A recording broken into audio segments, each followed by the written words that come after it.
Oh, we could keep this.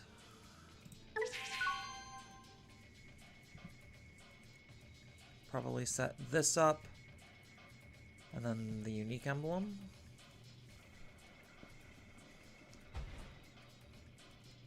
Blue. Blue, they say.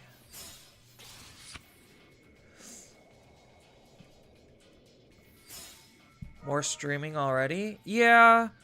I decided not to go to locals because I was busy doing my taxes and some other chores, and then it was kind of on the snowy side, which I know isn't really that great of an excuse, but I just didn't feel like committing to the 45-minute drive that it takes to go to locals. So that's kind of the story. Do I Evo for one and then just invincible? I think I do.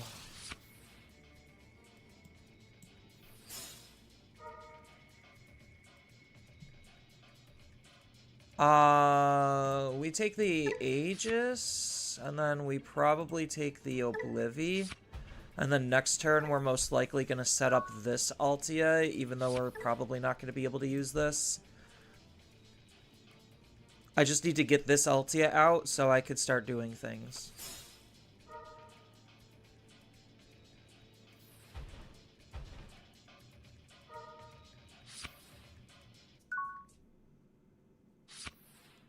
Yeah.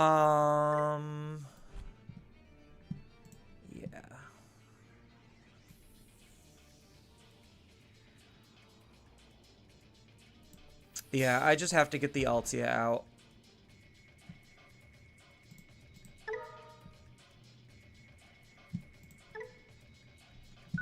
What do we got? A mental training. Okay. Kind of spooky is the first check.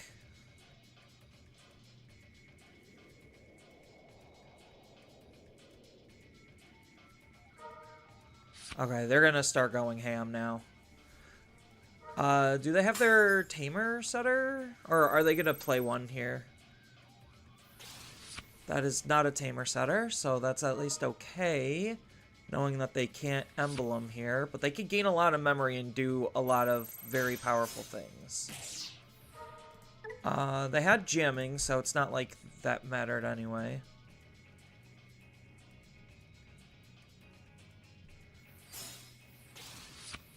Oh, interesting. They're splitting it up. They don't even know I'm running their Airmon. DNA into Chimera? I mean... Oh, I guess it's just to gain more memory. How much memory are they going to gain?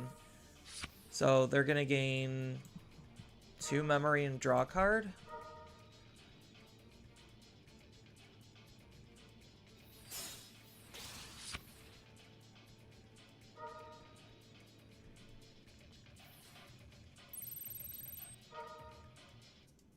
Okay, and then they get to spit out the level 4.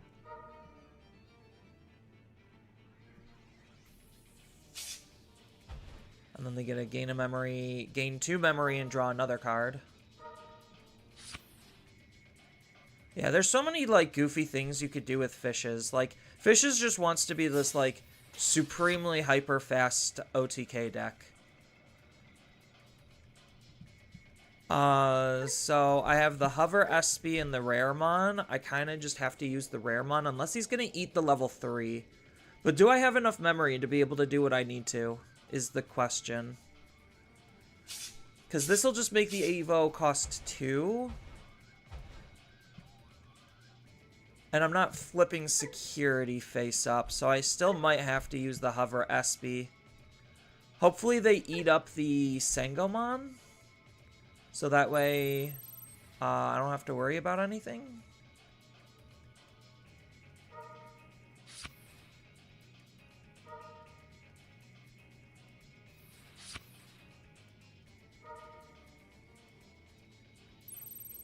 Nope. So they are insulated towards my removal.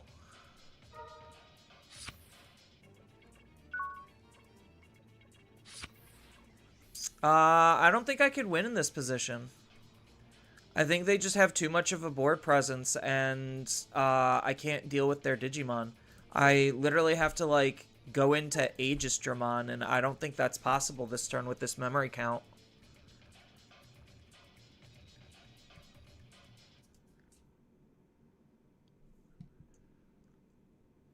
So I move up, I gain a memory, which I then immediately use to Digivolve into Hover Espy, unfortunately, because I'm, like, forced to.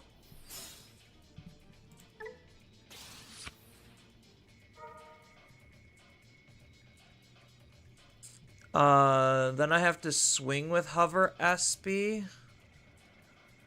Because I can't Digivolve and maintain turn. Yeah, we just lost. Okay, cool. Still insisting on Aegis. I mean, the deck is so bad, it just needs any bit of help that it could get. Like, obviously, you just saw Fishes just do a huge, massive combo on turn 2 that I literally could not even respond to. What program is this? It's called Digimon Card Game Online, or DCGO for short.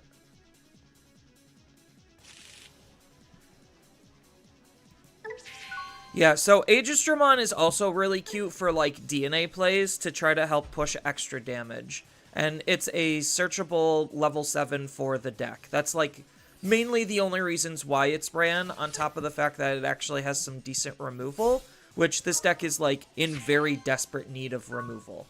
So I would want to say this is a really good matchup for us, but, like, my abilities turn their abilities online, and their abilities also turn their abilities online. So it's just going to be really kind of awkward. I need to find a 5.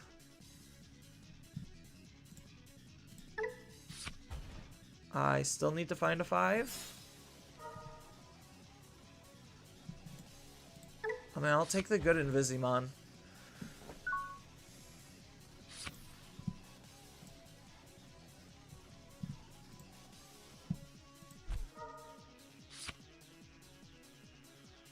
This might be an interesting match. I mean, if I'm able to do my thing, I think maybe it would be.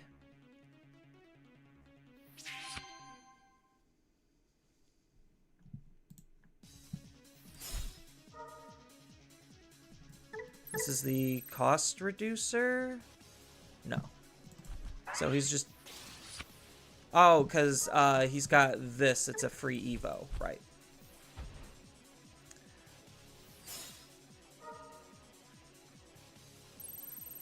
So I need to see a level 5 in order to punish this.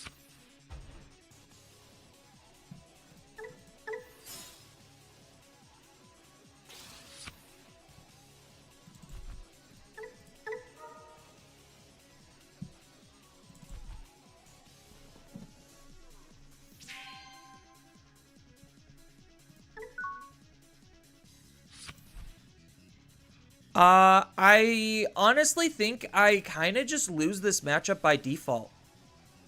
Like, I think their output is just functionally greater than our output.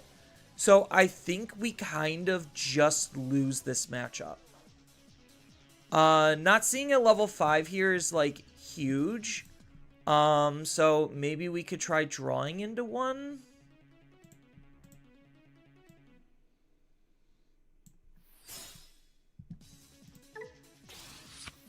Okay, at least there's a level 5. Not exactly the most ideal level 5, but it's a level 5.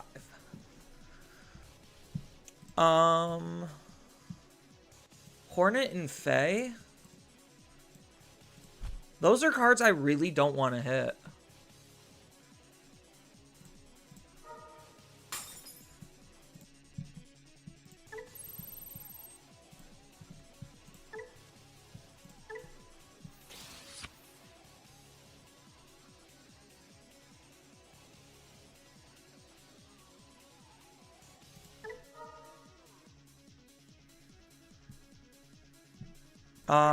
And then what? This has protection? So I have to de-digivolve it, so I have to use this one.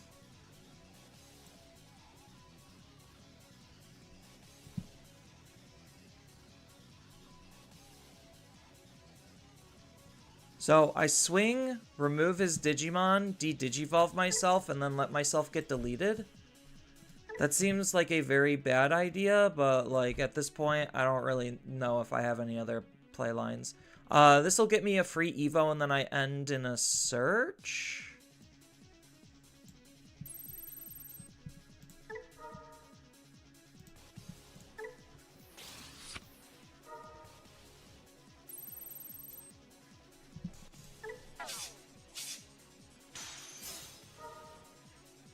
Yeah, and then that just kills me before my effect goes off.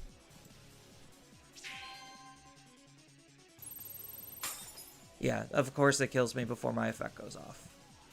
Why would I think it wouldn't? Yeah, I think this matchup is like also kind of just very unplayable.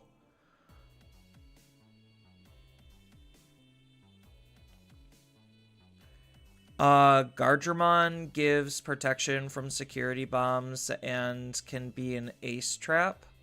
Where you're not using aces in Invisimon. And which Gardramon are you talking about?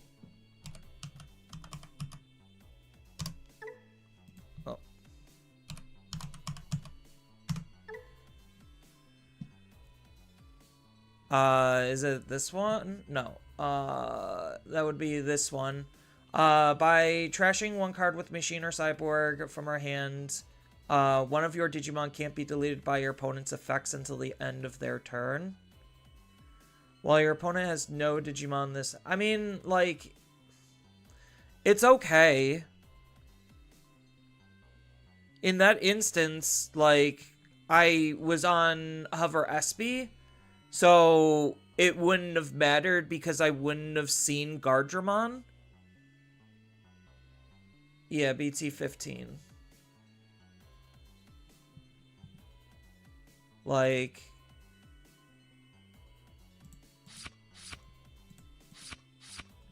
I mean, like, the pool for Espimon and Invisimon is, like, so incredibly bad that, like, you have a lot of ability to play a lot of cards, but none of them are meaningful in any way, shape, or form.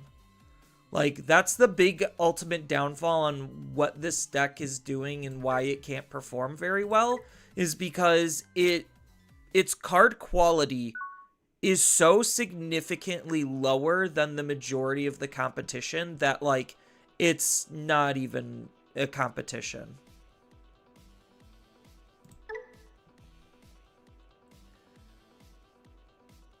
Because, like, how many slots am I going to dedicate to it? And then Gardramon still doesn't offer enough protection to where it reasonably would be impactful. Like, that's ultimately the big thing, is, like, it doesn't offer enough protection.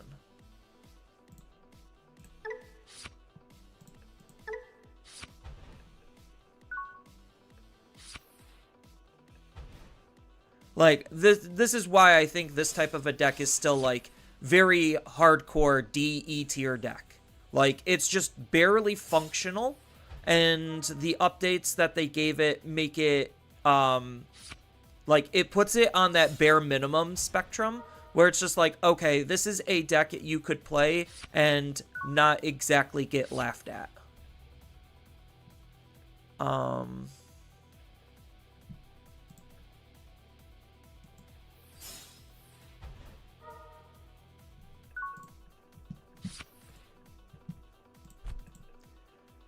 Like, it can perform, it's just... its card quality is so low that it might as well just not even really be a deck. It's like with Ice and Snow when I was testing it yesterday. I'm just seeing if these cards are helping the deck at all. And that's kind of the only metric I'm gauging, is just like, is Invisimon better playing his own stuff versus trying to use outside resources? Right now, the outside resource quality is also significantly below the average margin of where modern decks need to be held in order to function properly.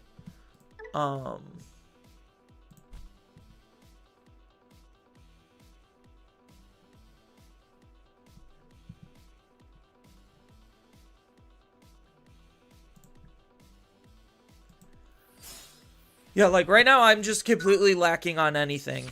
Like I don't have a level 4 to do anything. You're hoping for Raid Blitz Inheritable Wolvermon. Blitz is a dead mechanic. So don't count on Blitz. Because everything has pretty much end of turn make an attack anyway. So it's not like Blitz actually matters, which is why they pretty much discontinued it. She's a cyborg level 4.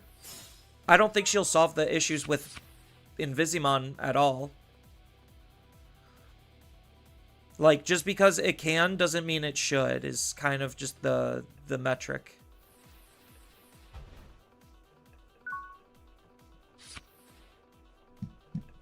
I'm not seeing a level 4. I'm literally going to sit here and let them set up and walk all over me. Yeah, so far Invisimon's just also very much underperforming. Kind of what the deck needs for options in level 4. Invisimon needs way more than just a good option in an extra level 4. They need way more than that.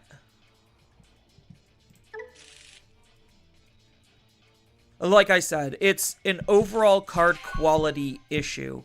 Their effects are just significantly worse than every other deck that's actually being currently played. Their card quality is not strong enough. You look at it average level 4, and this is not covering any remote basis of what your average level 4 is doing. In terms of, like, what are actually being used and how they're being used.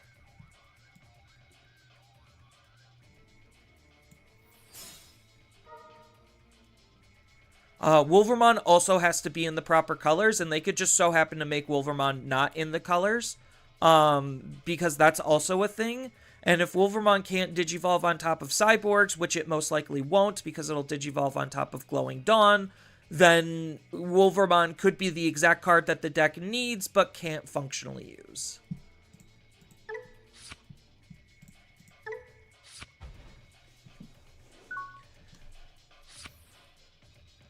And if Wolvermon is going to run into, like, Raremon type territories where you're just overpaying for it, then that's most likely not going to end up being beneficial overall.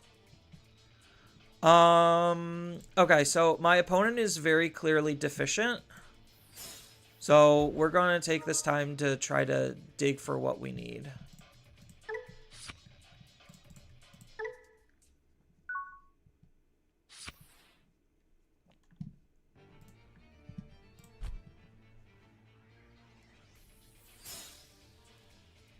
Oh, well, they found it anyway. So I moved up because I'm going to try to put pressure on the opponent's security. Because if I could get their security low fast enough, then I might be in a pretty good spot.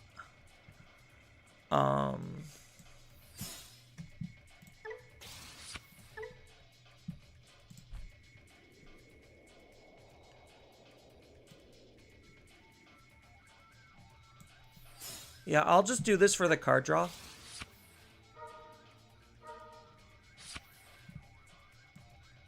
What do we got? A winner?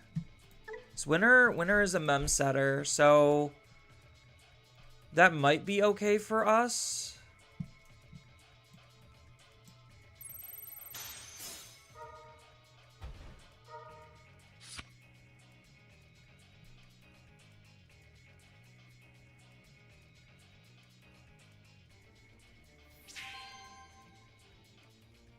Oh, that's in all turns. Oopsies. Didn't realize Faye was all turns. I think that fucked us up.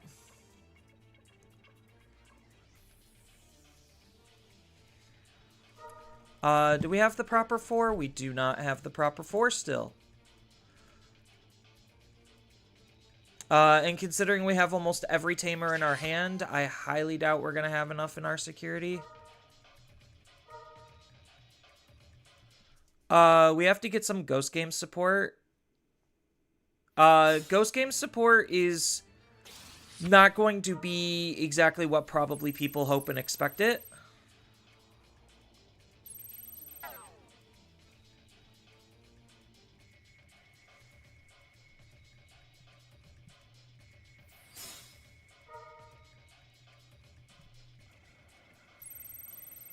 So this means they get their when digivolving when attack. I think theirs is once per turn off of this. Yeah, they're both once per turn.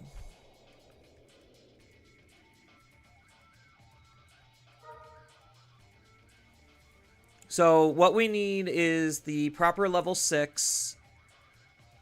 And then we also need the proper level 4. And then we might be able to do something here.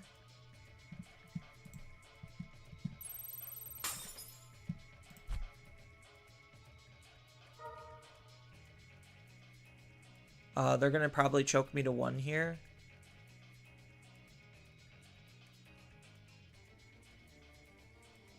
Yeah, not seeing the Tamer setter is, like, incredibly brutal.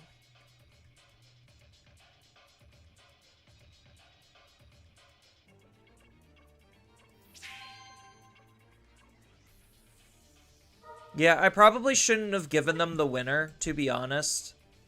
That was probably a big misplay on my part.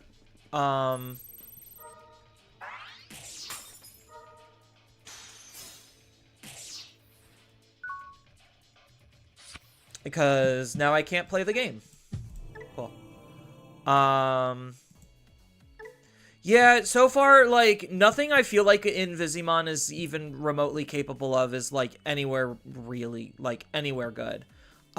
These cards, like, I have to see this card, otherwise these are basically dead cards. They're just generic searchers, and I'm literally almost better off playing defense training 9 out of 10 times, which is still kind of unfortunate. I had way too many I mean, that was just a hand thing.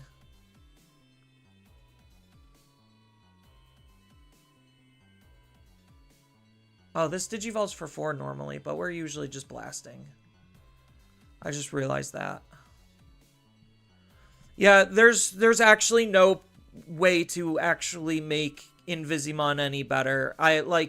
Mathematically, it's just a very mediocre deck. I don't think there's any tech cards that you can include to increase its overall performance average.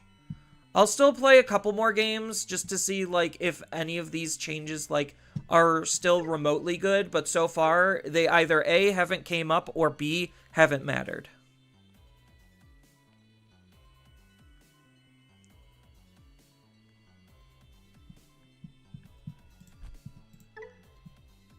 And it's kind of unfortunate. I like what Invisimon's doing. It's just, he's so ungodly unplayable that, like, it's kind of just funny and sad at the same time. Because I want to cover him, but he obviously is not good. And I would rather tell people to play good decks than bad decks.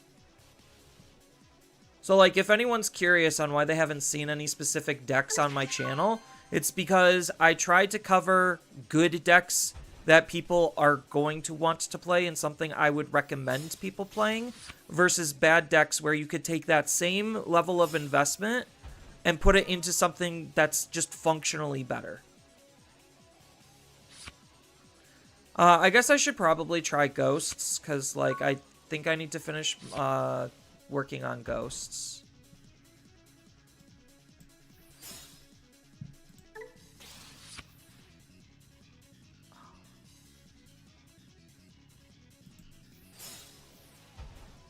Yeah, I can't give them.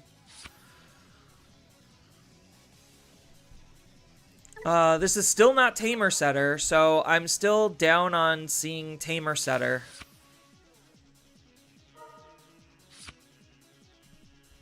And I'm running more Tamer Setter than any other level 4.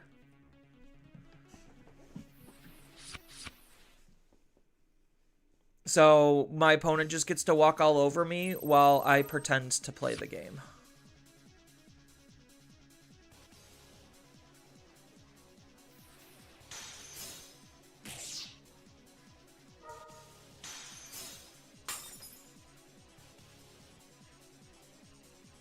What did they put in the trash? Oh, the Carmilla. And then they have a Gato. Okay.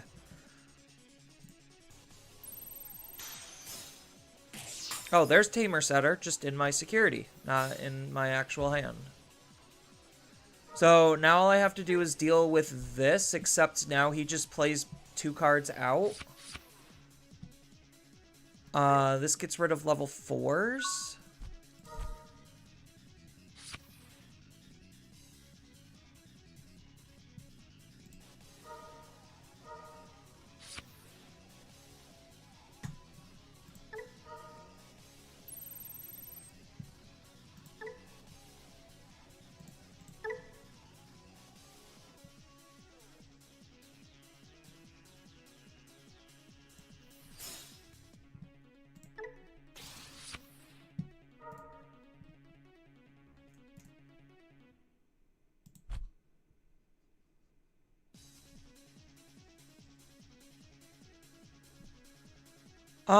Probably moving out was a mistake, and I should have just waited.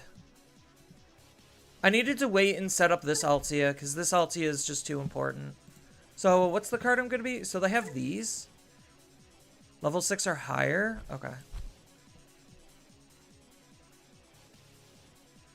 Yeah, I guess I just have to ace bait my opponent.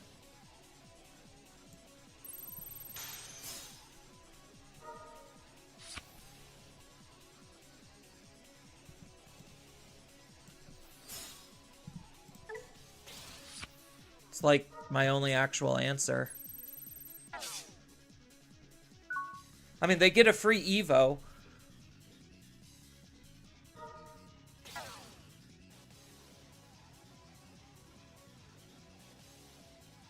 So, what do you think he needs to be better? An entire Redux. Like, he needs a secondary level 5 that's arguably just as good as this level 5. So, that's step number 1, is he needs an actually good level 5. Step number 2, he needs an actually good supporting level 4. That is arguably a mandatory 4 of, outside of the Tamer Setter.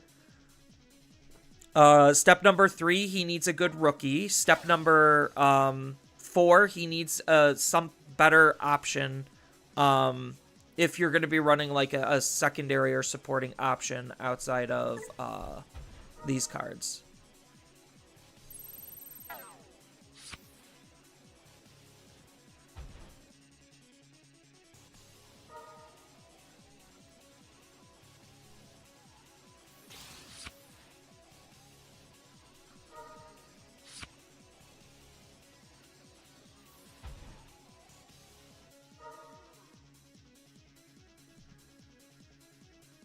What sim is this? This is DCGO. Digimon Card Game Online.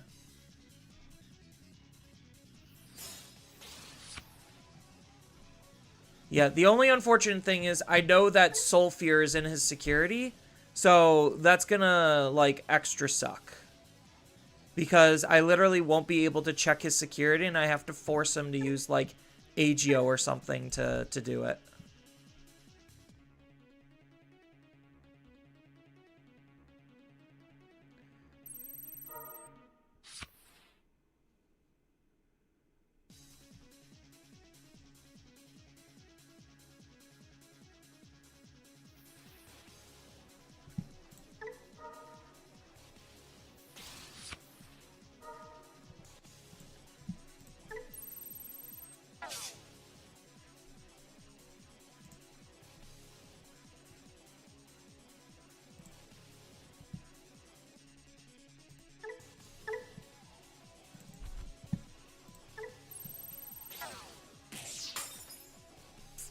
Yeah, that's about the best I can do.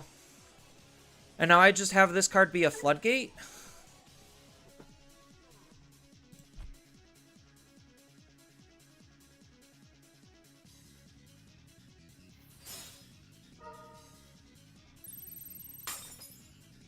Yeah, I figured that was going to happen.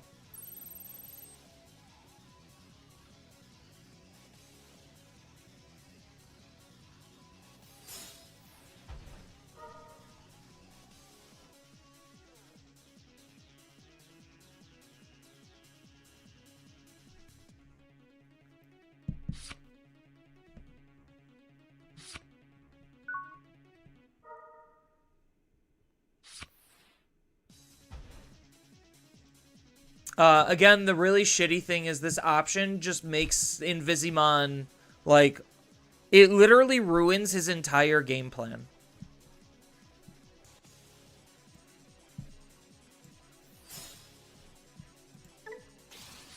Like, full stop. I cannot win the game under a Sulfur, like in security, because I check it and then I immediately die and then the game is over.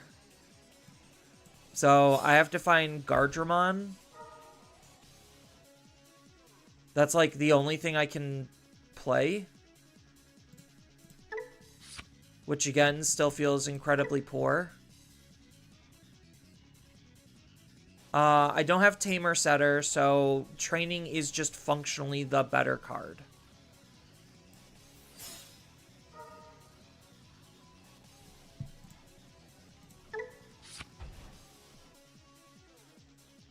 If I had the Tamer Setter level 4, then I would 100% use the Emblem. But because I don't, I have to use Training because Training's just better all-arounder.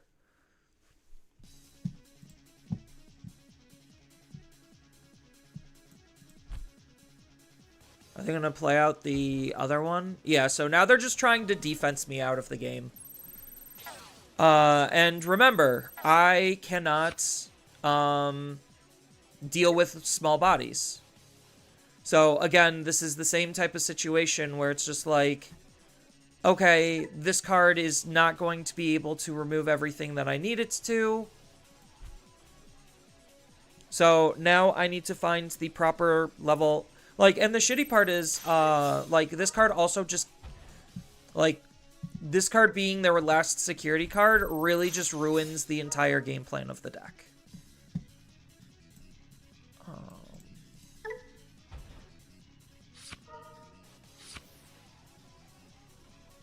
At least this is an okay card to draw into.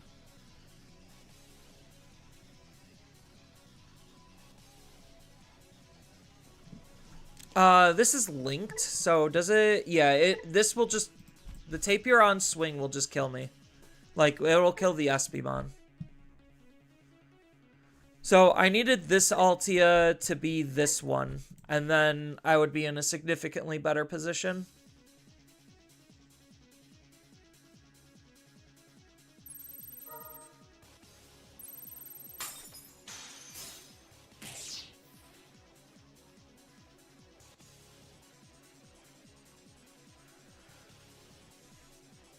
Empire, thanks for the $10 dono. Actually, this is a good point. They need the ability to remove face-up security without attacking. Yeah, exactly.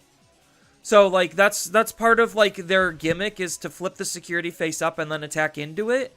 But if it's a removal option, I automatically lose pretty much the core mechanic of how the deck is supposed to function. So, it's like really awkwardly bad. I think under this card, I just automatically lose the game as well.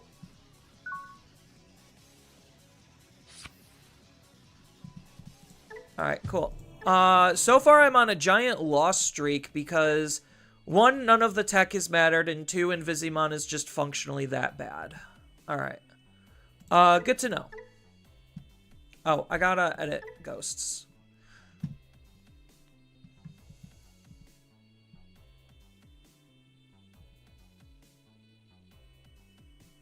I'm okay with the majority of these.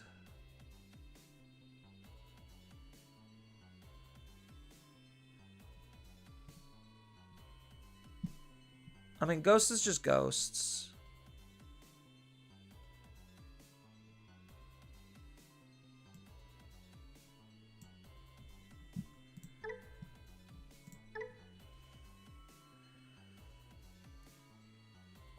Yeah, so you need like a Lamia type of effect where it's just like you flip their security face up and then you need some other way to interact with it, because beating up the opponent's security, when your DP is very low, like, so the other problem is the deck can just get walled out, like completely full stop. That's why people play Master Blitmon, is because of the fact that, oh, I could just get walled out, and then my entire deck is, like, not even functional. So if there's a removal security, then the deck's not functional. If the opponent can wall you out, the deck's not functional. If they play a floodgate, your deck is not functional. There's, like, so many things going against Invisimon that, like, it's kind of crazy that the deck is just... I mean, it's not crazy that the deck is just that bad. It's just a lack of, like, knowledge or foresight on Bandai's part. Or they just don't care. They thought it was an interesting mechanic and didn't actually put an extra thought into it. They were just like, yeah, it could flip things face up, and then that's the gimmick. Does it do anything with the face up security? No, of course not. But they flip it face up.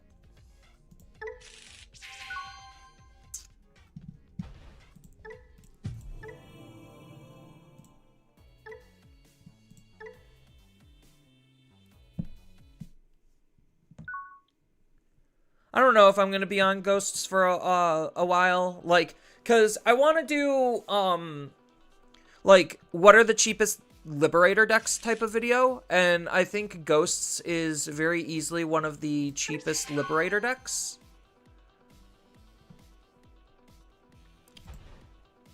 So I think that would be a decent video to consider doing.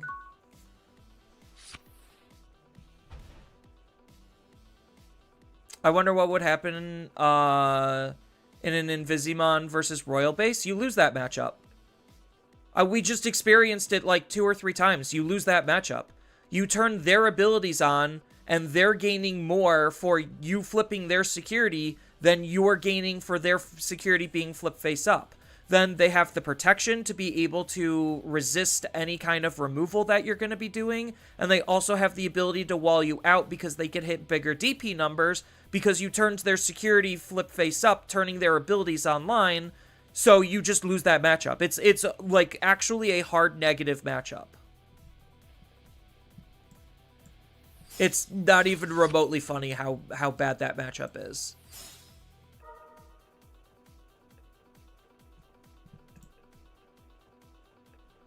I want both of these. I think the answer is just this Violet still. Because now we could play this Violet, and then we can Digivolve into Bakemon and set up this Violet. So, like, playline-wise, it's just cleaner to do it this way. You just came in? Yeah. No, so they get up into Queen Beemon. Queen Beemon will usually be about, like, 15, 16k. Which means you can't attack into it, and then they have protection, so you can't remove it.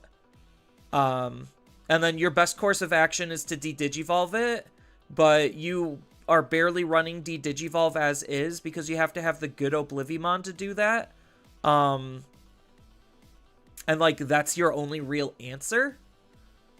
And because of just how Bees kind of works...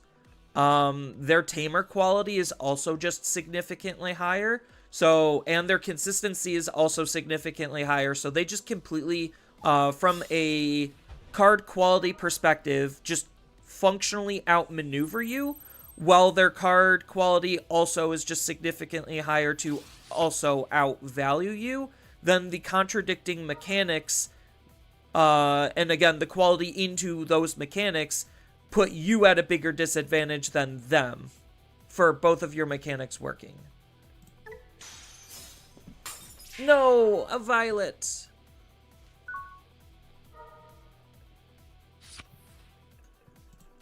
Yeah, it's honestly probably one of the biggest hard negatives I could even think about.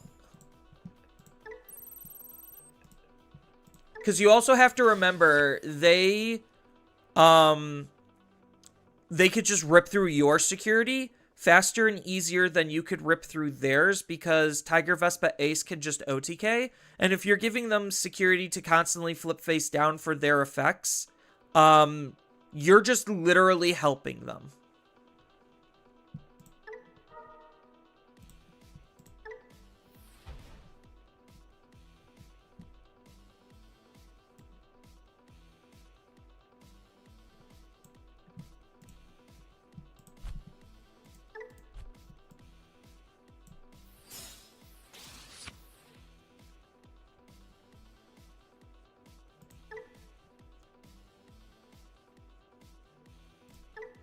So, am I supposed to swing with the Phantomon, or am I just supposed to Digivolve into Necromon?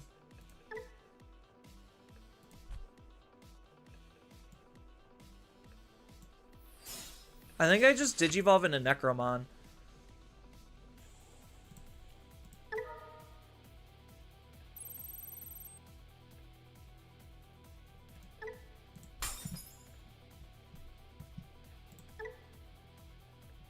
And then what? We execute?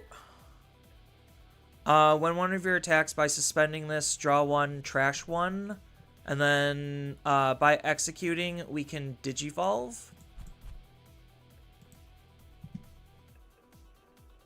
I don't think we execute here. I think we just pass.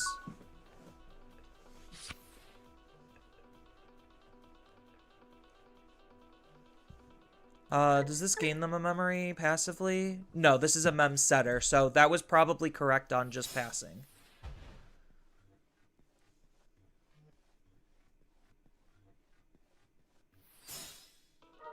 Yeah, and also they run a security bomb, so if you can't out their security bomb, you just made their security bomb also stronger. So, like, again, there's so many reasons why that's just an incredibly bad matchup. It's, like, not even funny. Medusamon can be cheap as well? No. To optimally play Medusamon, it's still slightly more expensive than some of the other Liberator decks.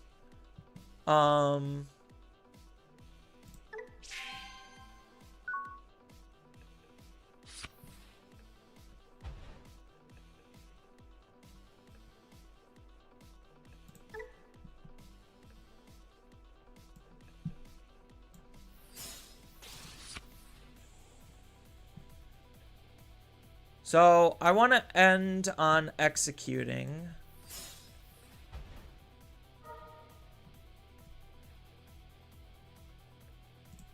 This is really good. And then do we take the spare Violet? I think we just take the spare Ghost. I don't think we need the second Violet.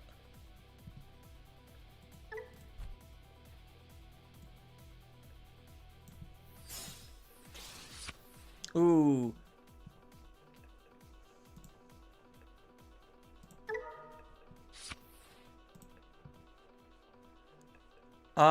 Do we discard the Metal Fans?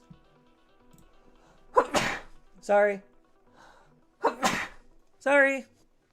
Or do we just discard the Necro? Because we're going to be adding the Necro back into our hand. I think we just discard the Necro. Actually, when he deletes... So, we need to discard a level 4 or lower, so we need to discard this.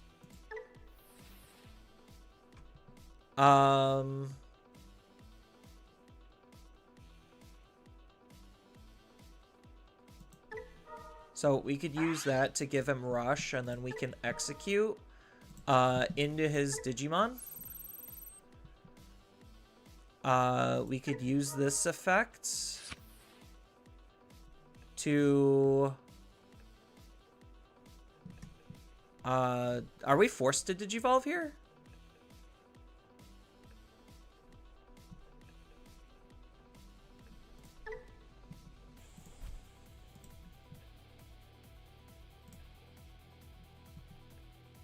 Oh, discarding a card. Right. I think now we discard this Necro. And then we won't use the Doulahan here because we're going to keep turn here. A Biting Crush, that's not good. Actually, the Biting Crush doesn't matter here. Because what? It deletes the largest Digimon? Oh, it just deletes a level 4. Okay. So if he wants, he could delete the Bakemon. And then I get to gain 3 memory. Because I'm already going to die at the end of my at the end of the attack.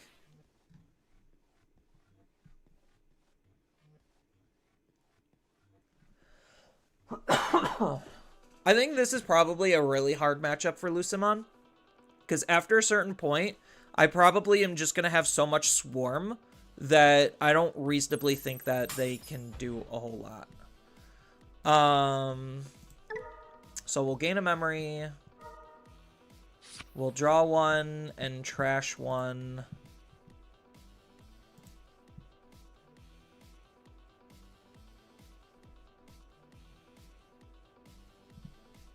Yeah, we'll do the Metal Fant. And then he dies, and then I get a butt ton of Abex. So now we get all the on deletes.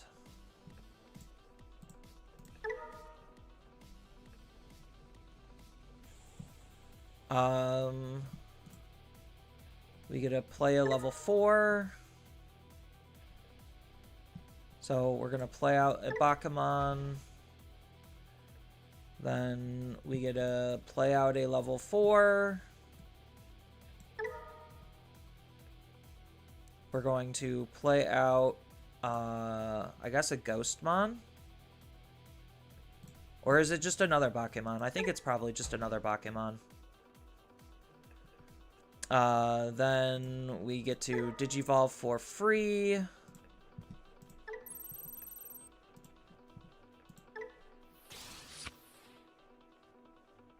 Then we get to return a card. I think it's just gonna be Bakuman.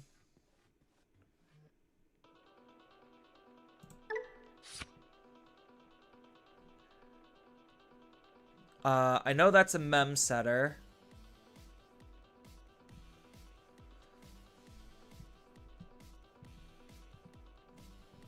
So, do I just play out the other Violet?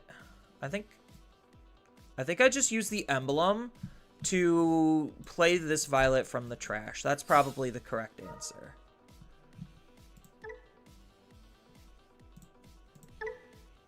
Because they literally have nothing. They don't even have a Levia in their trash, so we're probably okay.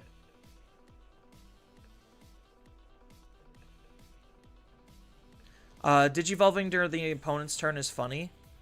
I wouldn't recommend, hold on, I gotta reread, catch up on chat. Lucimon's your favorite underdog, of course it is, but that's fine. People are allowed to like what they like. What about Nightmare Soldiers? You might give it a shot? No. The new Tamer is not remotely... It again goes down to, like, the overall card quality for everything else. Nightmare Soldier is so low, even though they got one incredibly strong card. That one card isn't strong enough to turn a archetype that has literally done almost nothing and is one of the worst of the family decks into something that is actually reasonable.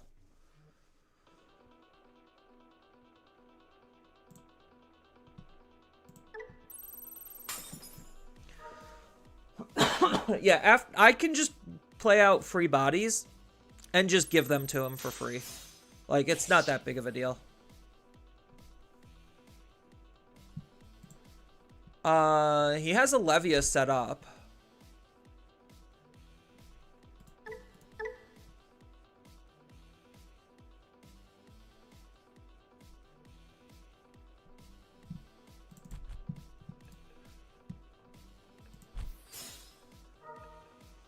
Oh, that's gonna be really good, assuming their security card is...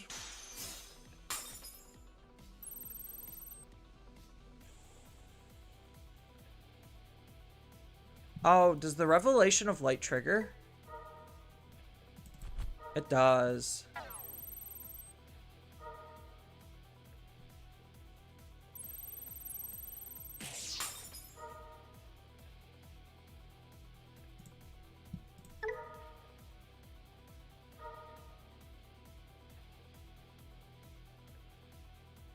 I know it's gonna, whatever I play out is just gonna die immediately, so let's see if that'll trigger this. Yeah, it does trigger it.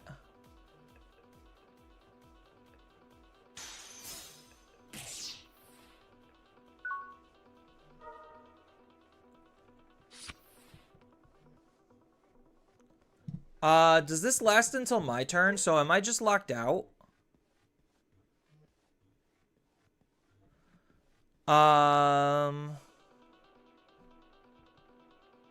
Until the end of your turn. Okay.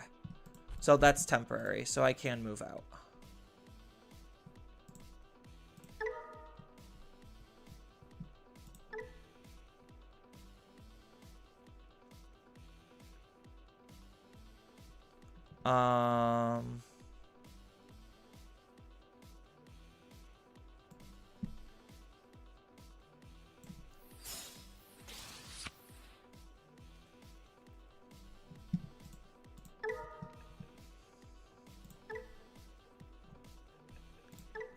So this is the really awkward part.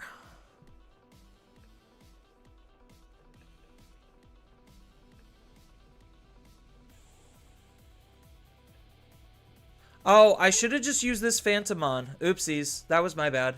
I forgot this one doesn't have execute. So now I don't have a way to gain memory back. Yeah, I should have used this Phantomon.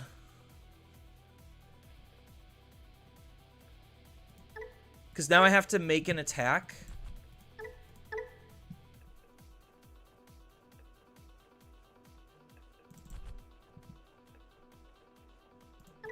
I mean, I could also just choose to ignore it for a turn.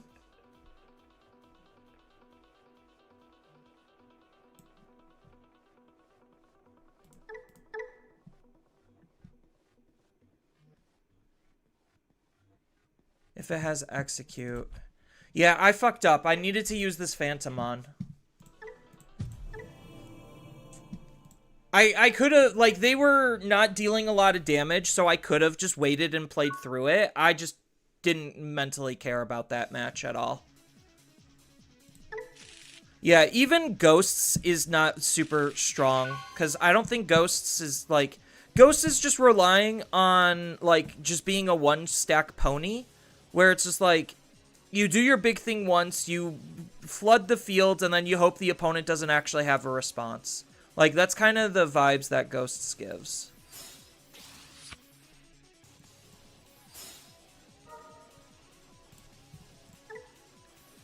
Because I don't think Ghosts actually has enough damage to close out games effectively.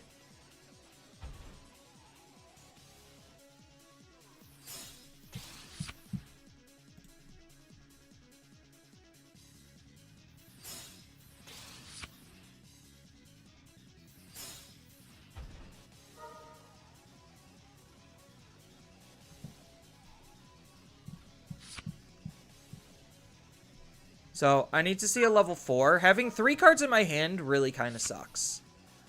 Yeah, I guess I just have to try to dig and find cards to counter kill them. I would have loved to take that Necromon, but I needed to find more cards. That Necromon's arguably better. I say arguably. Just because it's one memory less. So,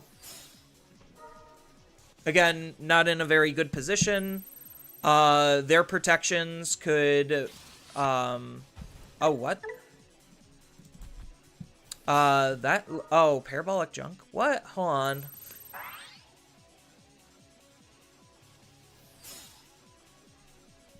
So that kills this. I don't care. Do I care about losing the 2 memory? Oh, I'm still missing a level 4. Duh. I can't even make a play. So, doesn't even matter if I don't have a play line. Alright, there's a level 4.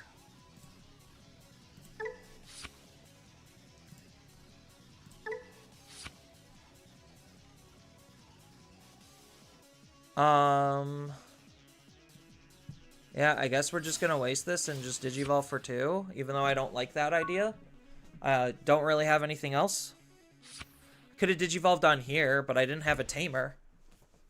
So now they get to reload, and my life just becomes a lot harder. Oh, they have Rush, so they just win the game. What am I doing?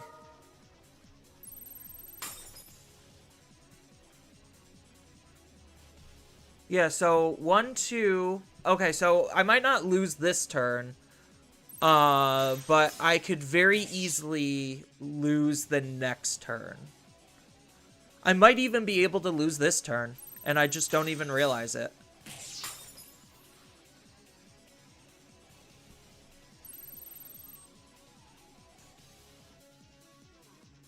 So he gets to create a token. He gets to alliance with said token.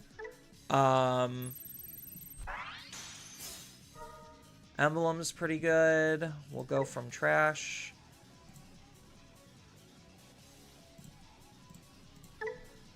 All 3 of my searchers. That's funny. We'll take this one. And this. And then he swings here, and then I don't think that they have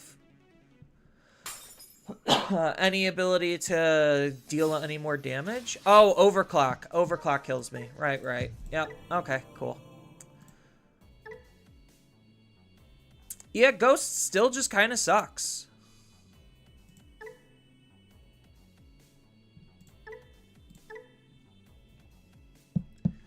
Incredible how bad a lot of these Liberator decks still are.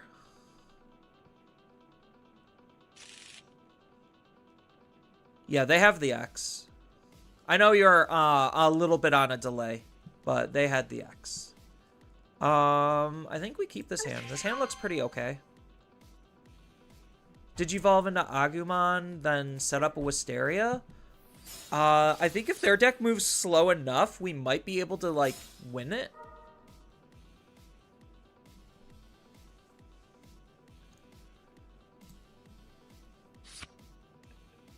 Like, win through their defense, because our deck can just magically bullshit damage out of nowhere. Ooh, turn 1 Ukomon is arguably way better than what I was thinking of. And then we're just going to set up the Tamer.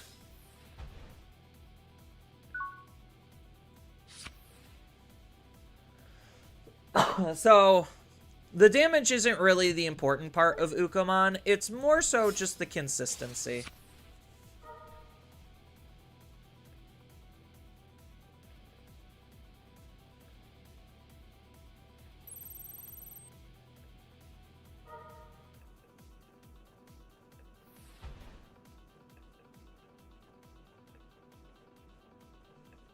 So, there's a lot of cards that I need to find. So, I'm most likely gonna... I'm gonna have to set up Wisteria. So, depending on how much memory they give me, I might Wisteria into Gabumon. Oh, they're going... Oh, they're just doing this to choke me to 1? I think that's kind of a dumb play, to be honest. Like, that doesn't sound remotely good.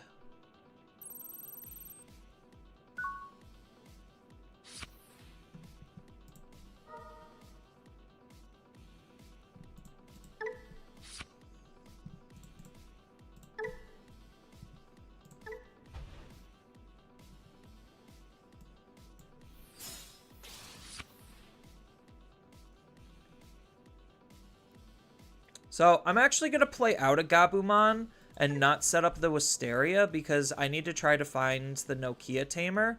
And I also need to find my level 6s.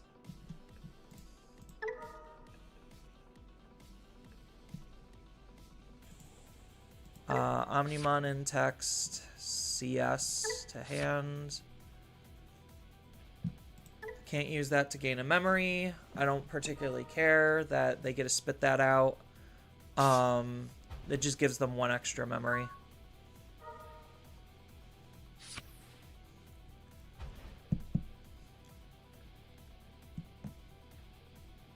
So all I need is my Ukomon to live another turn, and then just the sheer value that Ukomon can give is going to be incredibly strong.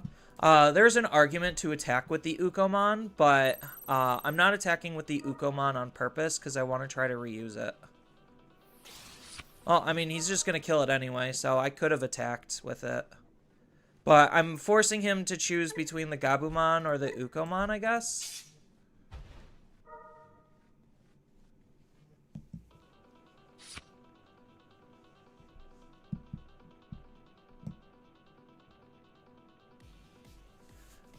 Yeah, unfortunately having no level 6s here is really, really bad. So I do kind of am forced to set up the Mat and the Wisteria. Hopefully they could hit like a Nokia out of my security. That would be absolutely dope.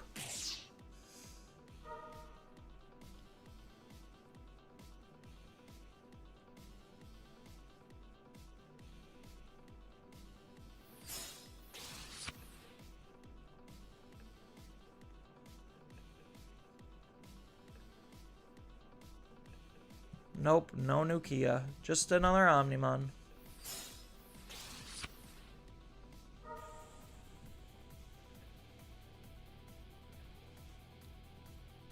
Actually, them locking down my Tamer probably is a big deal.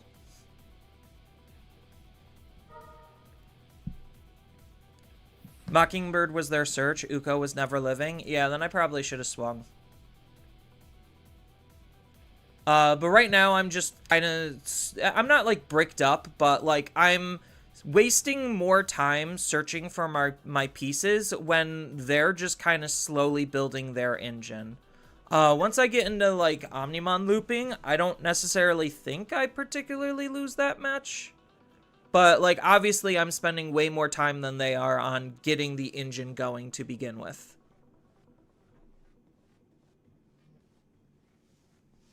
So that's kind of more so the real issue.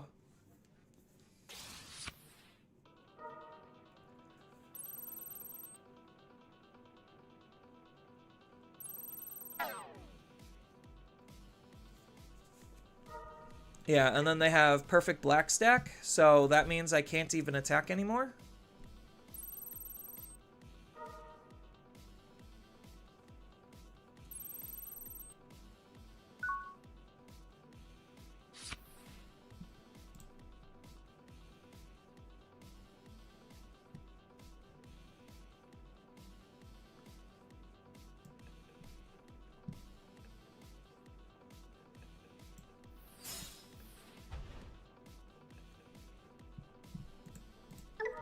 Yeah, if they have Machina, then I kind of just lose.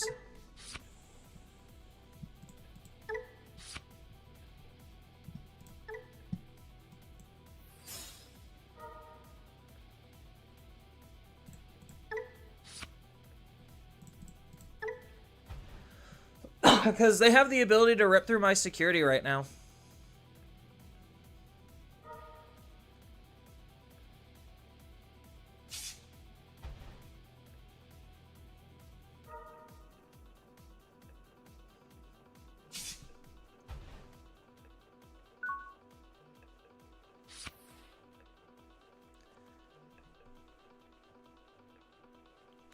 So I need them to not kill me and hit a Nokia out of my security. That's pretty much the only way I'm, like, potentially living is, just a stray Nokia out of security. Okay, that's very good for me. They did end up finding the Dolph, but, the fact that they wasted a lot of memory definitely means that I might be able to live this turn.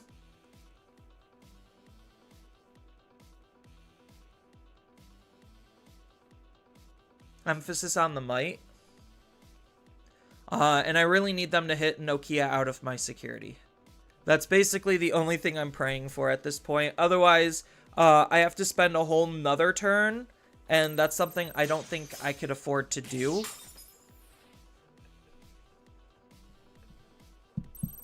Am I living, though? Okay, so there's the Nokia out of security that I was hoping for.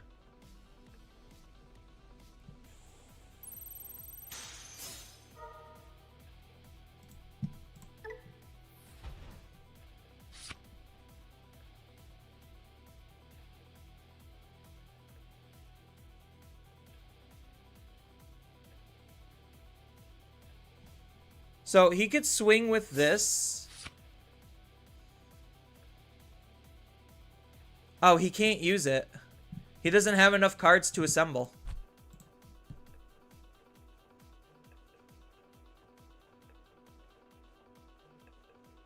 So, is he missing the level 5? I think if he's missing the level 5, we just take it here. Otherwise, they just might have to take that L.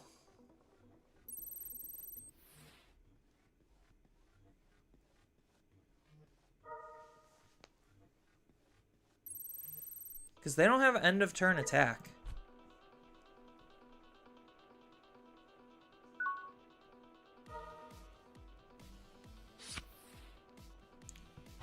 Okay. I think we're good. I think we have it.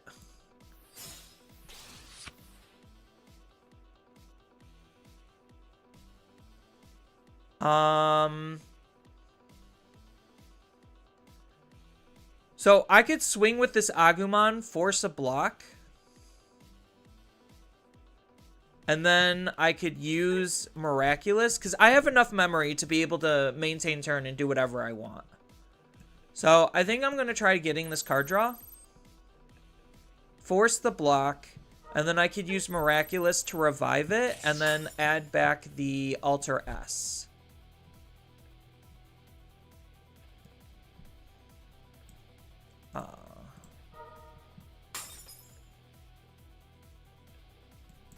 And then this also sets up a Miraculous. From trash, we'll take an Agu.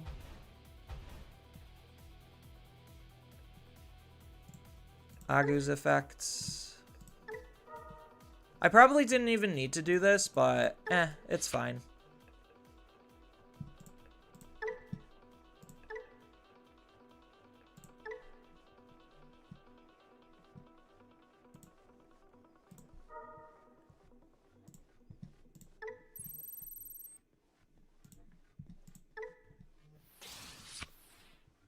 Oh, we're so killing them.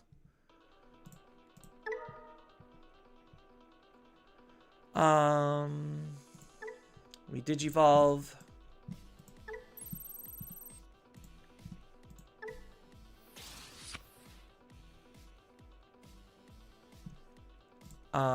Then we bounce.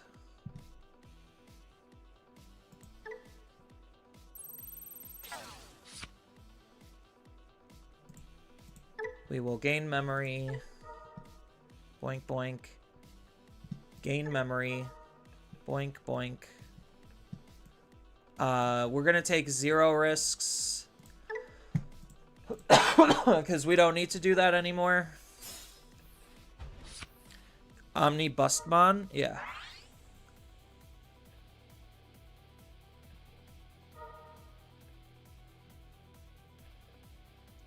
So now we just shit damage. It's the shit damage phase.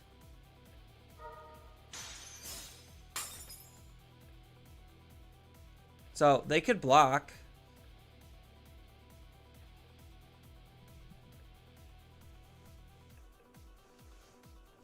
Yeah, now we just like literally hardcore Omni loop them.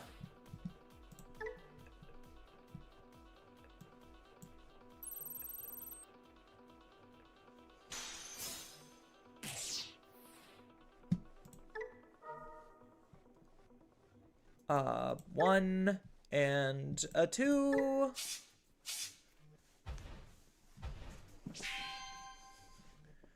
And then we do it again. Because DNAs are so broken.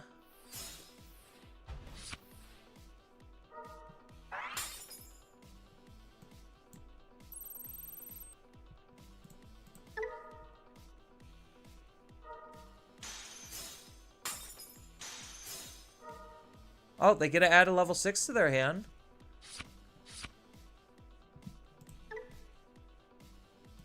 Gabumon, go.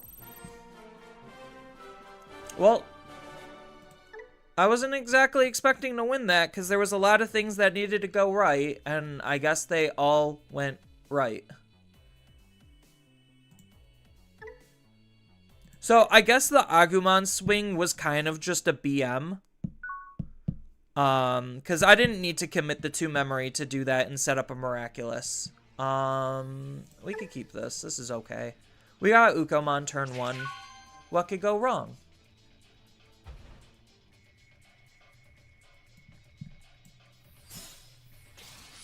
Oh, a Nokia. That's pretty good. So now we could move out Uko, Digivolve into Agu, set up Wisteria, and then maybe set up Nokia, pending memory.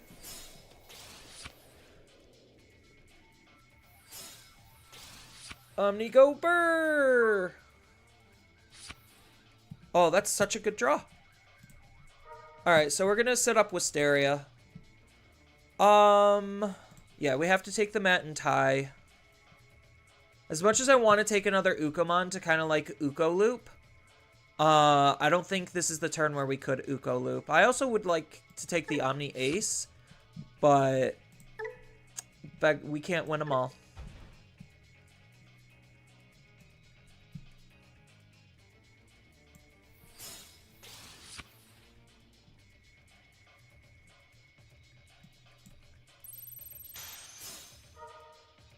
That's probably good for us, actually.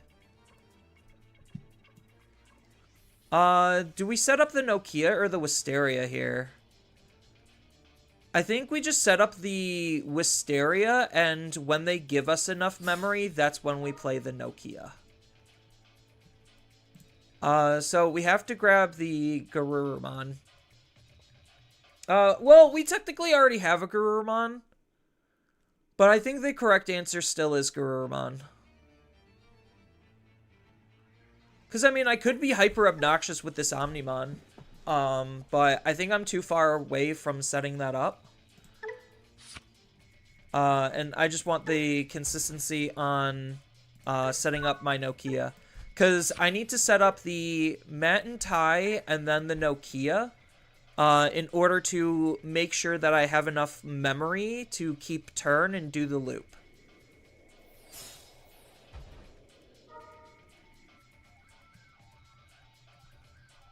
Oh, they're actually letting me use Ukomon again? I will definitely take a second Ukomon again. We found the Wargray.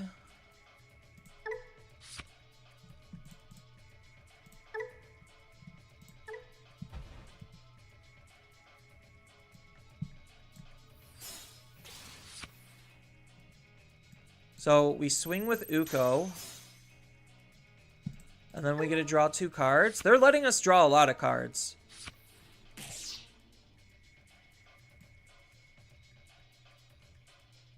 Well, I guess their security at this point really doesn't matter.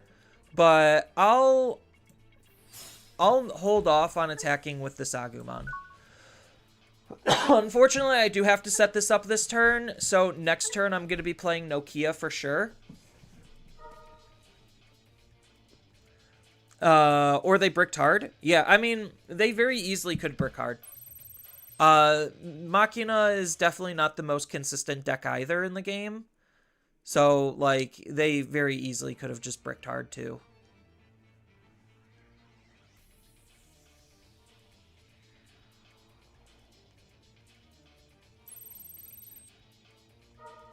So they're going to be Digivolving for free. This card can be kind of annoying.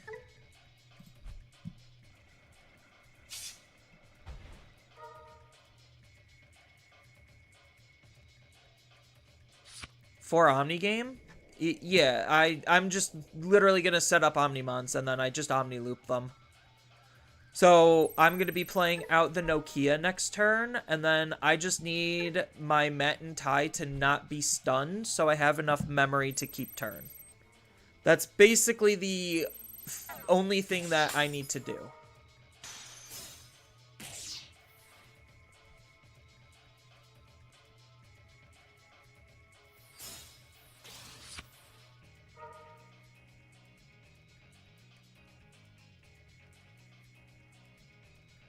I even think if you have the wrong level 6, maybe this is the opportunity to do the level 6.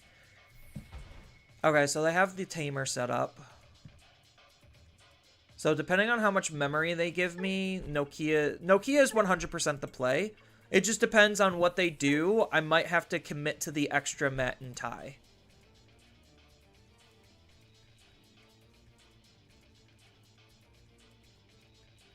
But my field functionally does not matter. And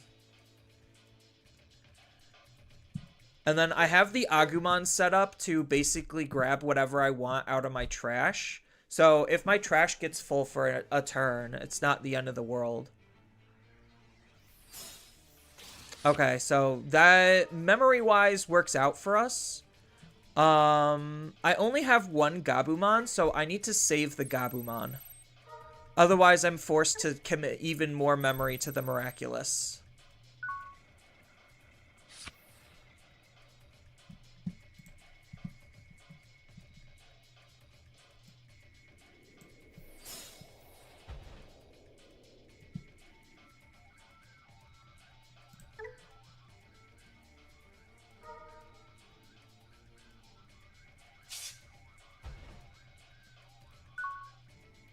I thought you win without Omni? No, I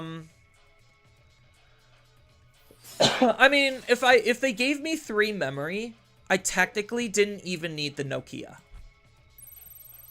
Because I already have the Garurumon. And then this would give me the extra 2 memory. So they needed to either put me to 3 memory, and then I could have probably won the game. But because they didn't, I didn't have the ability to. So them stunning my Tamer is actually a very big deal here.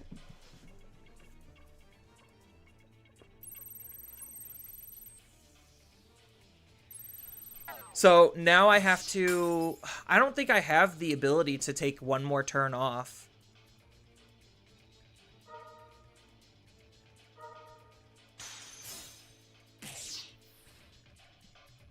Yeah, because if they have the ability to go into their level 7, they just win the game here. Because they swing, swing, swing, Digivolve, end of turn, Digivolve, end of turn, DNA, make the last hit. So them stunning this is actually huge, and I need to see, and I need to have the ability to play another one out. Crimson Blaze actually might be big.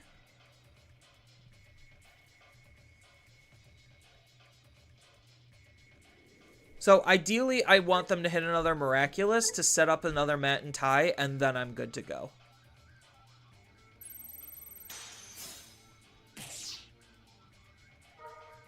You have 1 turn left? No. If they're able to DNA into their 7, I'm dead here.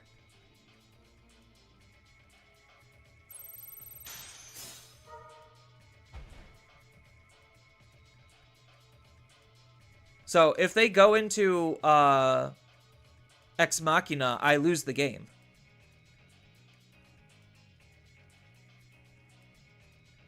Because Ex Machina can attack at the end of the turn, remember? So they have to go into their 7, or they lose the game right here. Well, I guess if they go up into another Dolphmon and they stun the Mat and tie Tamer, then they could buy themselves a little bit of extra time.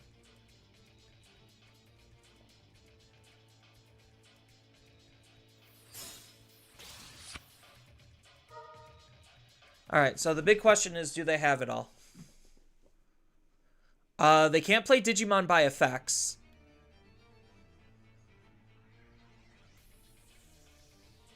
So that's really good for me because they're under Crimson Blaze. But again, if they have their DNA, then I just automatically lose the game.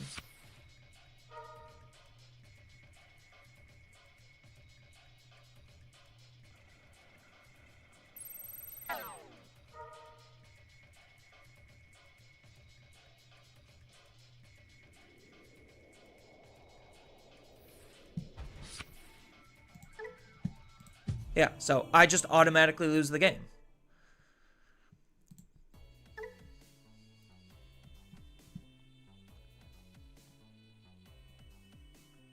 Why did this come back? It's not supposed to be there.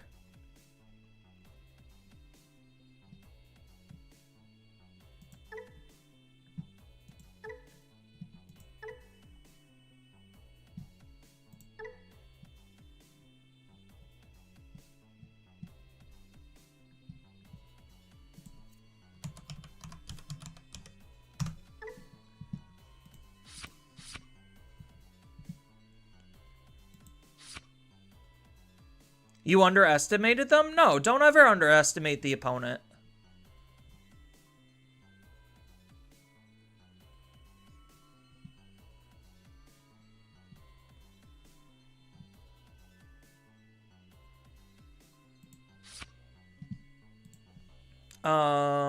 What's the one card? Oh, I need the other Gallantmon.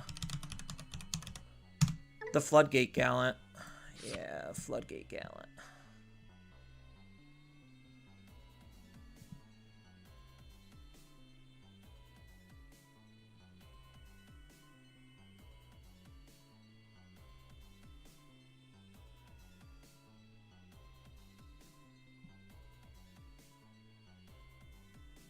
Oh, gosh. Everything is so hard to choose what to get rid of.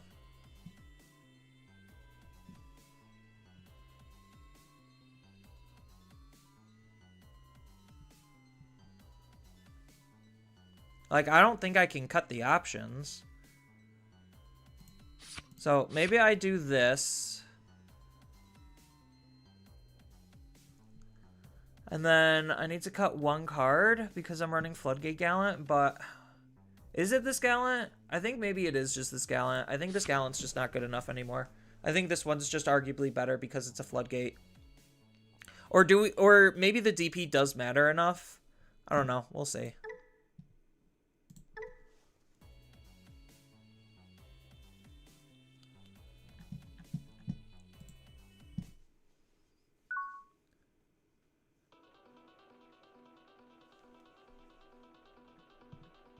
Cut a chocobo? No. You don't cut chocobos. We could keep this. This is fine. So we just Digivolve and offense training, and then next turn we Cool Boy.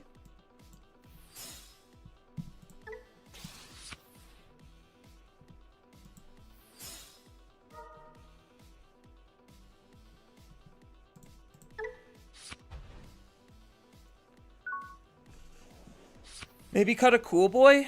No. Cool Boy is still just very good.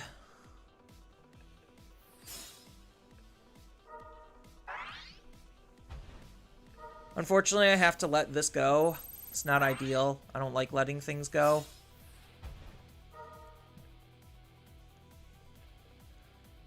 Obviously, they're going to take their God Tier Mecha. No?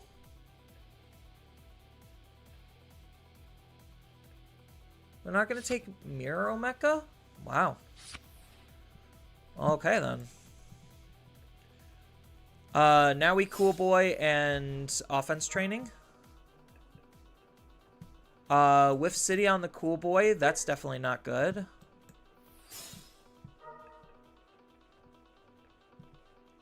I think we kind of just have to take this Gallant. I really want to take the Ace, though, but the Ace is such a big liability. Obviously, I would prefer both, but I think we're just going to be taking the Gallant because we already passed up on a lot of level 6s.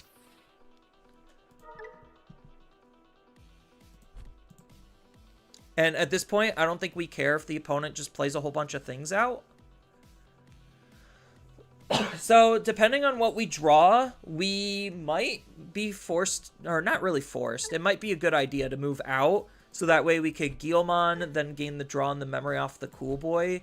We can pop the offense training to Digivolve into Growl. You forgot to playtest Royal... I'm not super huge on Royal Knights myself.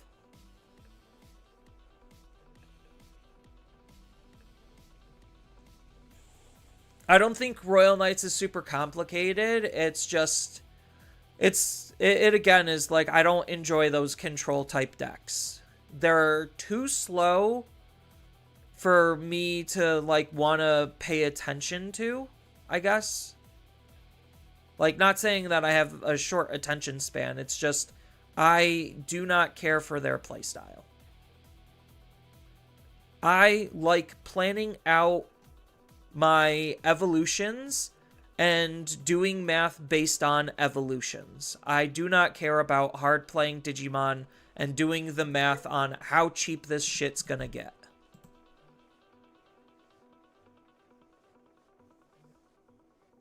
Like, Royal Knights does not seem to be super complicated of a deck to build either. The additions to the deck are, like, borderline brain dead because you have 2 cards that got added, and you're going to be playing both of them because they're good.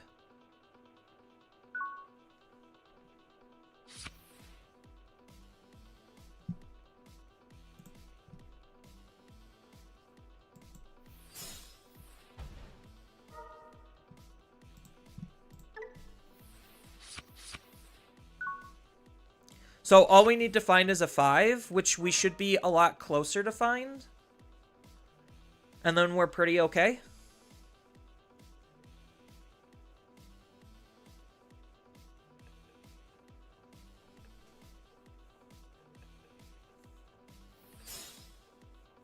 Yeah, we kind of are forcing this play. They get to move out. They get to do their thing. What does this do? This deletes a 4K or less. This just is when attacking, draw a card.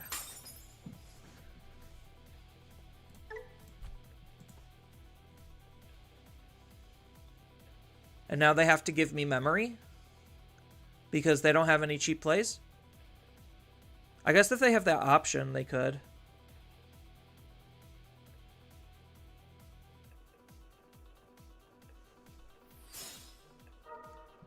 So what? They get to use this option for free. They're obviously going to take Alphamon or you can Ace. They get just one, right? Yeah, of course they took the Alphamon or you can Ace.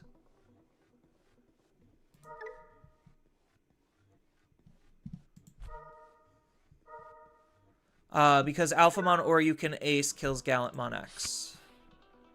Ooh, that's a card though.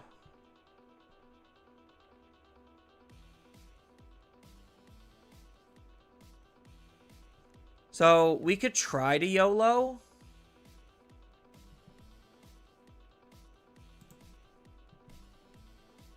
And kind of see what happens.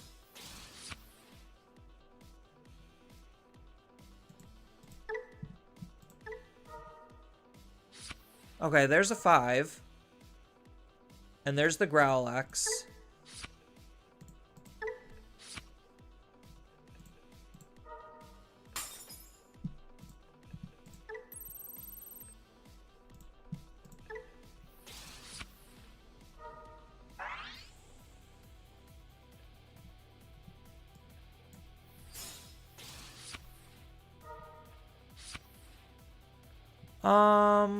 What do we discard?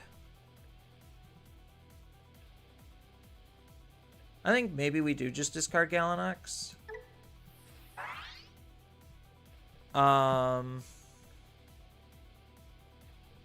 Because this will delete a Digimon, right? Oh, 4000 DP. Okay, so that still won't delete a Digimon.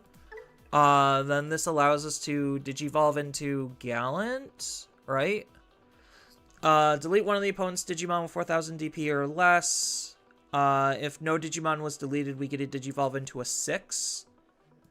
So we pay 1, Digivolve for 1 less, delete the token, gain 2 memory back off of that. Then we Digivolve into Gallant X. I don't hate that playline. We could even set up a scramble here.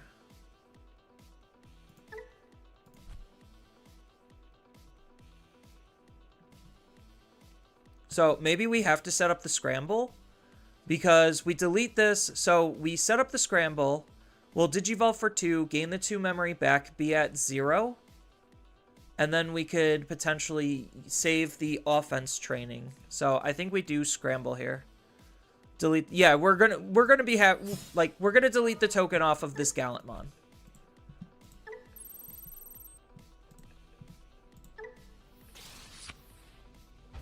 I just wanted to set up the scramble.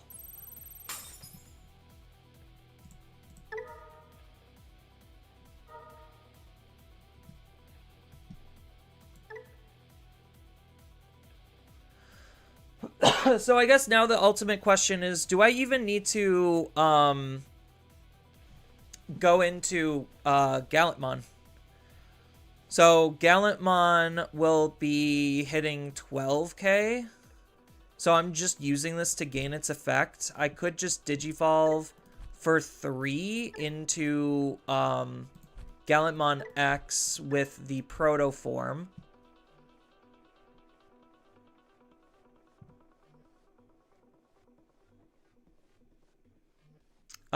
And then what am I doing after that? Because I'll be able to delete his Digimon. And then... Oh, this is end of attack.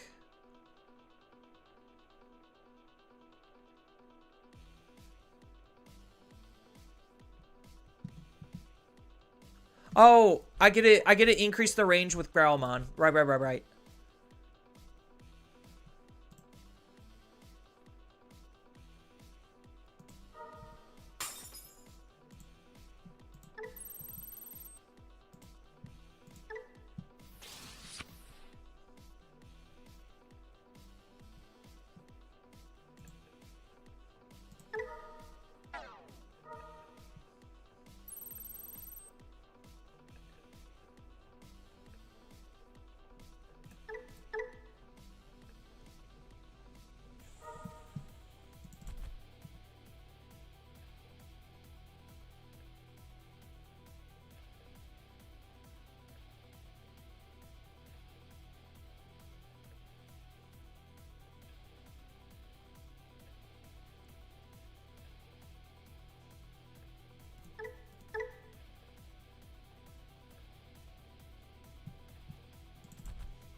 So they're choosing to play out their Omekamon here.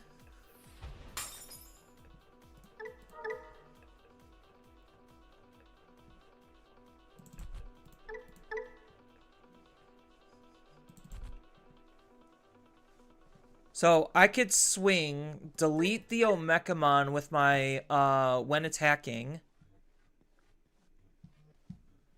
And then Digivolve into Gallantmon X using Proto form.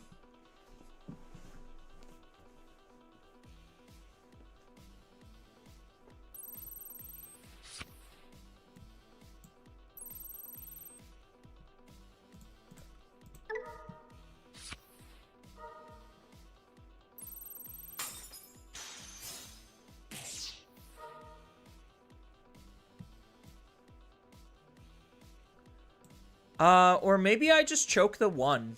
So maybe I just Digivolve and then set up like Cool Boy or offense. Well, no, so I guess this choke's better. This is probably better. Because then I could just grab any piece back and I don't need to Digivolve into the Omnimon right away. I could just hold it back.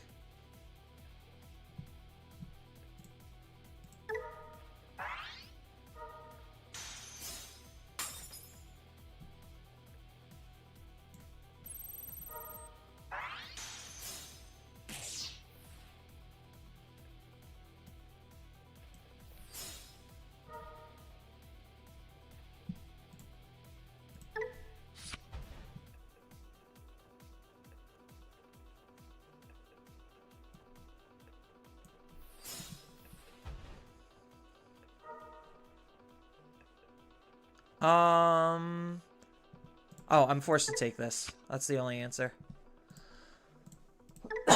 Okay.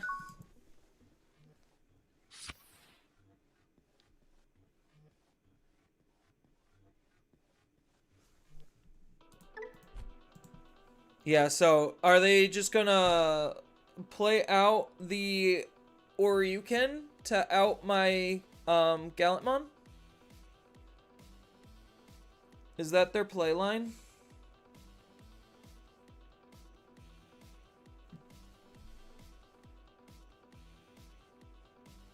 Because I think off of Protoform, I take back the Gallant. Well, I get a... So if they do that, then I still get the on delete of this Growlmon.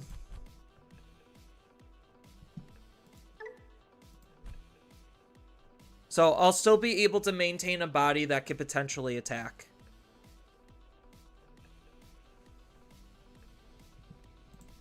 Yeah, maybe I shouldn't have gotten rid of this Gallantmon X.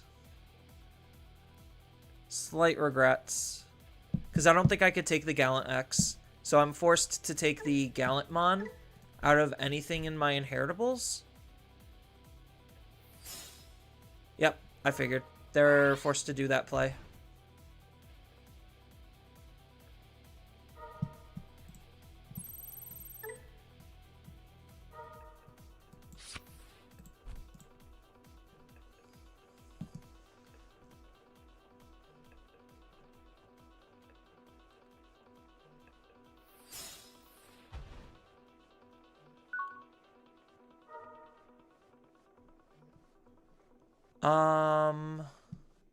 Yeah, we're just forced to do this.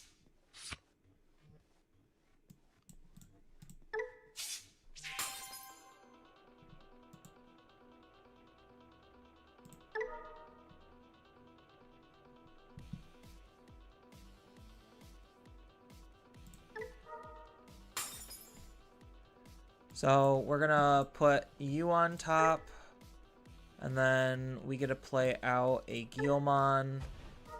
Guilmon will let me discard a card. What do I have access of? I guess just a Gil X. Even though I would have liked this card in my trash. Drew it too late. Maybe I do just set this one up then. No, if I have enough memory, I could play around with it. Of course. Should have took the level 4! What was I thinking?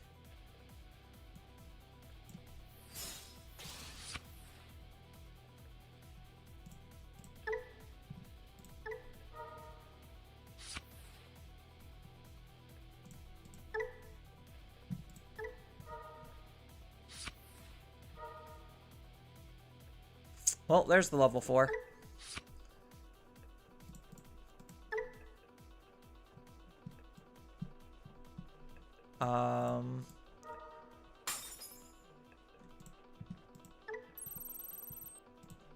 I might be able to draw into a Rush Gallant. And then that would probably win us the game. If I cycle hard enough for Rush Gallant.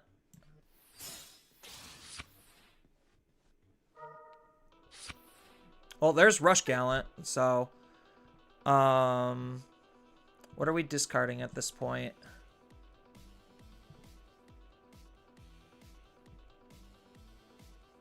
Probably Growl X, right?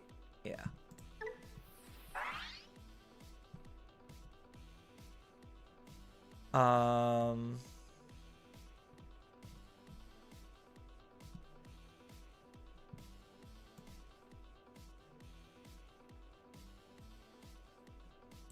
So this deletes what? One of the opponent's Digimon with 6,000. If none were deleted by this effect, delete one with 13 or more. So yeah, that'll be able to delete that.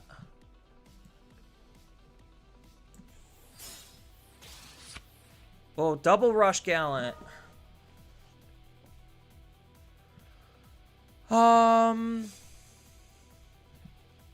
So I could pass Digivolve into you for the security attack plus.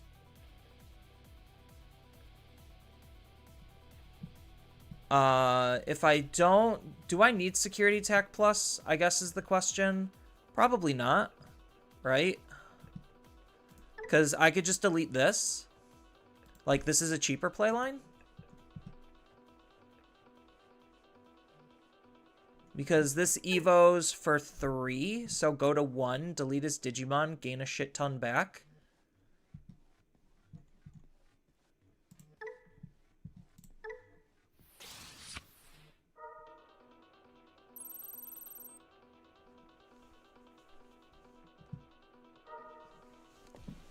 Does he have Mirror Force Omeka? That's not Mirror Force Omeka. That's also not Mirror Force Omeka. Oh yeah, there's like 0 ways I'm actually losing it from here.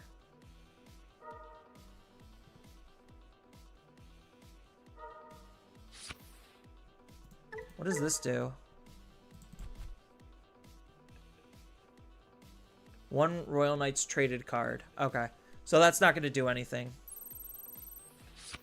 So I could have played it. So now there's 20.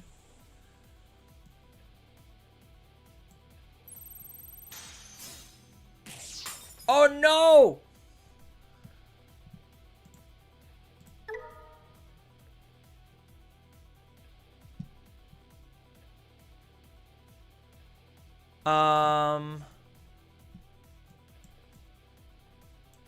Yeah, I should have discarded the Guillemon. No. That's fine.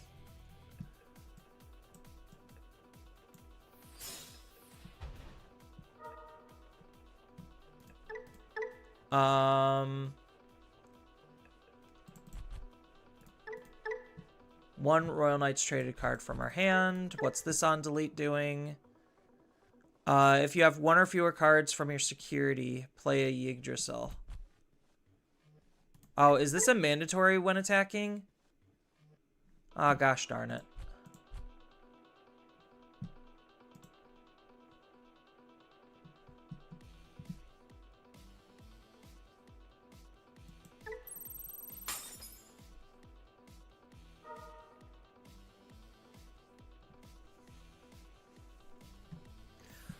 Danger? No, we still have recovery plays.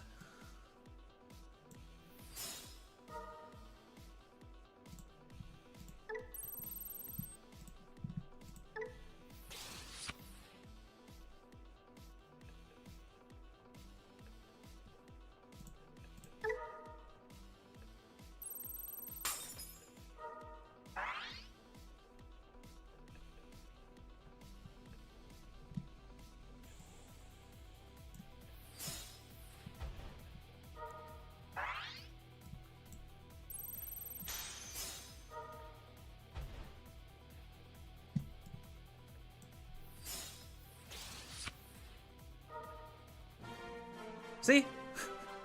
We can recover! It's that kind of, like, that type of mental math that, like, I'm more okay with.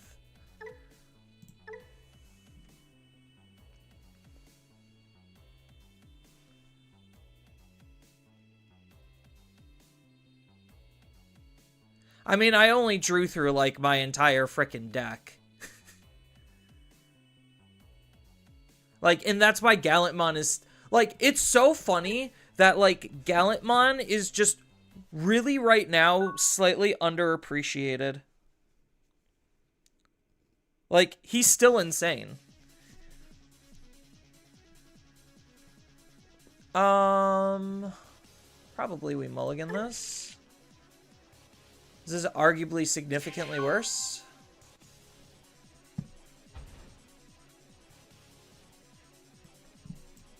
Draw us into something good. Nope. Probably should have just passed.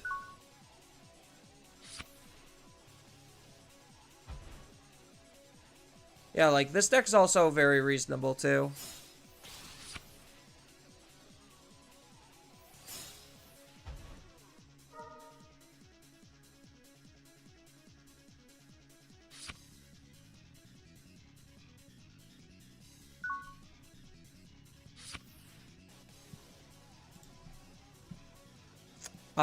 It sucks that I don't have the ability to remove this. Oh, that extra doubly sucks. I had to do it. Had to do it.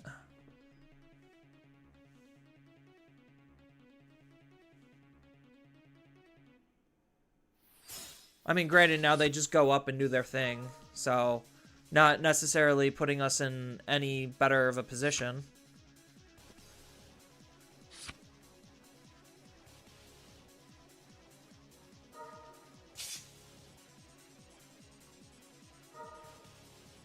So they +1 memory when they loop like that, which is, I think, is like really horseshit.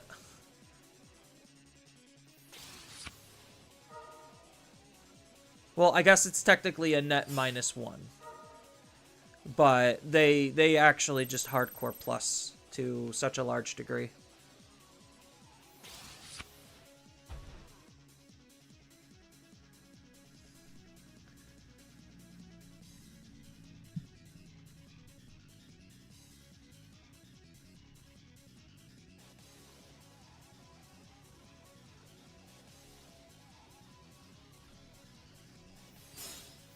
Thank you, Crimson Blaze. Yeah, I figured that was coming. 14 on my opponent's turn? Jeez.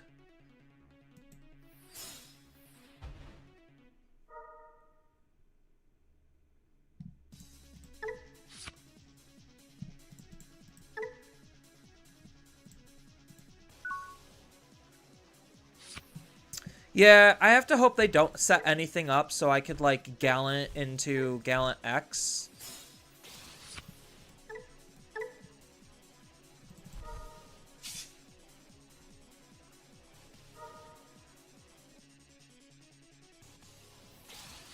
Invisimon. Do they have jamming?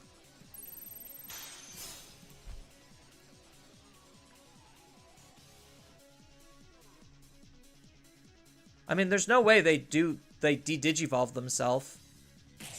Yeah. I'm like, there's zero way they de-digivolve themselves.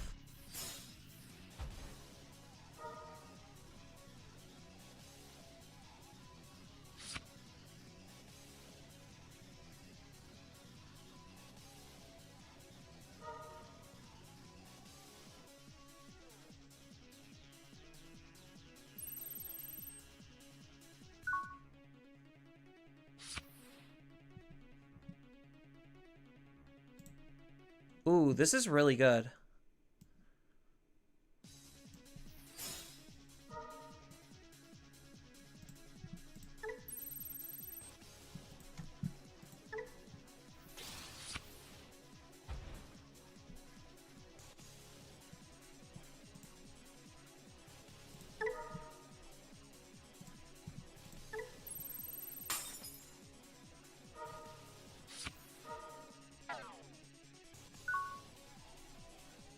I mean, that's the best I can do.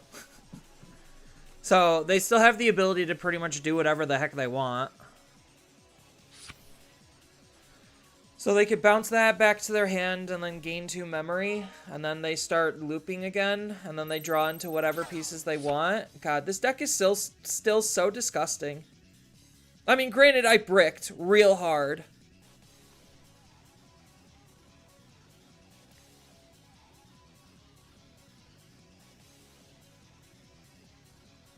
The original Loopy Doop? No, Lilith Loop was the original loop.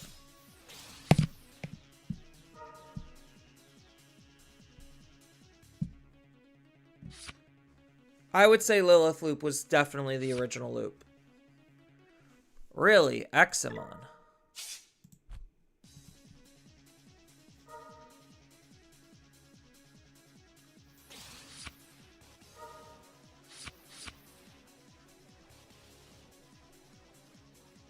I just have to hope my Digimon lives. That's really the big thing.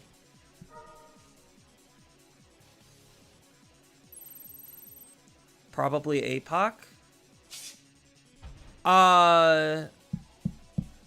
No, APOC was I wouldn't really label APOC as a loop deck. It was just a deck that had some very big design flaws that allowed it to recover itself for pretty much no cost or benefit or downside.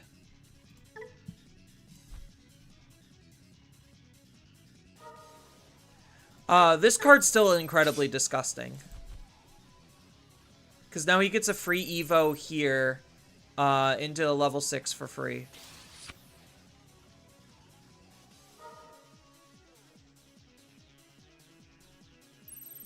Oh, interesting.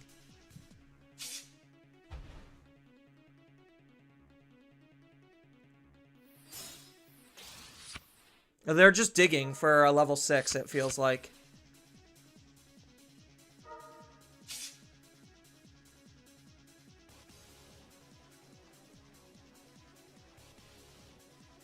Yeah, so keep in mind, the net memory they spent on this turn has been pretty much negligible.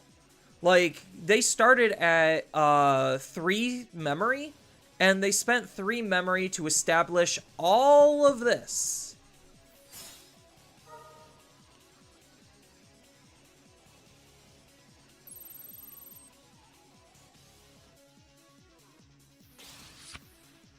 Now they get to gain 2 back and choke me to 1.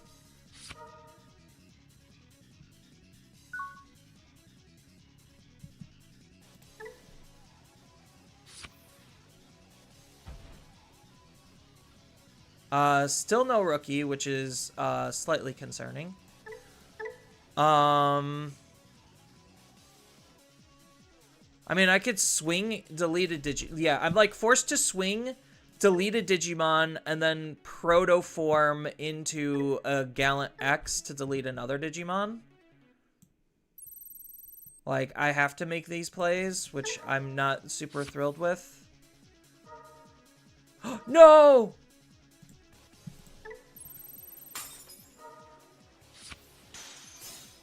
I forgot about the Mirage. Alright. They couldn't find their level 6, but they could pretty much just do whatever the fuck they wanted. God, I should have just digivolved into the medieval, or into Gallant X. I forgot about Mirage.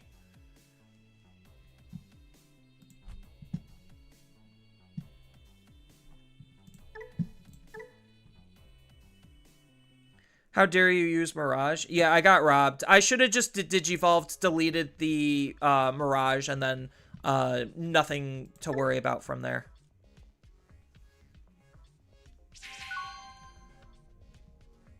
Look, I could use Honkun and Mirage.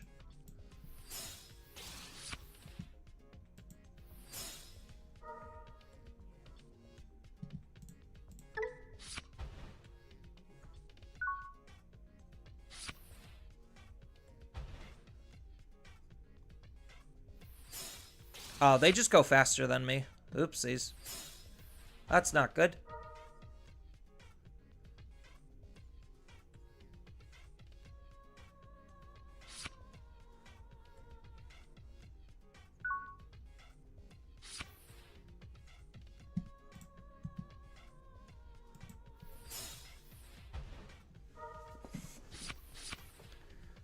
Okay, so all we need is a tamer, and we just need a level 6. And then we're pretty much good to go. That's fine because we have this, and then we could do this to do other things, or maybe we Mega Seadramon. No, I don't think we Mega Seadramon. I think we just use the Honkun. Ooh.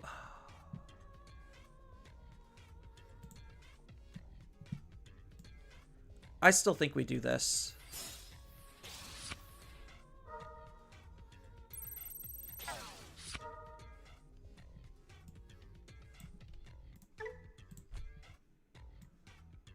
I could attack into his security. Is that beneficial for me? Because I'm going to be memory boosting. I don't think it is, so I think I just memory boost, and I think I just hold. There's the Mirage. So now we just need to see a tamer, and we're good to go.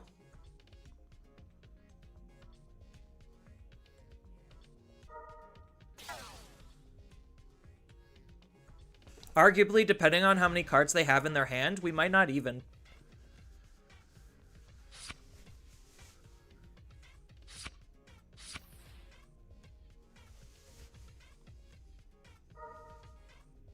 So they get a free Evo here.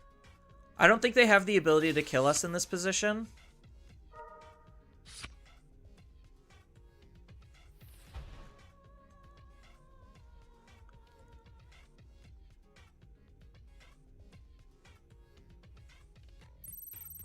Oh, they actually do. Never mind.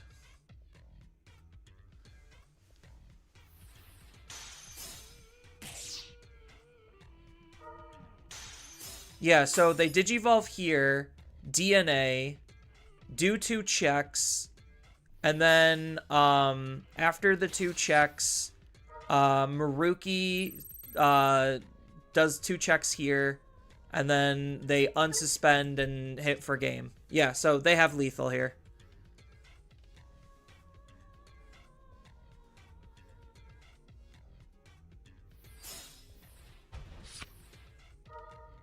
Oh, it minuses 5k, so they might not. Because Maruki won't have anything to attack into. Okay, so there's a chance. They'll be able to rip through all my security, but they won't be able to kill me this turn.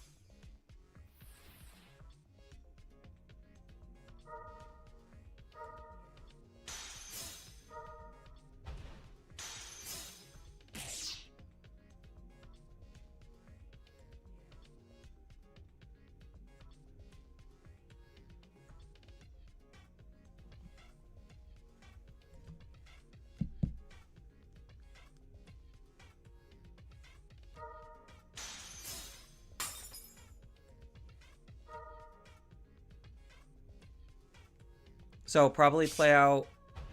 Oh, okay.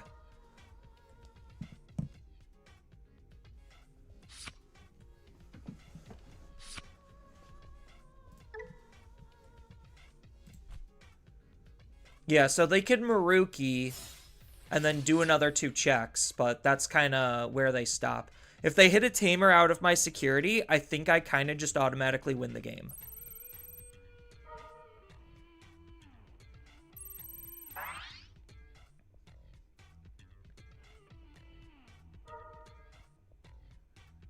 Oh, they just gave me a free memory. That's fine. They didn't have to do that. Oh, so they did that just to play the in-between theater?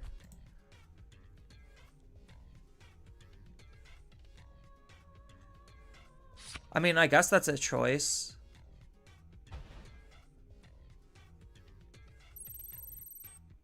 And then this will swing for 2 checks. Thomas Tamer, so I guess that's pretty good. And the other Thomas Tamer. Wow, look at that. Alright, so now we just combo off. My opponent does realize they basically lost the game, right?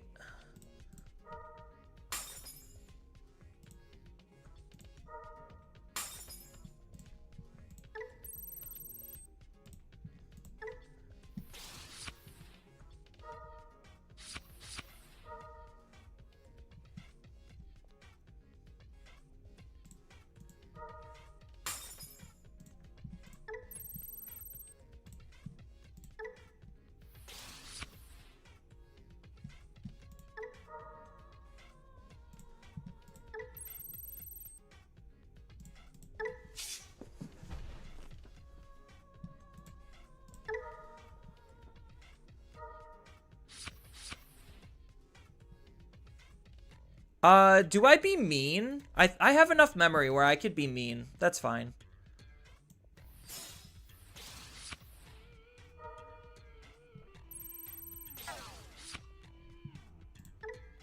This helps insulate me.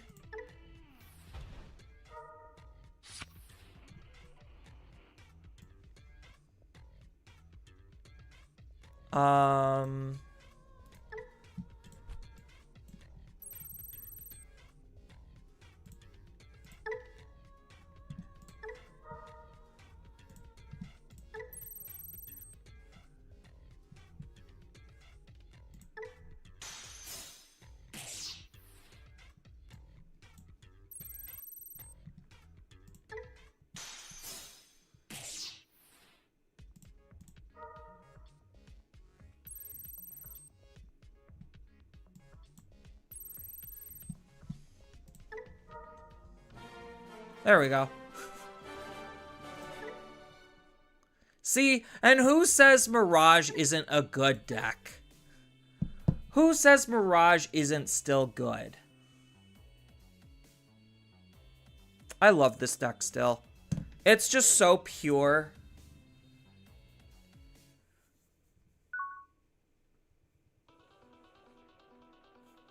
Maybe not with this hand. It's not pure. Oh, such a better hand. Holy crap. Oh, is this a K deck? It is a K deck.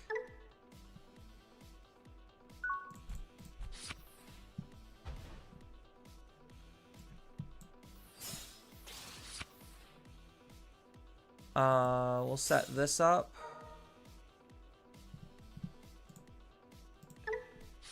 I probably should have grabbed the scramble, but that's probably fine.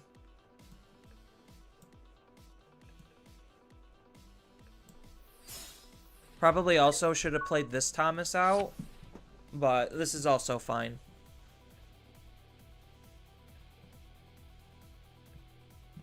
So he gets to gain 2 memory here. Is this K Masty? Or is this like actually like... Okay, it's actually a Grand Drac. So that means the damage output is rather low for the most part, so I should be okay.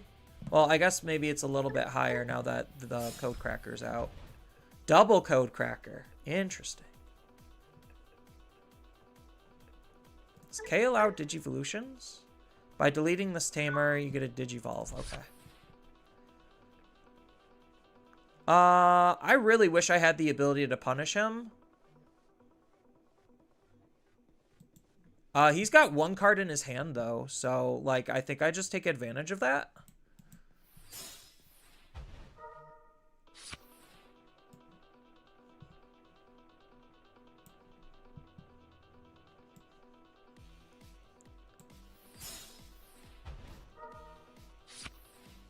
Okay, we're pretty much good to go next turn, then. Because we should have enough potential card draw to be able to do whatever we would need to. And I don't think my opponent with 2 cards in their hand really has any ability to actually play the game.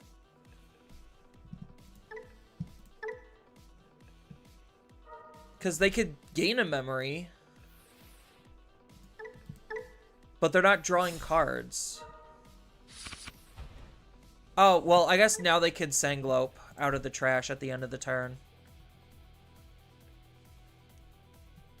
But is this...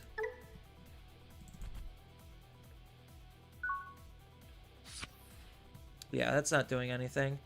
Alright, let's, make some plays.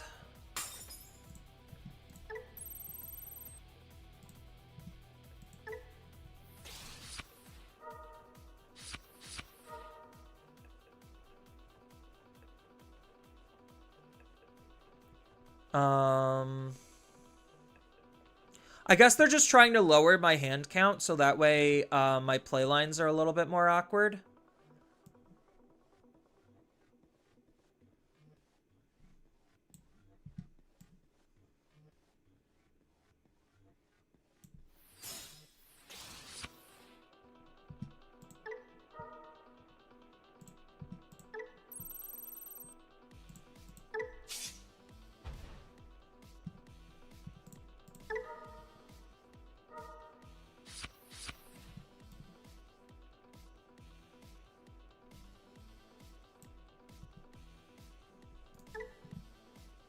So this has jamming.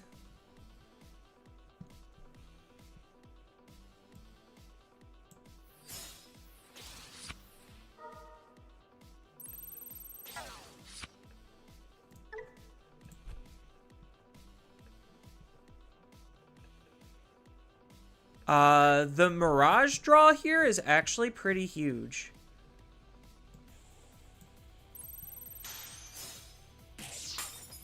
That's kind of sucks.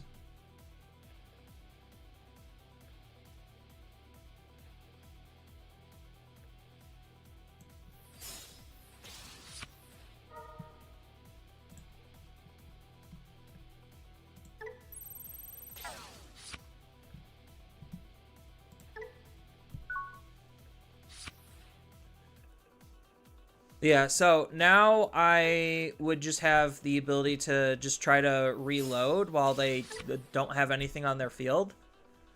They could hard play something and get something going. Yeah, unfortunately I don't have any extra Thomases to play out, so. Fenry K? Yeah, it's a thing, because K interacts with dark animals, and Fen's a dark animal. I don't know exactly what K is doing that's making it better, but it definitely is a thing.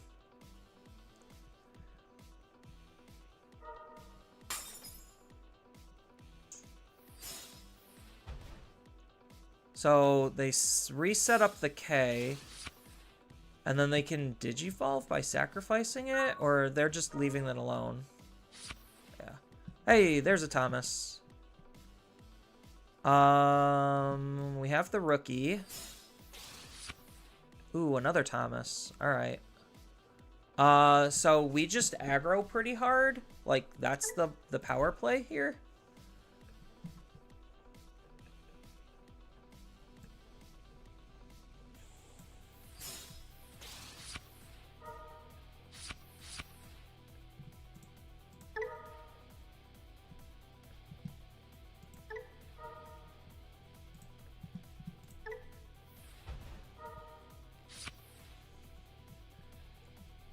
Because we don't really need to gain a lot of memory.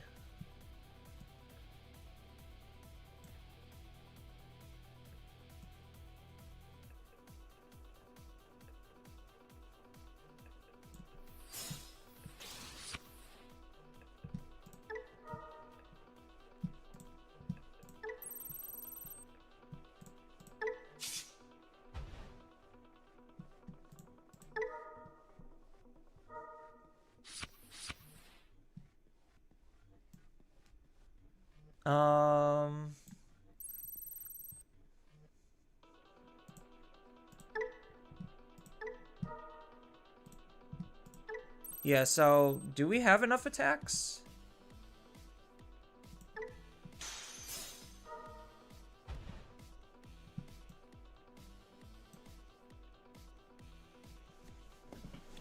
We might have enough attacks.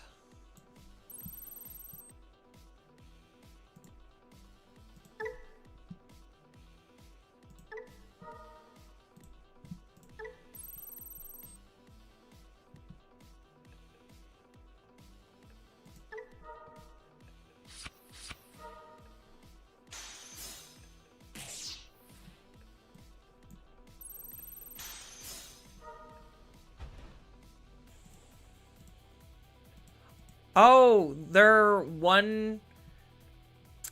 Oh my gosh. One card off. One card off from being able to use these. Damn. Maybe I should have just tried to loop again.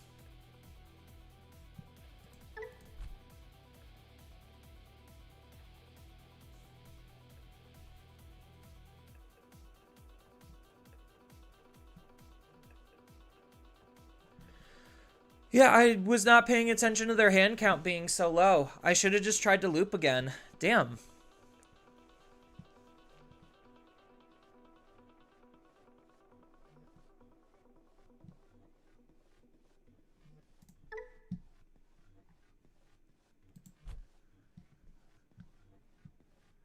I royally fucked that one up then. That was my bad. Yeah, because what I should have done, instead of choosing to gain the memory, I should have digivolved into here. That would have put this card into his hand, and then I could use these to win the game. So that's what I should have done. I don't know if I just straight up lose the game in this type of a position, though.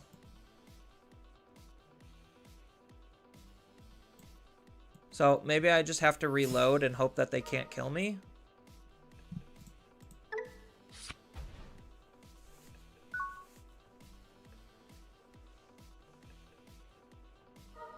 But yes, I did have a play line that equaled a victory. So I guess I'm just watching this out of semantics and formality.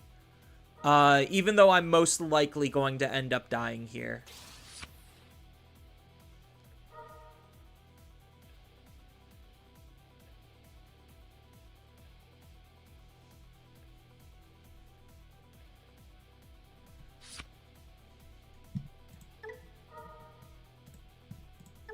But yeah, I had a playline that would have led to victory, which is slightly unfortunate that I saw it too late because I wasn't paying attention to cards in hand.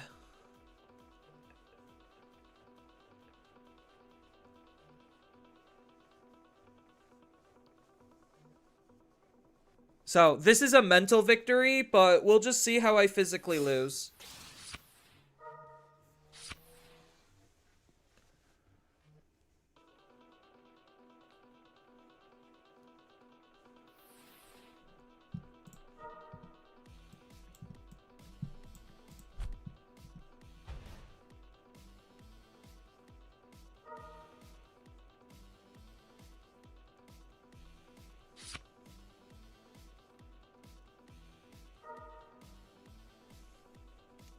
I wish this could constantly bounce tamers. That would have been very nice.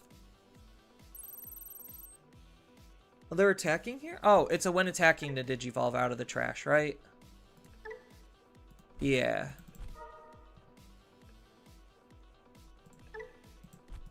Is this mine linked? It is mine linked. Okay.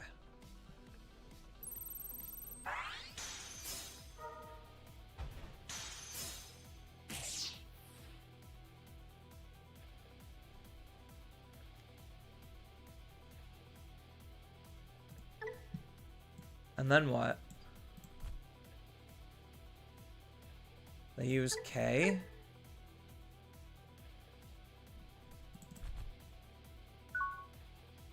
Oh, okay. So, I guess, like, literally everything they did just didn't matter? Cool.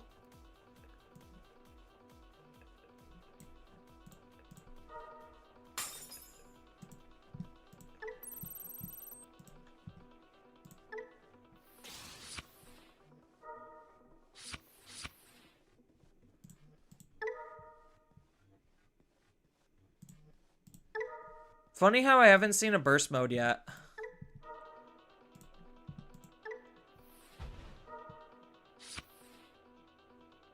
Because there's no level 7 ace for them to play here, right?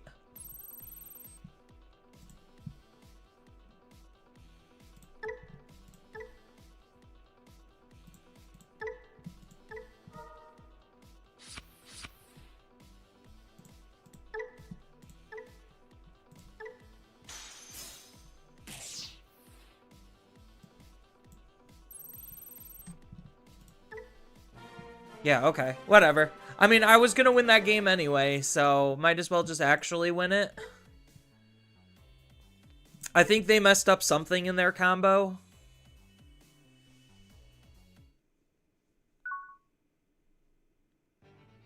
Reasonable decks are still reasonable. Halfway decent hand. Not terrible. I've definitely seen and experienced worse. Set up the training. Take the Mirage.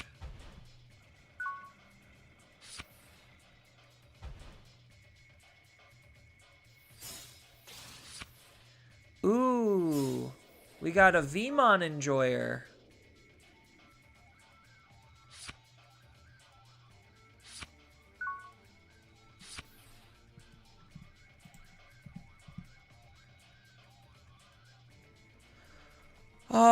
Do I set up the Tamer or the Sango? Maybe the Sango, just to draw a card while I can. That's a good draw.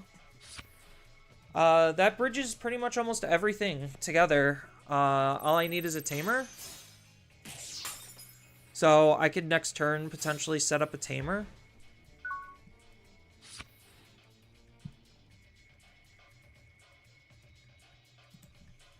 I know the deck can operate off one memory.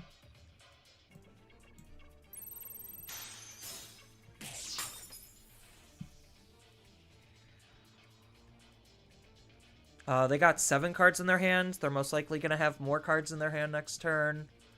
They won't be able to kill me. So I think I do just set up the more expensive tamer here.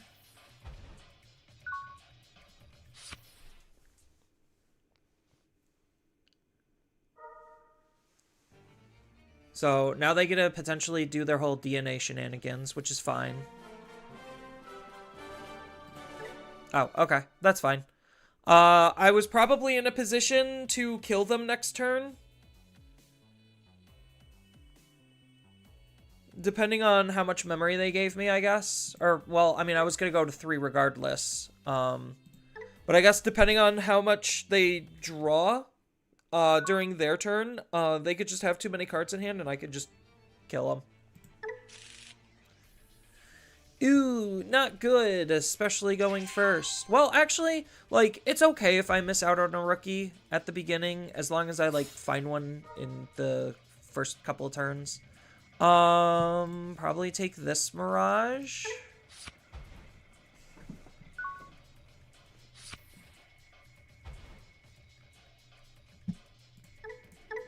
Three Great Angels? I think this is an auto loss for us. Because we lost the ability to interact with their stuff. So this might be an auto loss if they get into Domini.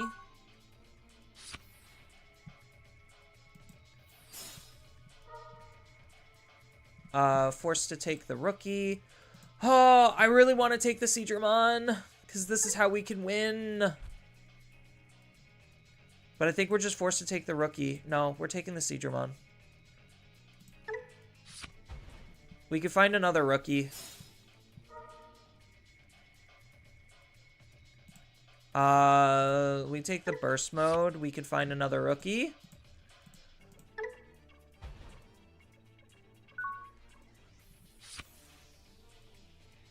So we just need a rookie and a tamer and we're good.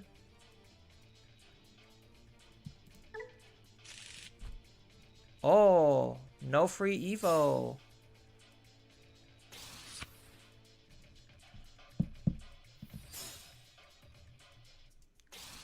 But this they for sure have a free Evo.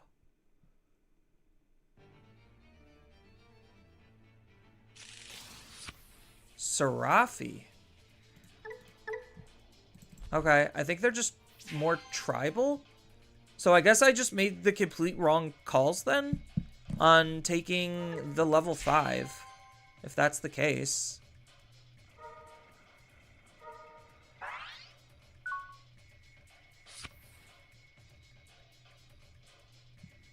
What is this ability?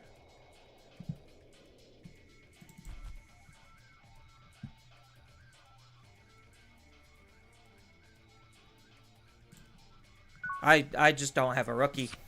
Yeah, taking this was the mistake. I should have took a rookie.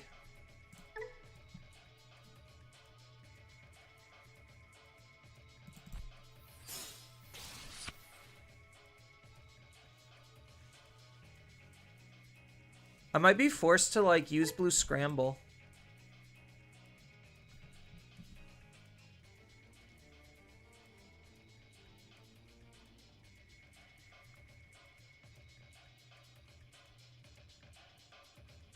I was just so concerned for a Domini, and then it just didn't happen.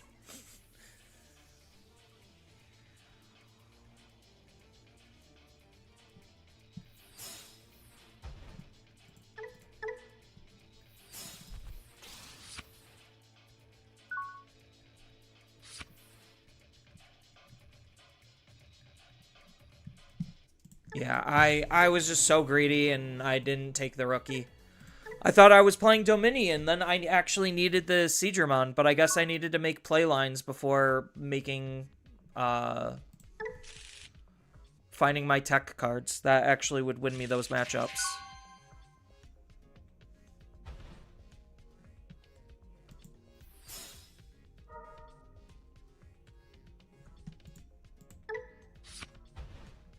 There was an argument to take the Scramble. Because I already had a Thomas, but Thomas is like a good turn passer, I guess.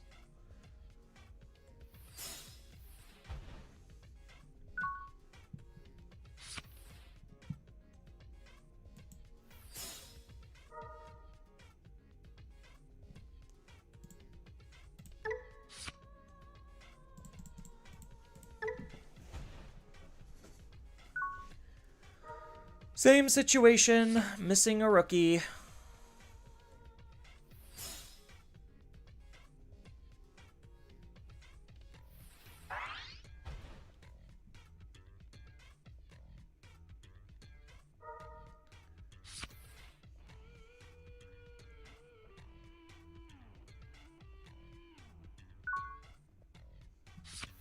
Oh, there's a rookie. Nice.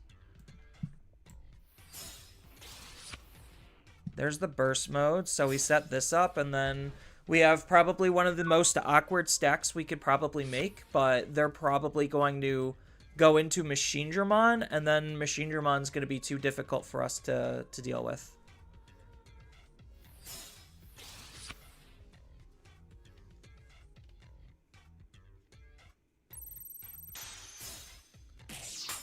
Ooh, that's actually pretty good for us. Although, losing out on our tech card is obviously not very good for us.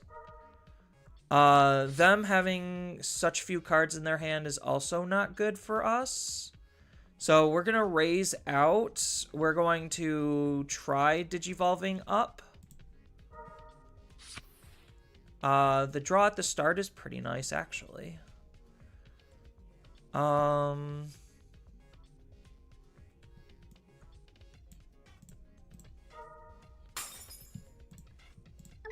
Yeah, unfortunate.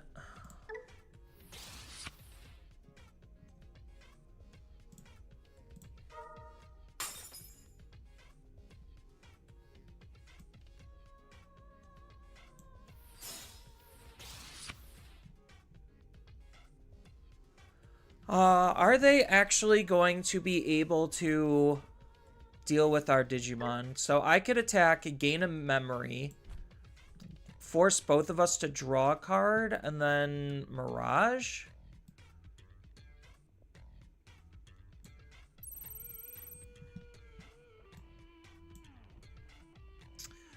Maybe I don't force both of us to draw a card, because memory-wise, it's not gonna matter.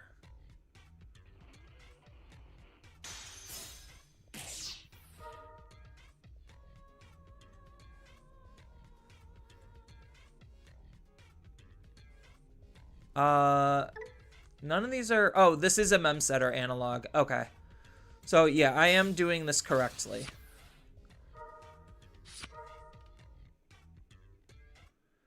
And then to pass the turn... Ooh, what do we take? I think it's just the Gao.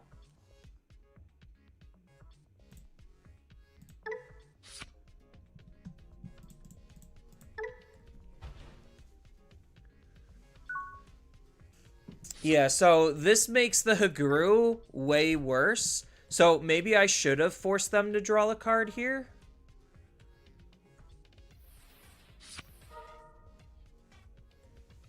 Because then they would have lost 2 memory.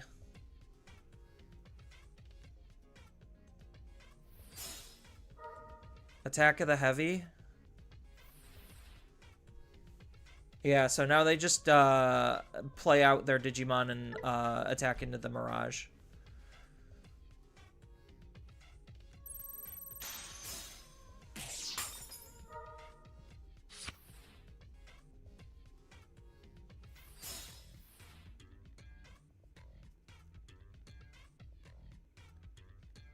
So maybe swinging was bad.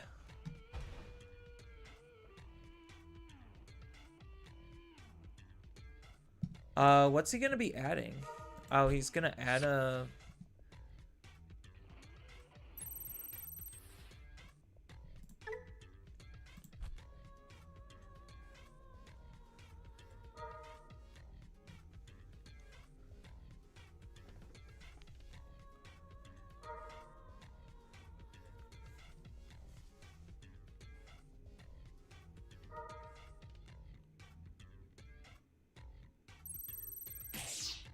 So that forces him to delete sources, though. So I literally have 1 turn to rebuild.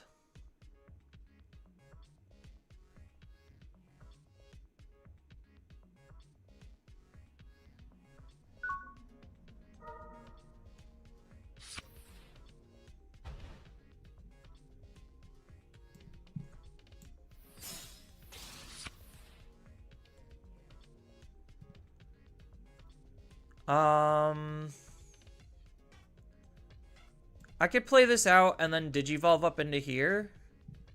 That's probably the play line.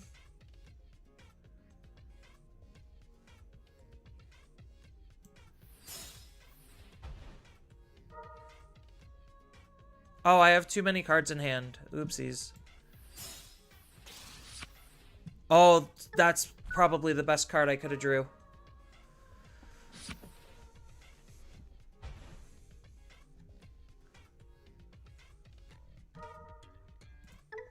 So, how much is he going to be punching me for?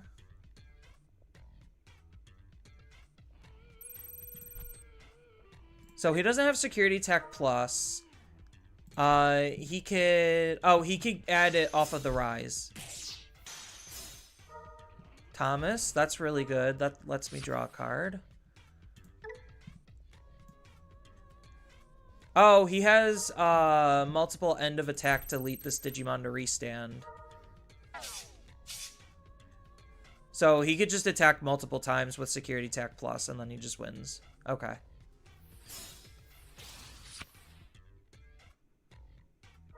And then that guarantees the refill.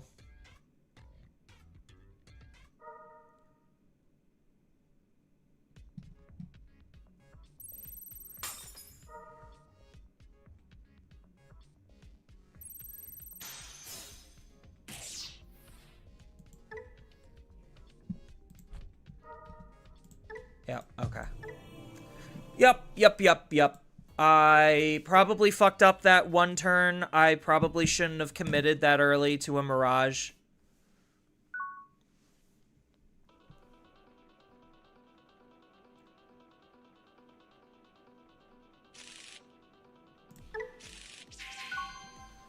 That was 100% my bad. Oh, same guy? Yeah, it's the same person.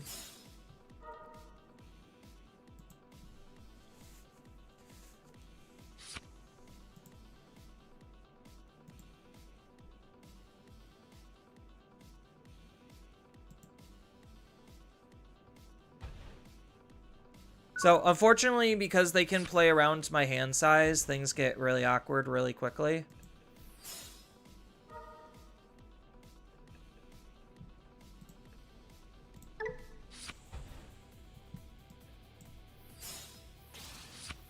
Of course, now I see the more ideal rookie.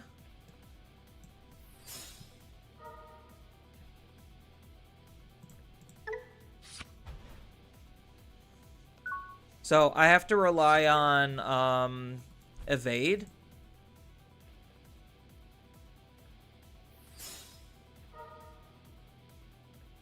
So I could bounce his Digimon. So I can move out, bounce his Digimon, and then kind of just see what happens there.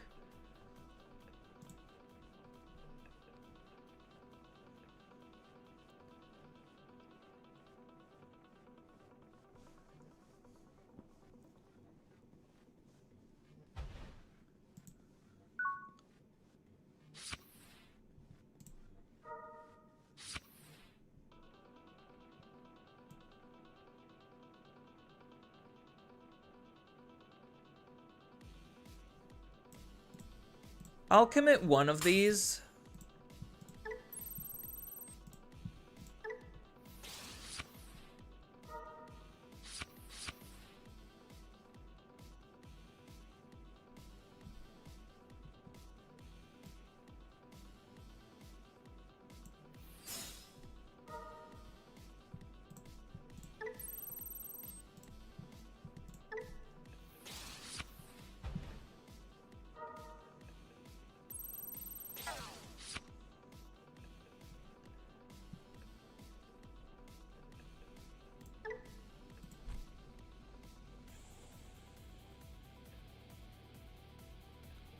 He's got 2 of them.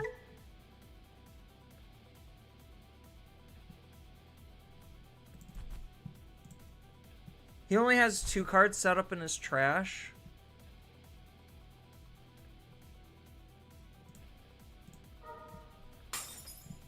So maybe I do just full commit.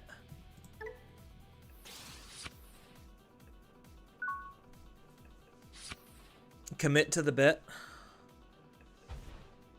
And then this can help slowly set up my Thomases.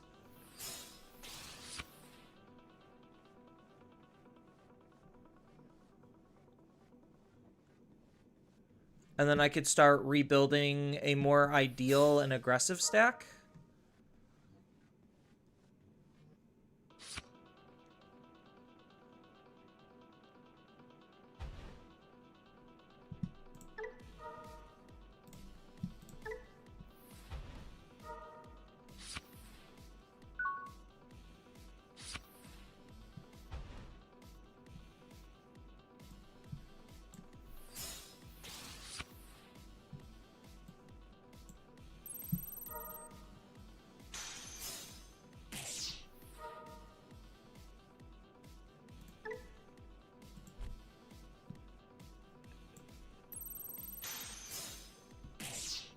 Wow, okay. I'm hitting, like, all of his rookies. Which I'm okay with. Don't get me wrong. Now I just play out, Oh, I could do this and then force the draw. And then set up Mem Setter here.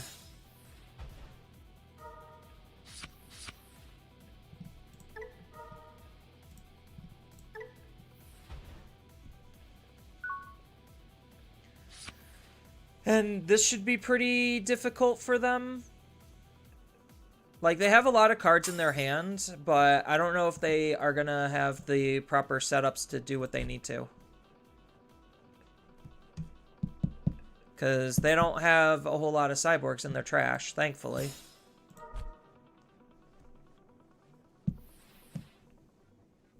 So that's 3. Oh, so they have to do that just to discard them. So that's 4. So now they have it.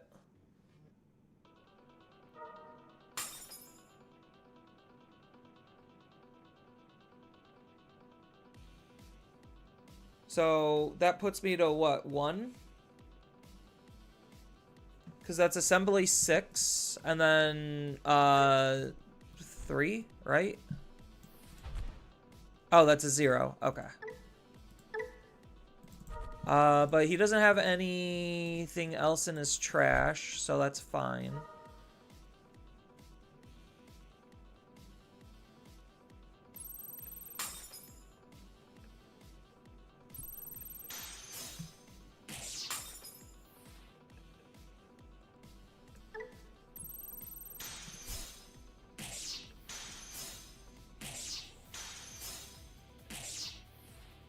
And then he kills himself, unsuspends, and then he doesn't have the memory to finish it? Oh, no, he does, because he has Blitz. For fuck's sake.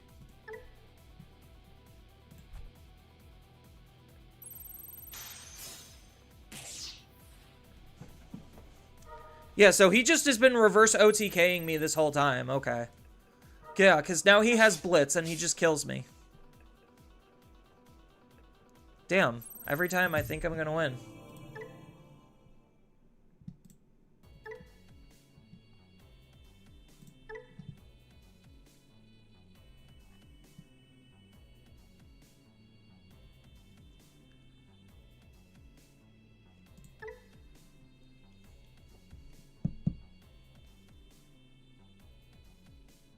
Yeah, so he's like Machine Dramon OTK.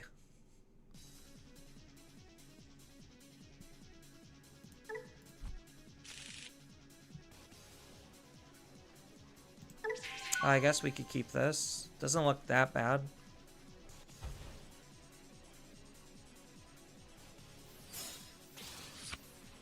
Whoa.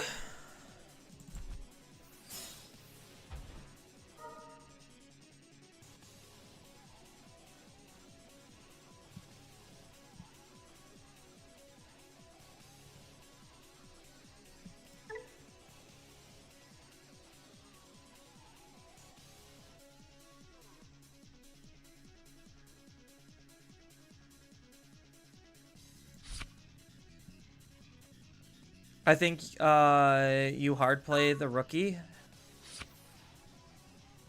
I could see that just for a search and then go into Cyclone and then punch his Digimon. Hopefully I see another rookie off of this.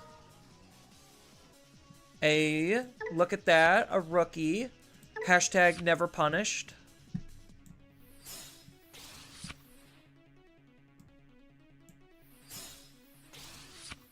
And then this should make things pretty awkward.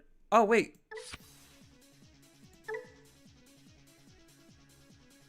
Oh, because I don't have end of turn attack. Right.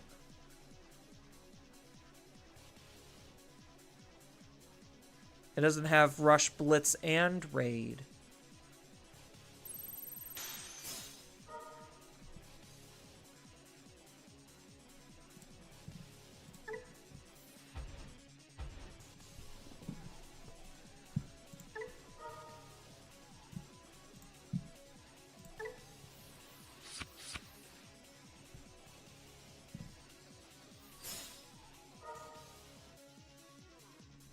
Ragnalord Dragon Links.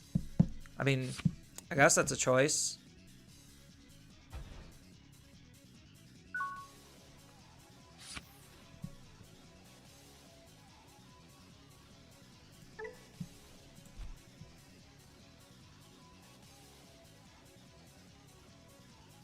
Do I move out? I think I do. I think I have to move out. So, this can punch security. Then I get to gain a memory here. Digivolve.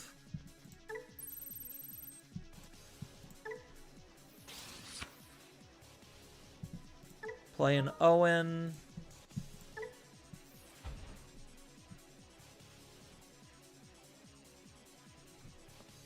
Funny enough, I do have a warp. So I think I punch here.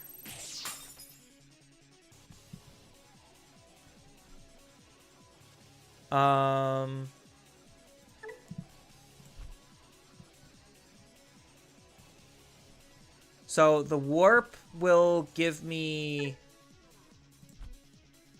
2 memory back. So, I think we just, hold on this.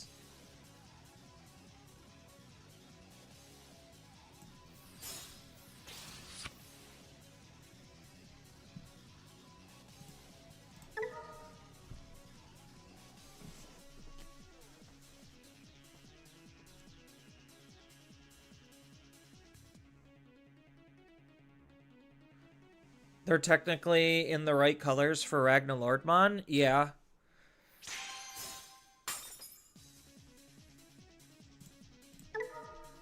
Oh, I'm forced to gain the memory anyway. Do I just go Strack then? Maybe I just go into a Strack.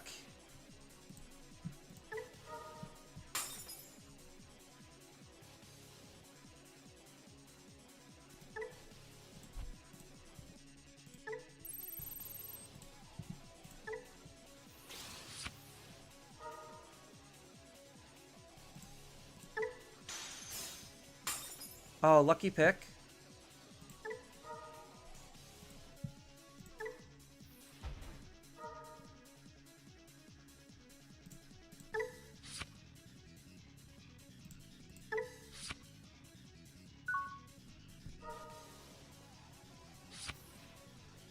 Yeah, so they have a lot of memory here, but hopefully, hopefully the Strack is good enough to just fuck them up.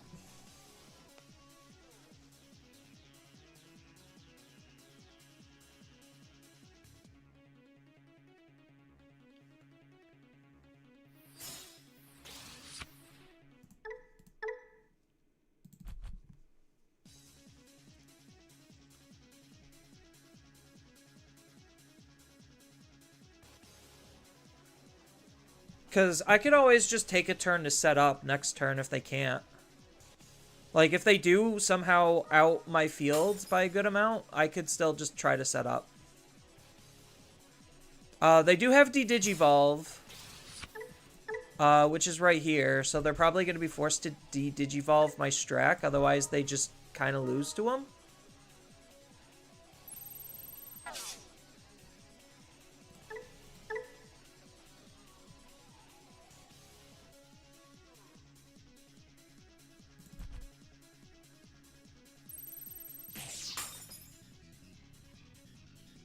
Interesting that they chose to deal with that, Liza.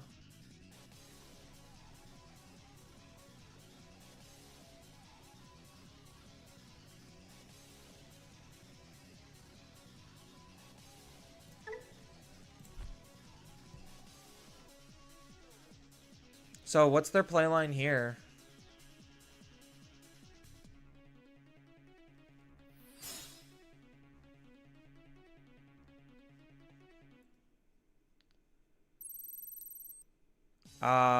Sure.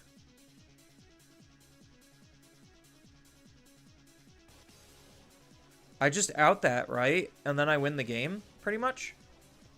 Because that basically is removing his entire hand.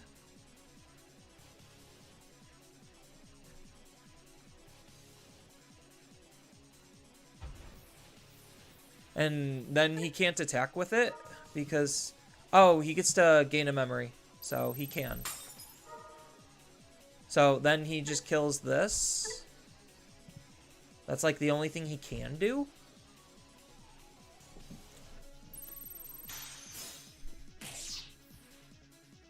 Okay. And then he just passes at 3.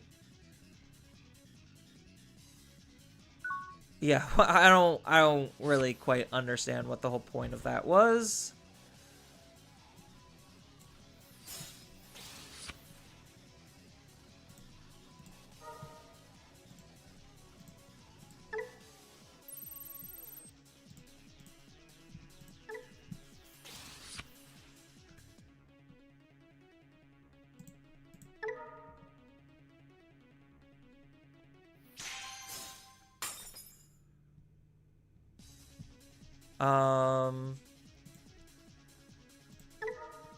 Gain the 3 memory back because this is totally fair.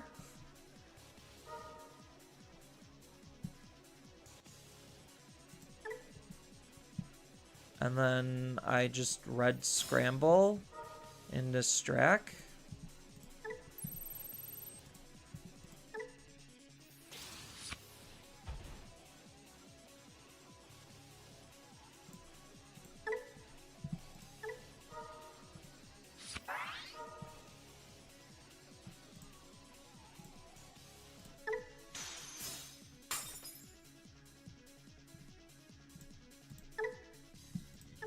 And then they basically can't play the game?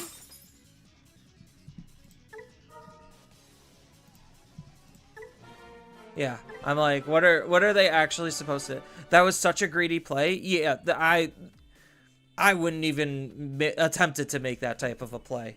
That was such a bad play.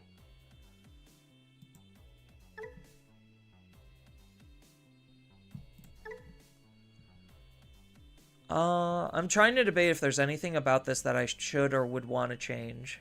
I think, like, I'm okay with it as is, like, where it's currently at. Maybe I don't need 3 of this Owen. And maybe I need, another one of this Owen. Either that or I just play another Crimson Blaze or something. I could also up this, just run 6 Owens.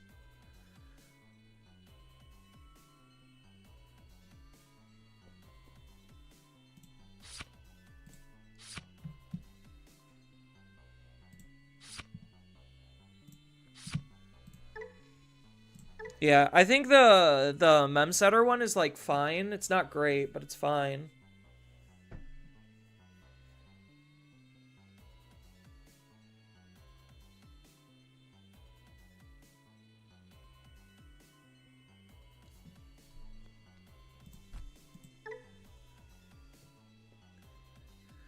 You literally say, nah, Medusa that game. Oh, I saw no Medusa that game? Yeah, exactly. So as long as I see the level 7, like, I don't care if I see Medusa or not. The level 7's impressive enough as is.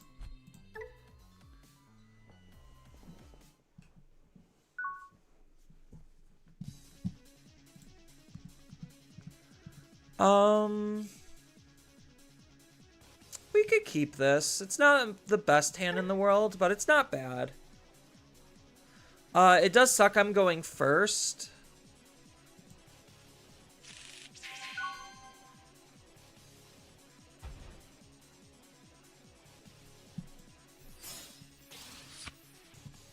Okay, that's a pretty decent draw.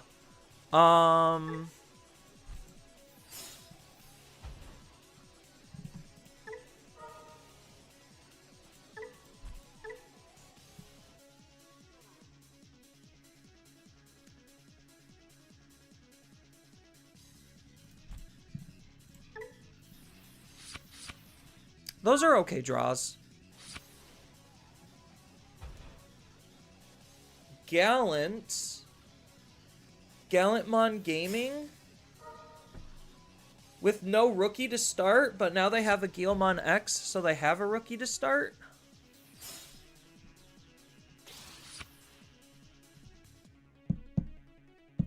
I think like the big thing on what decreased Gallant's popularity is obviously over time people probably just cared less and less for him.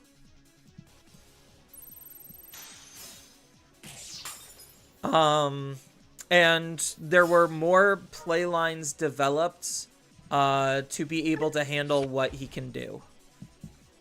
Because, like, Gallant's big protection is just during your turn, and there's a lot of ability to play stuff and do things when the memory passes over. And I think, like, that's the big weakness to Gallant, is, like, we just developed more aggressive play lines that can bypass his one, like, main protection.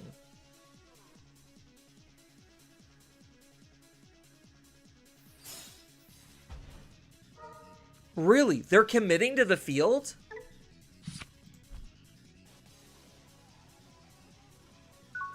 That's wild. That is actually legitimately wild.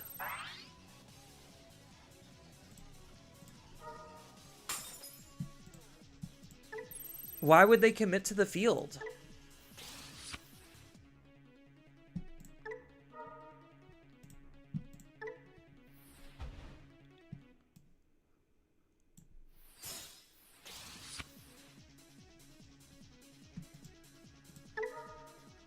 Oh, I probably should have used this Lamia, but I'm using this Lamia in case something happens to where I have, like, a warp play.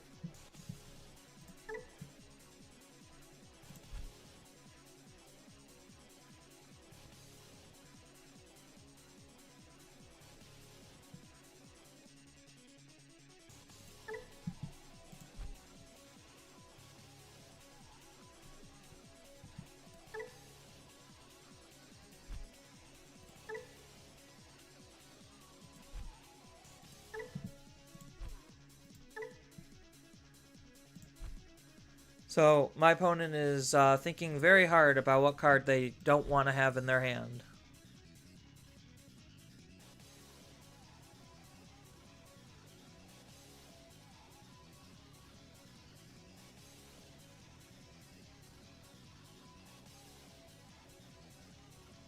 I don't necessarily think it's that big of a choice.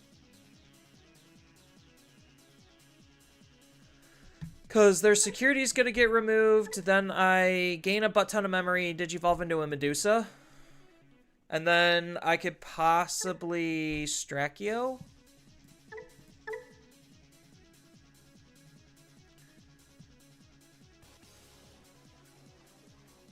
So the bottom security. I don't exactly know what's the top and what's the bottom when I when it's laid out like this.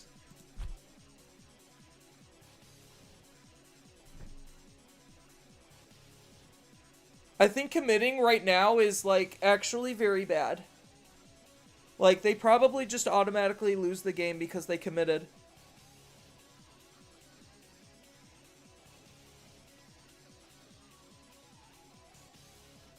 If you had the cards, I probably would have held in the back a little bit longer.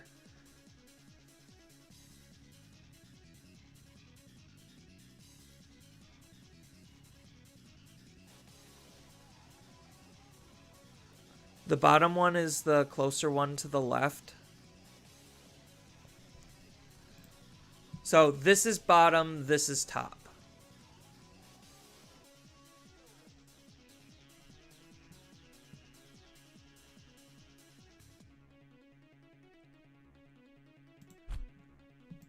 I think my opponent knew that they messed up, and now they're just regretting their life choices.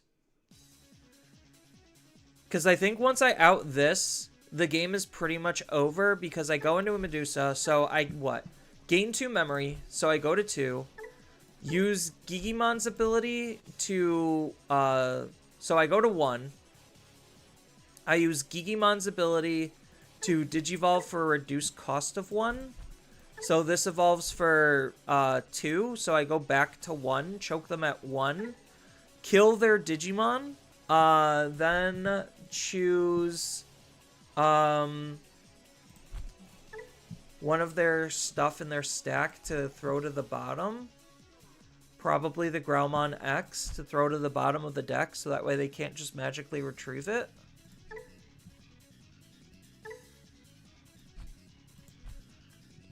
I don't think I get end of turn attacks here.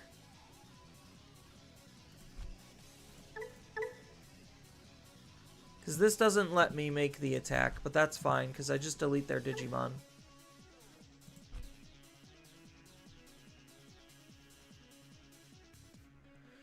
I don't know what my opponent is doing.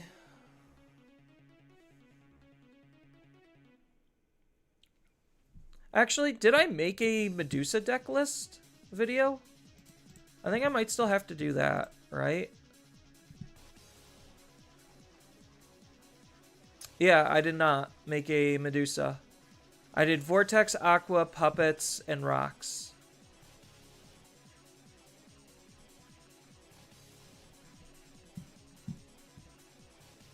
So I still have to make a Medusa.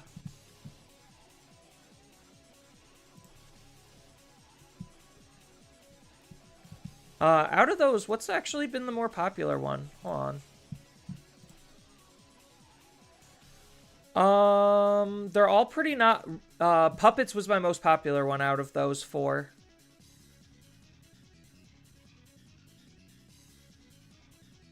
I don't think I did anything special with Puppets.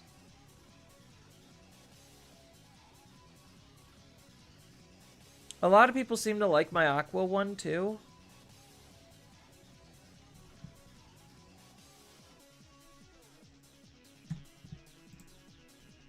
Yeah, so I gotta make a Medusa. Alright. We're just gonna... like, we basically won that game because we killed their stack and then they don't have the ability to rebuild.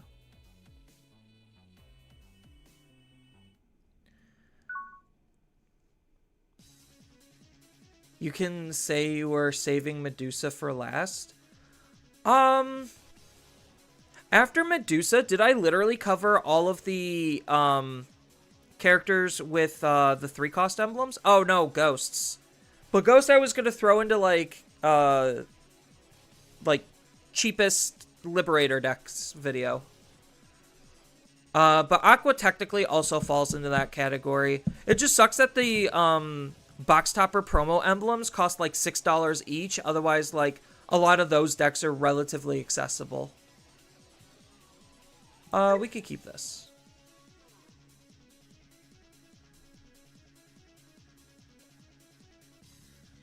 Like, Bandai just has to always fuck things up with promos, I swear.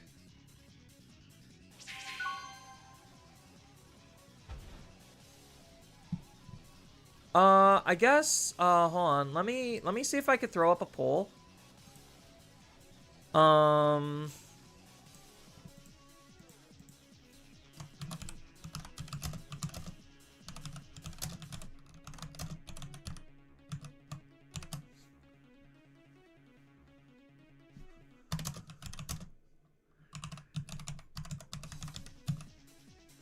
Alright, let's go ahead and start this poll. Just as something, like, something topical to have fun with.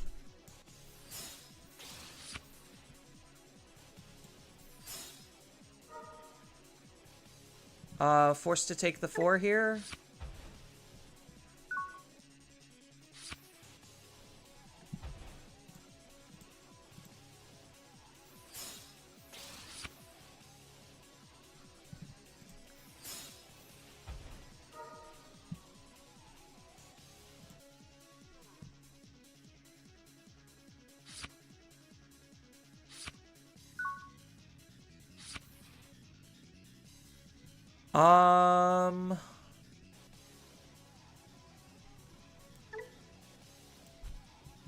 Do I set up the tamer here? So I could kill his rookie. I think I might need to, like, take a pass and set up the tamer. Because otherwise I'm, what, digivolving into Dimetra?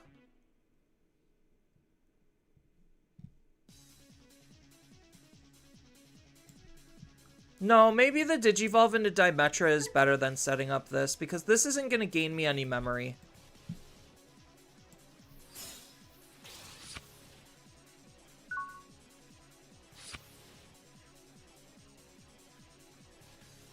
Where Garurumon from BT24 should be hit? No, that card is very unoffensive. It's a, like, halfway okay card, but it's not very unoffensive. Hey, another training! That's really good for us.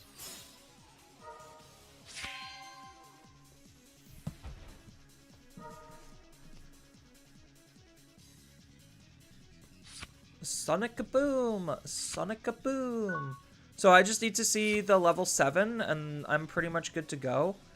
What am I doing here? So I'm digivolving into Lamia.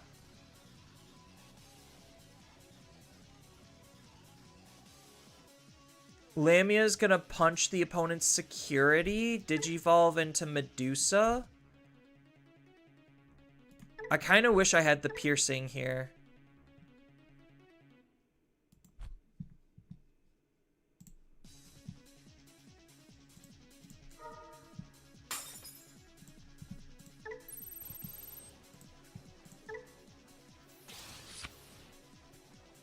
Okay, so I could play this Owen and then use the ability of Owen to give piercing and then attack into the Tapirmon. Then Tapirmon will get deleted. Will pierce through the opponent's security, gain 2 memory, then digivolve into Medusa, kill the Electmon. Is that exactly how I'm thinking it's going to transpire? Because I could also just, like, pop this second offense training and just straight up digivolve into Medusa, but it doesn't solve the rush problem.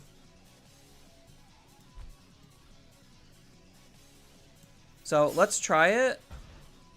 See if this this works the way I think it's going to.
Sick. Both are very good cards to have. Oh, so now I have 1 protection.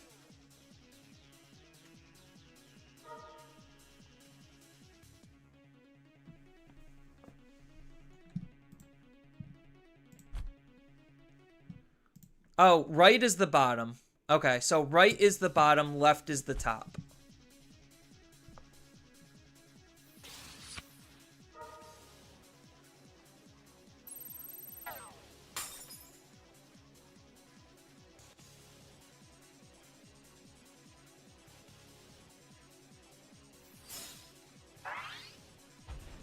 Oh, just hard play the Merva, hard play Digimon, and then de-digivolve me down?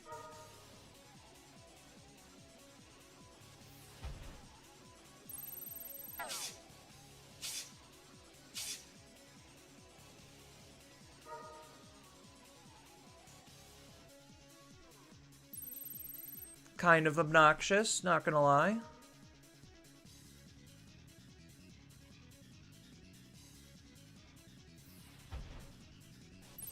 Yeah, how do I get rid of this card?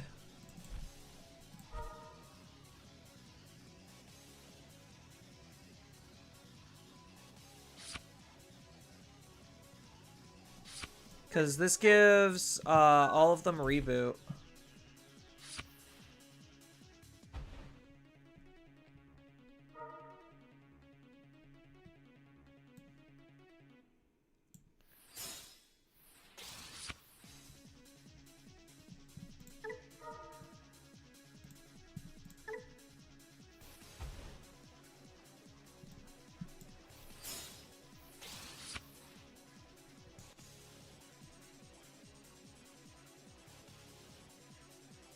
Easy, you delete it mid-attack. Oh, with progress?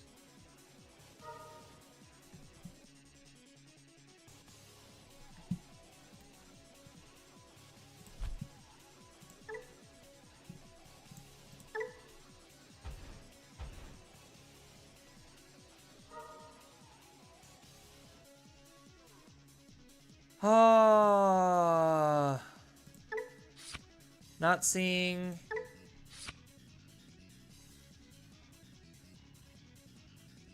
Do I die here?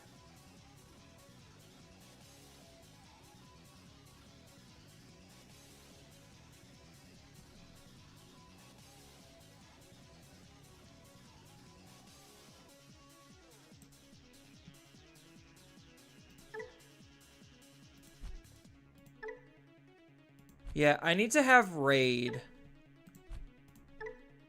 Raid would be very good. I think they could also use the Petrify tokens to be able to,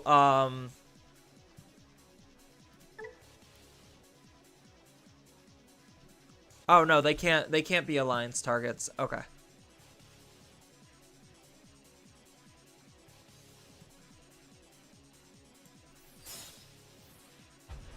Yeah, but if he has the DNA, I basically lose the game here.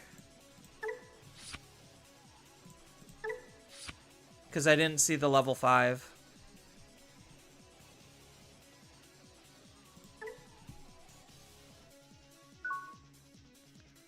Also, your Medusa can bottom deck before it happens? Okay, yeah.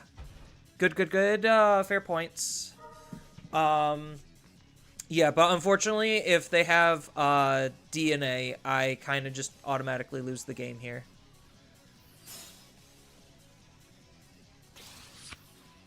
Because they swing, alliance, DNA, swing.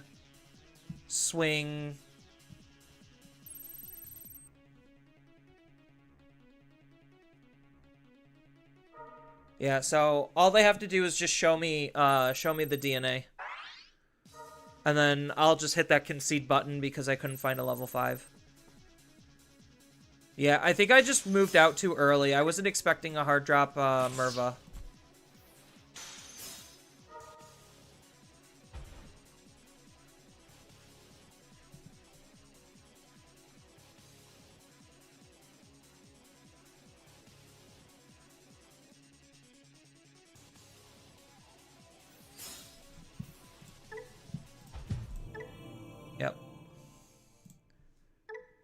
because there's a high chance that it just lives through security. Just on its own. And then if he has Marukimon on top of that, then I'm just like extra quadruply doubly dead. Time Strangers, okay, so I guess this will probably be a good time to talk about bans and restrictions. Seems like that's what people want. Or should I... there's only been 10 votes. Which is about half of the viewers as of right now. What do you think about the new Time Stranger cards that can be hard played with a reduced cost? I think a lot about Time Strangers is, like, not gonna lie, kind of just fucked up.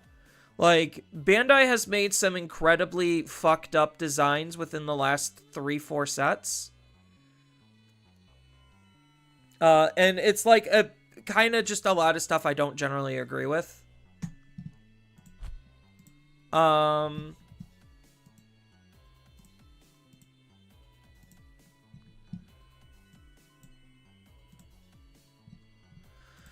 So I guess we could kind of talk about some bans and restrictions. Let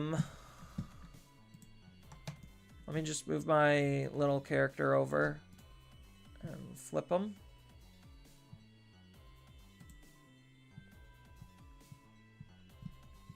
Since it seems like about half of you want me to talk about it.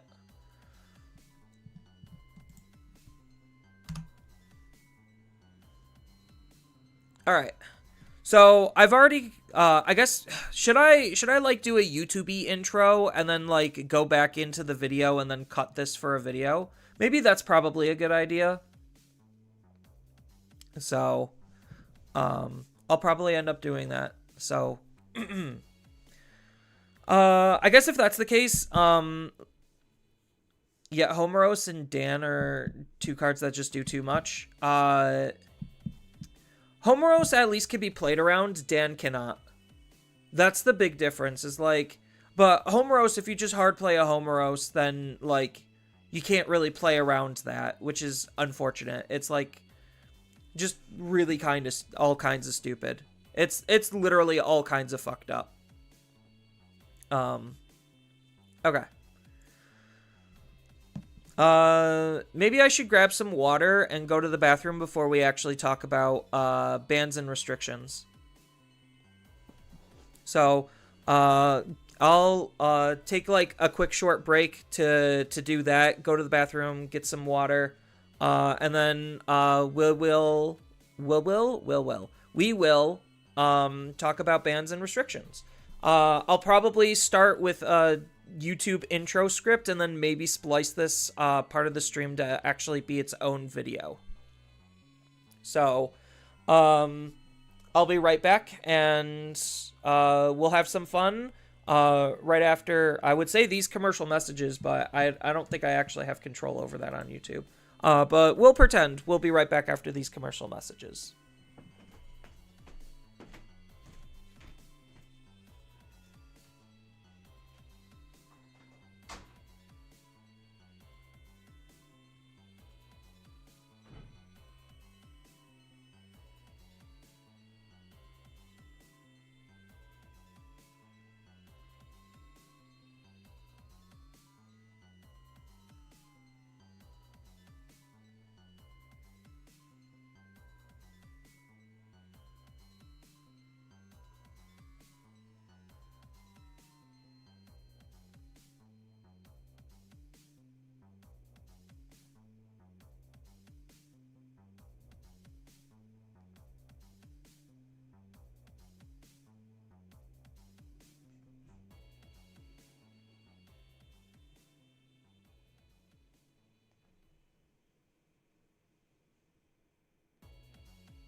All right, I even got a snack.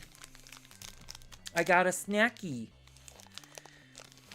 It's a peanut butter biscuit. Because peanut butter is tasty and biscuits are... they're not really filling, but, like, they're crunchy, I guess.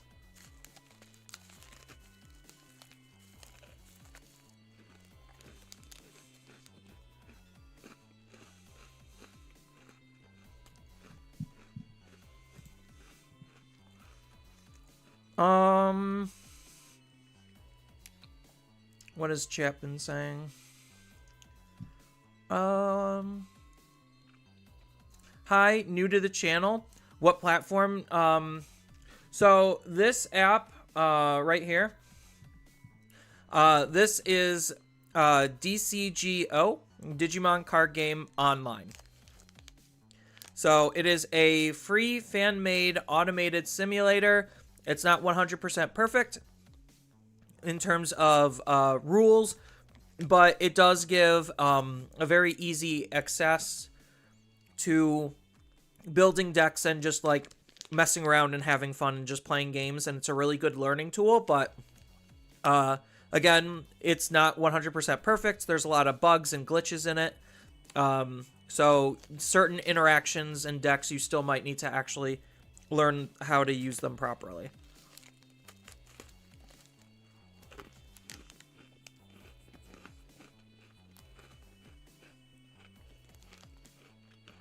So if you Google search DCGO, you should be able to find it pretty easily in terms of being able to download it. I believe it is currently on Windows and Mac. There is no mobile phone version of it, and I don't know if it works with Linux or not, but it runs off of the Unity game engine.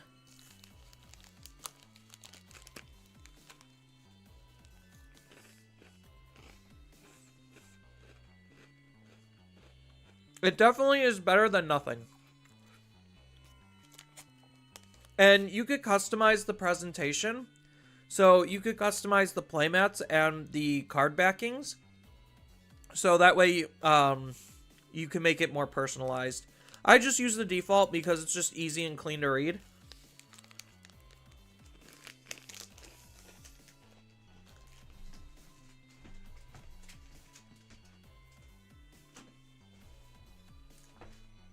And a lot of the times, I do not use any alt arts because it's easier to search up not the alt arts when you're actually like buying cards and building decks for yourself. So that way you don't get confused on what art is being used or what card is being used, because there's a lot of same Digimon with different arts.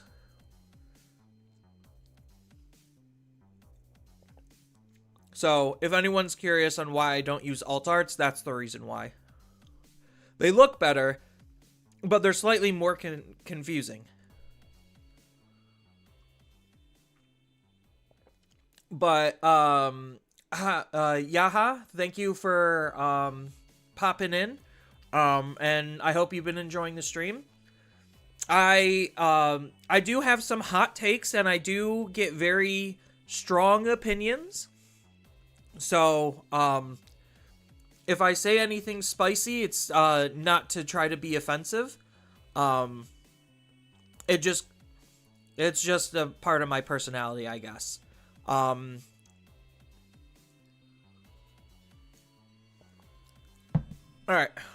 So, with that out of the way, in terms of introducing this, but if you're having fun with the game, that's all that really matters at the end of the day. And sometimes it can be a little hard to find what you define as fun. But don't let don't let things anyone say stop you from enjoying what you enjoy.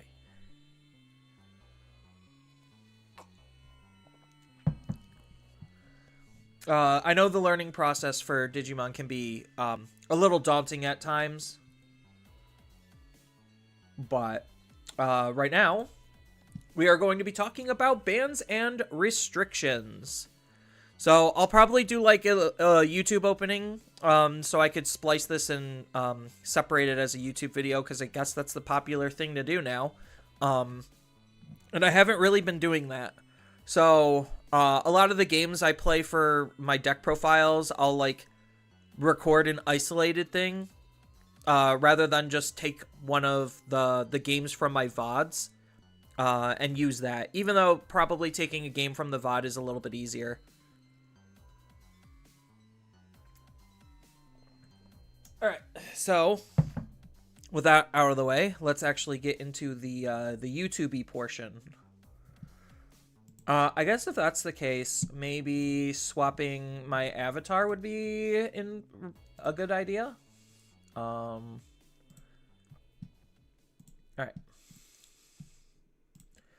And here we go. We are in YouTube mode.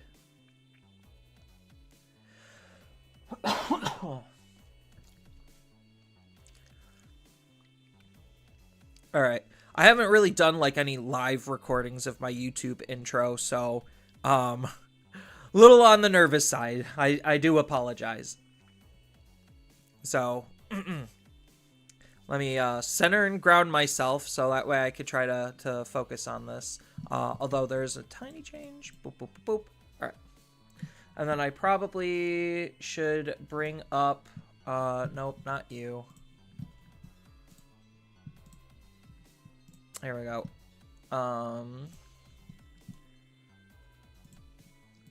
Different. All right.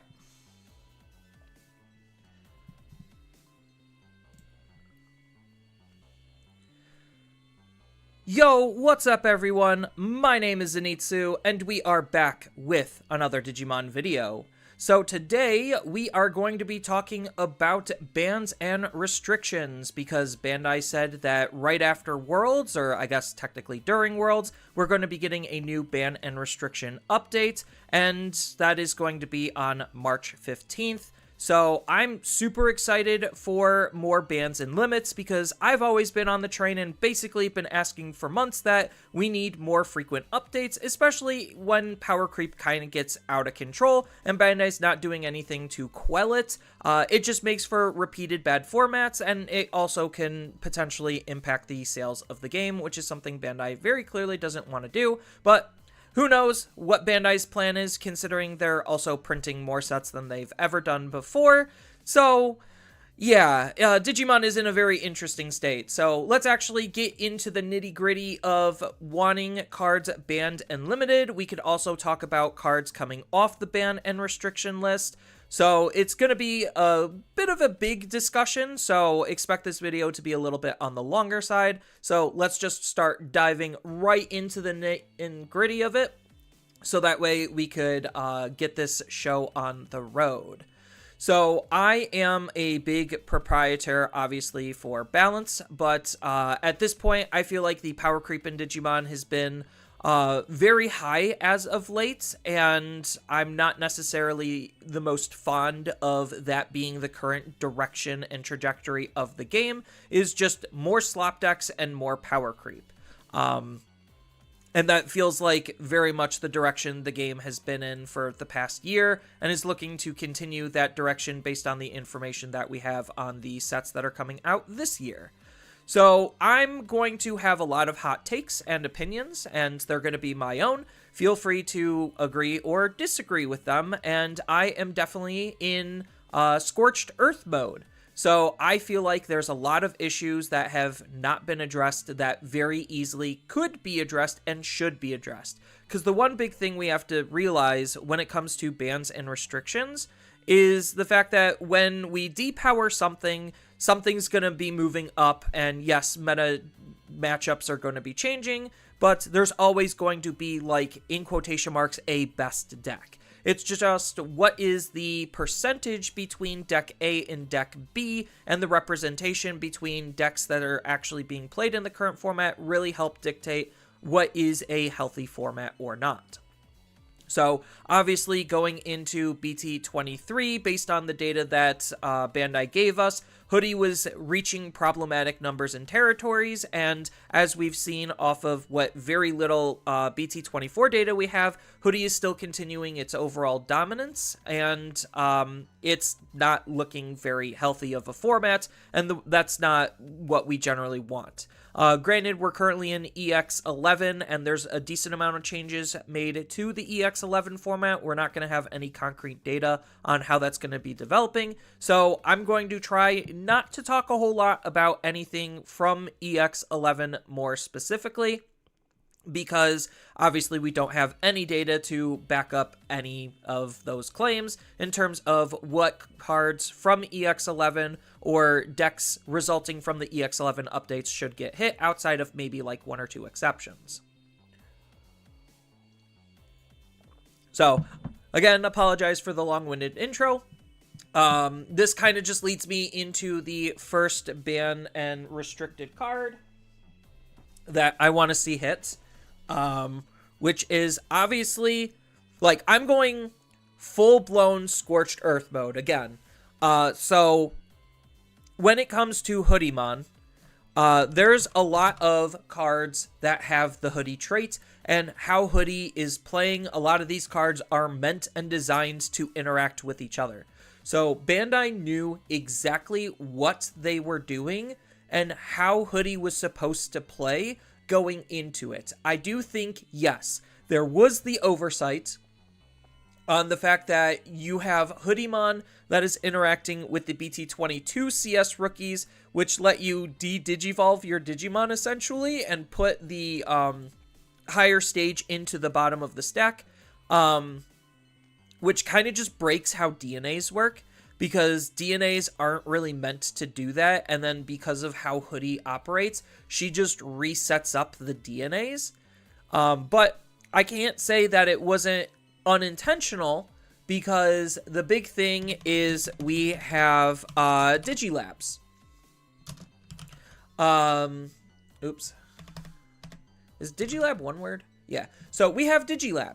So they printed this card and approved this card most likely after we already knew what Hoodie was going to be doing. I mean, granted, this probably was a card that was already in development when it comes to making promos, because it feels like promos are slightly separate from sets, although I don't know how Bandai designs cards.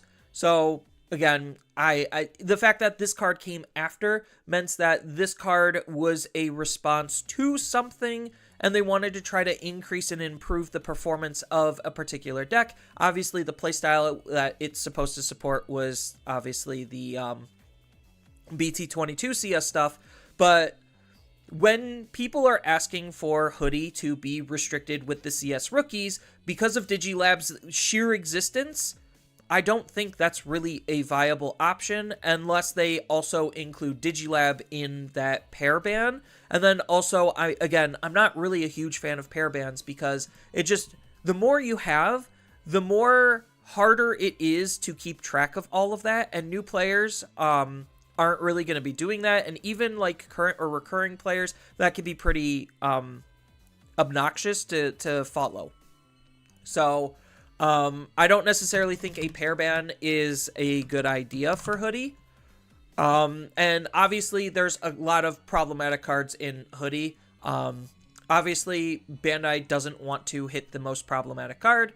So that's why people are saying, oh, hit Chitose, or like I even in the past said, oh, just hit Shikuamon, and then they can't do their whole DNA strat. But that's like, again, to try to keep Hoodiemon as a individual card as playable as possible. If you do end up hitting Chitose, the deck doesn't really change that much. There's replacements to Chitose, and there's playlines that the deck already does where it doesn't even need Chitose to begin with. So this card, while it is a very strong card, is not the card to be hitting. And Shikuamon, people have said that, hey, if you hit Shikuamon, then Hoodie actually kind of dies. And, like, that's kind of true, and it's kind of not at the same time, because this is the key card that's allowing the loopy-doopy stuff to begin with. And this is a very strong card. But obviously, if there's any one particular problematic card in Hoodie that deserves to get banned and limited, it's Hoodie herself. So, like, while there's a whole bunch of other cards that are making the Hoodie engine incredibly strong, because, like, you have Kisuke that's basically just never-ending value, and, like, you have a whole bunch of other cascading elements to Hoodie. If you're going to impact the deck in the most meaningful capacity, you hit Hoodie herself. Granted, if they see the one of Hoodie, then they still can do the looping with Shikuamon, which kind of feels really bad and stupid. So getting high rolled in that situation feels really bad.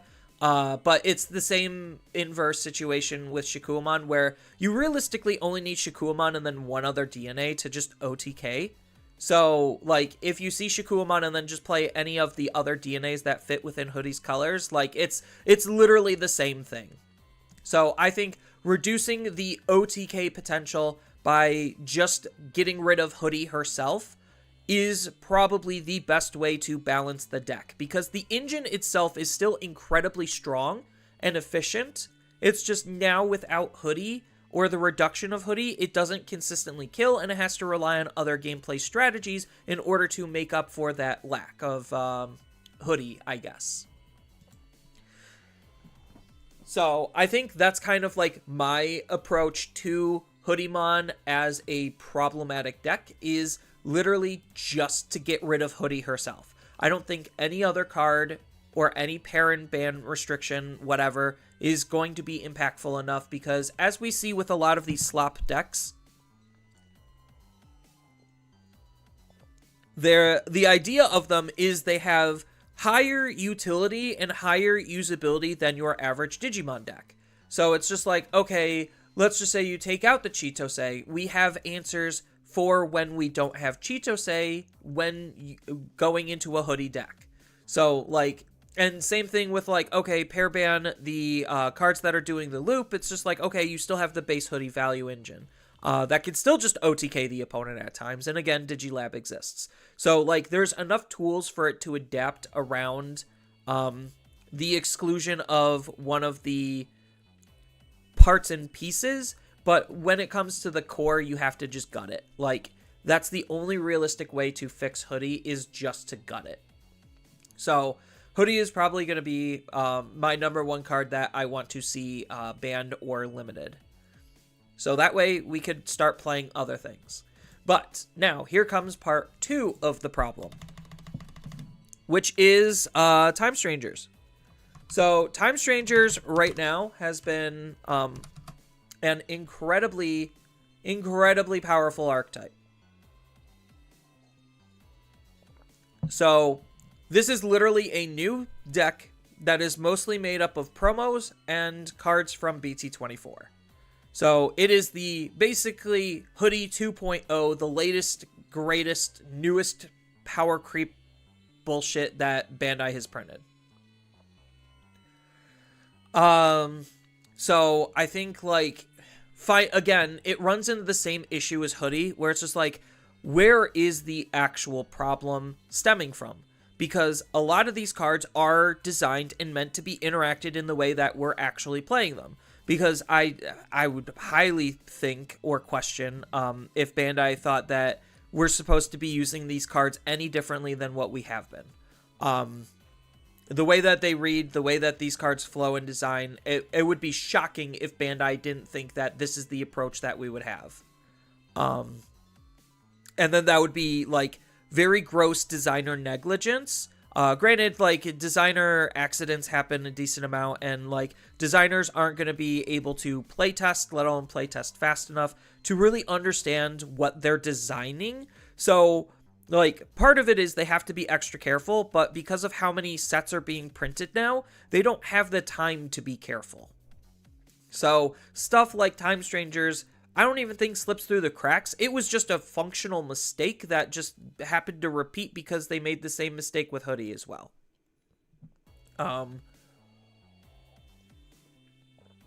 So, what in Time Strangers actually is the problem? So I could pull up deck lists all night and day, but like they're playing relatively the same cards for the most part. Obviously, one of the big ones is Agio, but Agio is fine, to be honest. It's a very strong card. It's supposed to be very strong, but that's kind of the point. This card just does a lot, but I don't necessarily think this is the problematic card. You could say any of the level 6s, because all the level 6s are pretty strong. Because if you, like, kill Marukimon, then you kill Maruki OTK, just because they can't find Maruki consistently enough. But, like, I don't necessarily believe that that is the actual answer or direction. You could hit the Bukamon egg. That is definitely a viable option. And they might end up hitting the Bukamon egg because the unsuspend at the end of your turn is kind of strong. And it's only strong for one reason, and it's probably the #1 Time Stranger card I actually want hit. So, like, this is kind of the questions you have to ask yourself when diving deeper into the problems of, like, okay, what actually is causing the issues? So one of the biggest issues with Time Strangers is literally Dan and Cannon. I don't know what else to say. Because if you're looking at, like, just say Maruki OTK just as an example, as like a base foundational way that Time Strangers is played. So obviously the deck is OTKing with Marukimon. Outside of Marukimon, it's using Sylphie DNA shenanigans. Setting up the Sylphie DNA shenanigans is the 2 Tamers. Then going a little bit deeper, you also have the Bukamon egg that gets them their unsuspend, but like one of the big things that's causing the OTK to happen, and just a problematic card for pretty much every Time Stranger deck, is the Dan and Cannon card. So what's making this card incredibly strong is the fact that the rest of the text doesn't really matter. It is one of your Time Stranger Digimon can attack. This happens at the end of your turn. So we've been seeing this design shift in philosophy to end of a turn, just attack. So having that on more and more cards increases the overall aggressiveness of how the game is being played. And I feel like that's part of where a lot of people are having issues, is the game is getting too fast. The game is getting faster. And cards are obviously doing more things. Because let's not forget that this card also allows us to play an option for free as long as we give the opponent specific amounts of memory. So you want to play a 3-cost option, give them 3 memory. Easiest thing in the world to do. That's kind of where, like, the Bukamon egg, where you don't... Like, if you're already unsuspended, you could just pay the 1, and then that just helps make the math for the Dan and Cannon even easier to be able to achieve the range in which you want to hit.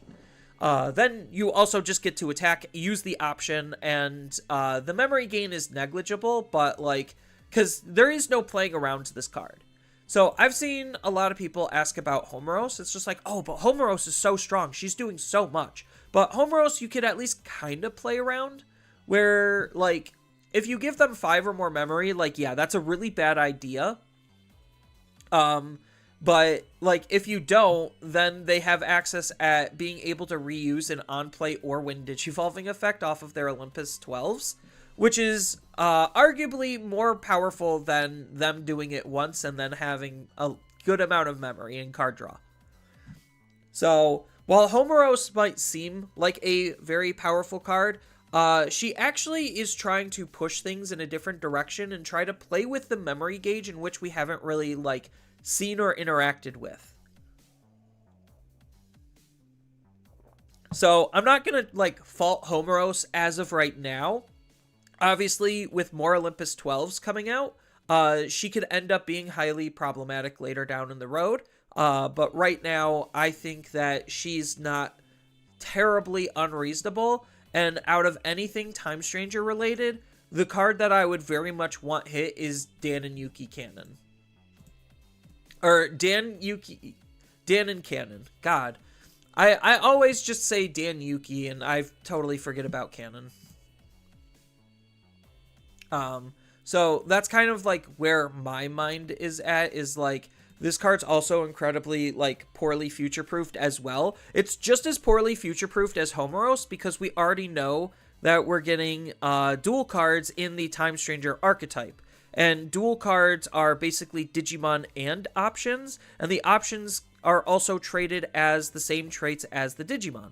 So that means all of the dual Time Stranger cards are going to also be Time Stranger traded. So Dan and Cannon can use those cards as well, which is incredibly strong because, like, in a hypothetical situation, you could give the opponent a decent amount of memory, set up a Sylphie play, and then use your Bukamon egg to be able to unsuspend the Sylphimon, use Dan and Cannon to use the dual cards, and then Arts Digivolve off of the Sylphimon. So, like, that's kind of like the baseline type of playline that is going to potentially be happening, and you still get the attack because of Dan and Cannon. So, like, well, this card is incredibly strong. This card's only as strong as these Tamers. I think these Tamers, they're also kind of fucked up in their own magical way, but you could still try to play against them, because you just have to give the opponent 4 or more memory. So, like, while the start of your turn being able to play out Digimon, and then because of the stupid Gatomon allowing you to DNA, means that you have, like, very powerful plays to attack before your unsuspend phase.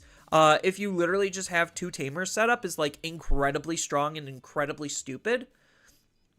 Especially since this is going to be 2 checks at 13k on a default level, with ideally barrier, so it's not like the 13k really matters that much. It does in certain situations, but yeah, like, there's just a lot of fucked up things about how Time Strangers is functioning that really have me nervous for future, like, for the future of the game, because we're going to see more support for already this currently strong and existing archetype, and that's why, like, at bare minimum, I want this card gone. There's arguments for other cards, sure, but the number 1 card is going to be Dan and Cannon.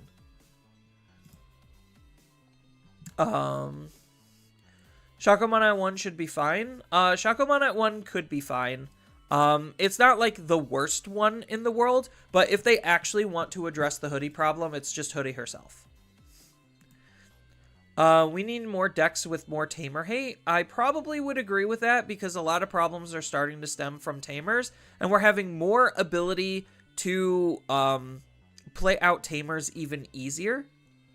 And our Tamers are also doing fundamentally more than they've ever done before. Because, like, you compare a early 3-drop, or, like, even a 3-drop Tamer from, like, BT12 era or something, and it's not doing nearly as much as a type of card like this. I mean, some of them can, but it, like, not really to this extent.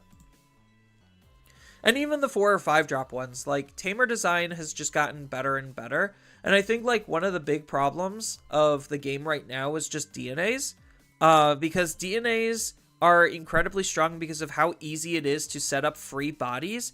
And, like, that's the big thing that both Hoodie and Time Stranger are doing. They are abusing DNAs. And why are they abusing DNAs? It's because it's easy and free to play Digimon by card effects. And, like, yes, you could say, oh, then we just need more floodgates to stop that. And, like, yeah, we probably do, but, like, people already don't like floodgates as is. And, like, finding deck space to run those types of cards is already very hard and very tight for a lot of decks. Because deck space is a limited commodity, and you're going to be dedicating so much of your deck to what the deck is supposed to do, on top of making the deck consistent so it could do what it's supposed to do. Between those two factors, deck space is very tight and very limited.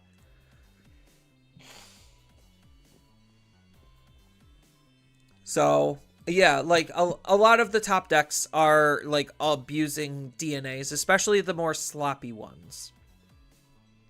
So, that's kind of where I am with Time Strangers, because obviously, if Bandai does more bans and limits, then they could ban different cards, unban different cards, and kind of just play around a little bit more, because they're more frequent updates, so they could try to fine-tune the balance of the game a little bit better.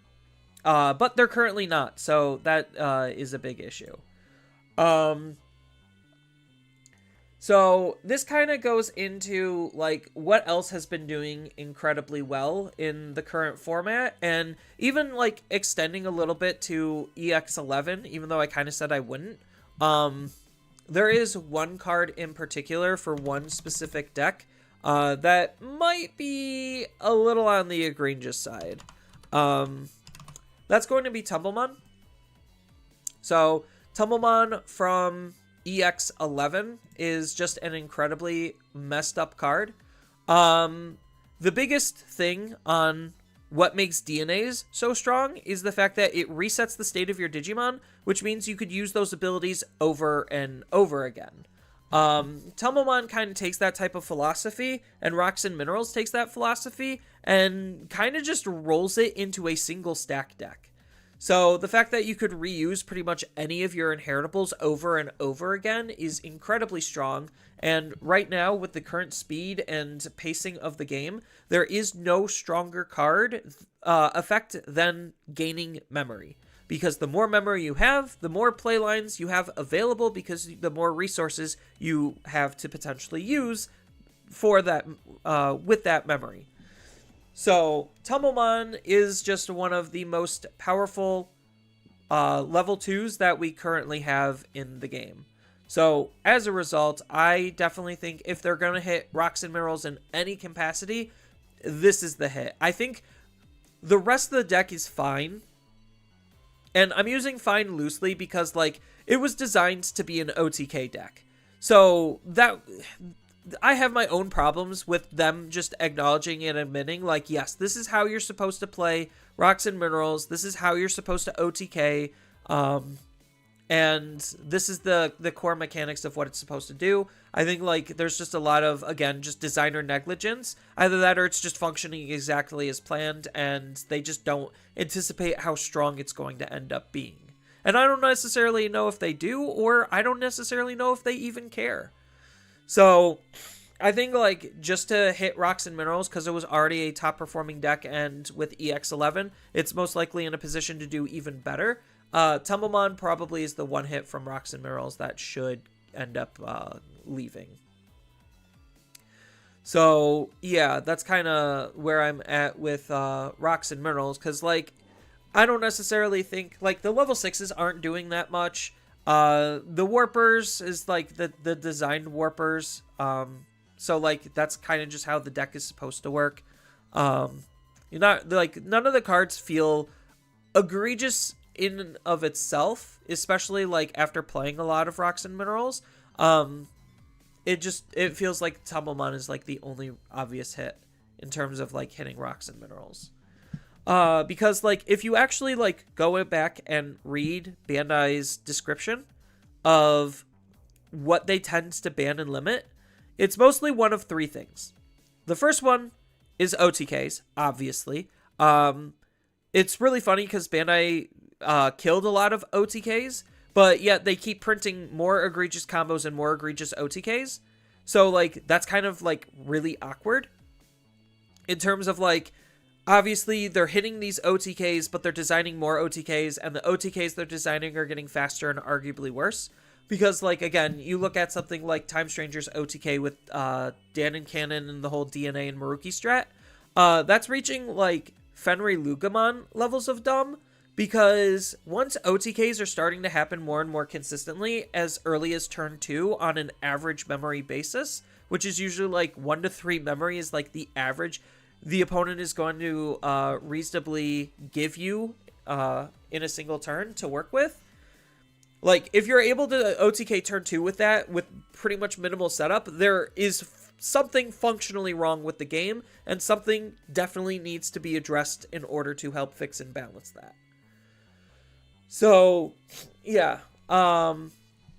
That's one reason, is OTKs. The second reason is memory. So things that are manipulating the memory and causing things to go too fast and accelerate things, or like ignore the memory system of the game entirely for a decent portion, like those are very problematic card designs, and I label those as like tempo shifts.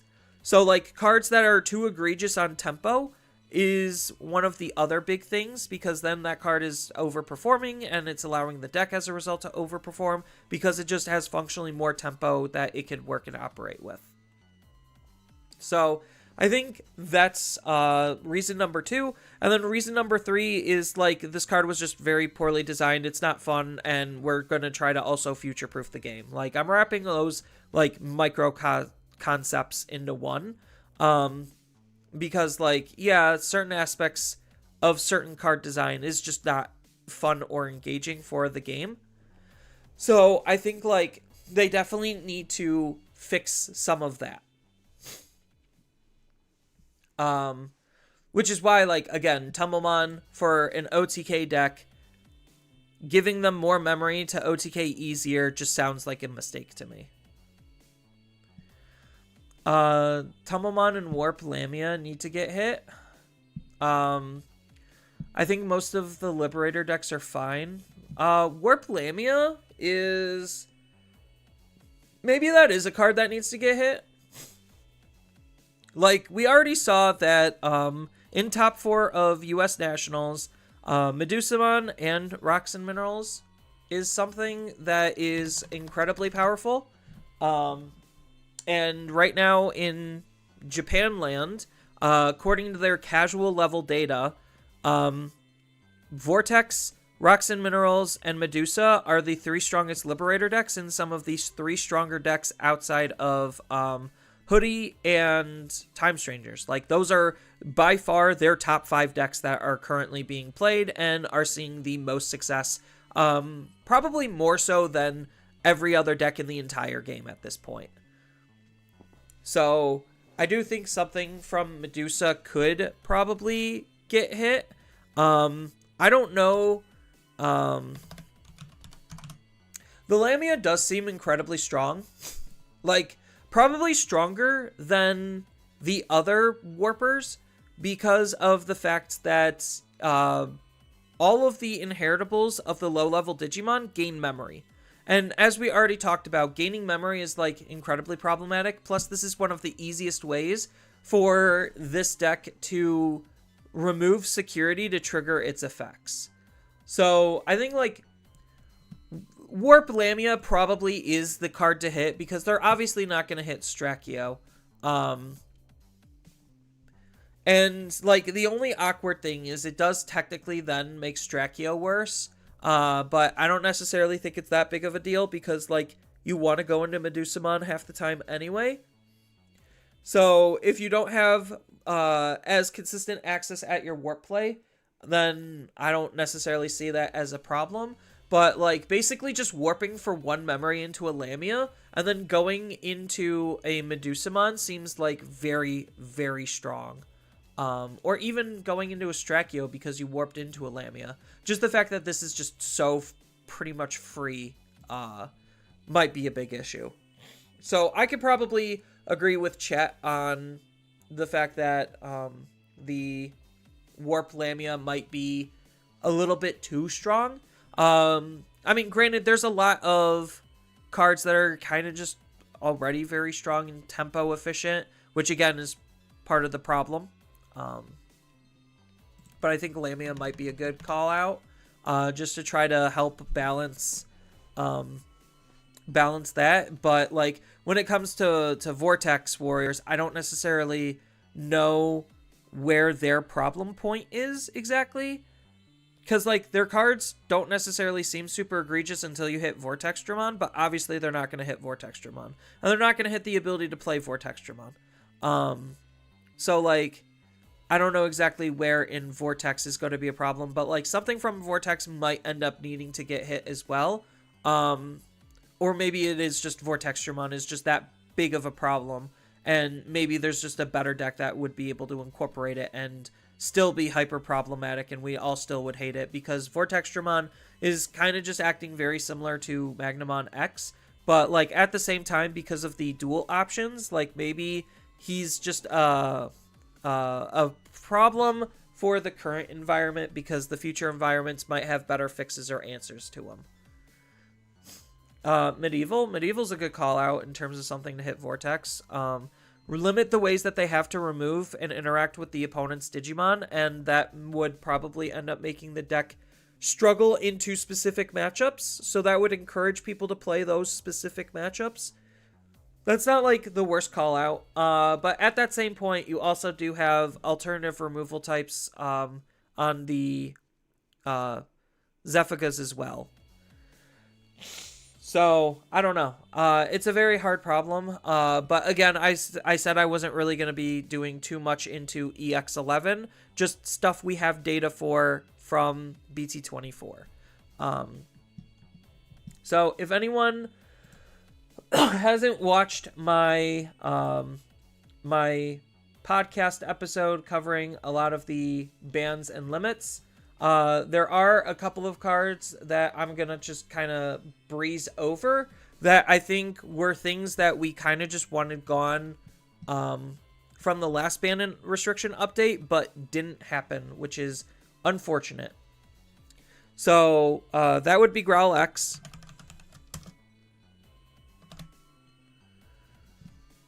So, Growlmon X Antibody. This card is just stupid and degenerate and enables a lot of unhealthy combo plays. That could go. Then we have... I know a lot of people want something from the dog engine to go. So, at this point, people are probably asking for Cerberus more than Dober X. So I think like just the fact that this card just enables, again, just so much degenerate combo play is like something warranting a hit. And maybe because like part of the thing is like a deck can have all the tempo in the world, but if it doesn't have impactful cards to use with its tempo, then it's really not doing a whole lot. And I feel like a card like Cerberus X, while the Dober end does give it a lot of really easy tempo, purple just also has some highly degenerate top end stuff. So I don't necessarily disagree with Cerberus X over Dober X, but I think something from that engine or package has got to go. Then this is again one that I personally am not a huge fan of, which is the BT14 Patamon. BT14 Patamon is an incredibly fucked up card. I'm not going to sugarcoat it, and I'm not going to lie. Basically, digivolving for free and then gaining a memory because you digivolve for free. Yes, it's a little bit RNG based, but you have ways of rigging your security where it's not necessarily purely RNG based. And then even if you don't digivolve for free, he could still just accidentally net you one memory. And because it's on a lower stage, it could potentially be reused, especially with DNAs. So, like, yeah, this card for pretty much any yellow deck is just super incredibly good to the point where there's no reason not to run it. And I feel like that's kind of a big issue because it's causing a lot of tempo and speed issues because yellow has already a lot of really strong top ends that it could work with. And this card could just easily fit into a lot of those molds to enable those types of degenerate strategies.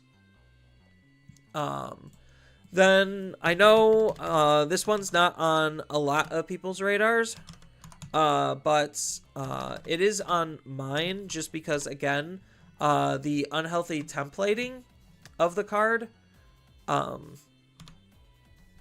definitely leads it to be problematic, which is zero cost options that just gain you memory.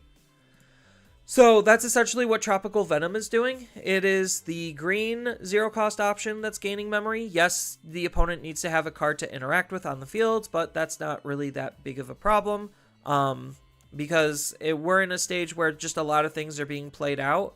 So it's just not a hard card to use at all.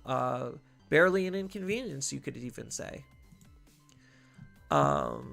Then, following on the zero-cost option line that's cheesing memory, you have Protoform.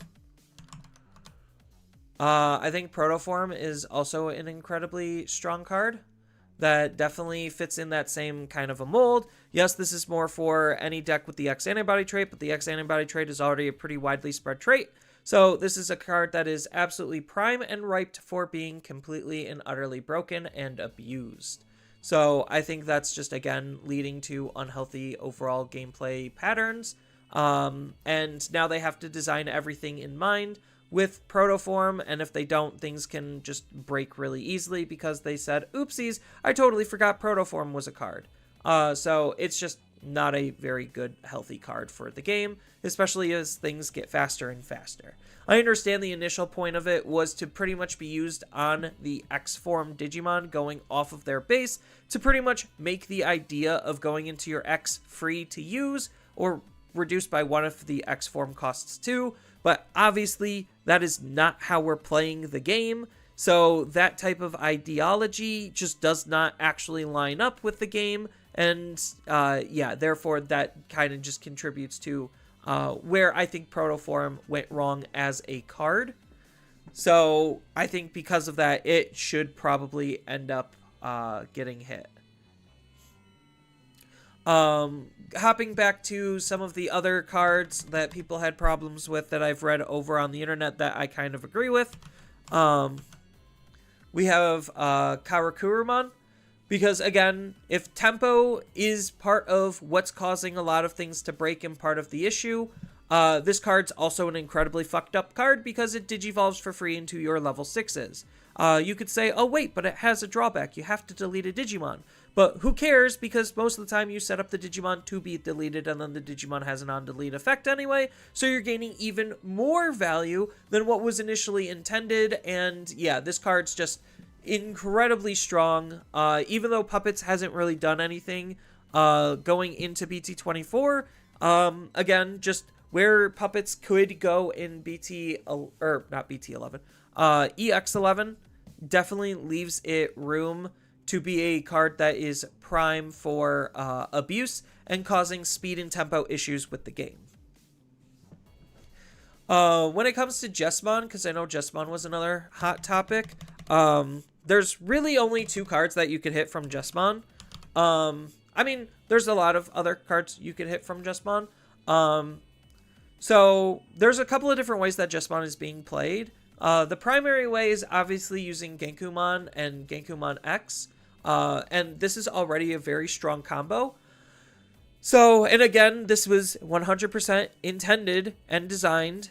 So, like, I don't know exactly what they were thinking. I'm okay with seeing Genkumon X take a hike.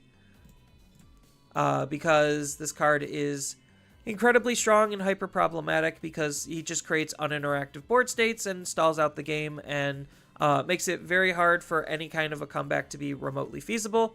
So he's just, again, a very degenerate card on how much protection he is offering. There was a point where I was just like, okay, maybe if they don't want to hit that, they can hit Genkumon, because Genkumon is allowing you to digivolve into Genku X, and without this Genkumon, then the Genkumon X is a little bit harder to use, and this card's also comboing with Jessamon in of itself to enable going into a Jessamon, so even if you don't have Genku X, you could still use this Genkumon, so it's just like, I don't exactly know what from Jess is like purely evil, but I think that this card is definitely a potential problem, but maybe it's only a problem because of Genku X just making the game wholly unenjoyable. So those are some big ones. What are some other big ones? Oh, I know one of the other big ones. Ukomon. Everyone hates this little guy. I do too. Ukomon pretty much being the quick hotfix for pretty much any search deficient deck is already kind of problematic. Not necessarily because of the search, but because of the aggression that this card offers. And, like, we already had the promo Ukomon get hit, and we also had the Louis get hit as well. Because, again, they just accelerated the game, and the fact that they left this card in only helps further try to accelerate the game. So, I think this is just innately a big problem that Bandai has not yet addressed. And then the pick from Royal Knights, because I know a lot of people hate Royal Knights. And Royal Knights is getting more support and is going to get continued support. It's really hard to, like, again, because it's such a slop deck, you could just run whatever the heck you want.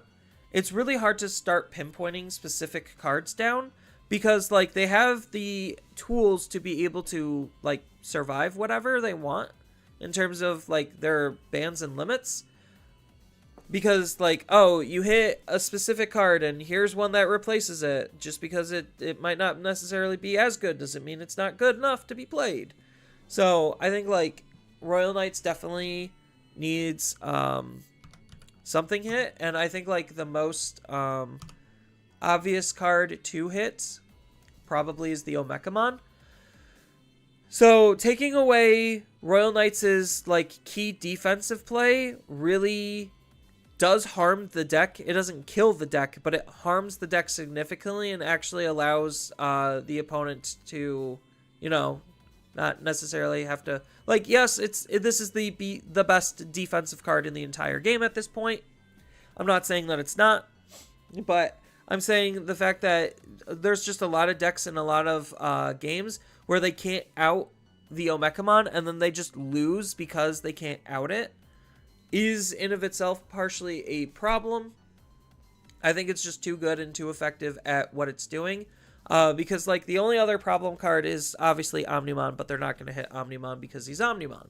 So they would rather hit an Omekamon, especially since we kind of just got, like, a pseudo replacement. So, not necessarily the worst thing in the world, but again, that's why, like, these types of cards are kind of problematic in of themselves, where it's just like, okay, I can't kill you, and then Omekamon comes out, wipes the entire field, and then I just do my Royal Knight thing and I kill you anyway.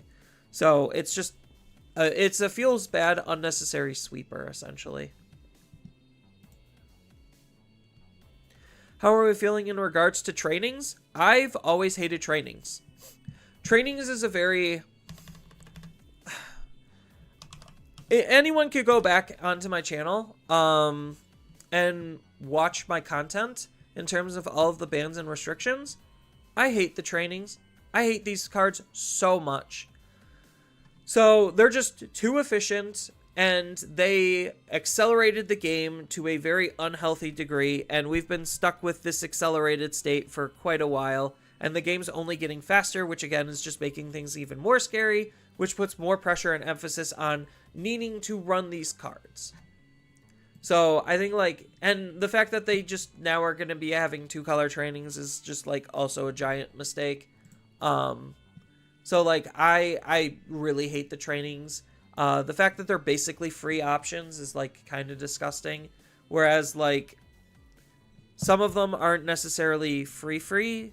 Because you have the memory boosts that are basically doing almost the exact same thing, just searching for less and digging deeper as a result. But it costs more.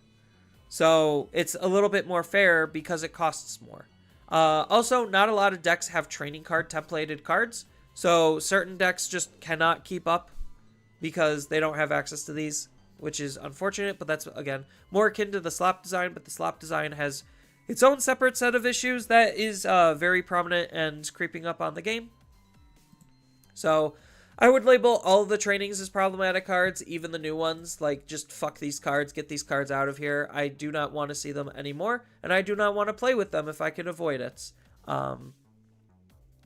So that's kind of like my take is, like, the trainings are, out of all of their delay-based, like, generic hyper-staple options, trainings are by far the worst and most egregious ones in the entire game.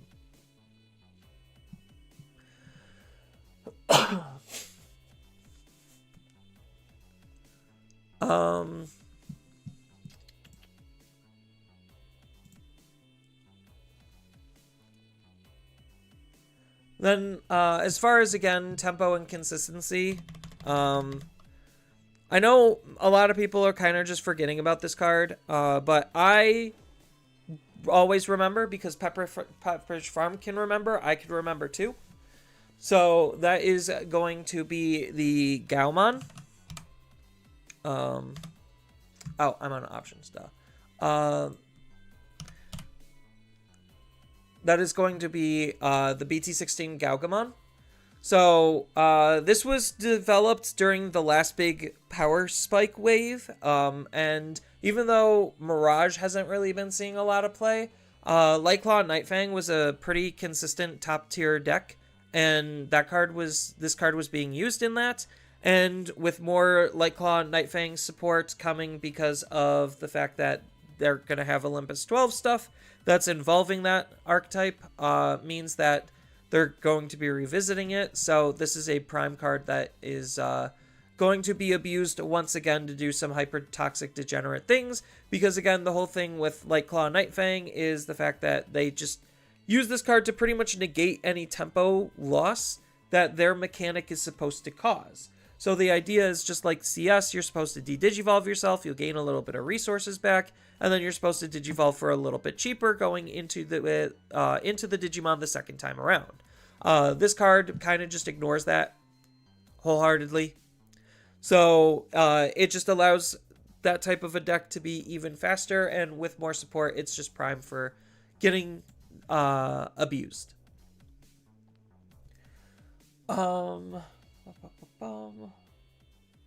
So these are probably some of the big ones that I want to see gone from the game.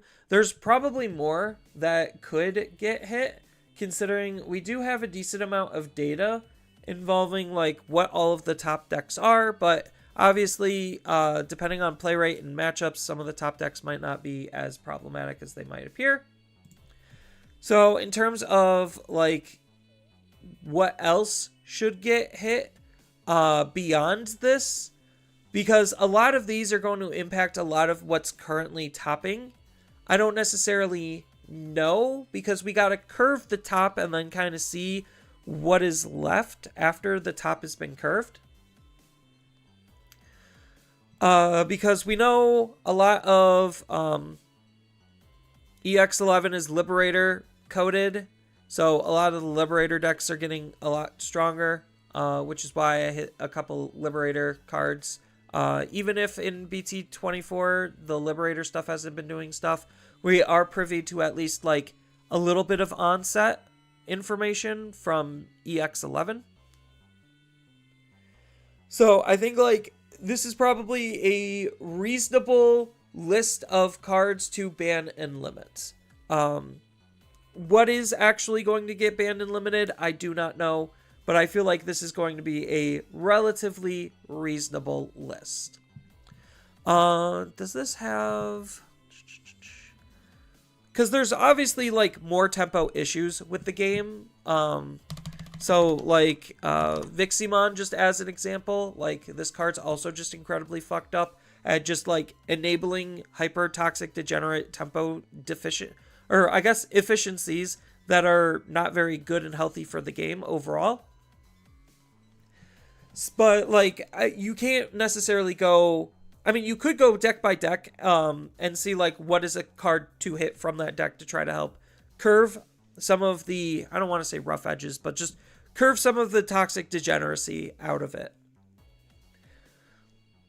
So maybe Viximon is deserving of it compared to everything else in Sakuyamon. It's either this or the level 5. Like, I don't know. But again, it's a card that was just recently printed. A lot of these cards might not necessarily be recently printed, but a lot of the power creep is coming from what's recently printed. Don't get me wrong.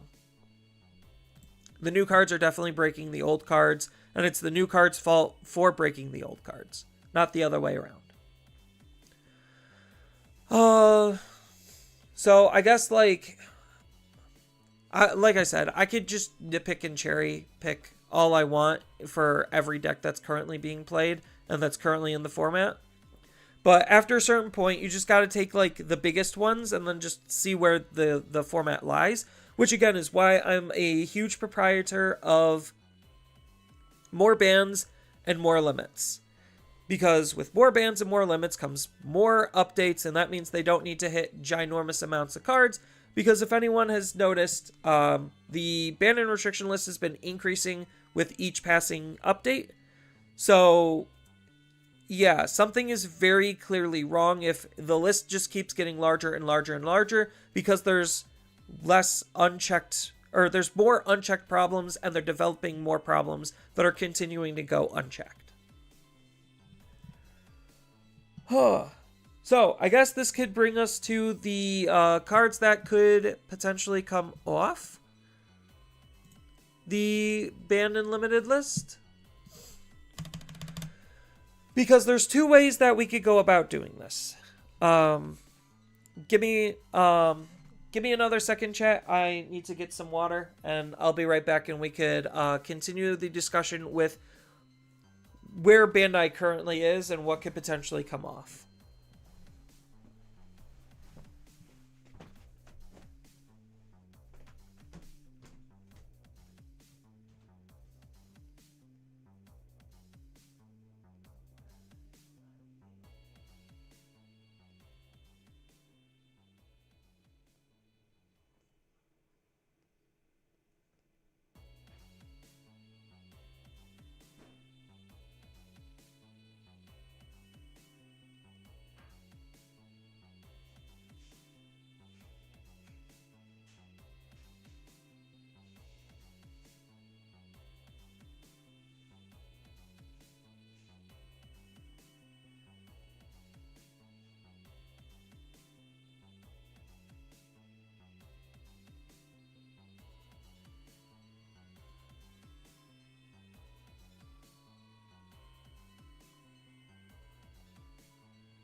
All right.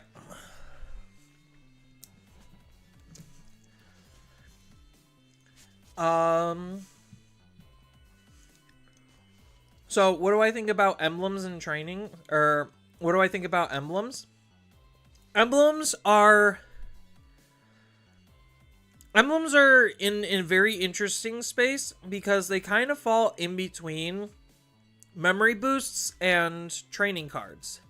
The biggest difference between them is the fact that the emblems are more archetype specific, locked to specific deck types and deck lines. And depending on if you're talking about Liberator emblems or novel emblems, they both follow completely different designs. I think with how bad the novel character decks are for the vast majority of them, their emblems are way harder to use, even though their emblems technically might be considered better in terms of what you're actually gaining out of using the emblem. But the emblem from the webcomic characters are still incredibly strong, but again, not incredibly splashable cards for a lot of decks. But they do have easier access to be used compared to the novel emblems. So it's really interesting to see like the differences between the two. But I think like part of the argument is like the card quality for the majority of the novel characters is like so low. It's like, who cares?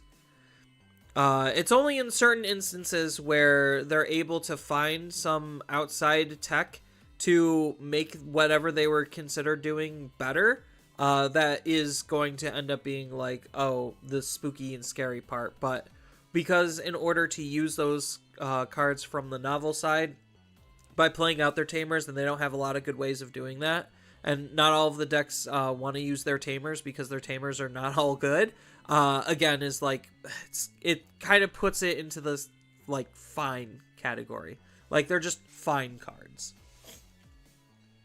But I think a lot of delayed based like tempo options are incredibly strong, and if they're literally not following memory boost templating, or something weaker than the training cards, or like on par with the training cards, but the training cards are a problem, then it's kind of like hard to justify hitting them in a sense. Like, they have to be completely and utterly egregious in order to get hit, which means they're doing something more than what their templating generally should allow for.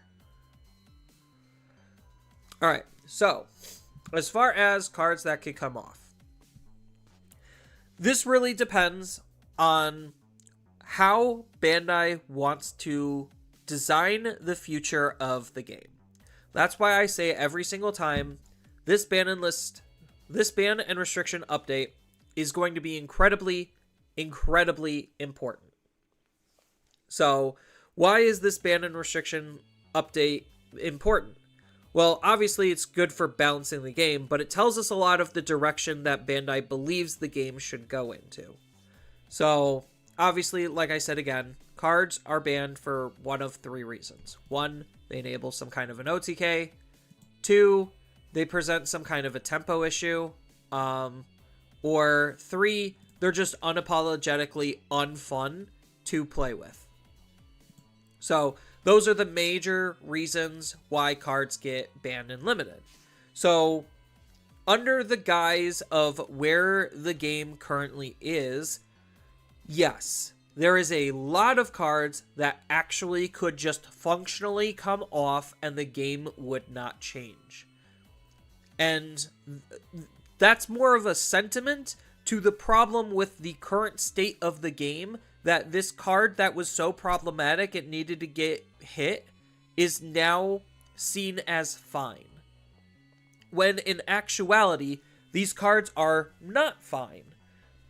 Because they were so powerful that they did ended up needing to get hit in some capacity.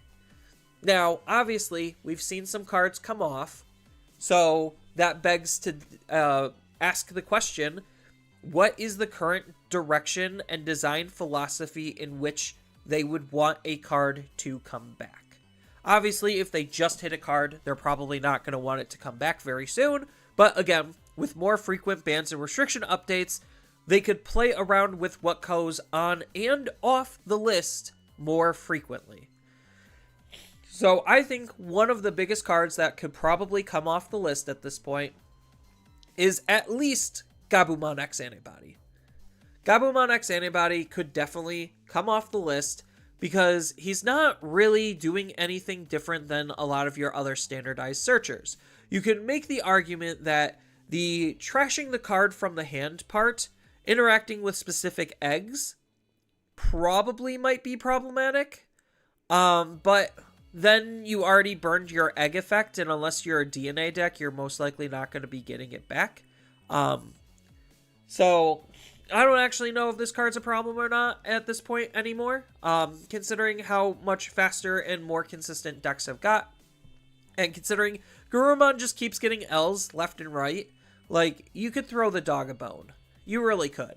I think something like Garurumon X Antibody, because he gains a memory, he cannot come back, because he actually presents tempo issues with the game. So I think, like, this obviously can't come back, but this reasonably could come back. That being said, I think, like, this might be a bit of a hot take, but I think, like, looking at some of these cards, I think something like a reinforcing memory boost could come back.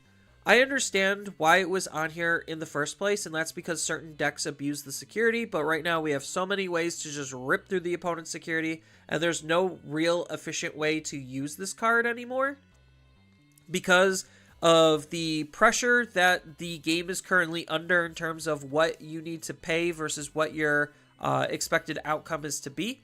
This card, outside of being a stray hit out of security and then just incidentally gaining 3 memory, that's probably, like, the biggest offense on why maybe this card is still on this list. But, like, right now, a 6-cost card, recover 1 and draw 1, probably isn't necessarily super great at this moment. And again, I think this is probably still on here because of the gain 3 memory, because if this card was unlimited, we probably would consider seeing this more, especially with the way that Time Strangers wants to play. This would be like a fantastic choking tool to keep Time Strangers off of specific abilities.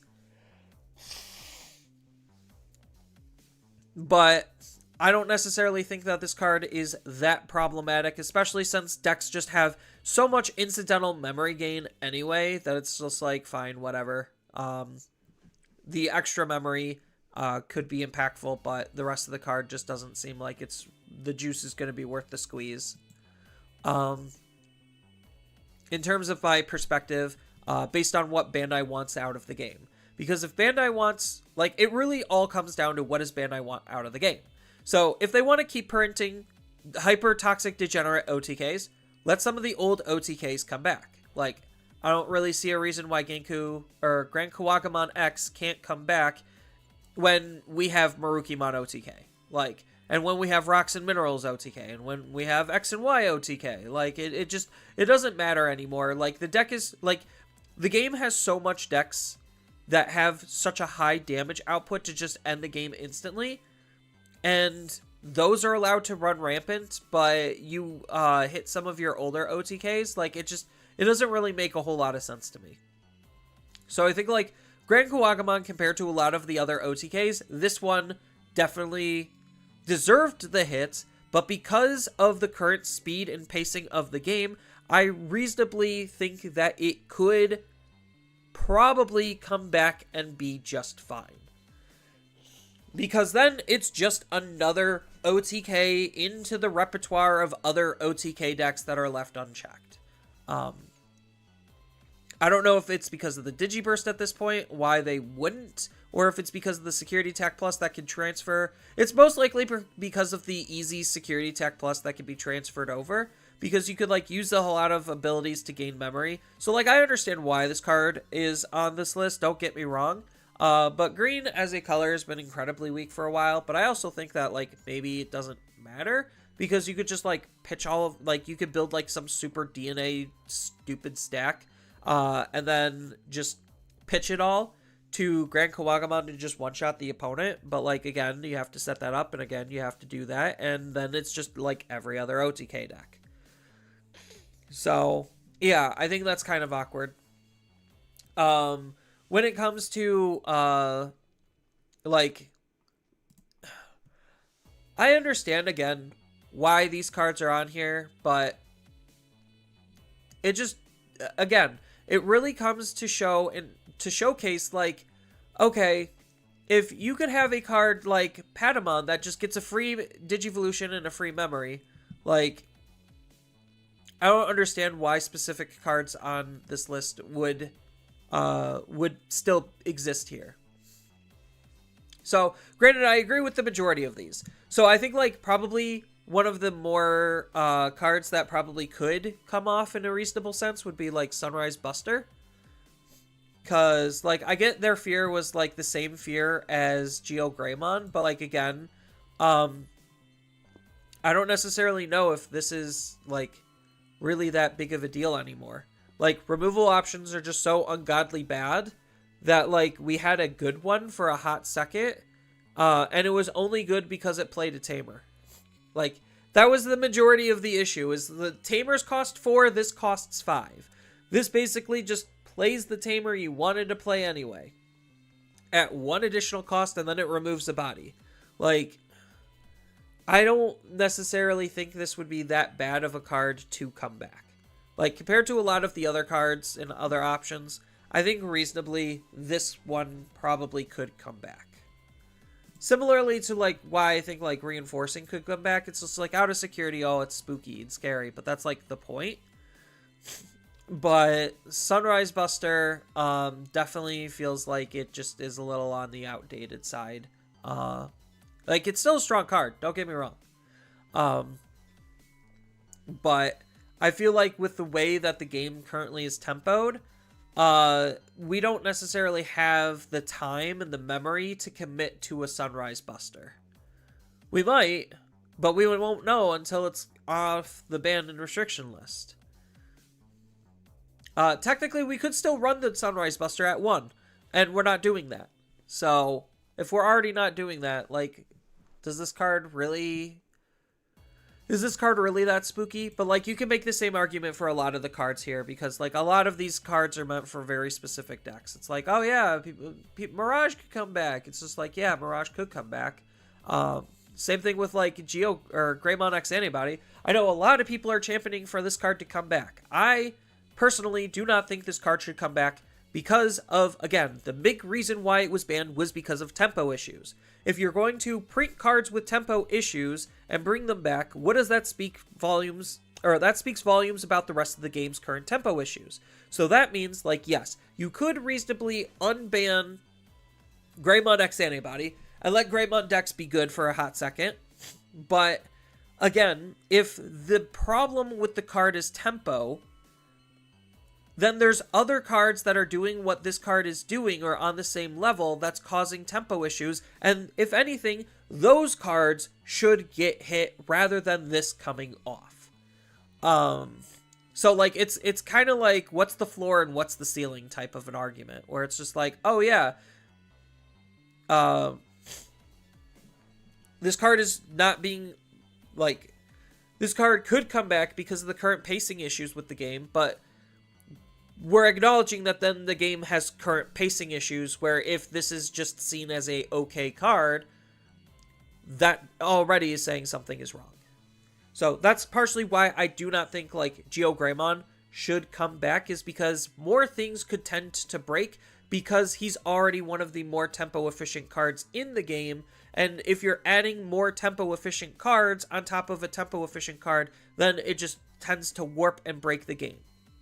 And, like, yeah, you could say that's kind of the point, but, like, then you have to think, what does Bandai actually want out of the game? Do they want us to pay memory, or do they not want us to pay memory? Like, I don't quite understand. And that really is, like, a lot of these cards are meant more so for, like, tempo issues and OTKs rather than future-proofing. It's just, like, I could go through, and we could go through all of them individually and be like, this is the specific reason why this card was banned. It's, like, in OTKs or tempos. That's the vast majority of them. So it's just like, okay, if we keep all of the OTKs on, we take off all the tempo ones, because the game's only gotten faster because of the new tempo dynamics on how we're playing cards, like, does that make it less of a problem? I don't think it does. So it's just like, oh yeah, if Geo Greymon can come, or if not Geo Greymon, if Greymon X Antibody can come back, why doesn't Eismon Scatter Mode come back, and why doesn't Eismon come back either? It's just like, well, because those cards created tempo issues and consistency issues, and not by issues, like, obviously Eismon was fixing a lot of consistency issues, but, like, the combination between these was very damaging and cannibalizing, and, like, has the game potentially moved past them being good? Sure, because trying to set up the Eismon Scatter Mode into the Eismon to then do DNA shenanigans with Chimeramon, or just Digivolve up into various different stacks, like, it just, yes, there's a lot of potential problems that could still come from these cards being unlimited, because they were banned for a reason, or limited for a reason. So, I don't necessarily think that many cards could reasonably come off. I think, again, depending on how Bandai wants their game to develop, depends on what should or shouldn't come off the list. So, that's kind of like my overarching, like, guesstimations, is like, there's not really that many cards that I think truly deserve to come back based on how Bandai wants to treat the game. If they want to treat the game like a completely ungodly broken mess, sure, a lot of these cards could actually just straight up come off, whether they're OTKing or causing tempo deficiencies. So it's just like, okay, like, what are we doing then? That would be the overarching question for the designers, is like, okay, what are we doing then if, like, these cards are allowed to exist, but some of these cards aren't? It's like, there's a lot of things that are causing OTKs. So do we kill the OTKs? Do we kill the enablers of OTKs? A lot of cards are causing tempo issues. Do we kill the cards that are the result of the tempo, or causing the cards that are causing the tempo? So, like, it's really hard to sit and decipher what should get unbanned, because we only have precedent on what is banned more than what's unbanned, because we've only had very few cards get unbanned, and that was more so the result of other things, where it's just like, okay, this actually really isn't that bad. Like, and they were banned as a result because of, like, them dancing around other specific issues, rather than the card being egregious in of itself. But, like, again, you can make that same argument for pretty much every single card on this list, where it's just like, okay, this could come off the list because of XYZ reason, because the game is already moving this fast. What is the harm on having this card be free? Like, it's literally just a rigmarole in a circle on, like, oh, then why even have a ban and restriction list to begin with if everything's just going to be broken, and Bandai keeps printing more broken stuff? Like, there needs to be something there to anchor what actually is going to be banned and restricted. But again, it just depends on how they treat the game and what they want out of the game and the intended experience, which is, again, why I always think that these ban and restriction lists are super important, is because it gives us insight into where the designers want the game to be, so that tells the players what they can expect out of the game, in a sense. And obviously the newer stuff is very much broken, and there's something very clearly wrong, but depending on how quickly they're able to respond to some of those problems and what those problems actually are, again, is something that we don't necessarily have full context of. So we can only guess and speculate. Because who knows, maybe Time Strangers is too new of something, and they don't want to hit anything, even though it's already very clearly showing big signs of problems. And it's only going to get worse. So do they let the problems run rampant and let us eat dirt for a couple of sets while they sit there and twiddle their thumbs and think, oh, maybe this was a problem? Like, that's something Bandai's going to have to tell us, and they can only tell us through these bans and restrictions. As far as pair bans and restrictions go, I'm not a huge believer on them, so I don't generally like talking about them, because the more you do, the muddier it gets. So that's kind of my whole take on the ban and restriction list and what could potentially come on and off the ban and restriction list. There's a lot of other things, as I mentioned before, to get hit, and you could go full scorched earth and try to remove every single individual problem from every single individual deck that's making it so ungodly fun to play or play against, but I think that kind of defeats the purpose of what a ban and restriction list is trying to do, and it's trying to look at things at a more macro level and broad stroke, rather than micromanage each individual deck. So that's all I really have for this video. Feel free to tell me your thoughts about this down in the comments below. And if you enjoyed this type of content and you want to see more, you already know what to do with that whole YouTube and social media doobly-doo thing. And leave that like and subscribe. And I'll see you all in the next video. Later. So yeah, that was kind of just how I would tend to do some of those scripts. Not exactly, because it was live streamed, and there's probably a lot of circle jerking towards the end. In terms of, like, unbanning cards, but, like, that's because unbanning cards is actually very hard to do. Because it really does depend on the overall direction of the game. It really does. Because if Bandai's okay with OTKs, then let every card that was enabling an OTK free. If Bandai's not okay with tempo, then hit all of the cards that are causing tempo issues. Like, it is kind of that complicated. Because there's a lot that they have to look at, and a lot of decisions that they have to make in regards to what could get hit and what couldn't. Alright, let me go get pizza out of the fridge. Oopsies. And we could probably just jam some more games for a minute. Let me... So, I don't know if I'm going to keep that or if I might do a separate script. Like, something a little bit more concise rather than freeform.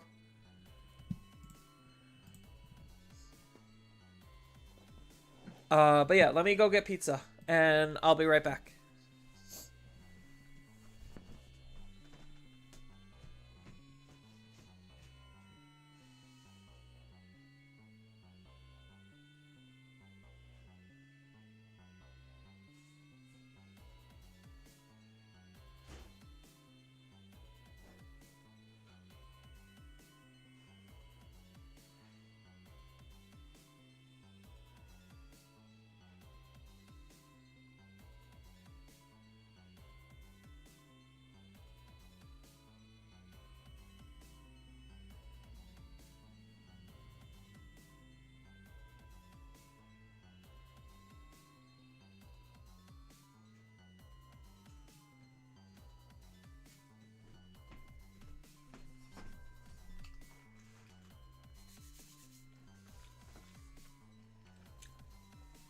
So if it felt like I was ignoring you, chat, I wasn't, I promise.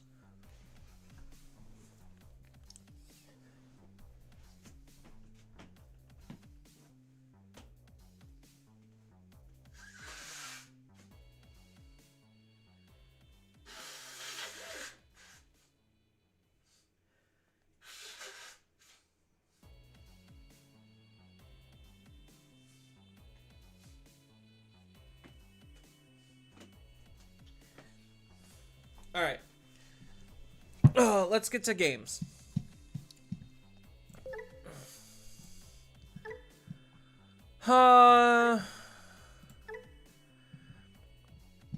So let me see if there's any like spicy tech or updates that Medusa has gotten that I'm completely ignoring. Is Medusa number 1 or number 2? Medusa is number 2. And by number 2, I mean right now it is the second most popular and topping deck in Japan.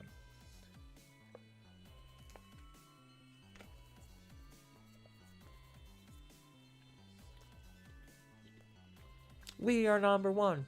Medusa's number 2.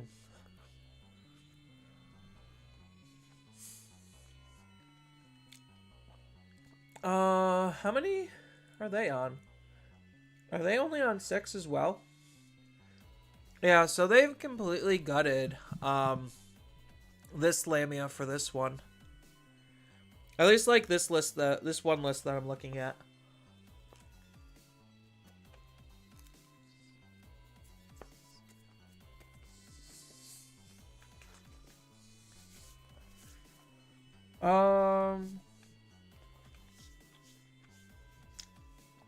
This list is running Ukomons. Wow.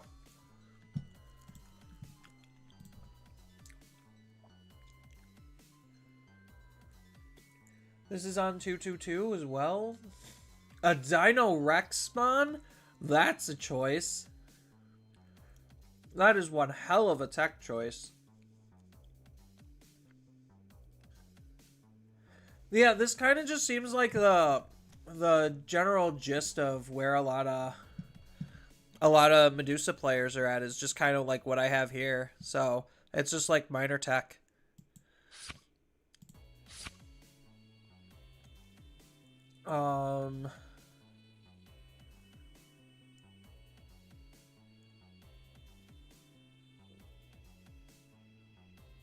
Yeah, but most are running 5. Yeah.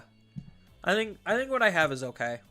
I think I probably would play a little bit more of this than the other Lamia, just because like Cyber's kind of just doing the same thing as this Lamia, so it's a little bit easier to use. I do like the Raging Serpentine. I do like the Crimson Blaze. I think my option lineup is pretty okay. Some players aren't even running a Scramble, but I think a Scramble is actually really good for this deck.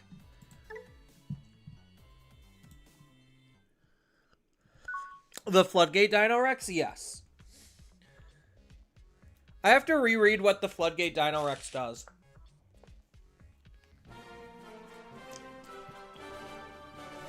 Hey, look at that. Alright.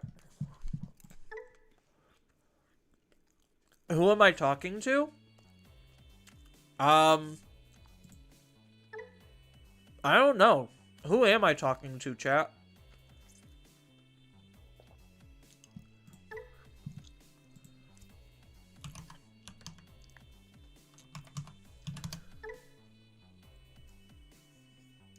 While your opponent has 1 or more memory, they can't play Digimon with 6,000 DP or less, and this card gains plus 4,000. It's got Blitz, so that's not, like, bad. It's a cute card. Unfortunately, it's a dinosaur. So I think, like, this would probably be a cuter tech card in Dinos. Like, I think that Dino Rex actually might be a cuter tech card in Dinos.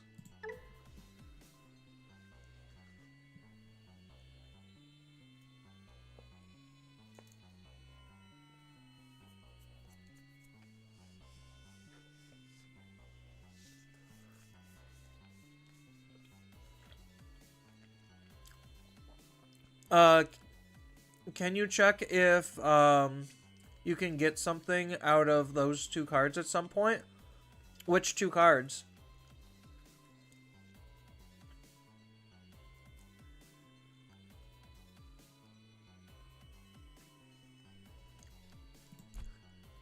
And as far as Stingmon coming back, I don't think the Stingmon's like a bad idea coming back if they swap it for the BT12s.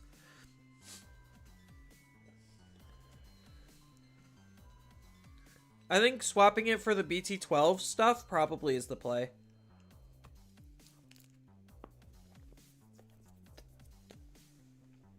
Because I think Bandai was more concerned about consistency than tempo, and now they should be considering more tempo than consistency.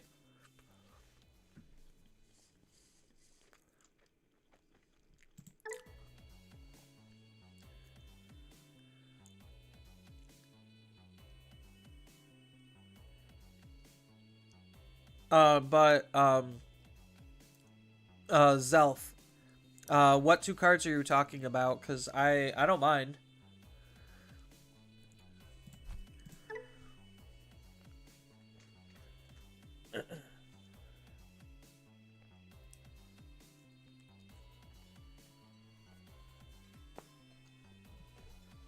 Why is cold pizza so good?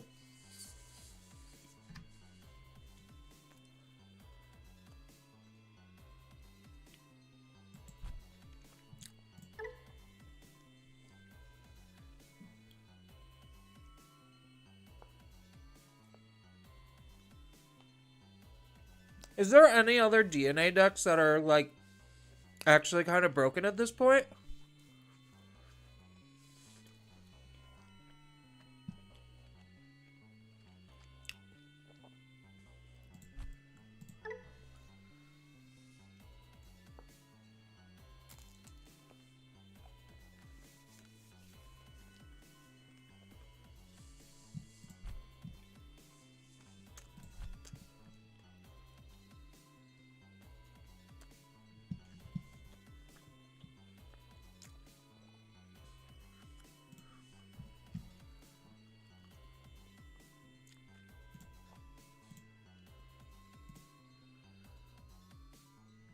Um, do I see what?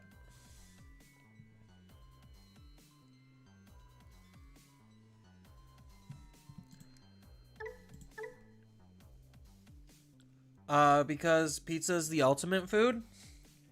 Pizza's the ultimate vegetable.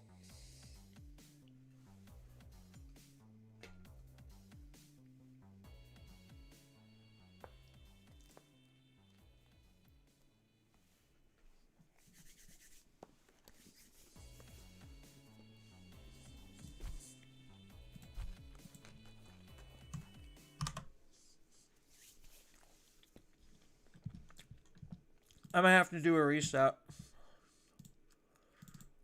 Oh.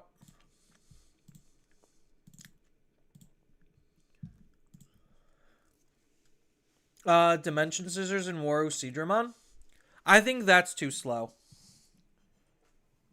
Like, the fact that they haven't done anything about that, like, is because I think that is just too slow.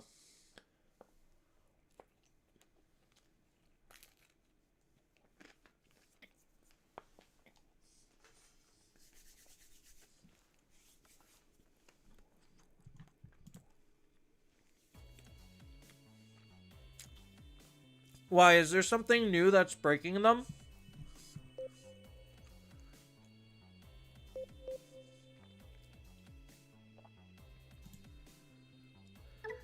Or are you asking me to make a deck around those two cards to break them?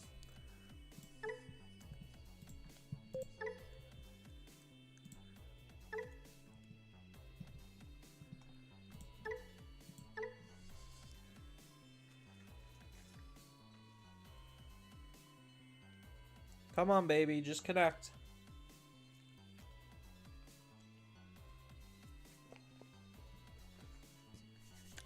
I guess maybe this would be a good time if I can't connect in a minute to do viewer battles.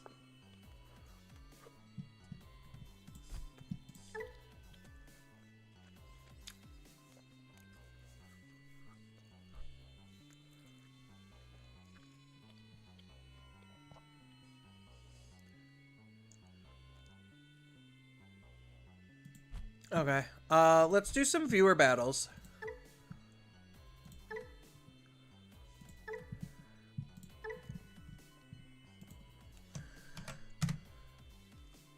Just stumbled upon those two cards while learning the cards and thought it was, thought their combined existence can happen to be unhealthy.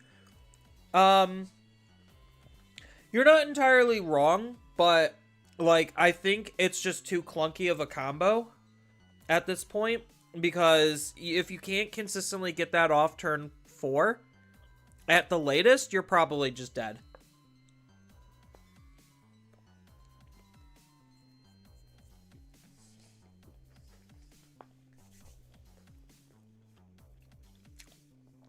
So, if anyone has DCGO downloaded and installed and is up to date on it, in the chat, I posted the room code, or you could see it up here. It's hard to find the scissors, in my opinion. I can see that. You can't really search for them like you can Digimon, because you would have to run, like, specific cards that help search for it. And, you're already, like, outside of what you're reasonably going to want to be able to do.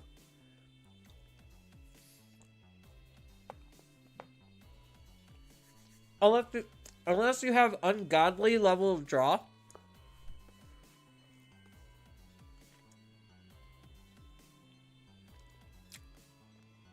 But, like I said, I think this setup is just too difficult.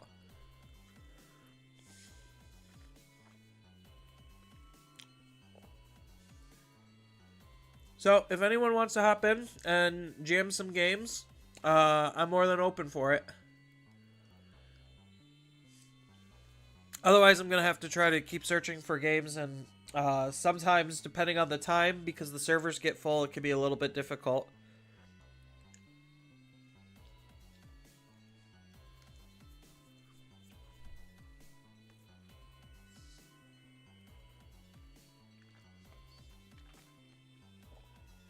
This is giving me a great excuse to finish my pizza.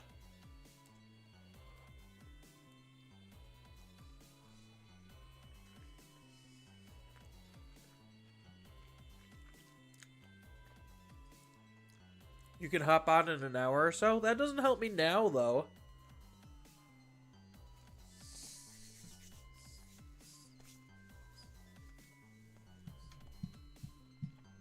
You would if you weren't at work. Fair.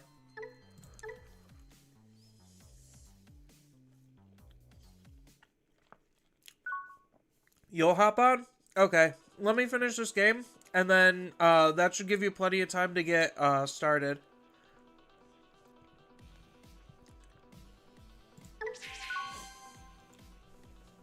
Really curious was to what the current top decks are weak against,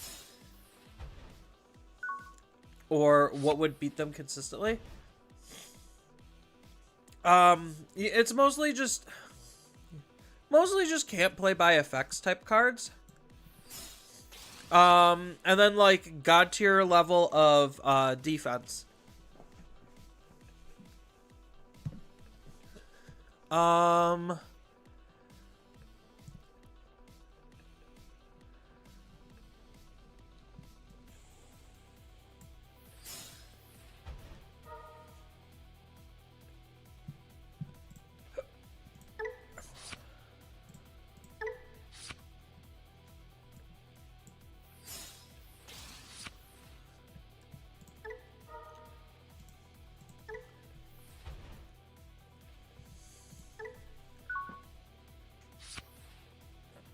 If I'm able to get up into my 7 fast enough, I think I have a decent Rocks matchup.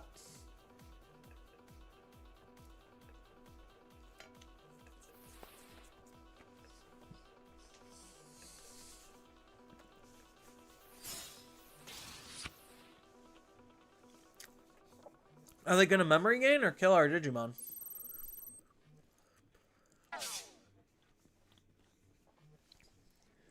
They are memory gaining.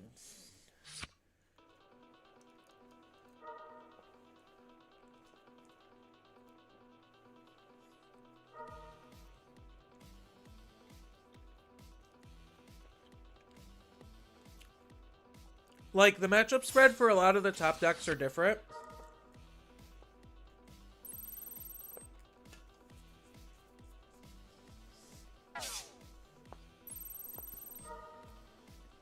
So, sometimes what beats one doesn't necessarily beat the others.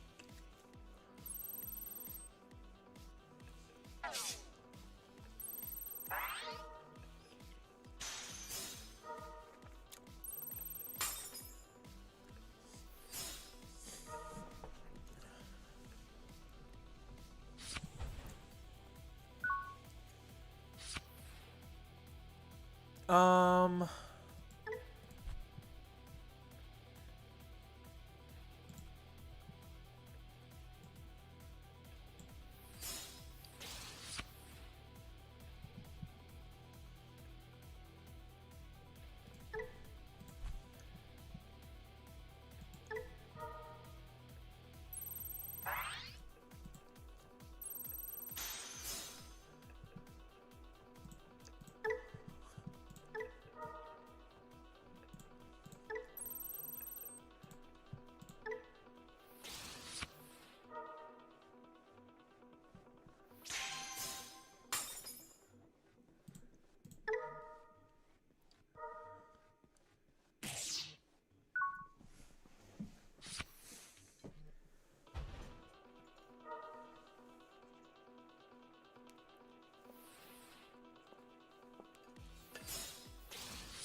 Huh. Delete then by returning. Okay, so I could raise out, create a Petrophy token.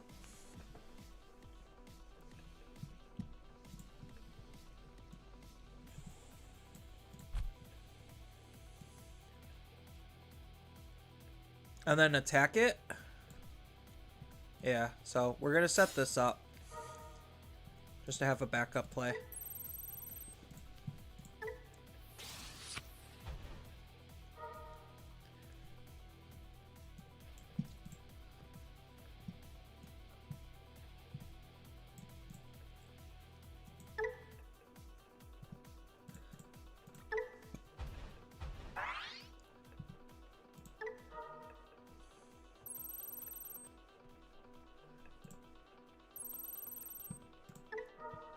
And then we can raid.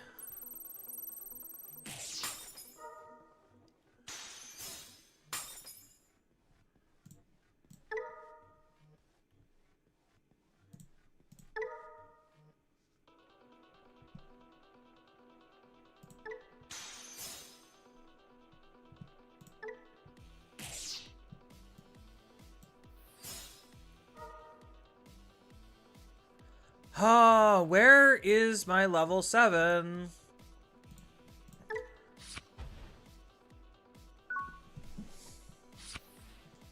Level 7 would have been really nice.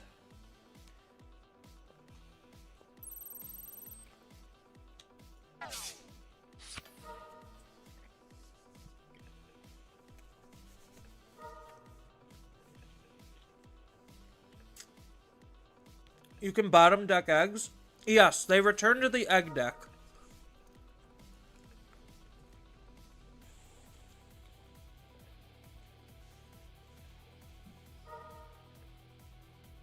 Does he literally have everything?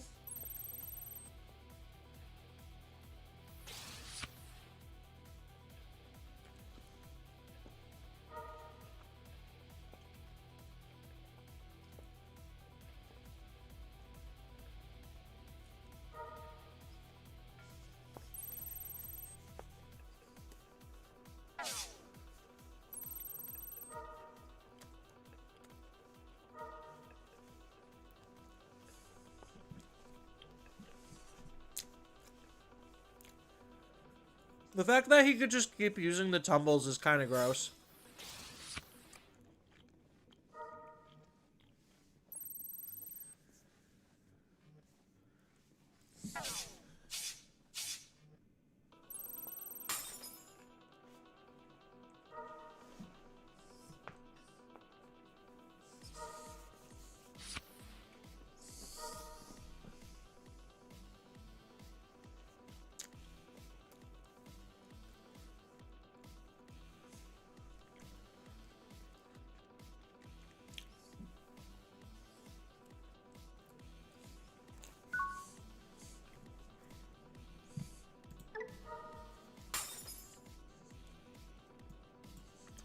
Yeah, we have to put this Medusa on top.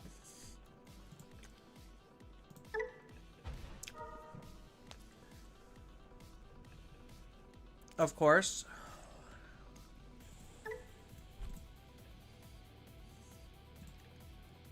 I really want to take the backup rookie. I don't think I can.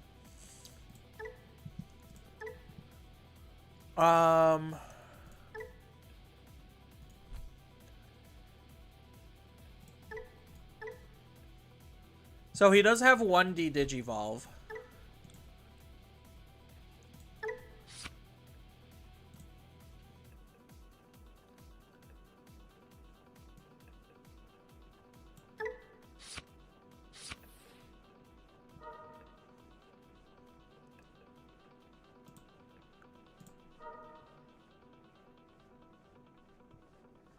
I think we just do this one. It doesn't really matter.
Oh, I couldn't even delete their Digimon. Oopsies.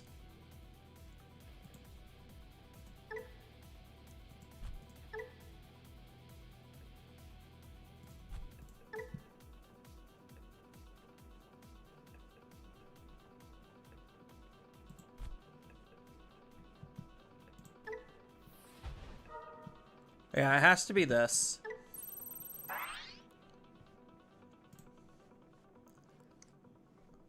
Oh, Digivolve down here first. Let's not make that mistake.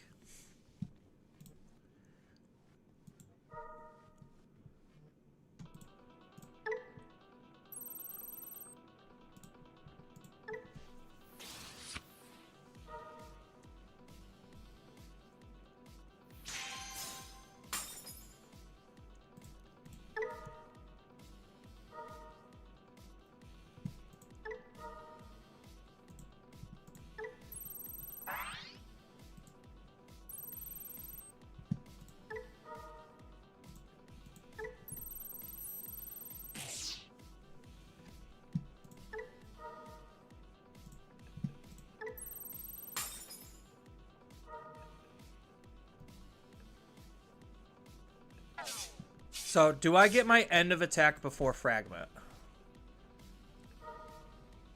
I do not.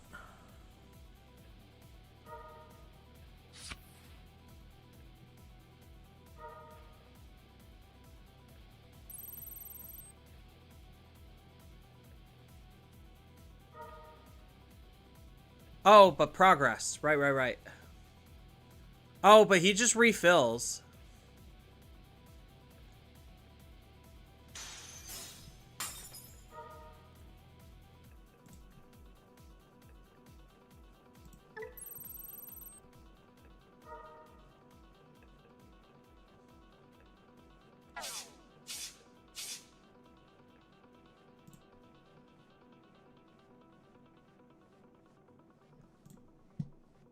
I think maybe I deny him the card draw.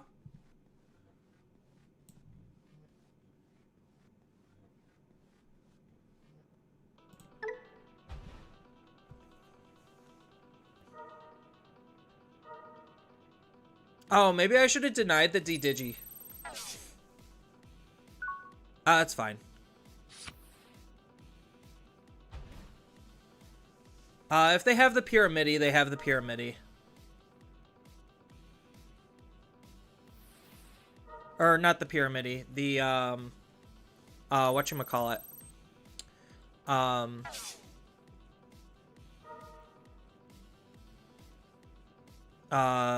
Magnetic. Bottoming the thing that will de-digi you. Yeah, I keep forgetting how progress works sometimes.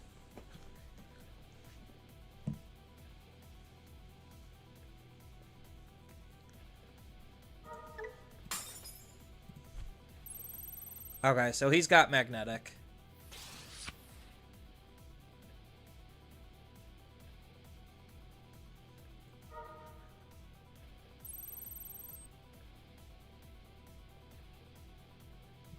Yeah, I don't have a backup 5.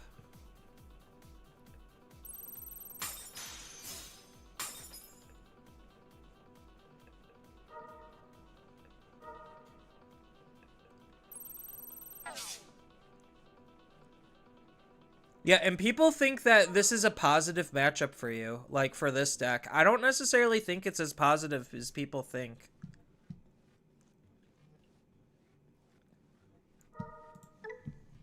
Alright.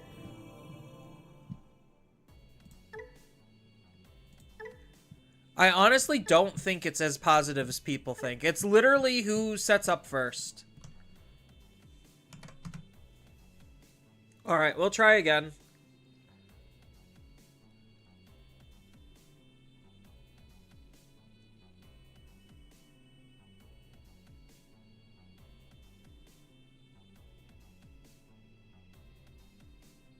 So, if anyone wants to play, hop on in. If nobody's gonna hop on in, then I'll just go back to grinding. Alright.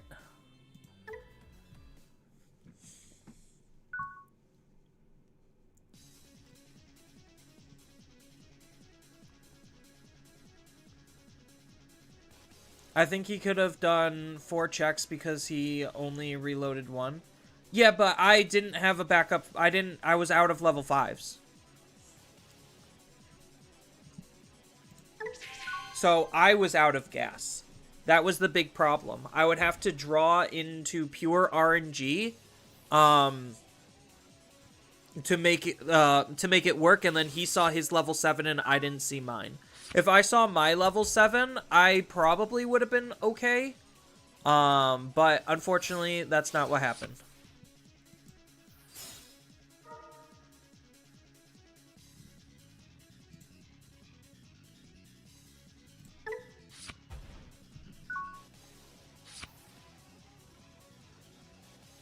But they had 0 security? Yeah, but they would end in a blocker. So if they knew they wouldn't be able to kill me, they could just end in a blocker. And if I had no way to get back into my level 6 Digimon, then I can't delete their Digimon. So, like, it doesn't necessarily matter that,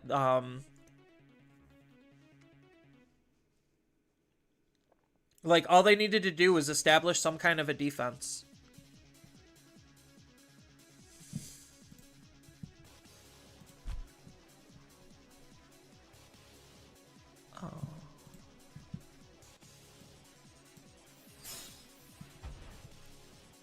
So I understand that I also had the raid or the cyclone in my hand. So like I could have, yes, hoped they didn't kill me. And then on the offshoot that they didn't kill me and didn't set up a good enough defense, I might have just been able to like cheese the 2 attacks in. But one Cyclomon in hand and you could OTK them.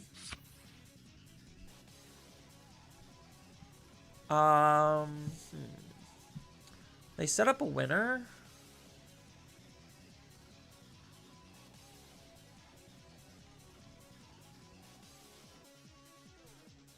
So I move out, I Digivolve.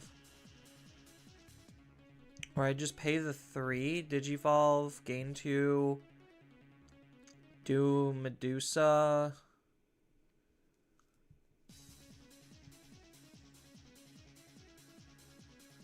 So I move out, I gain, or Digivolve, go to 0, pop this, Digivolve, go to 1, then go up to 2, then Digivolve for 3.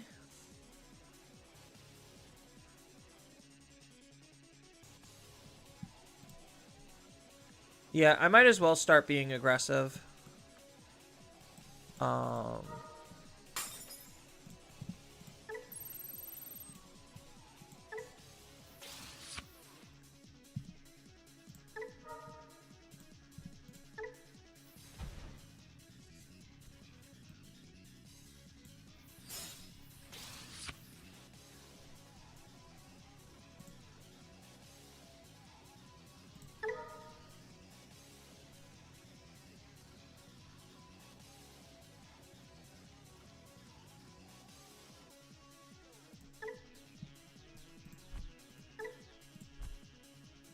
No, I won't forget that my Tamer lets me end of turn attack.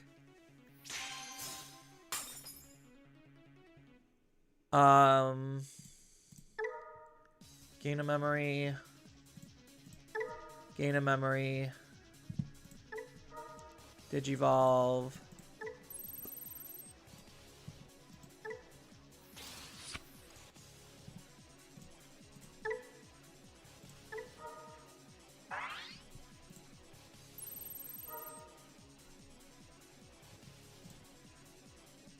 That's a very interesting choice for bees. I don't know. I don't think bees needs that.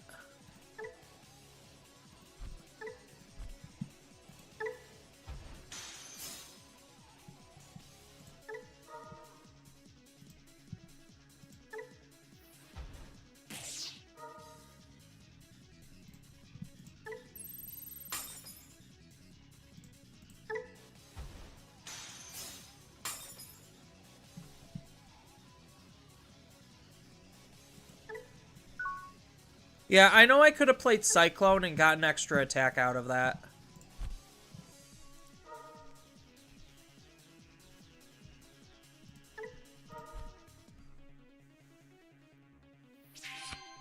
To be fair, it can search the X antibody option.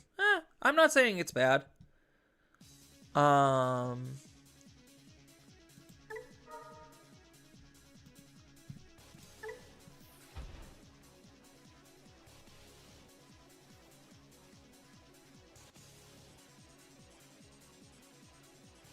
I just don't know if bees needs it.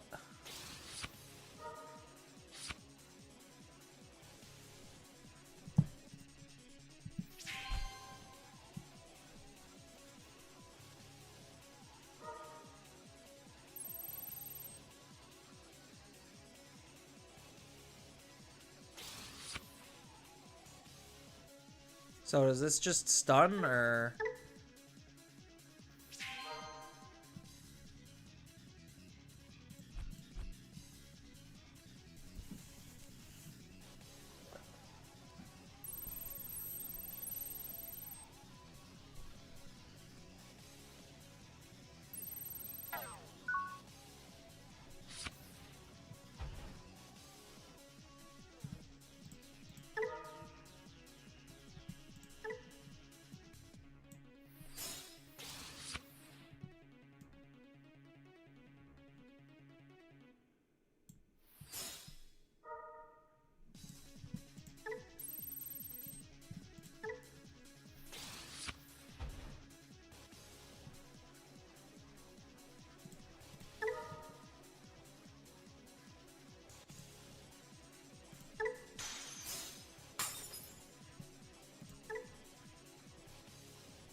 We'll just gain that memory back.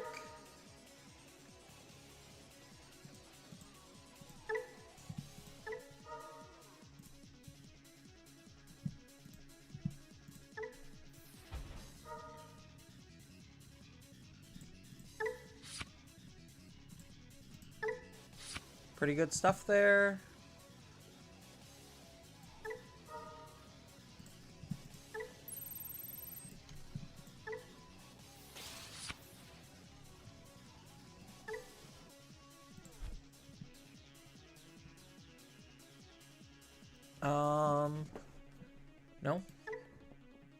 Well, I might as well. Oh, it's on that. Oopsies.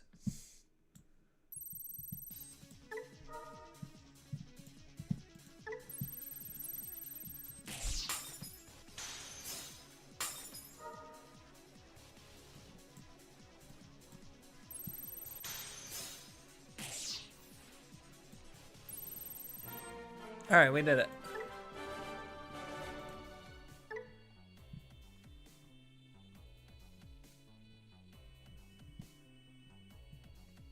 I need to update some of these.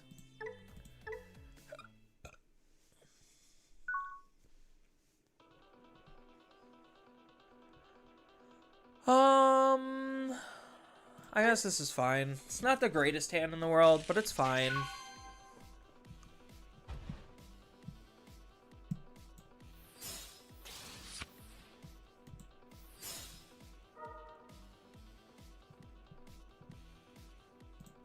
Do I just take the Medusa, or do I take the Elize? I think I take the Elize over the Medusa, because I need to search next turn, unfortunately.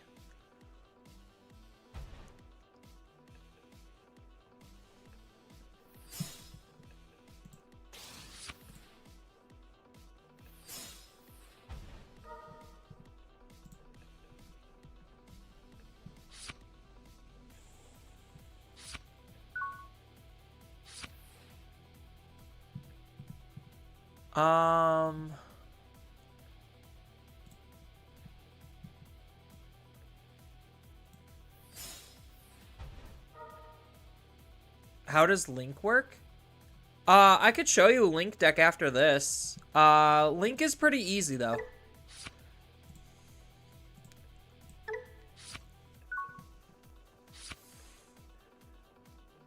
So, essentially, when you use Link, after you use the Link card, if it's an option, then it goes sideways onto the Digimon. So that way you could see it. And then if it's a Digimon, you could use the Link ability, or if it has an ability that causes a link to happen, then you just plug it into the Digimon, essentially. But yeah, I could play a Link deck after this and kind of just show you. It's not anything super complicated.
Oh, I just need a high-level Digimon.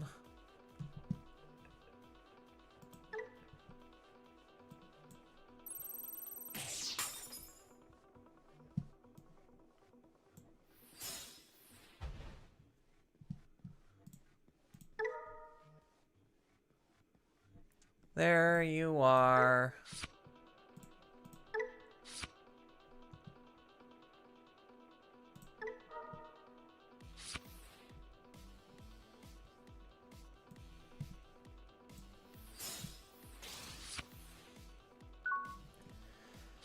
Okay, let's see what we got. No cards flip face up for bees. Oh, they got one.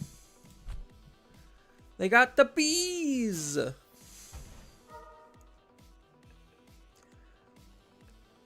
Think of links like items in Pokemon. that's a pretty good apt comparison.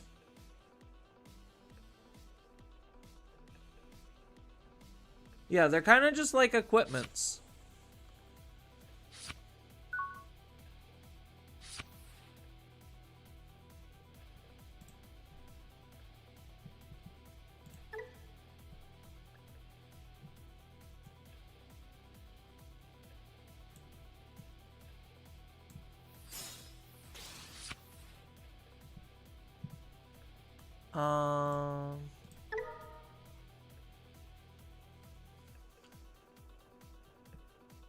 So I'm gonna pop this to digivolve into Strack.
So Strack will be 4, so it'll be 2. So I would ideally want to gain 1 memory somewhere, but I can't.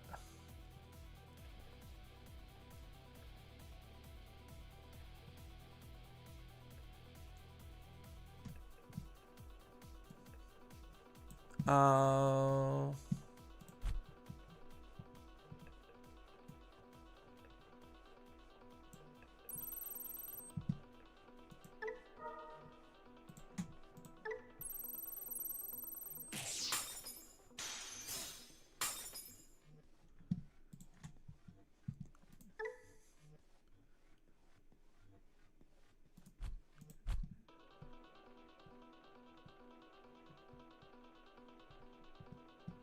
I don't know what bees he has in his hand.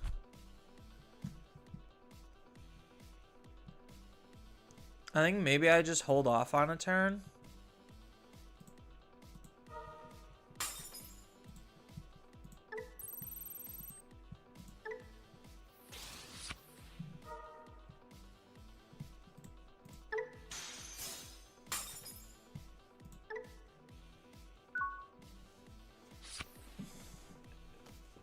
Radon token?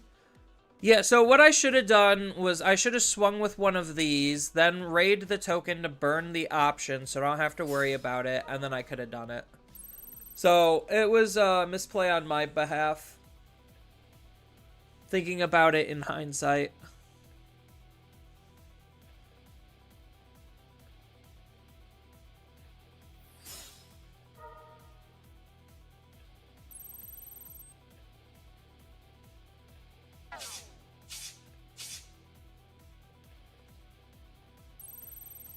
Oh, he's gonna ace me here.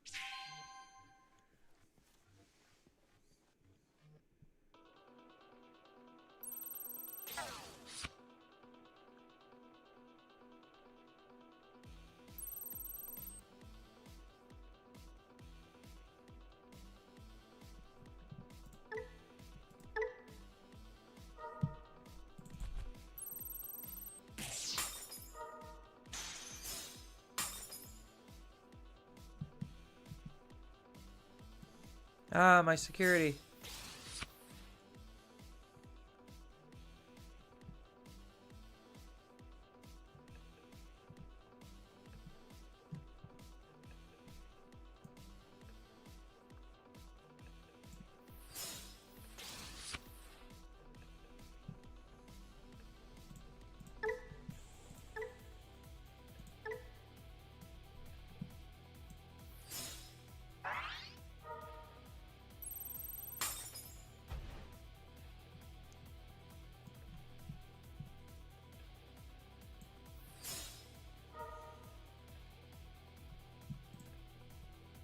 Oh, come on.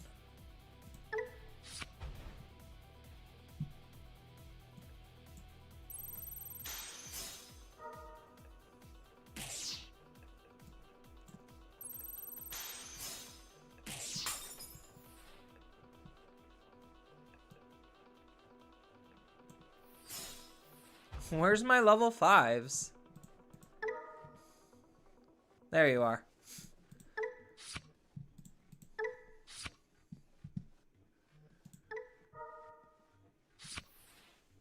I only have 14 cards in my hand.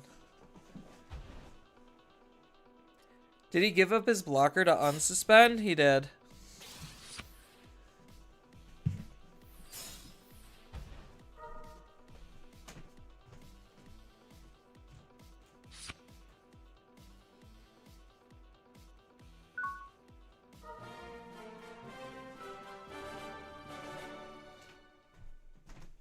Alright, now I'll play a deck with the Link mechanic.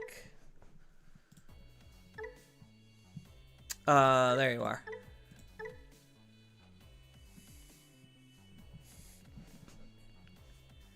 We about to link it up. You could have hard slammed Medusa with Rush. Good games. Bees can't keep up. Bees against Medusa seems like it would be a very bad matchup. I would agree with that. I think Bees can do very well. Bees feels like it's one of the best, if not the best, novel character. Like the novel decks. But against Medusa, yeah, I think, like, Bees just seems like it would have a hard time.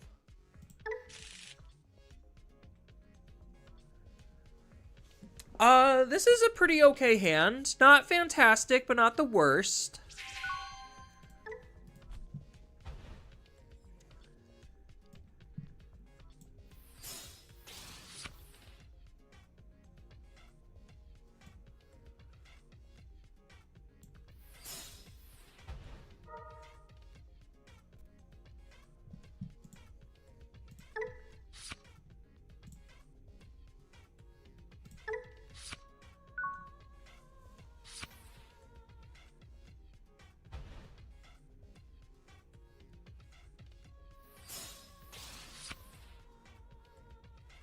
Medusa targets trash, or targets security. Yeah. Ooh, that's such a good card draw. We're gonna end. Alright, so I'm pretty much set up to go oh, I'm missing one card.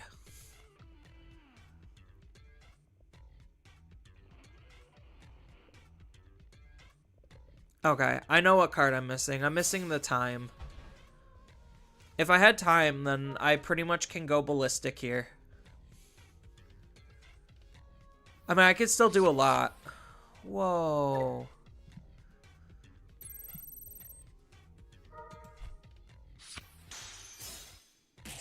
Oh, man.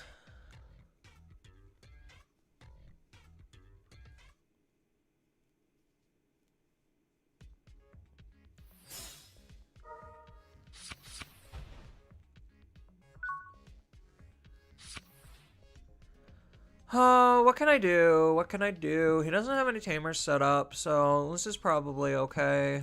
So this is kind of how links work. So I get a link here for 1 to put it into, not the sources, but the side of my Digimon. So I'm basically like acting like an equipment.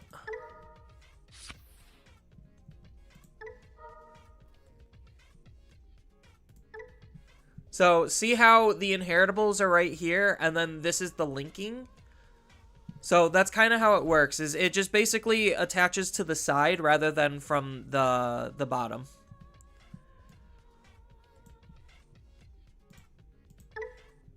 And then app fuse just takes the links and then just shoves them as inheritables.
Depends on the card performing the link. Yeah. The different so like different link costs depends on the different card. So for a Atmon deck specifically with Digimon centered around the link mechanic, they have a 2 cost for their 4s, a 1 cost for their 3s, a 3 cost for their 5s.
Liberators links for 2 on their 3? Yeah, they do.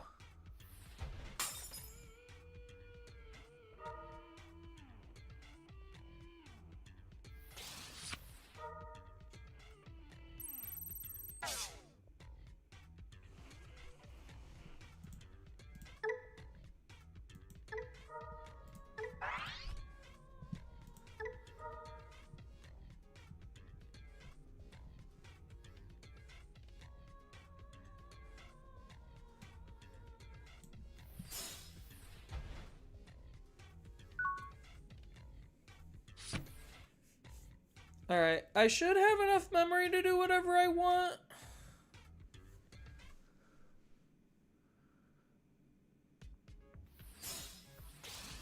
So, we'll see how this works out.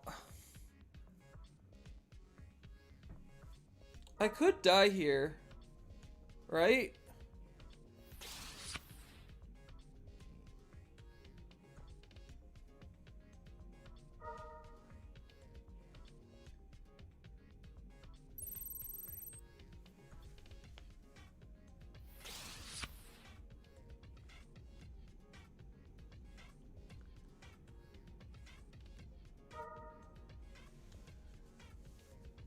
So only one Digimon gets protection? That's fine.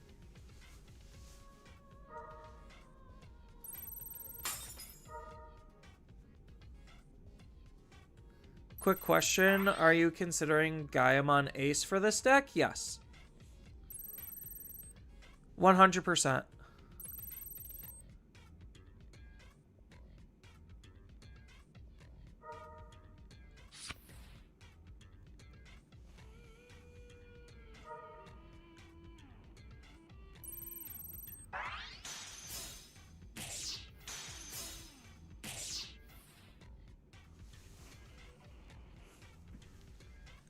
How am I not seeing a time mon yet? Well, Tweet and Egg will let me see a couple of cards.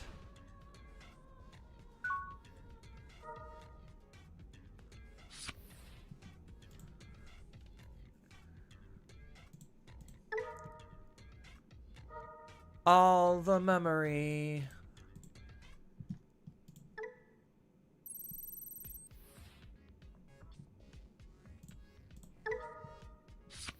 There's the time. Found you.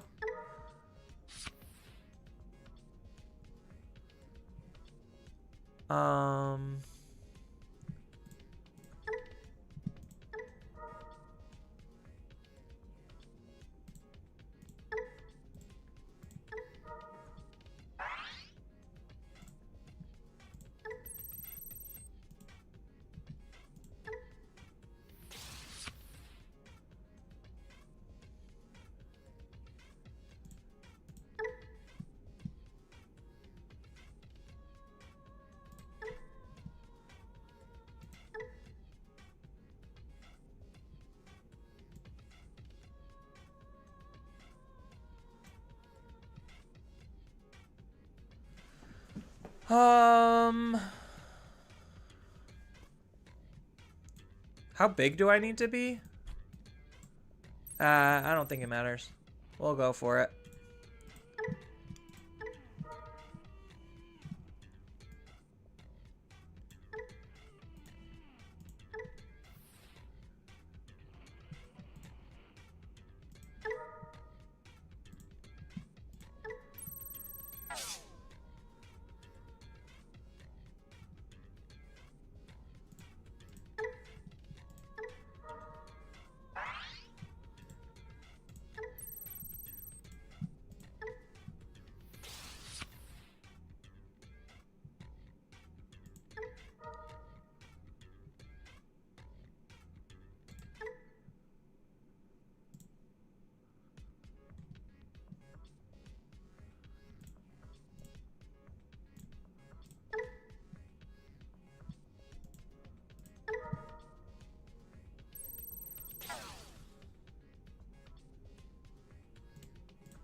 Yeah, so this is the full combo of what this deck is trying to do.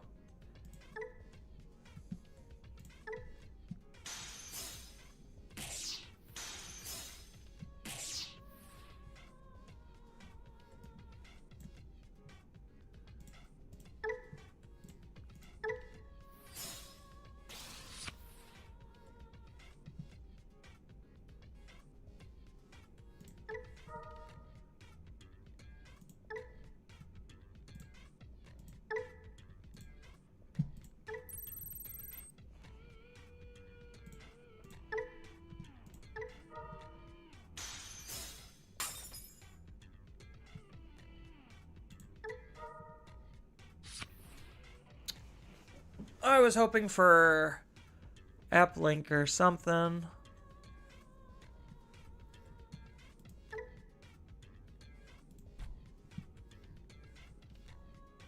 Um...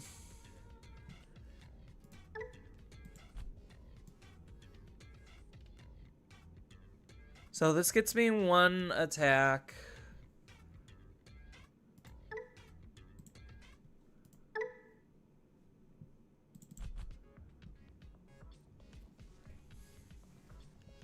I'm trying to avoid killing this, so that way I don't pop the courage. Even though, yes, I do know I could just attack into it. I just don't know what he has in his hand that could possibly come out and just wreck my day.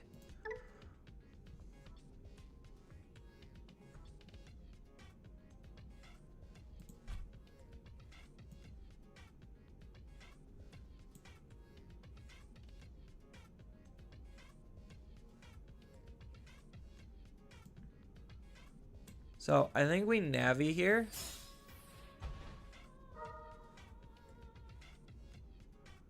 That's the card I was looking for.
Uh-oh.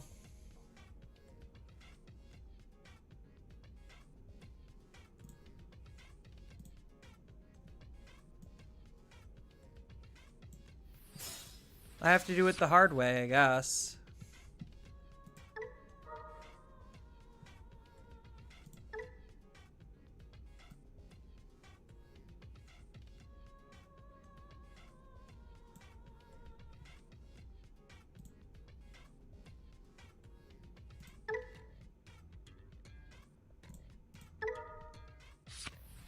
Of course, now I see it.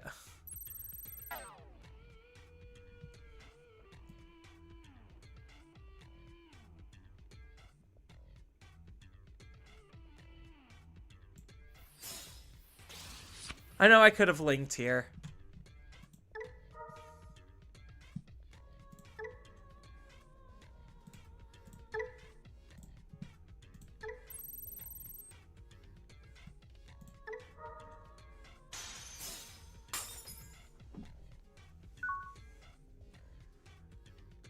It looks strong. That wasn't too bad. Yeah, I could have probably done more.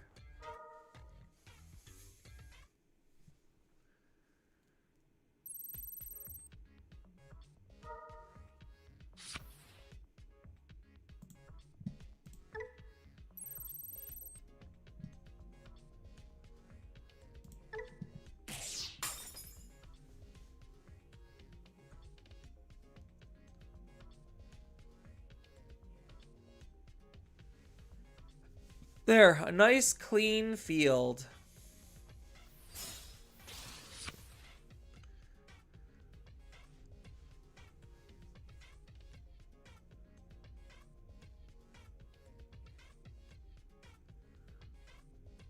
Now they got 2 Gaiamons to look out for.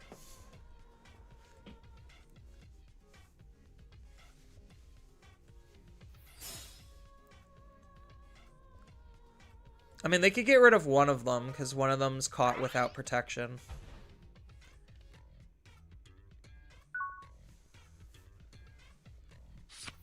Oh, that's not good.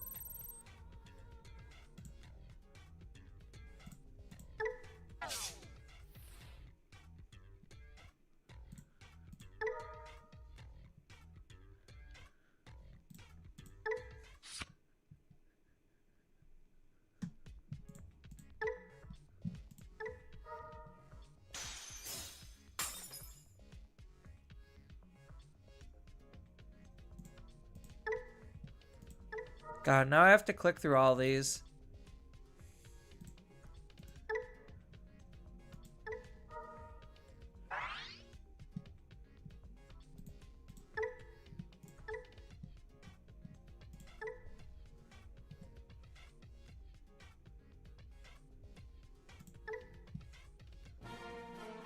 Yeah. So that's kind of how Lynx is supposed to work.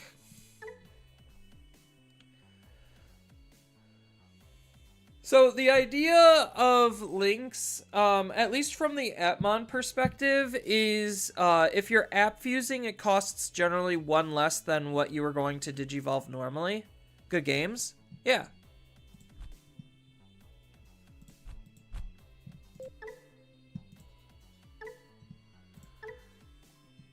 Yeah, so the idea is you're supposed to link, and then you have app fuse cards.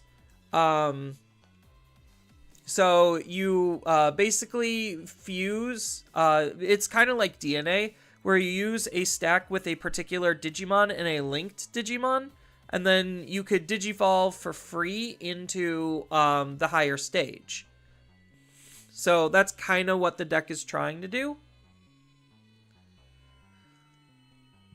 So it's just basically creating a chain of evolutions is what the deck is trying to do.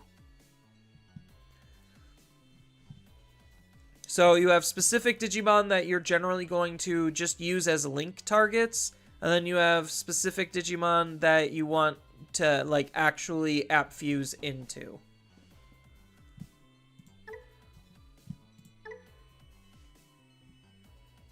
I could play a little bit more Gaiamon if that helps. Yeah, good game, 72.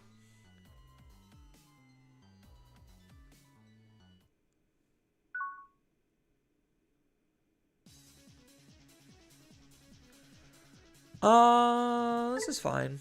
Not ideal, but fine. Yeah, this card's insane. Like, this card's easily one of the best cards in the entire deck.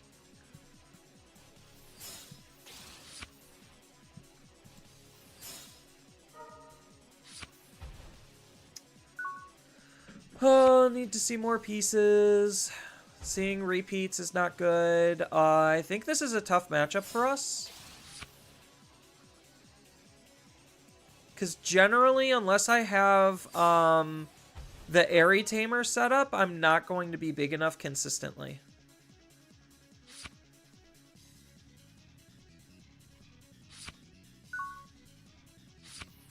Ooh, that's a good card.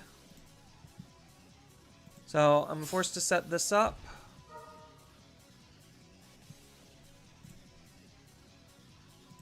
Social.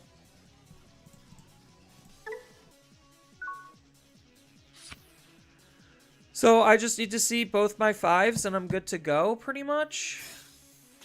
Well, ideally another Tamer would be nice.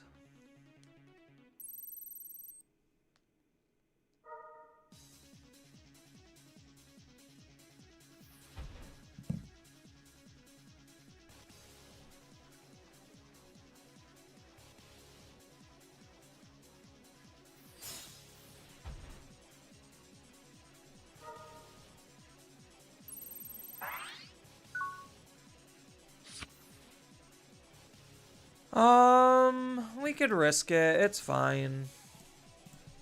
What's the worst that can happen? We lose the game?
Good try.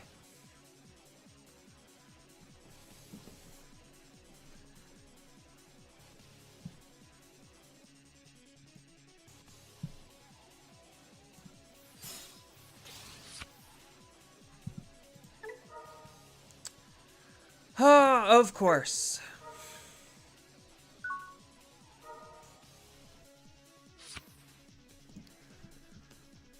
If I would have been greedy, I would have gotten there.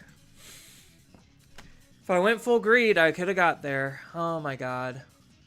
So annoyed.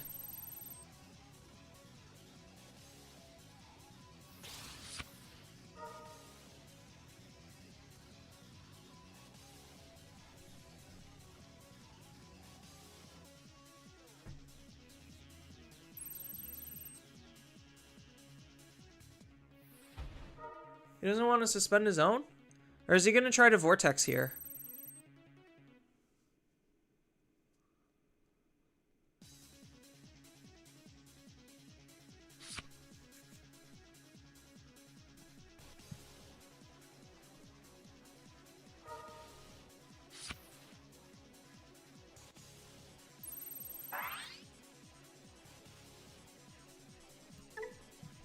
Okay, now we're even. So, does he have a level 6 is the question. Yes.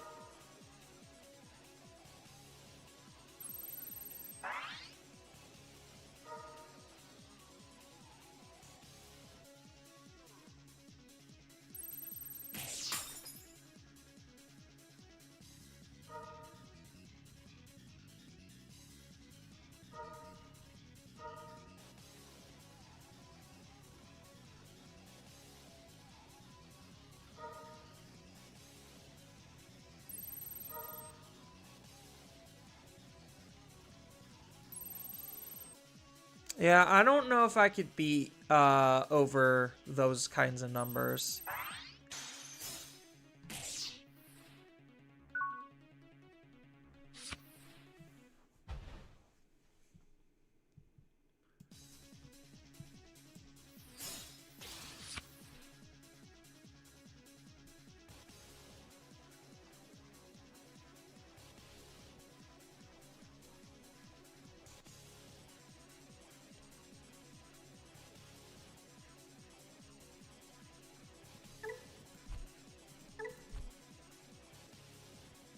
Yeah, I think I just have to digivolve in the back. It's unfortunate.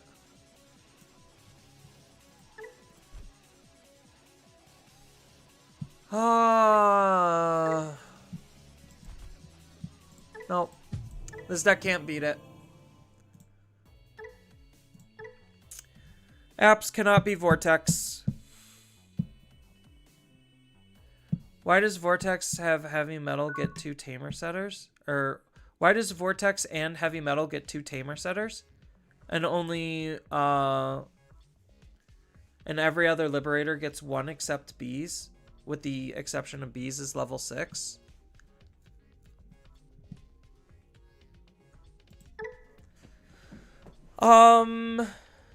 Easy. That is because they are the protagonists of their own stories.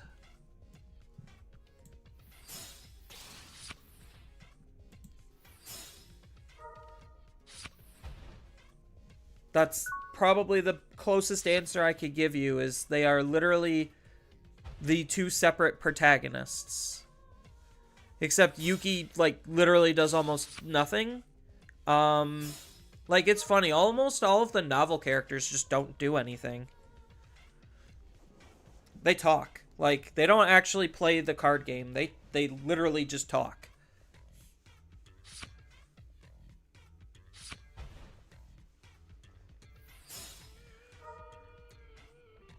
You thinking of playing an App-Link deck? Yeah, I mean, I like what this deck does. It's just against, Vortex, you literally can't win. It's, like, actually unwinnable.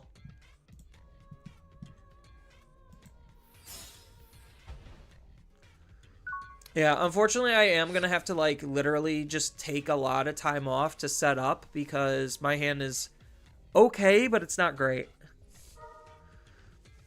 Thankfully, they don't have the ability to just put that much pressure on.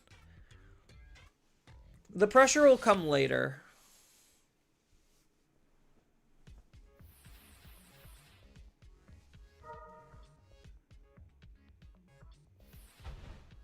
Okay, that's kind of a problem. Yeah, I needed to get a tamer set up. But I'm still missing pretty much almost every piece that I need. Because I'm missing the 4, the second 4, 1, 5, and the 6.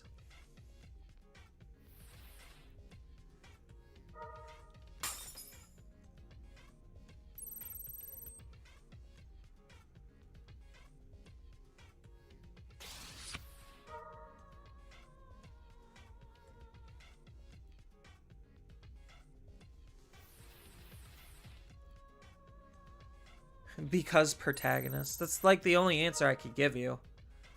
Literally, is because protagonist.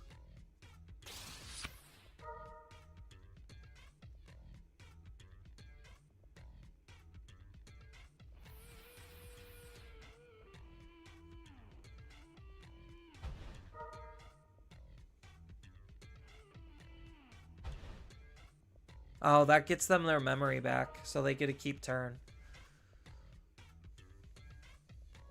And then they get a Digivolve again?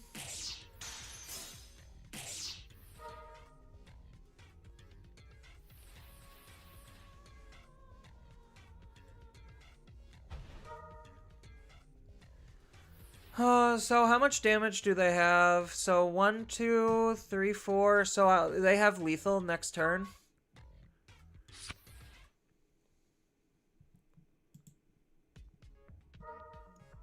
Alright, we're drawing into all of our pieces.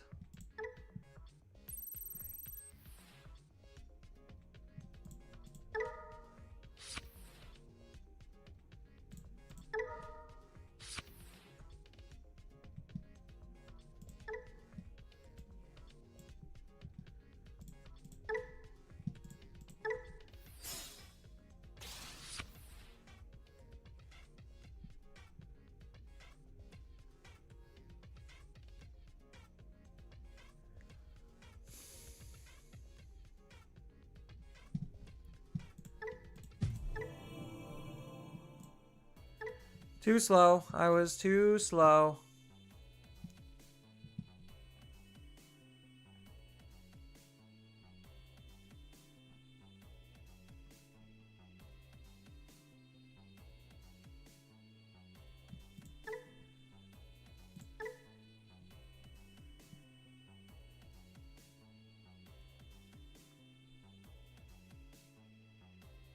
Yeah, that heavy metal was moving at maximum efficiency, 100%. Like, if I don't have, like, a turn 2 response, then I am very much as good as dead. Heavy metal has a lot of weaknesses, considering he has, like, really bad protection, heavily reliant on one single layer card to make the entire deck good. Um, like there's a lot of weaknesses to heavy metal. He doesn't always kill that efficiently.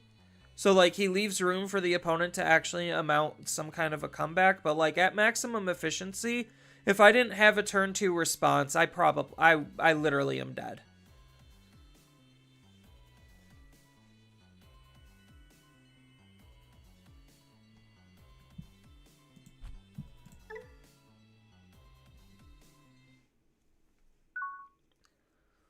Yeah, I could duel after this.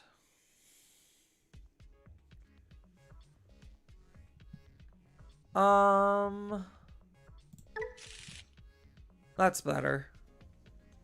It's a lot better. So all I need to do is see a proper level 4 and a Marukimon and arguably a second Tamer. And I could just grip it and rip it.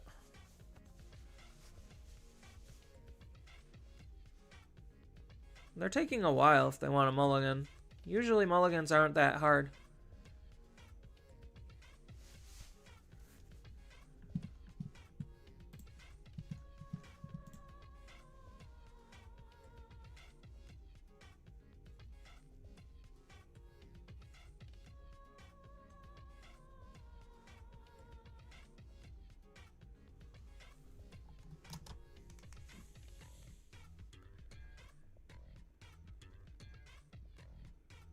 Come on, person.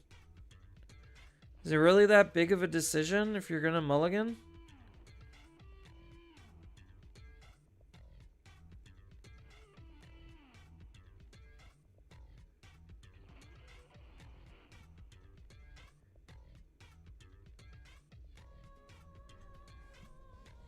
Do do do do do do do do do do do do do do do do do do do do. All right.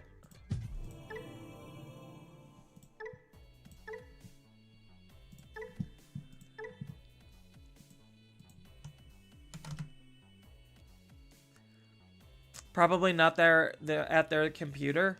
Hate it when it happens. Yeah. I agree. All right, Livy, you could use this code to hop on in.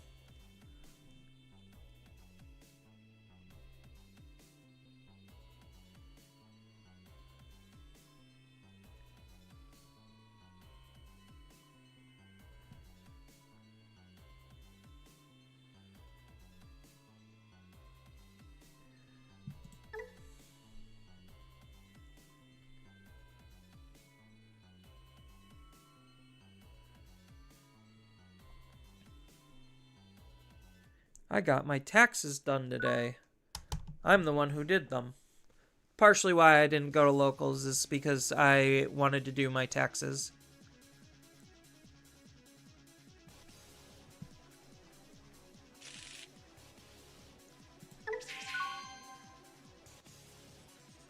This isn't that bad of a hand.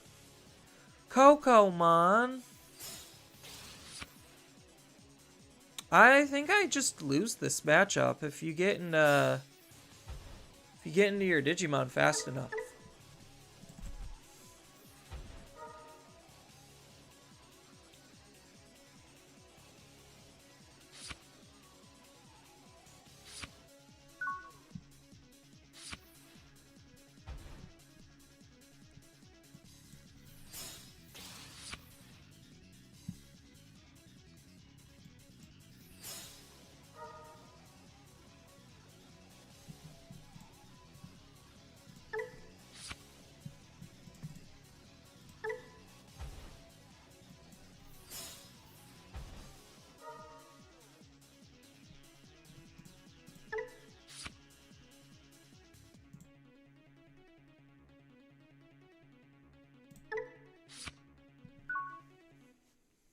Sorry, Asuna.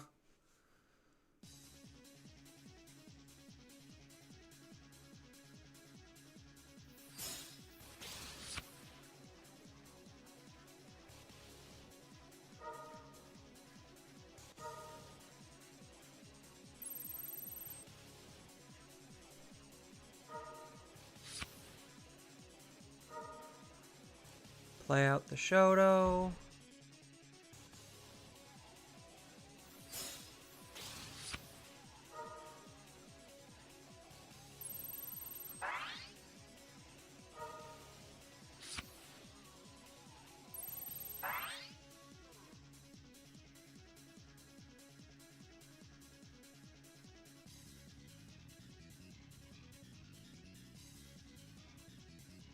Yeah, honestly, I don't think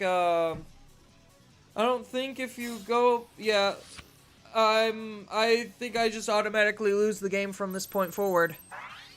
It doesn't matter if you gave me 6, I can't win the game.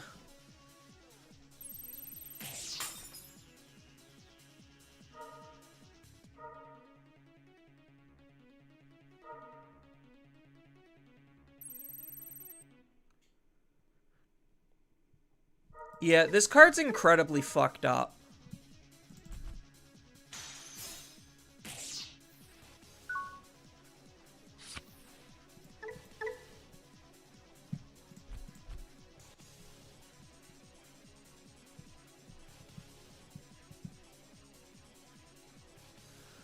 Oh, I gotta make some kind of play here.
I lose out on pretty much every bit of damage I have.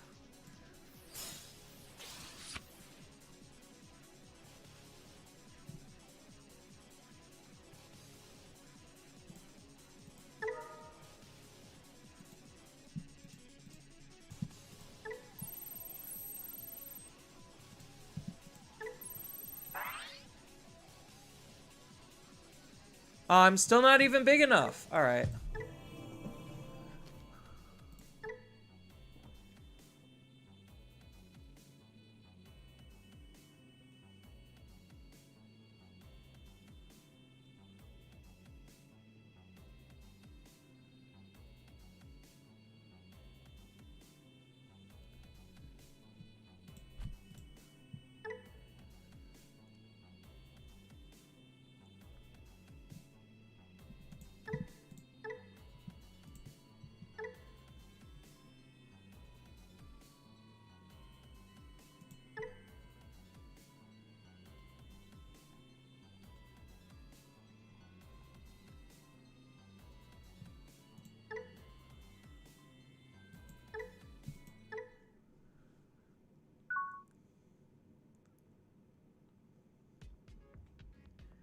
I have none Vortex decks.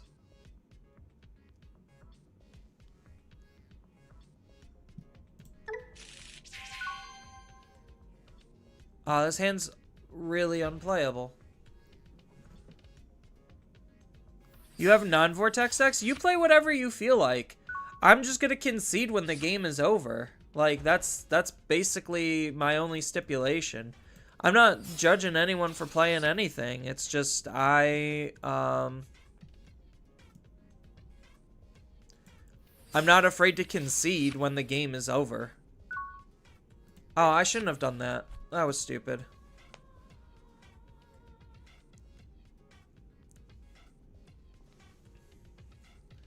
Not paying attention. Was looking at chat.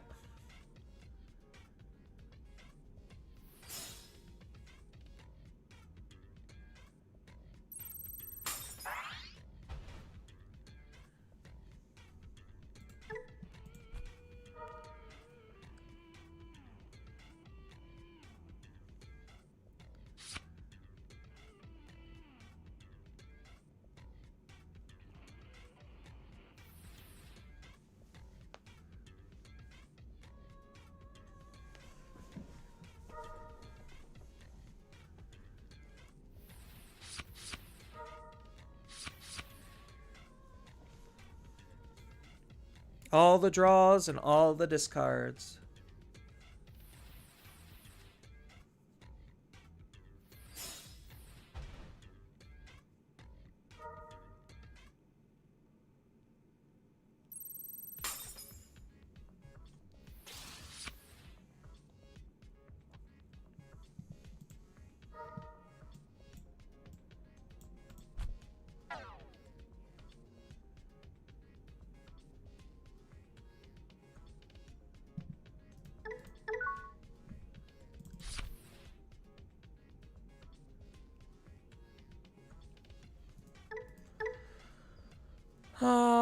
Opponent's turn. When any of your opponent's Digimon suspends by trashing 2 cards in your hand, suspend 2 of their Digimon or Tamers. At the end of the opponent's turn, if this Digimon is asleep mode, trash the top. Suspend all of the opponent's level 5 or lower Digimon. Okay.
I know how to play against Belfamon.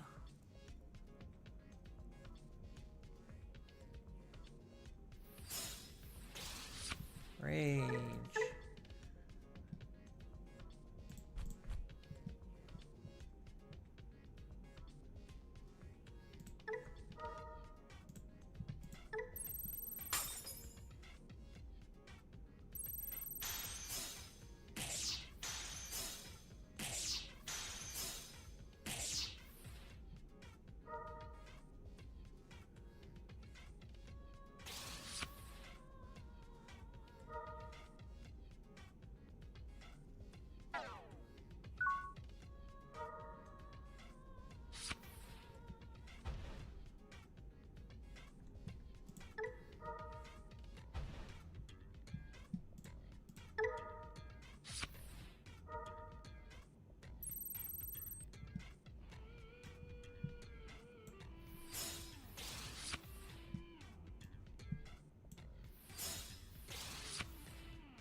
Blocker, jamming.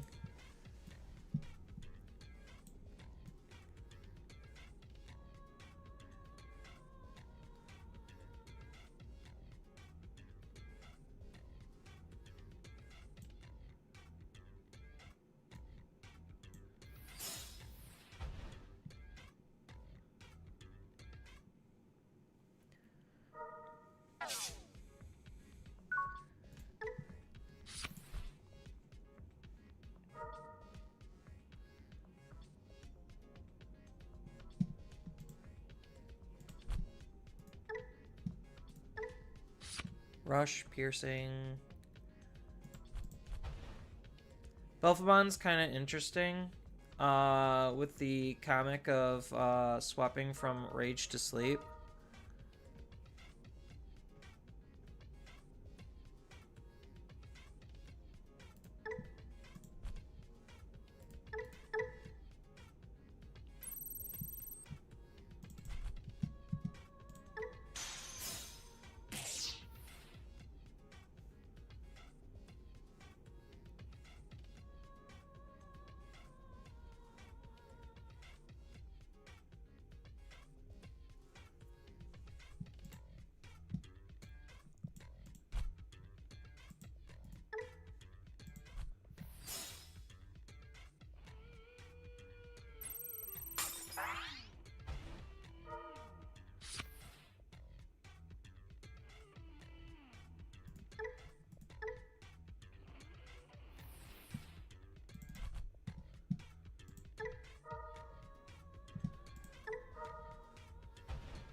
That should mess things up.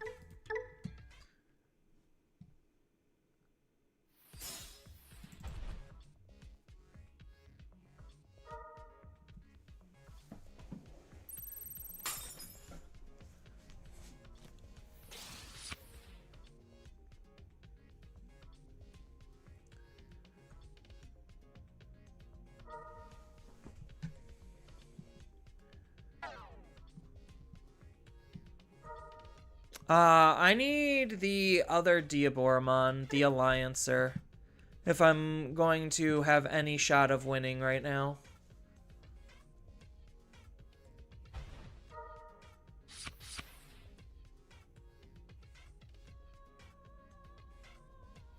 I might have enough damage based on the memory.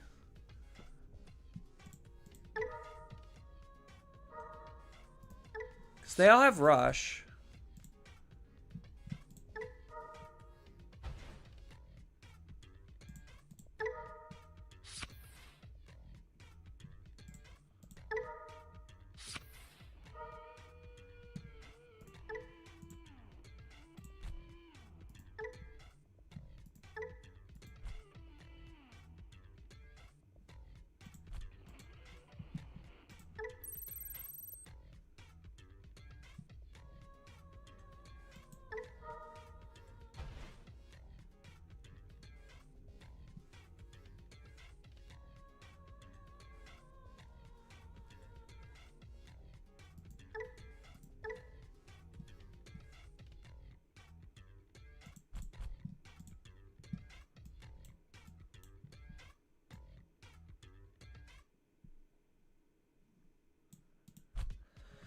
Oh, got it. Okay.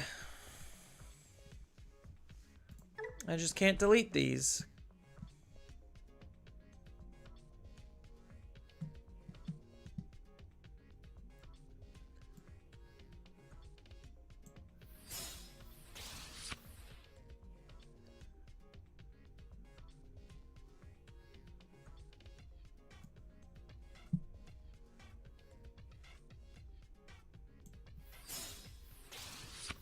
There we go. Found you.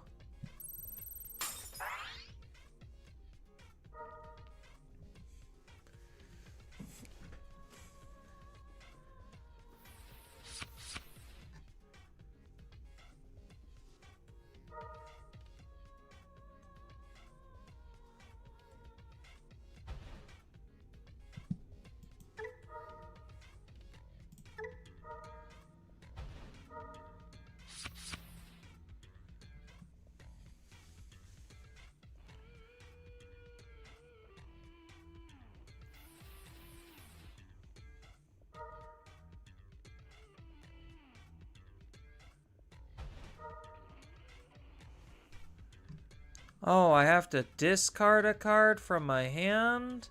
Oh, woe is me.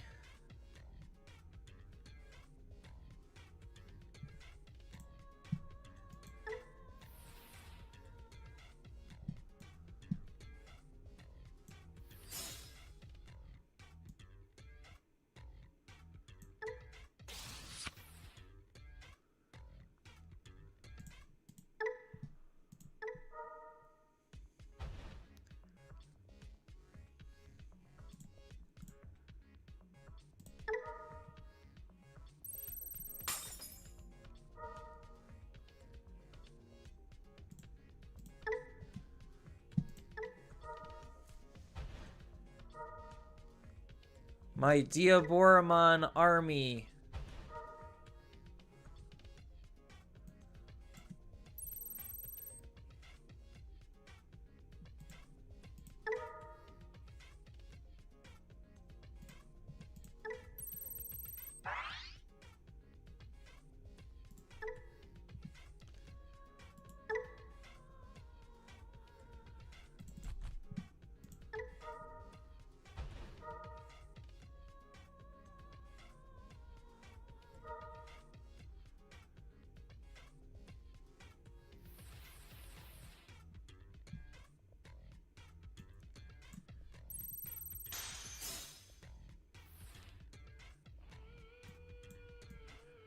I don't know how Belphemon would be able to get around this.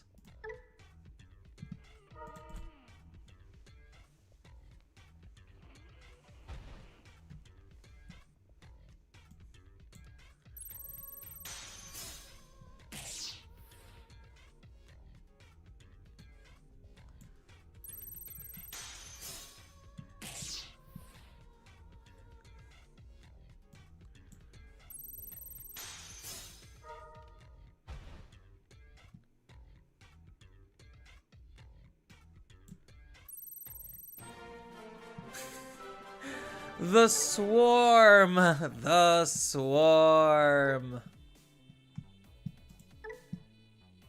I haven't played this deck in a while.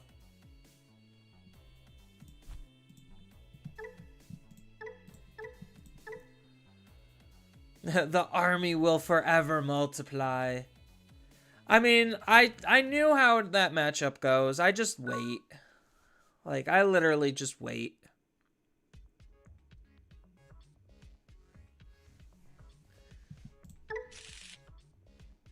Maybe the new Sangomon's actually really good in here. The rush is real? Yeah, the rush is so real.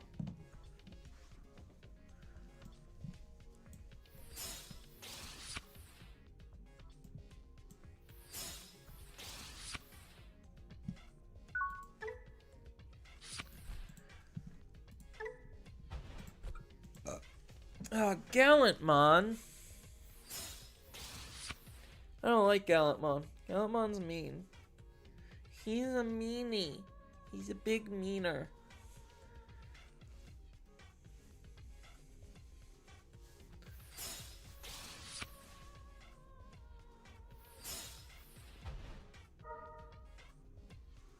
Oh gosh.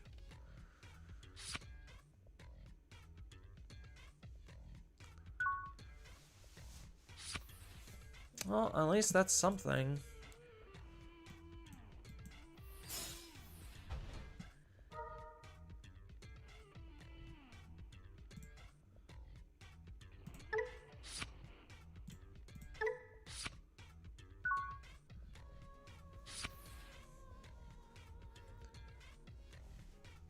Yeah, I need to put the other searcher in here. That what? Does this kill? No, that plays the Tocado.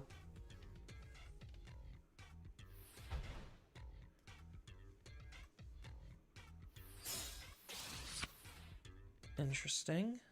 Oh, probably just to gain a memory.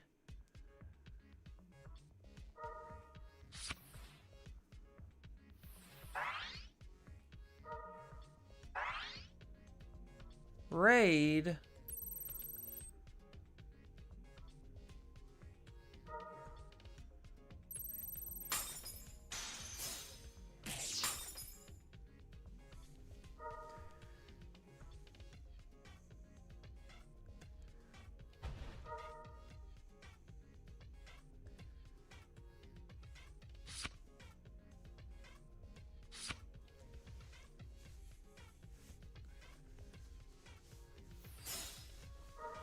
Where are my options? I want to have options too.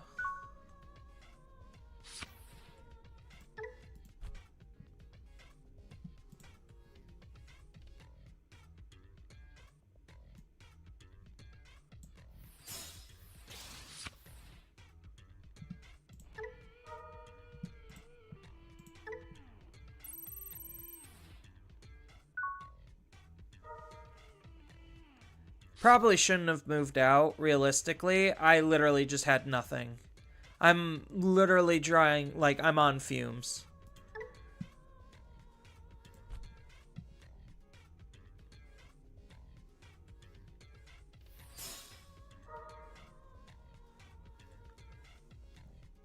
Whoa, that's a card.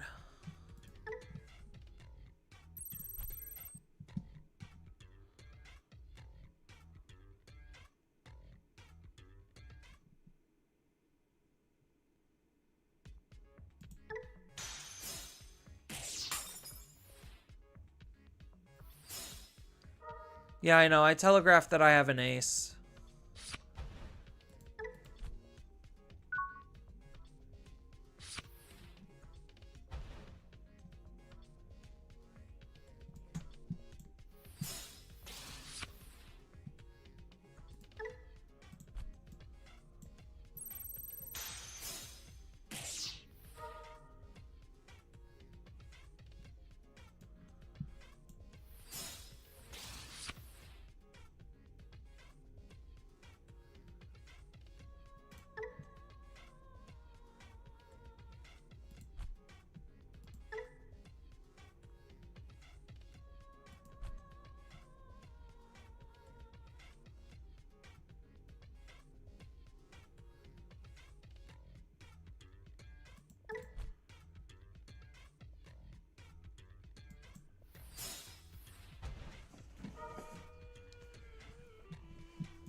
The hardest part about this deck specifically is finding the Plesio.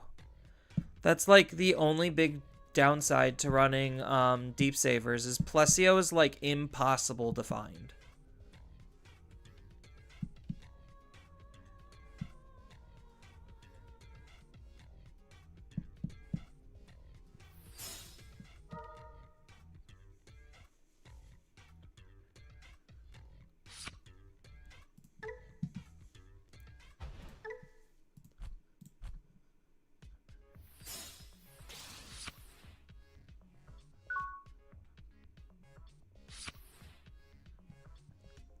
Oh, that's not terrible.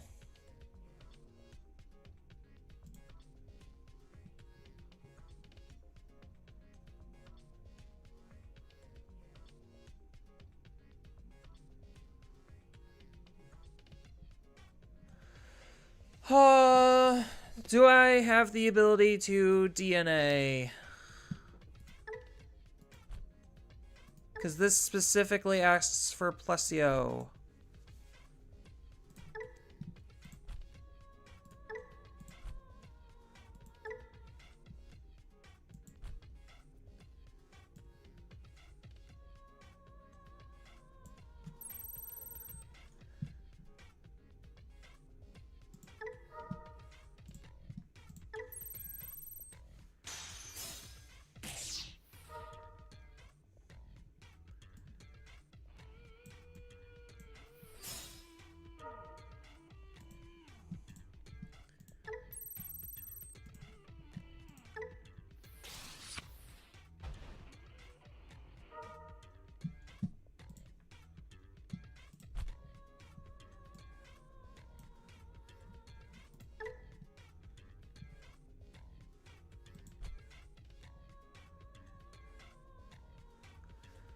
Oh.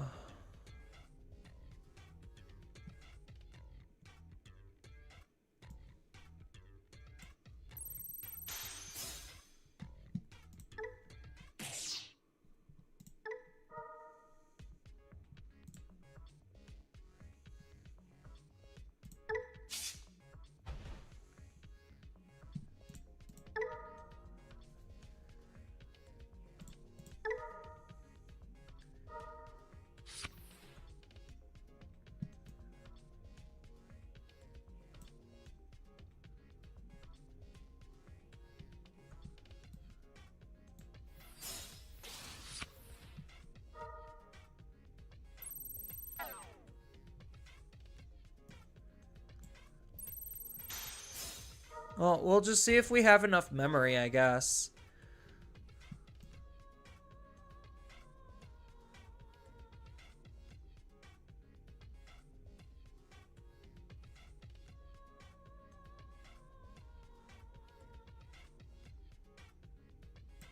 No, I'm off by 1 memory.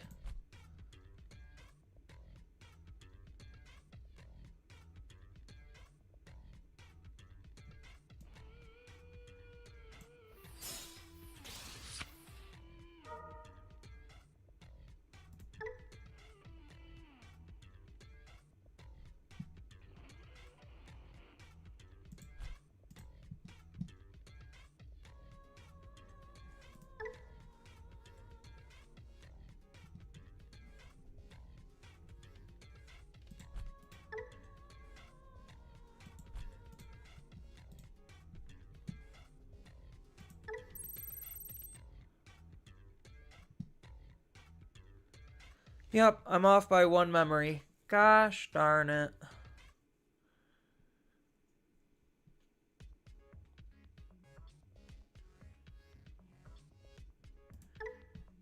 And the 1 memory could have came from here if I risked it.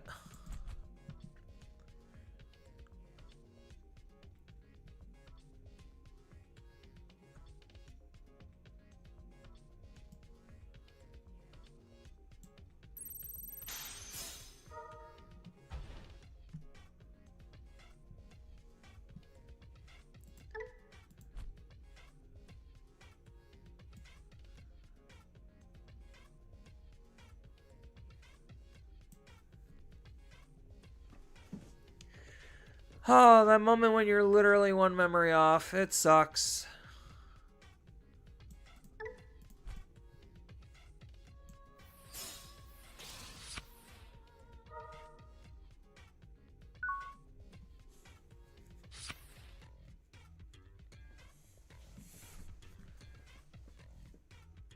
I mean, they have all the memory in the world now to do whatever they want. So, I think I'm just dead here. How's it going tonight? It's fine. I'm about to get, like, my booty absolutely clapped by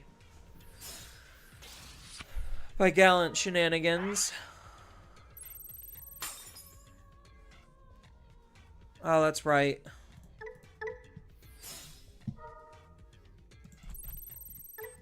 It just turns off on plays. Oh.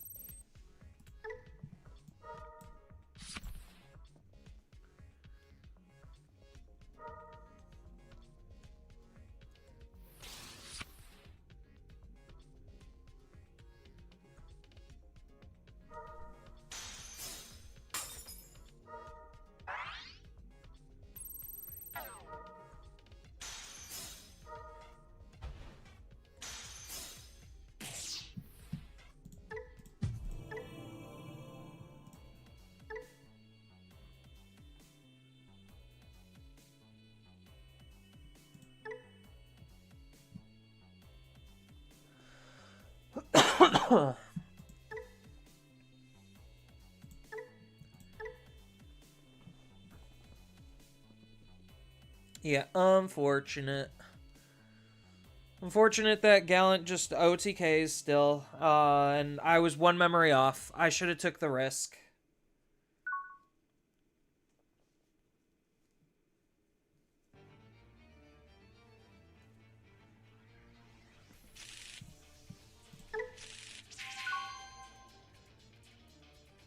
A lot of Gabus and Garus.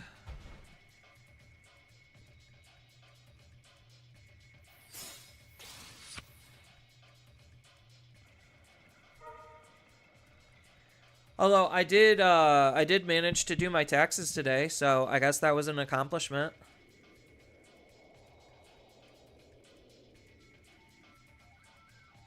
Taxes is always fun.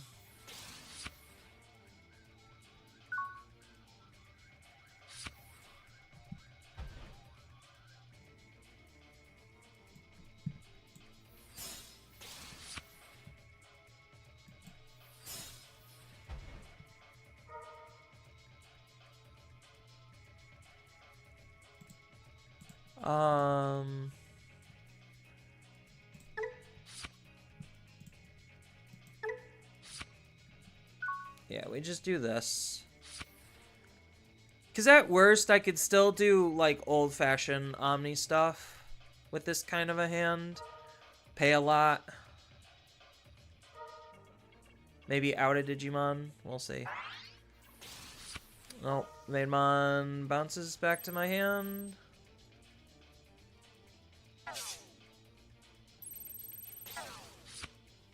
That's fine. Invisi.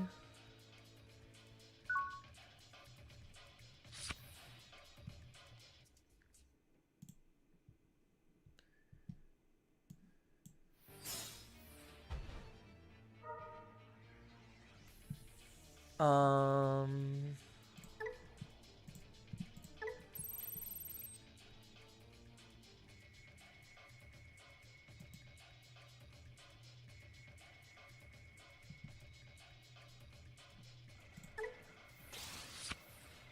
Of course, there's the Nokia.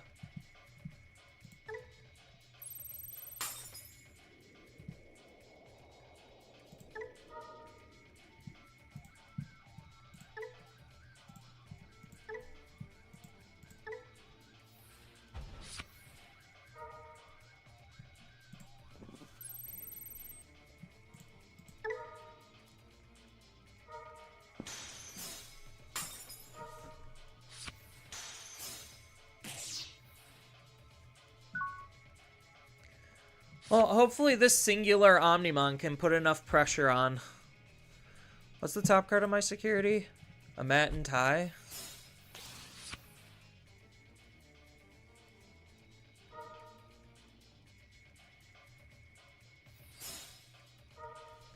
Meat.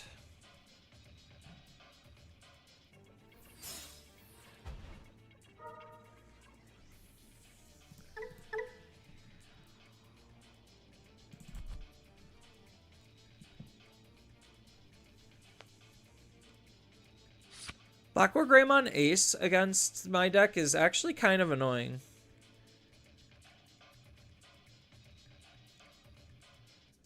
Like, I don't actually think I have good ways to out Blackwood Greymon Ace.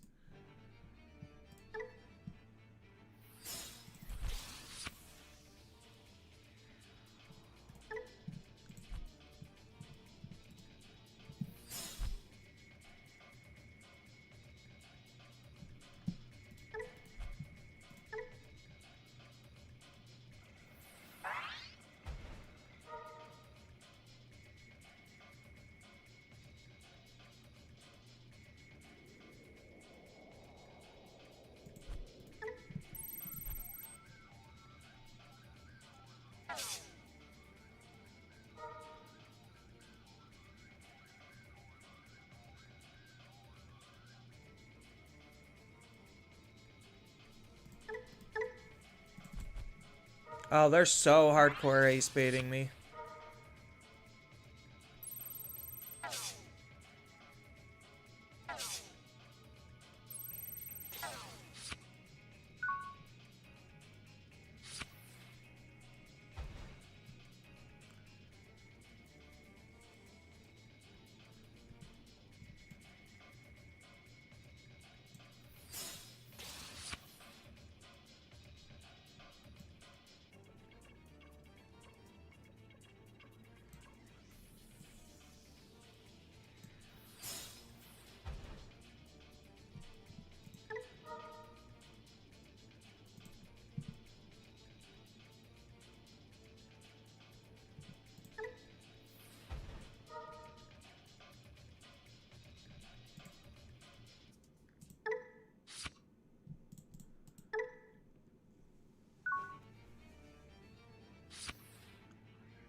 I guess fortunately, unfortunately for me, I just need to sit and wait for a second.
Really, popping the meat.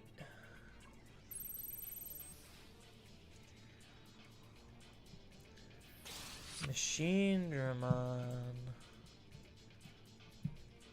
Shinramon can grab this to delete this. And he could attack. Delete himself, unsuspend. So, I'm kind of just hoping something good comes out of my security at this point. Otherwise, I'm like forced to move out and try to do something.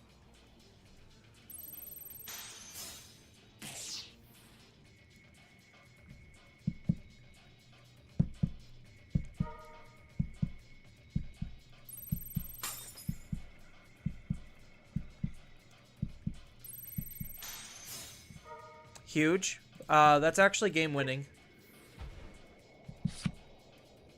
Legitimately game winning.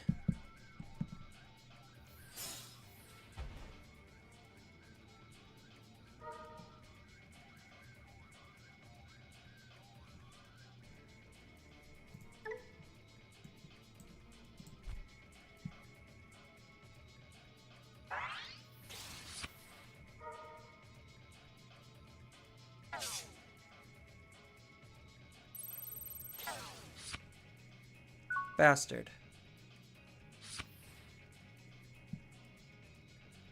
Alright, I guess I need to do something.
Oh, tamer removal is really good.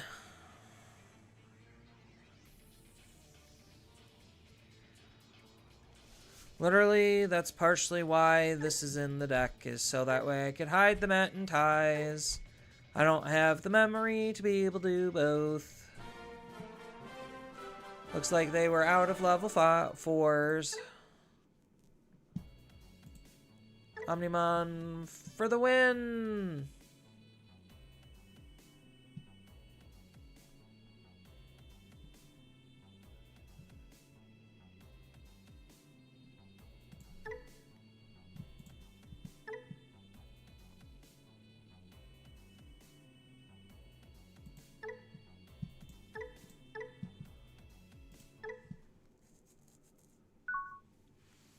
Boop-a-doo. Sorry if I'm not narrating. I'm kind of just like deep in thought. I know that might be boring, I apologize.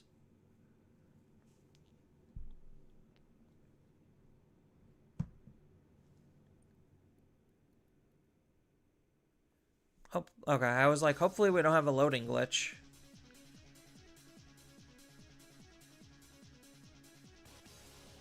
Oh, I guess I have to double select the deck. Okay.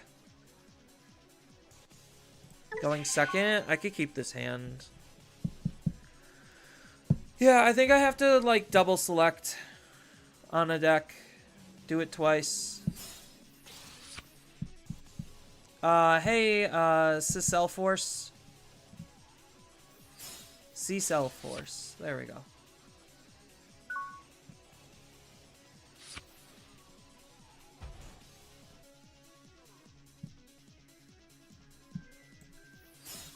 Oh. Hey, yo.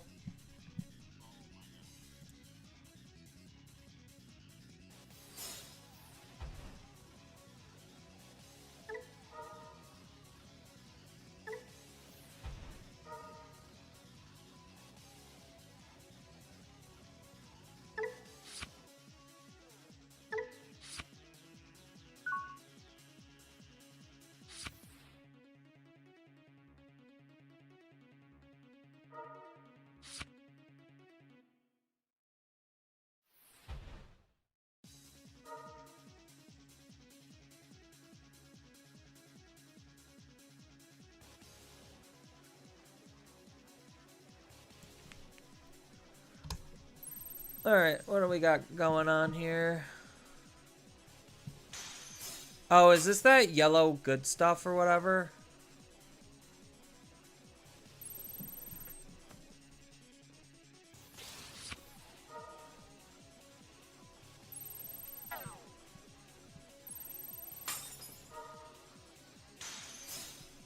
Yeah, this is literally that yellow good stuff.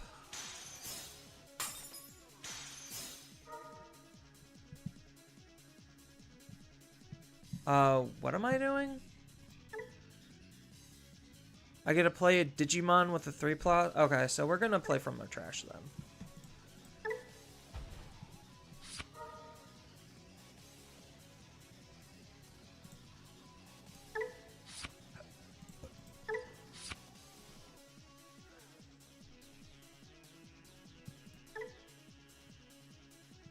The fact that this adds this card to the hand is kind of slightly eh.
Do I lose in this position?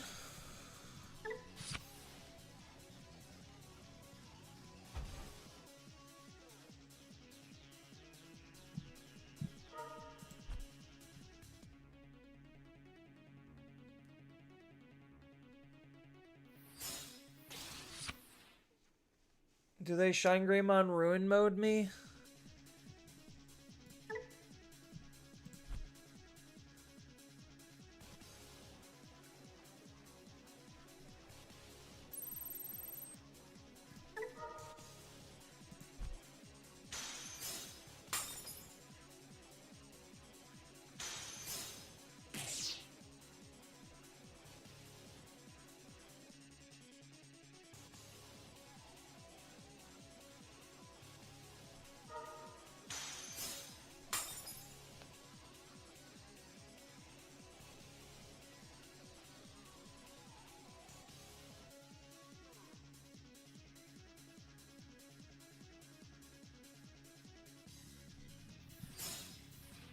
Is Japan even on this deck? Hold on.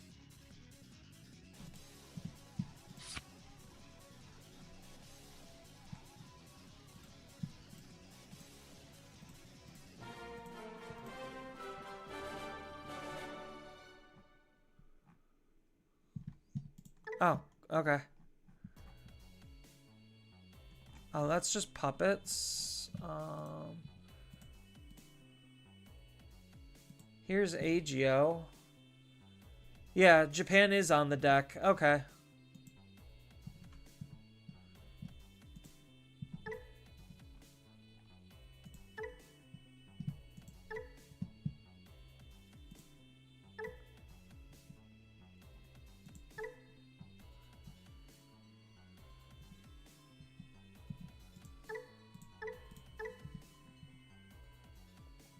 I sees it right here.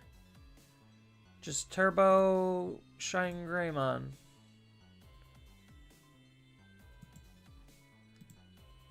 Not gonna lie, that's kind of incredibly obnoxious, slightly toxic, and mildly degenerate.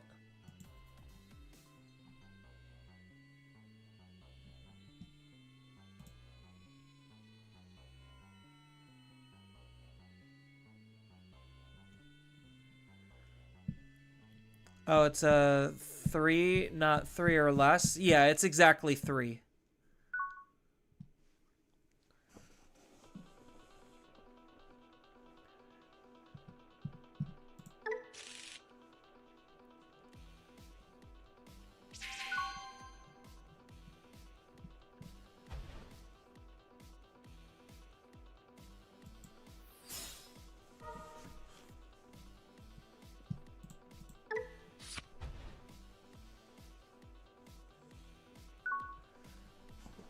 We need all the combos. All the combo pieces. Yeah, Pulsemon's kind of weird, where the majority of the time it's exactly 3 security in order to do some stuff.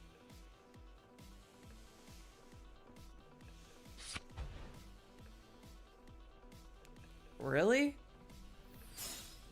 Oh, heroes. Okay. I'm like, what the fuck? Yeah, heroes.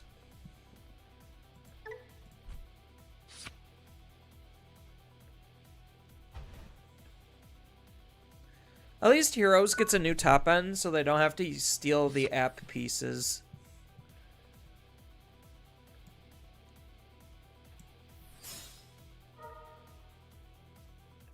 Oh my god. Oh, not good. Not good.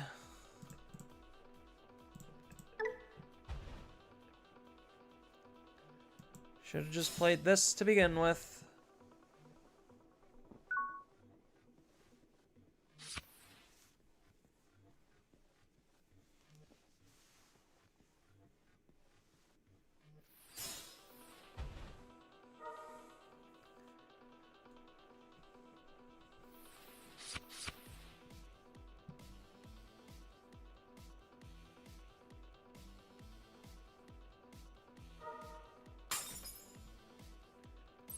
Yeah, the pressure is going to be so real unless I draw a rookie soon.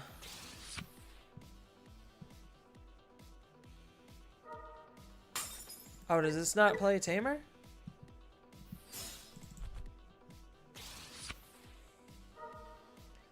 The double attacks. Oh, there's a rookie that I was looking for. Second Thomas isn't going to do any good.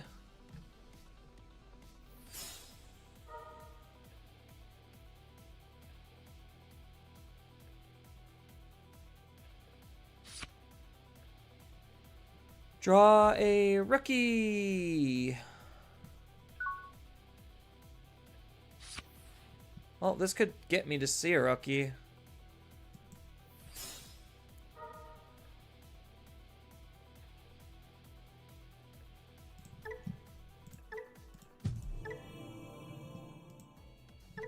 No, no rookie.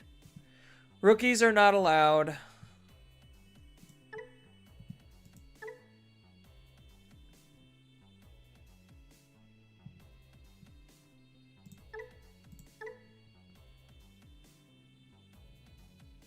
It only plays one tamer if you got.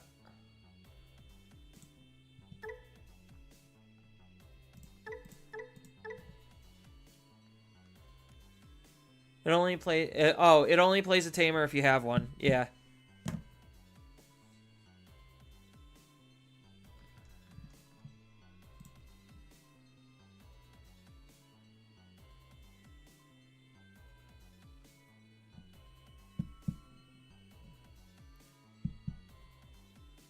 Heroes is fun. I have heroes built in person, and glad that Bandai's actually going to support the deck a little bit more.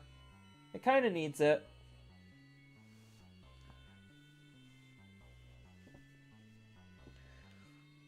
Maruti OTK, or at least it doesn't need rookies. You're not entirely wrong there.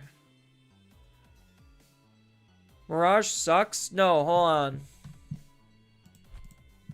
How dare you?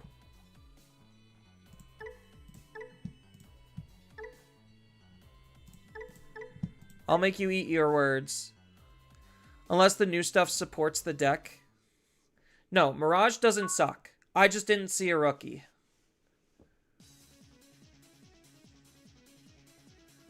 Suboptimal hand, but that's fine. How dare you, sir? Mirage does not suck. I feel like OTK build is a bit bait. You like Mega Zeus pile better for what? Data Squad?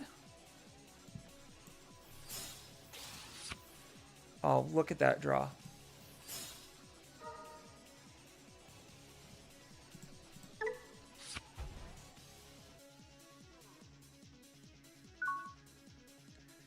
Oh, for Time Strangers. OTK for Time Strangers is definitely not bait. It is very good. It's just everything else in time, like literally everything in Time Strangers is like borderline broken with how much they can do and get away with because of just their core mechanic of, oh, don't give me less than 4 memory. Like, I feel like just because of that, like, and you just get so much inherent free value when half the time you can't avoid it is part of the problem.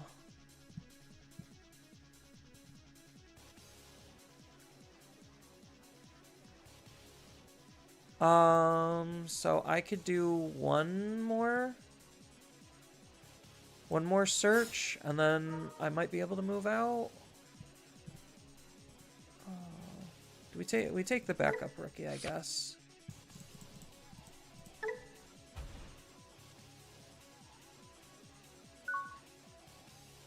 So next turn I'll have 7. So that means I can move out and then go to 8.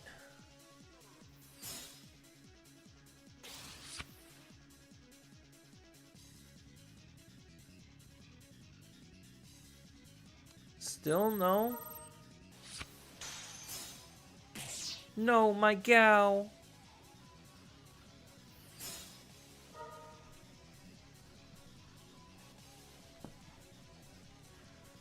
No, Maruki OTK I don't think is bait. It's just everything in Time Strangers is broken, and Maruki OTK is just a singular playstyle.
Tonight at Locals, you played Blue Time Strangers featuring EX5 Dianamon for Royal Knights.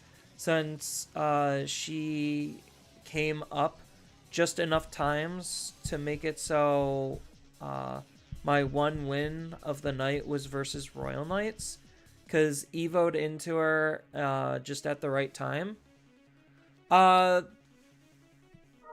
That's definitely pretty interesting. Using EX5 Diana. I would think you'd want to use the other Diana.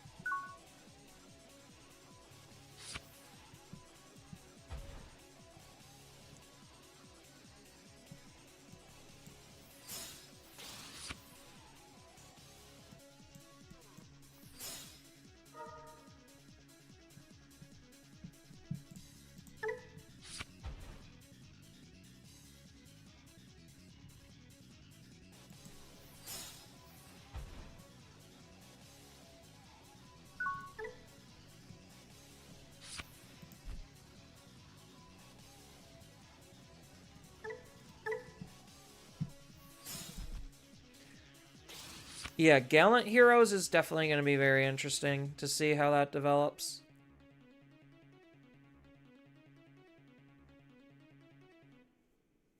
I mean, Blue Time Strangers is alright.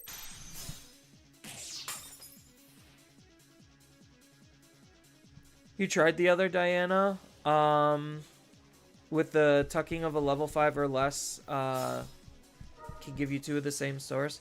She came up less good. EX5 legit to be Royal Knights hate with Homeros. Yeah, that's probably fair. Reusing her one Digi effect.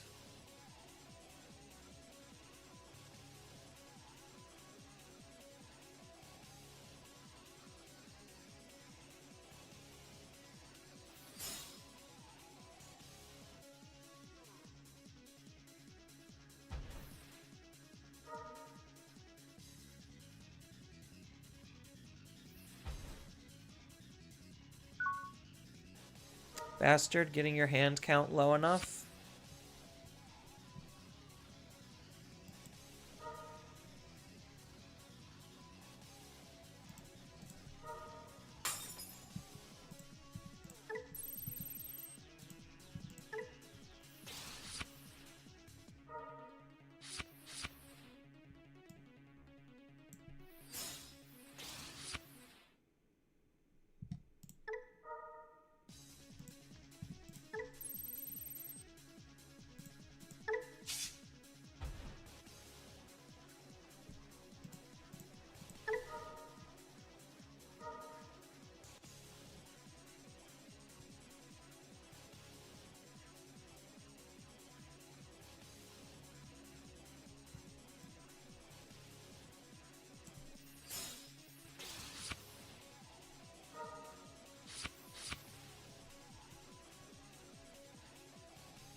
Is Hero Mem Setter?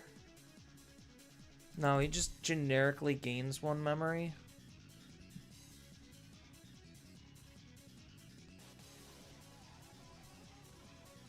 So I can gain 3.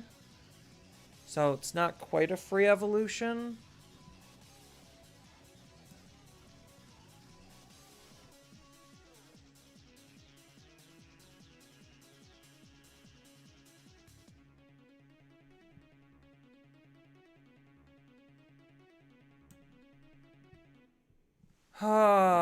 I hate not exactly having enough memory. Bastard, you put your hand count low enough.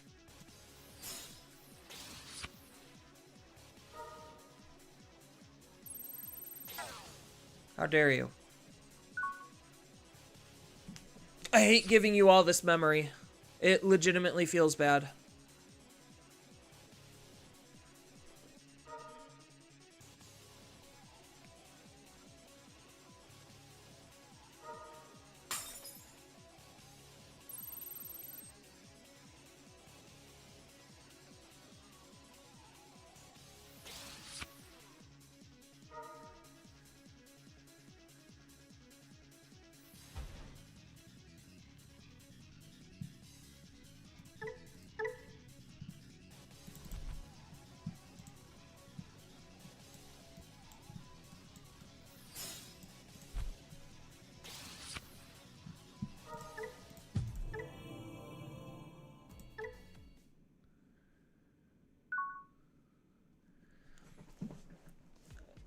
I couldn't get my combo off. You literally played, like, just well enough to get your hand count low enough to where I couldn't use my effects properly. And then my inheritables were very much not lined up at all.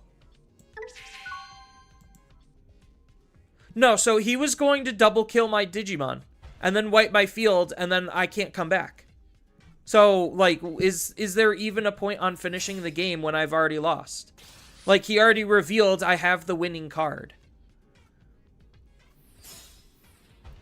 Like, it's funny when people get mad at me for quitting like that, but, like, the game is already over.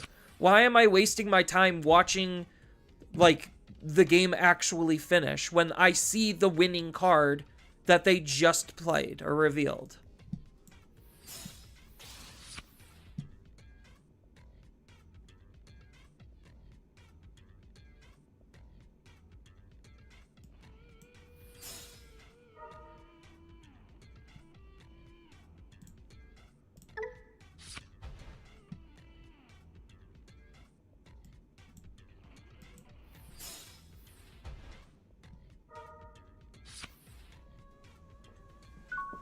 Should have took the other rookie. Oh well.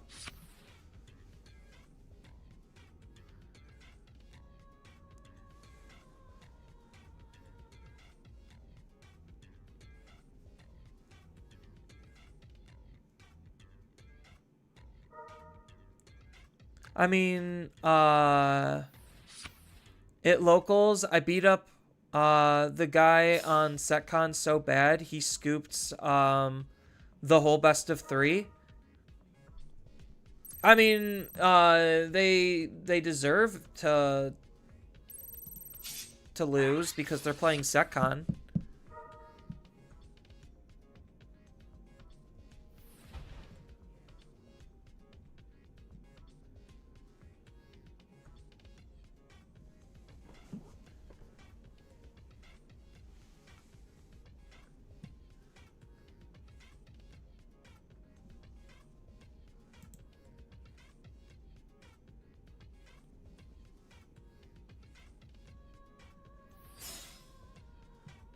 Yeah, this card's so gross.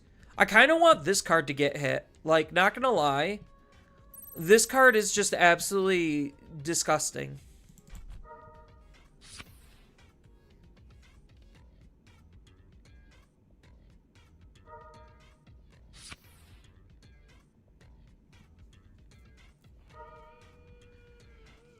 Yeah, so, to like, mirror where that last game was gonna be going, he literally just digivolves into here, not past his turn, kills one guy with, his first attack, and then he actually makes his second attack and kills the other guy, deals 2 security damage, and then I am left with nothing on field, nothing in raising, 1 security left, and he can play a hybrid.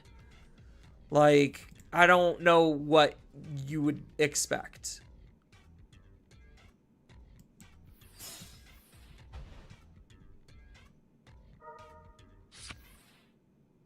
Where's my level 4s?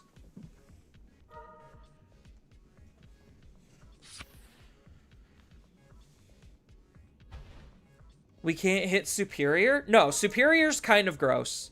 Superior kind of started this whole, like, really shitty trend of, like, just incidental extra attacks.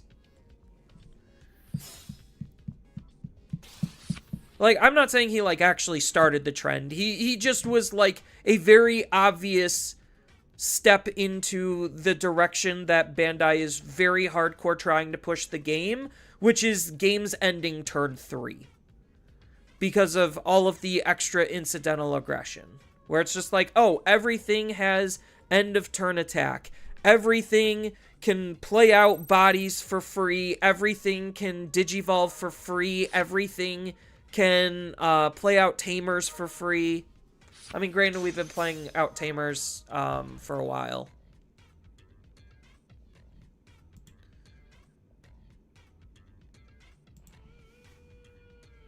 So it's not like that last one was that big of a deal. But just the other ones where it's just like, Memory doesn't matter. And you could just do everything for nothing.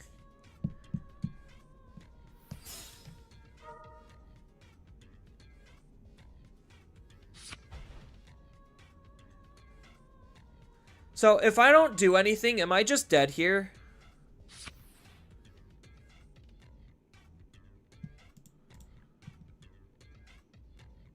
I mean, I don't have a level 4, so...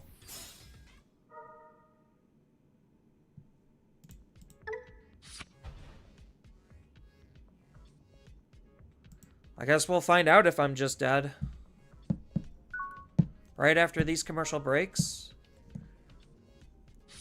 Yeah, so all he needs is a link and I'm dead.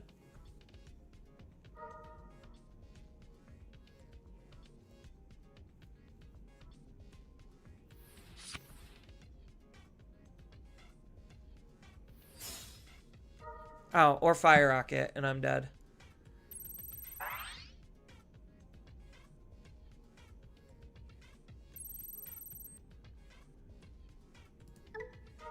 Because he just gets a free Evo into, yeah. You just get a free Evo. Alright. Oh.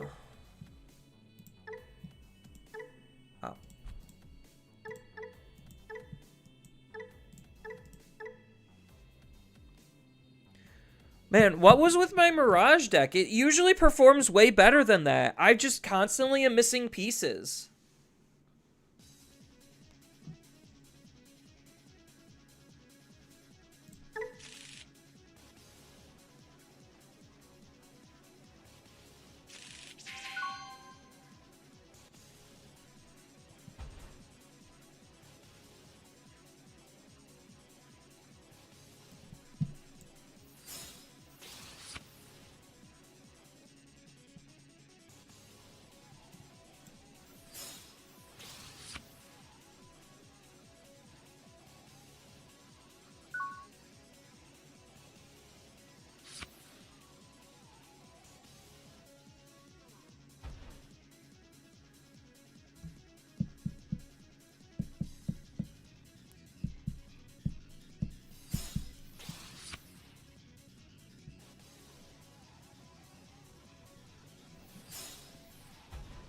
I mean, good thing I don't need to raise out rookies, I guess.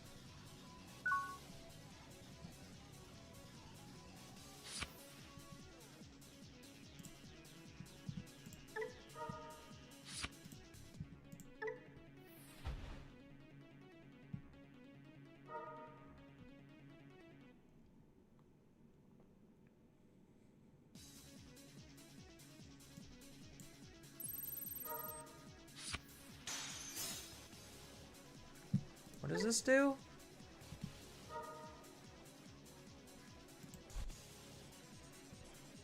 I guess nothing.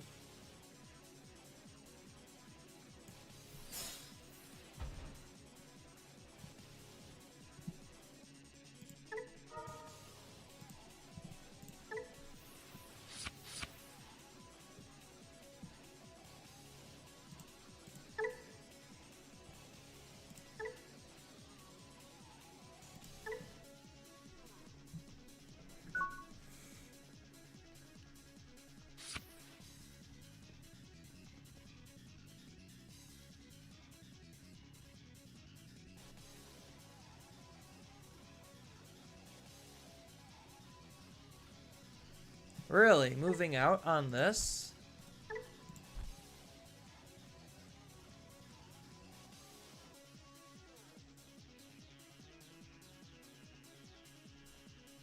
That seems brave.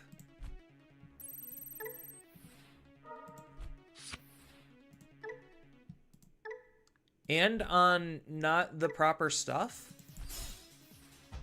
Oh, is this like just some janky control deck? It's like taxing. It's like tax control or something.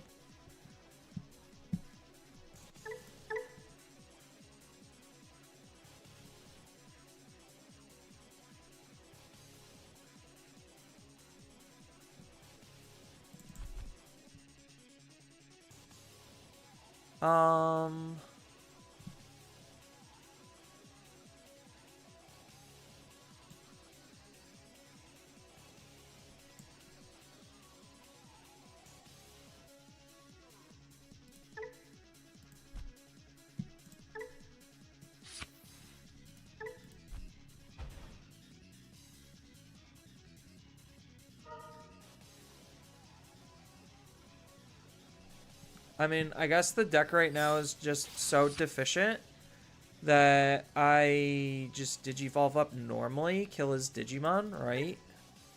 Yeah.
I mean, this is just tamer taxes. Like, memory. So, like, the big thing is memory versus this deck literally means absolutely nothing because I just make all my plays for free anyway.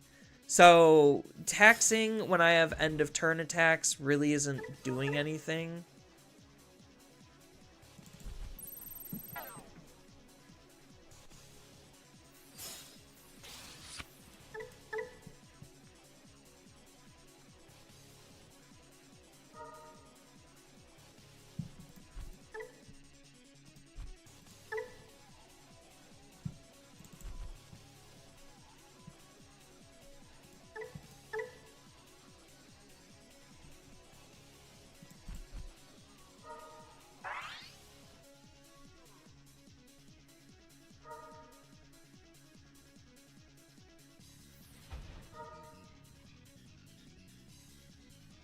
That's what, security attack minus?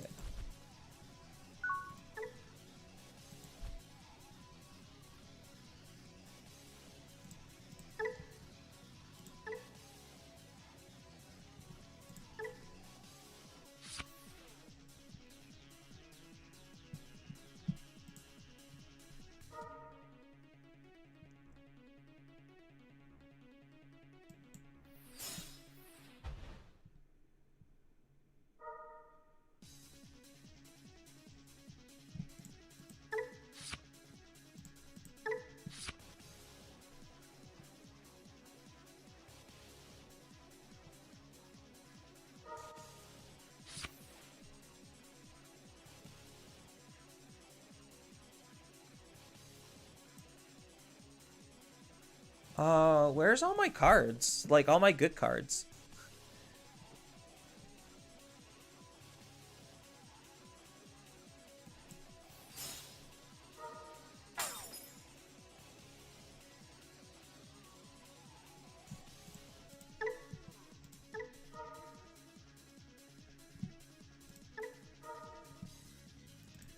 I just need, like, a off-color level 4 Digimon. Like, what the fuck?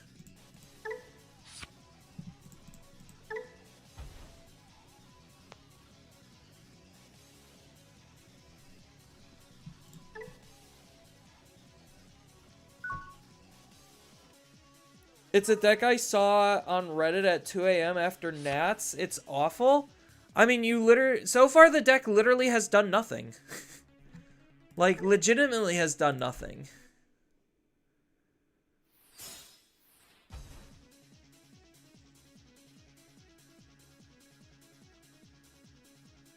Like, it's just tamer taxes. Like, that's all it is.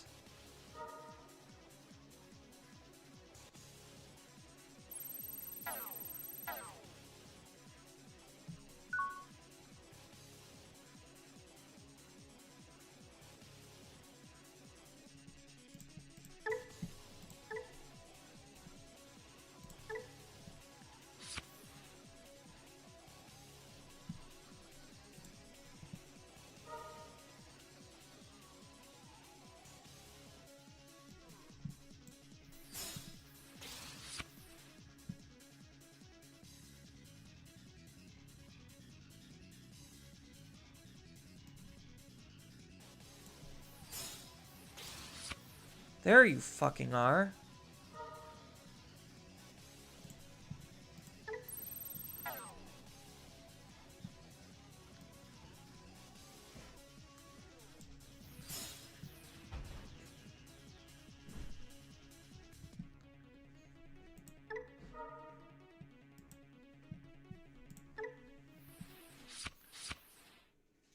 That's so funny.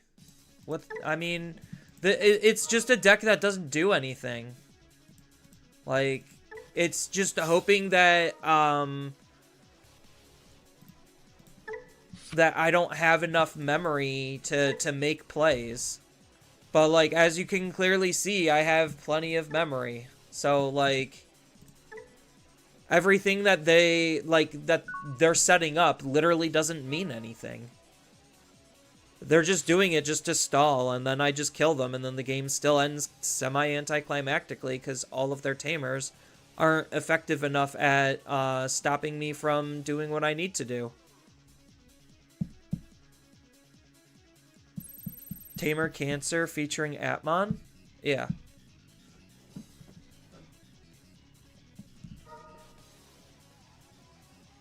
Like, the cards on my field don't mean anything at this point. Because I'm just going to kill them out of my hand.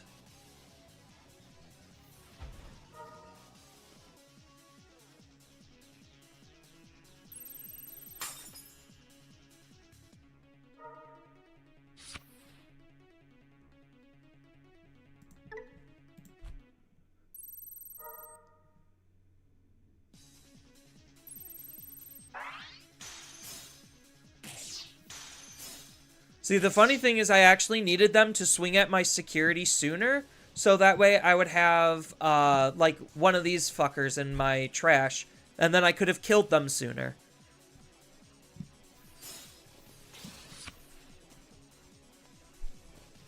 Does this have security attack minus right now? No, it's just ignoring when Digivolve effects. Looks fun? Not really. There's a lot of decks that will just completely outspeed and outpace it. And there's also a lot of decks that just completely ignore what it's doing. So, like, if anything, it's just a deck designed to be annoying rather than, like, good.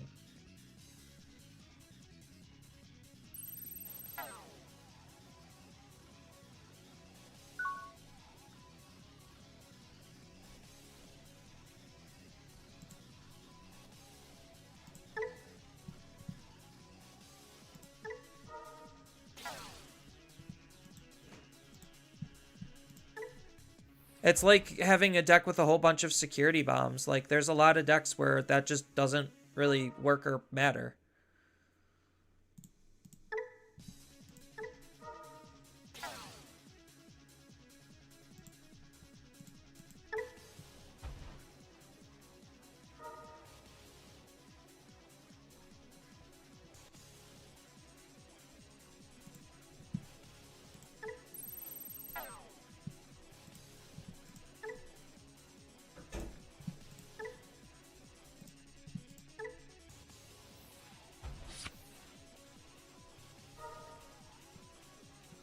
So I'm curious to see how this interaction works.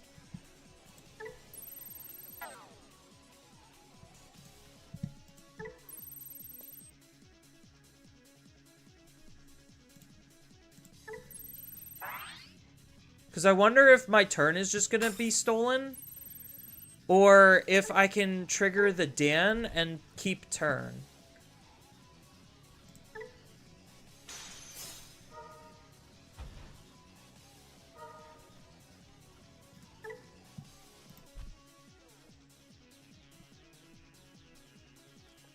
So, I guess we'll see. Because this is still technically in my unsuspend phase. I'm doing this more for experiments because, yes, the obvious answer is just to wait, pop all of the in-between theaters, and do everything I was going to do anyway.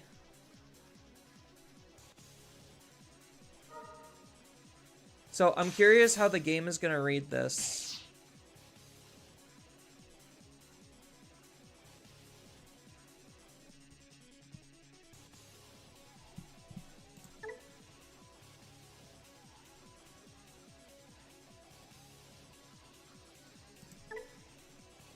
Okay, so it does just skip right over my entire turn. Got it. All right.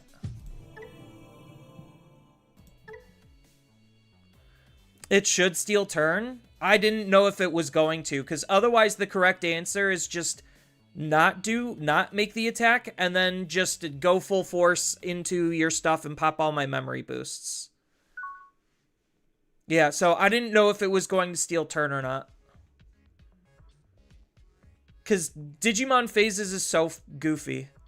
So fun. I mean, I technically would have won the game if I knew it was not going to steal turn.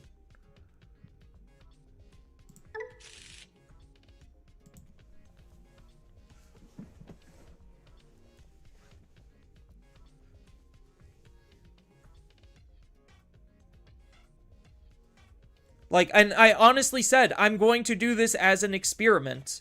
Because I wasn't sure if that's how it was going to work or not. Because otherwise, just to not engage with that type of risky playline, I just had I had lethal there. The deck is awful. It's just tax package plus apps.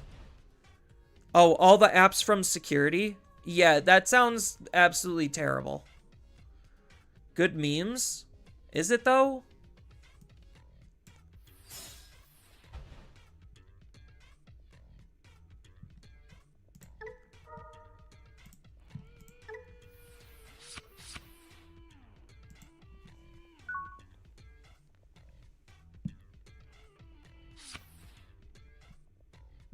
It sounds more like a fever dream than a meme.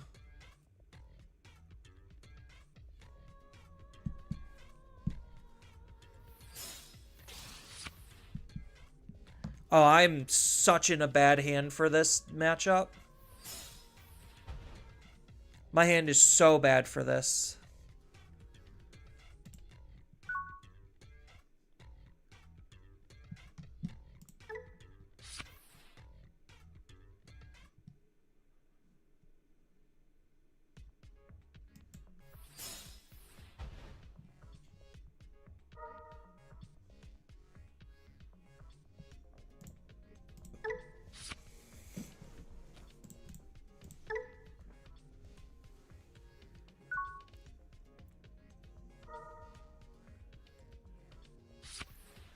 Just play security and random stall. Yeah.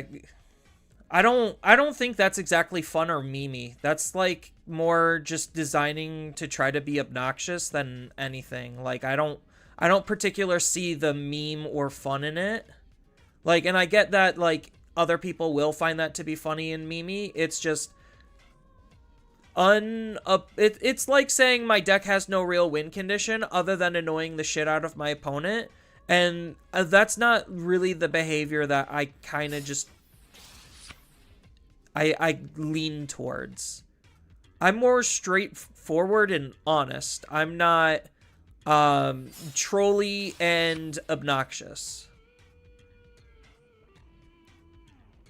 And I get like, sure, that's the point, is because it incites those funny reactions out of people.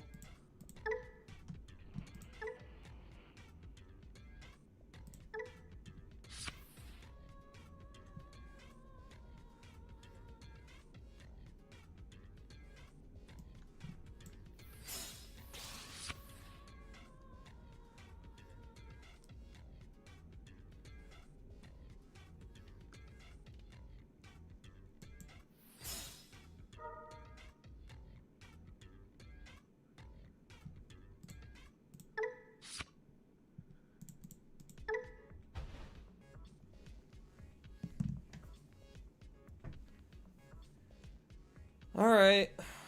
I got nothing.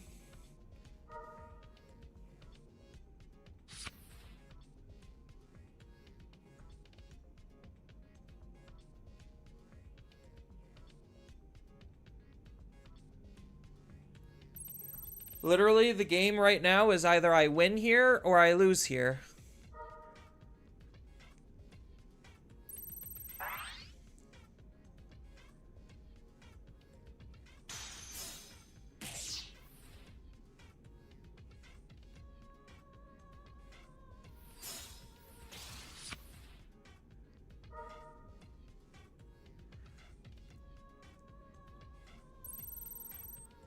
Yes, Green Hill Mario, that is correct.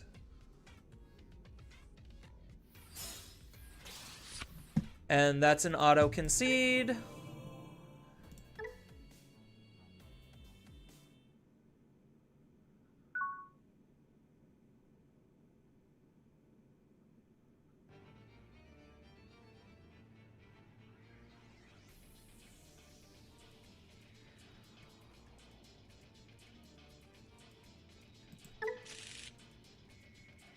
Oh, this is arguably worse. I'm kind of tired with Marukimon.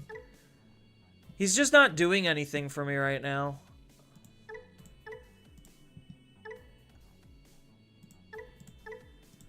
No, I think that's part of the big reason why a lot of people hate Vortex is because he just, like, very easily kills a lot of Dex's viability just by existing. Like, because he exists and because he's as fast and strong as he is, you just automatically lose the game the second they go into a Vortex.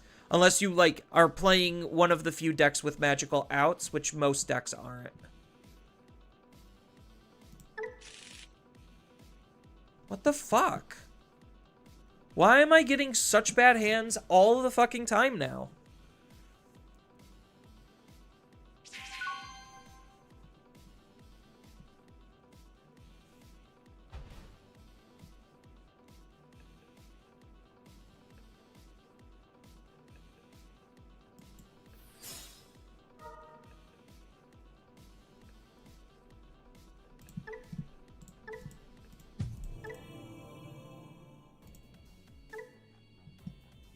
Why are none of my decks, like, working?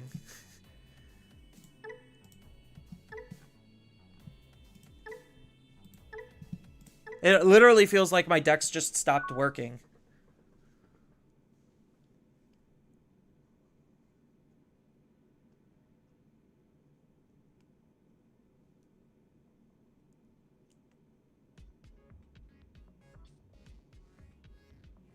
Reset the game? Yeah, the fucking memory leak that ruins the shuffler, yes.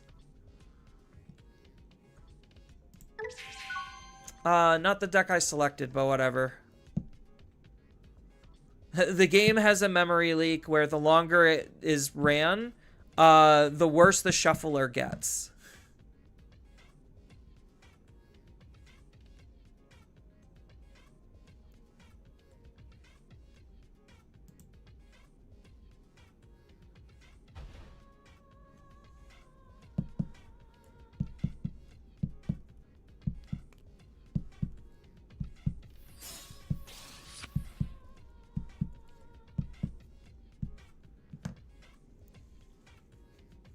Tournament of all vortexes, one person plays snow, has a good time.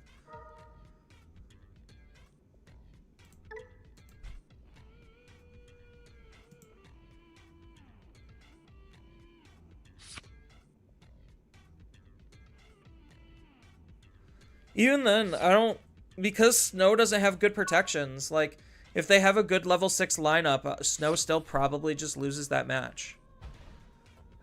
Which is really funny and sad at the same time.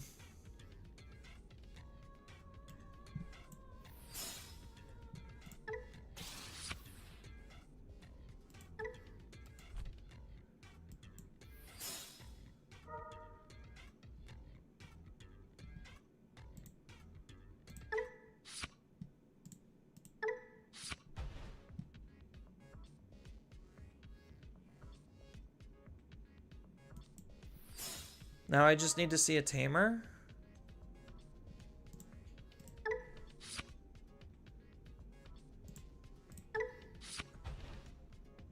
Still just need to see a tamer.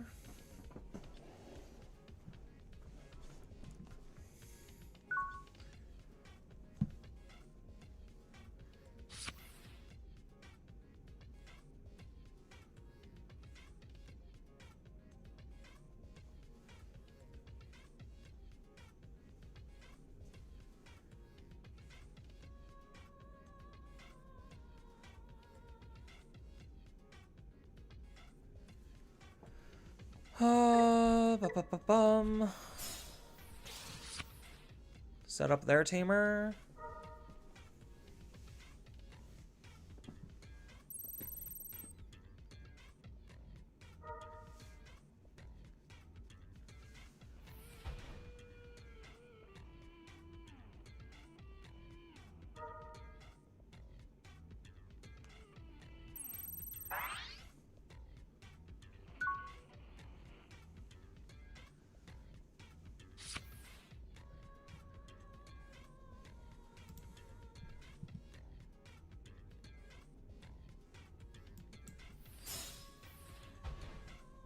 Oh, I forgot. I don't have enough memory. Oh well.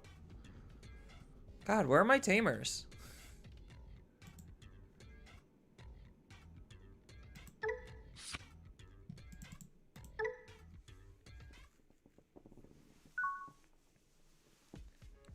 Alright, goodbye, board.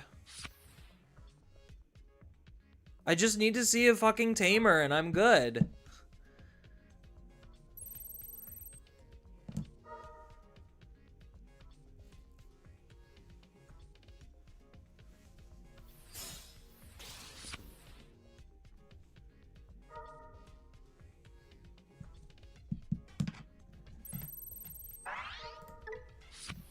So I get to gain 1 memory off this.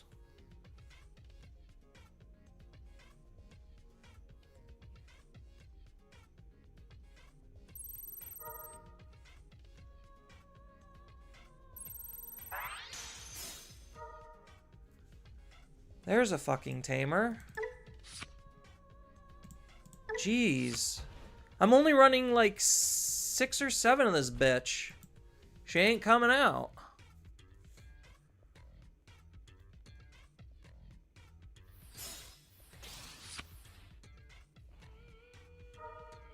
It's really sad when the game just evolves into unaffected slop OTK race few formats. Bandai really has to stop printing cards with printing cards that in-game without real opponent interaction. Kinda, yeah.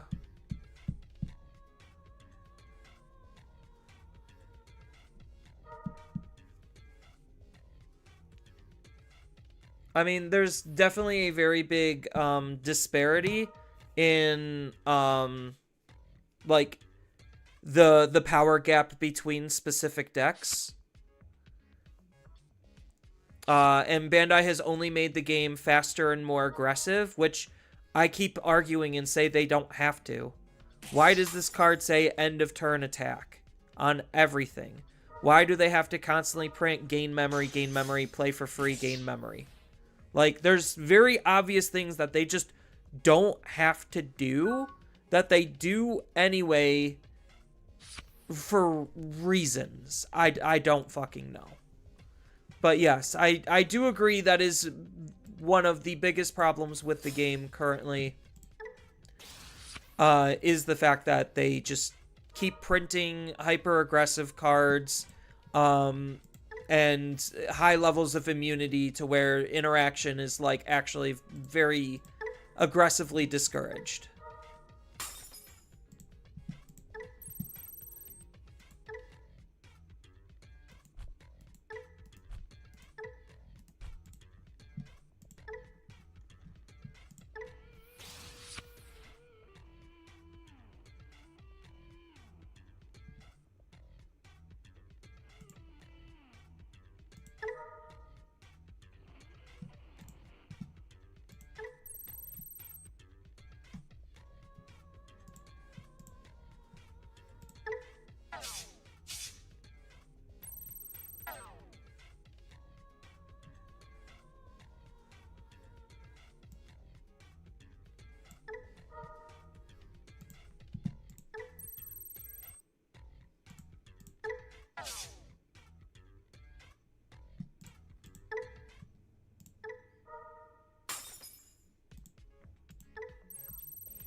The new Marcus legit looks like a custom card. Marcus also might get stronger in BT25. Like, we might see a stronger Marcus there.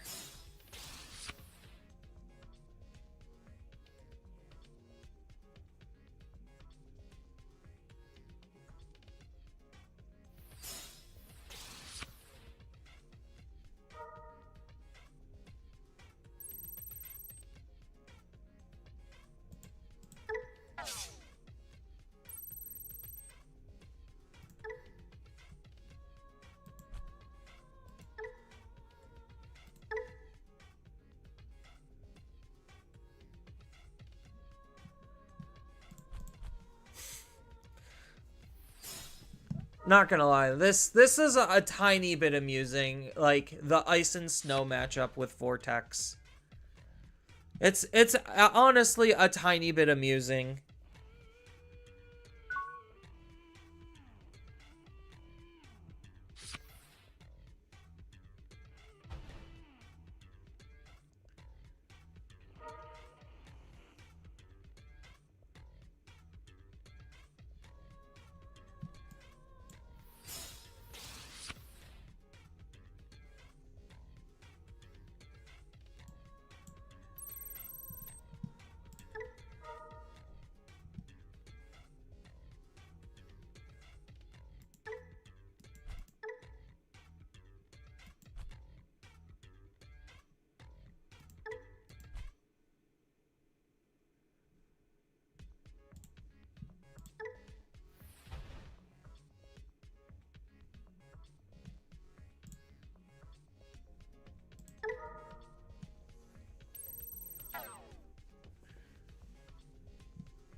I can't win, so there's no point on doing this turn.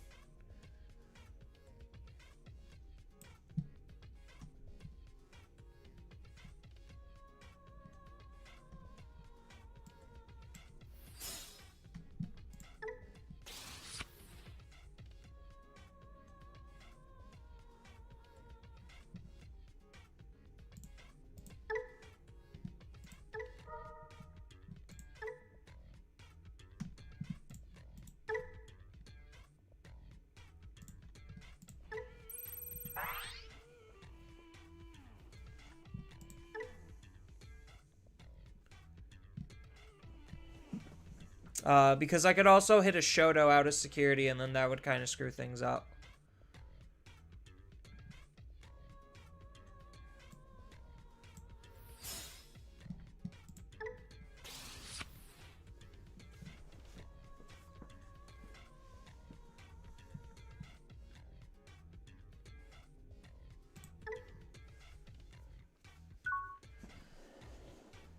Aren't all Vortex matchups just check for Vortex? Yes.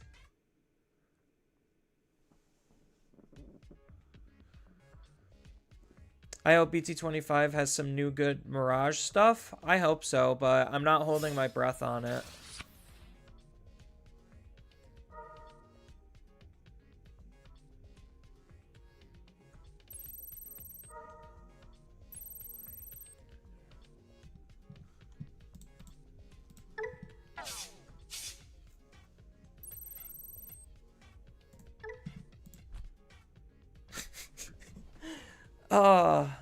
So hilarious how goofy this matchup is.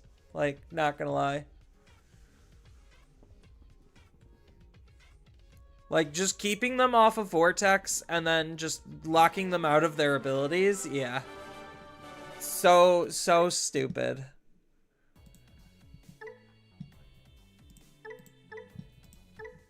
It's, like, honestly dumb. But aren't all Vortex matchups just check for Vortex? Yes. It's the same argument as Magnamon X. Like, Vortex is just Magnamon X 2.0.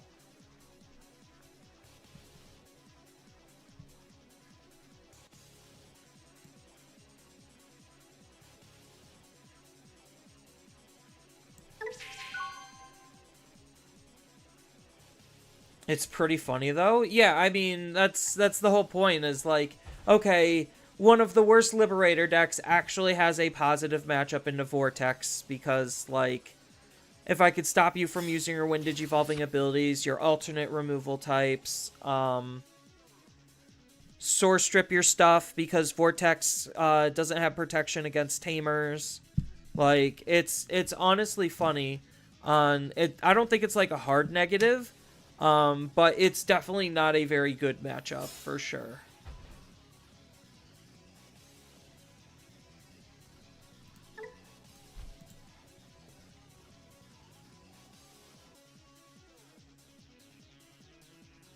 And the Puppets matchup is literally all about Neon Bootmon. Like, if I can Neon Bootmon out your Vortex, then I'm usually in a pretty good spot.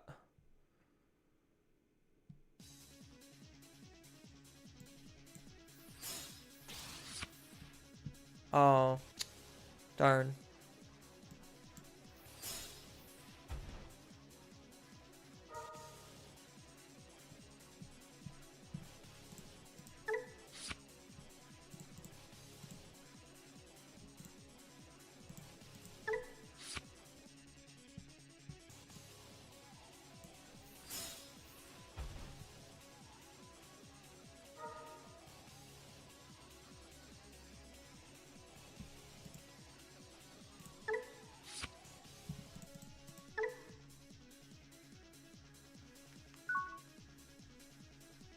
Neon Bootmon and end, attack end inherits.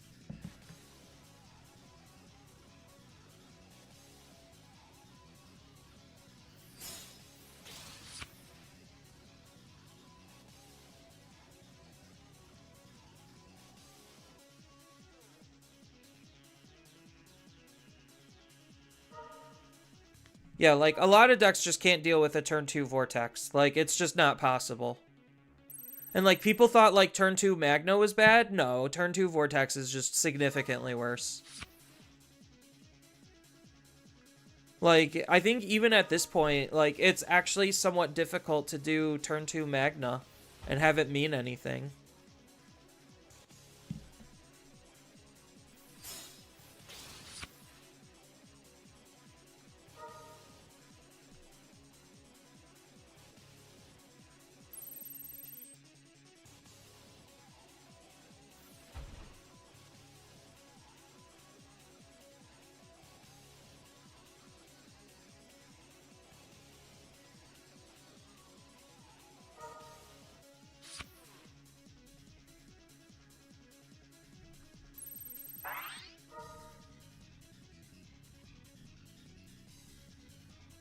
Okay, no Vortex in hand is a good sign.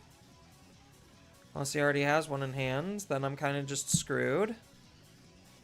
Because the only other way is, like, I would have to be bigger than Vortex.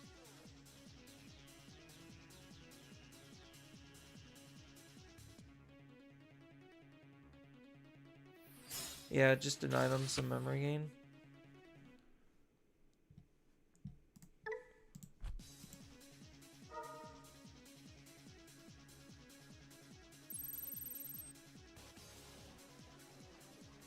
The Kakatori is like an insanely good card.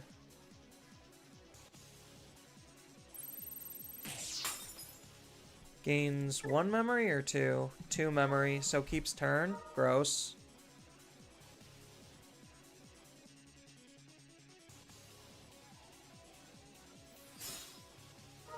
Emblem's good, that means there's no Vortex.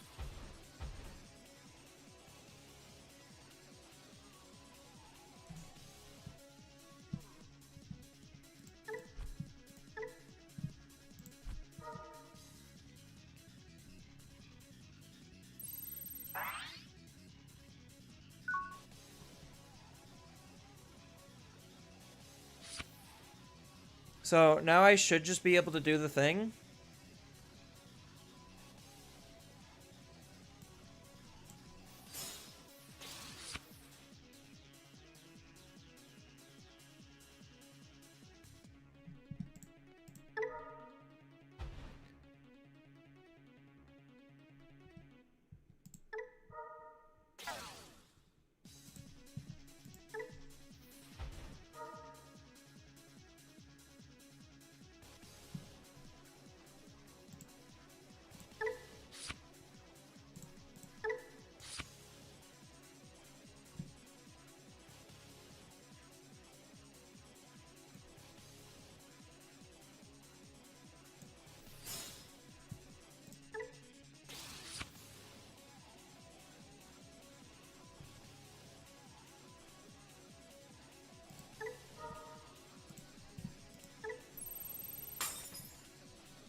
Not good.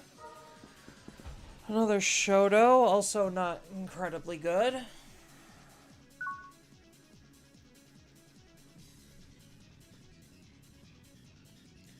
How does Volderarm match go in, or how does Volderarm go into this matchup? I don't think it's super great. Volderarm just turns off when, or he just turns off on plays, so he's not really doing anything. Like, cause you need to stop, like, so this like, anything against Vortex literally has to have contingency plans against Vortex itself. If you don't have contingency plans against Vortex itself, then you're just asking for trouble.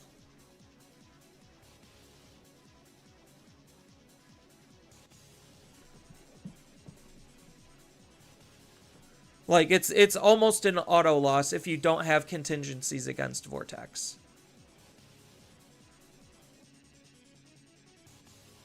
Can't unsuspend?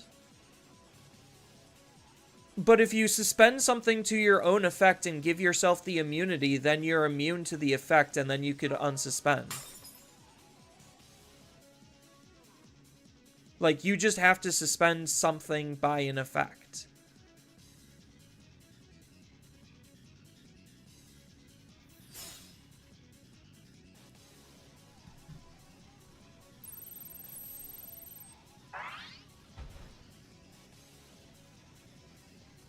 Medieval Gallon is pretty obnoxious in this matchup.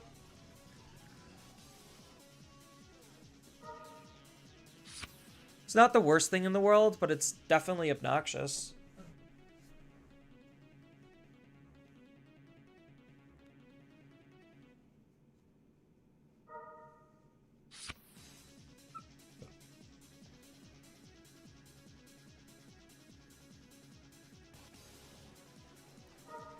Yeah, medieval into Vortex is actually pretty disgusting.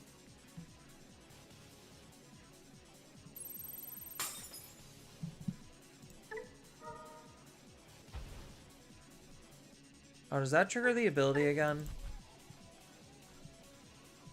It does.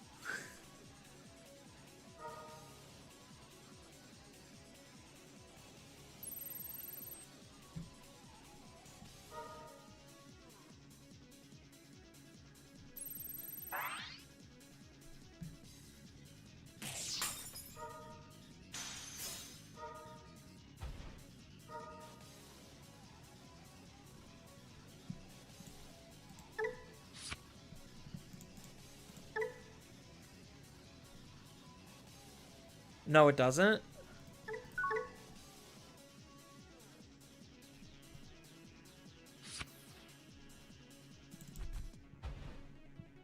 Well, okay then.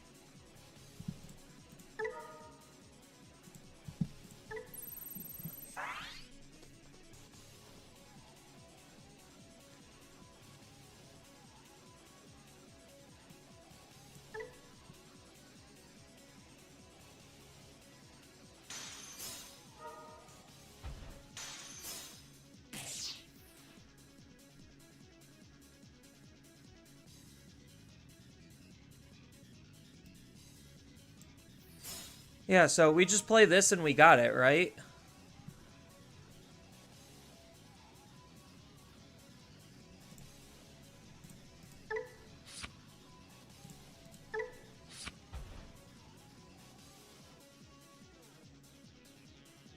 Because now we just do the overclock thing. The double overclock.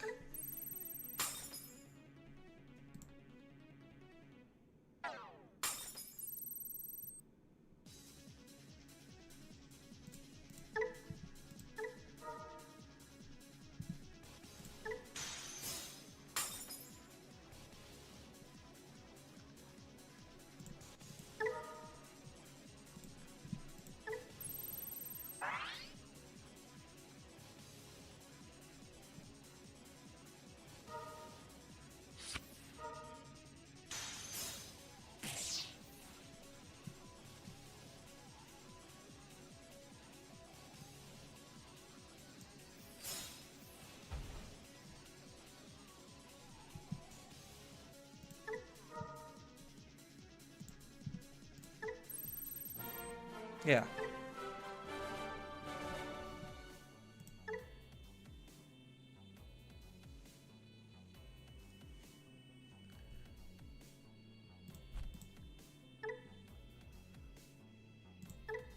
Yeah, I am running 2 Neon boots. Okay.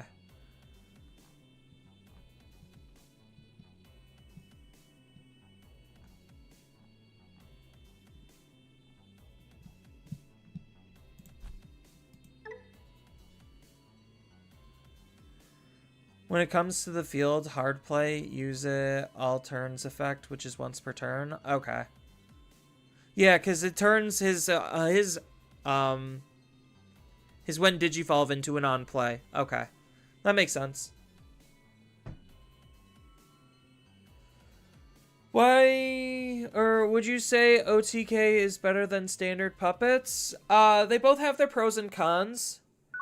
OTK, it's harder to pivot into other lines of play, where standardized puppets is probably just a little bit more broad.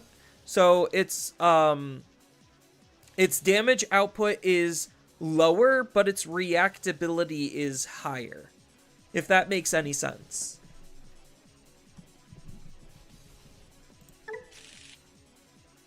Oh, what the heck?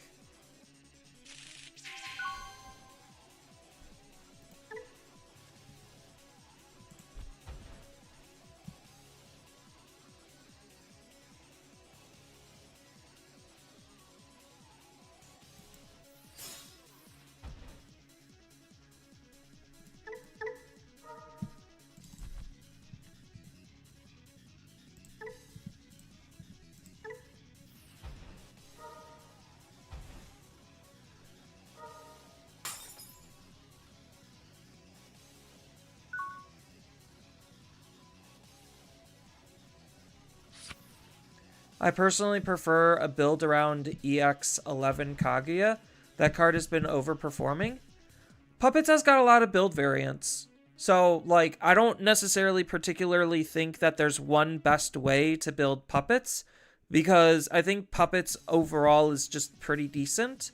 I do think that after playing a decent amount of Puppets, the Mirai emblem and the Mirai setups are probably just better than running the actual puppet tamer, which is kind of sad if you think about it that way.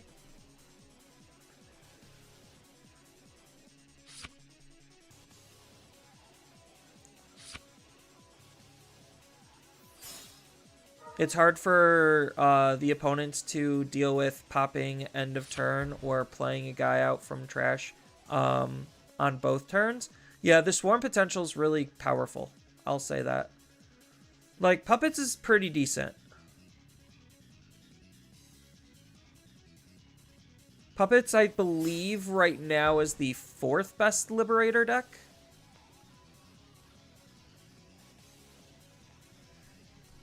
Because you have Vortex, Rocks and Minerals, Medusas, the top 3 in no specific order.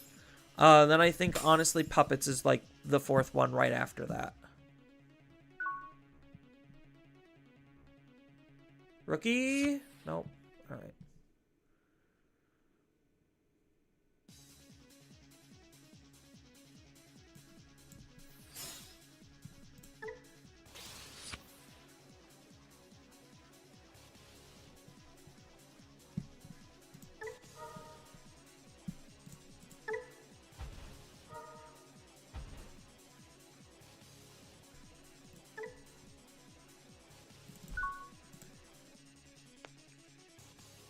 Invisimon is so bottom tier.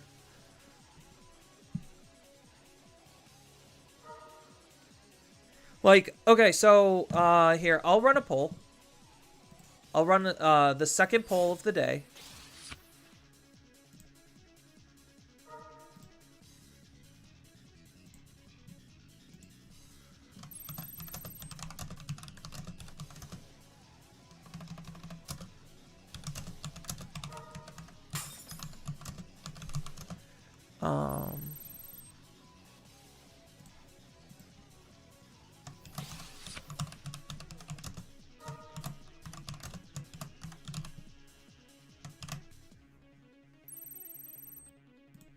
All right. We'll run another poll. Do you want me to revisit my Liberator tier list? After playing in the formats, the novel emblems were a mistake. Most of the novel emblems, the novel people can't even use properly. So it's really hard to say if it was a mistake if they just functionally don't work very well. Only Puppets is, like, Puppets is the only one that feels like it really is able to use theirs.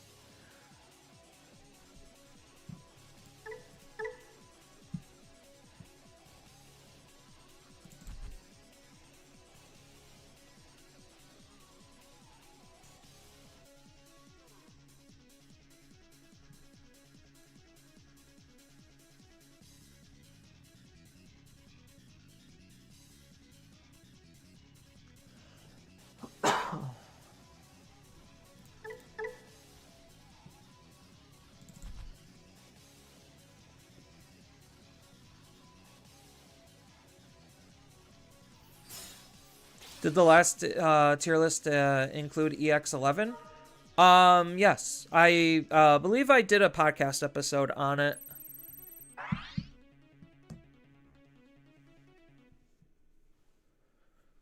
Honestly, Invisimon really needs a level 7 right now. The Dex core mechanics would synergize so well. Invisimon needs a lot of help.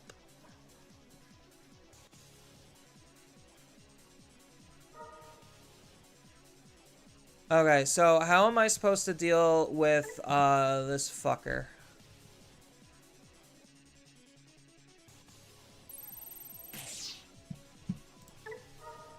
Yeah, I unfortunately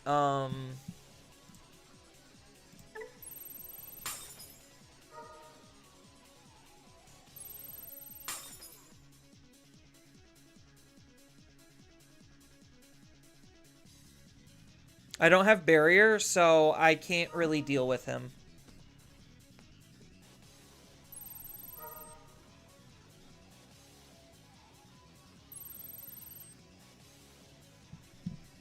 Okay, I can't. I didn't have barrier, and I had to make a very bad hard play.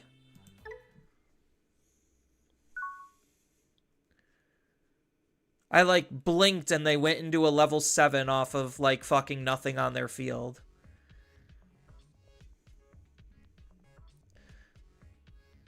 Yeah, The Sims not been very kind to me in, like, the last hot minute.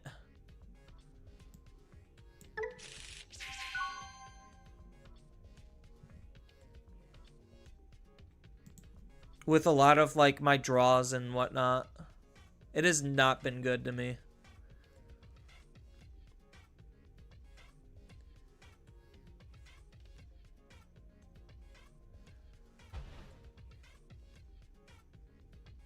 I mean, so the idea behind it was one level 5 away from Vortex turn 1. That's so gross.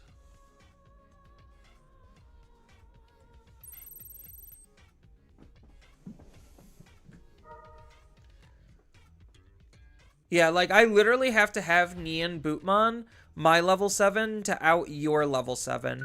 And I think the OTK variant just literally can't even do that.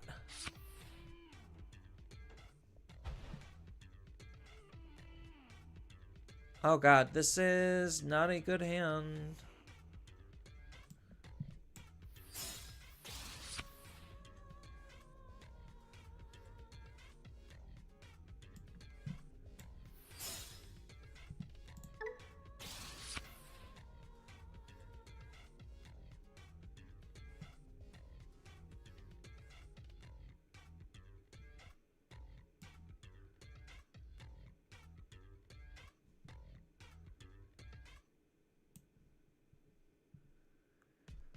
Ah.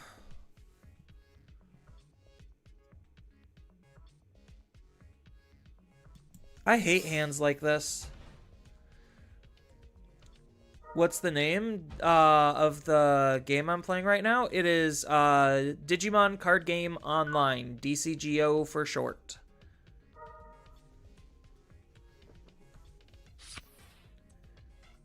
Yeah, where's literally all my card draw? Like, holy shit.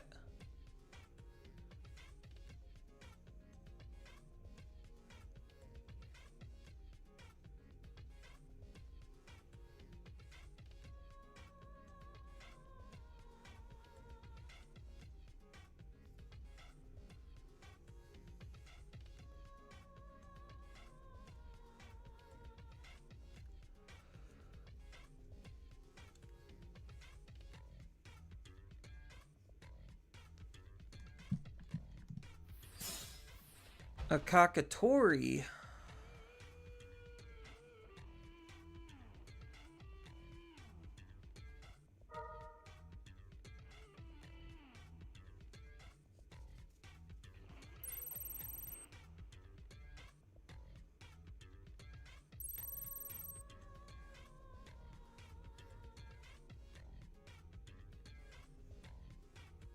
Looks like you're at Brick City too.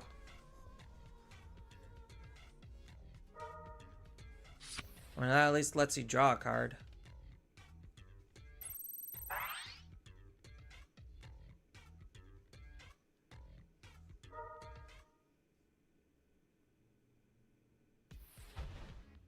What, you could just play Tamers repeatedly off that fucker?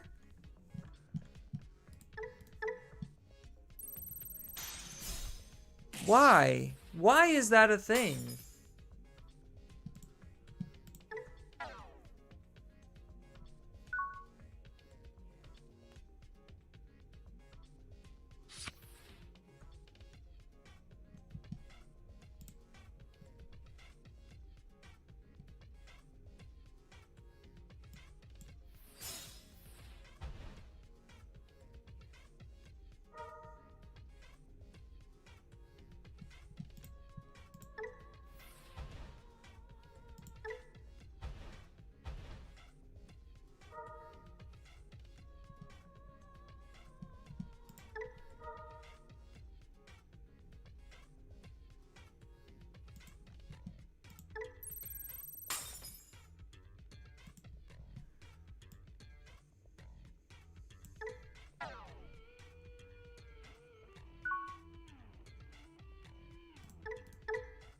Oh, it's just a when did you when attacking. Alright.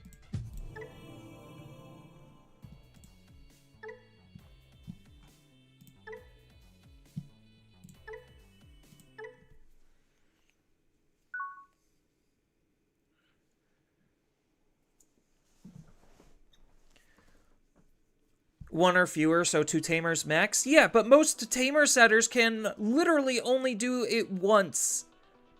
That fucker can do it twice.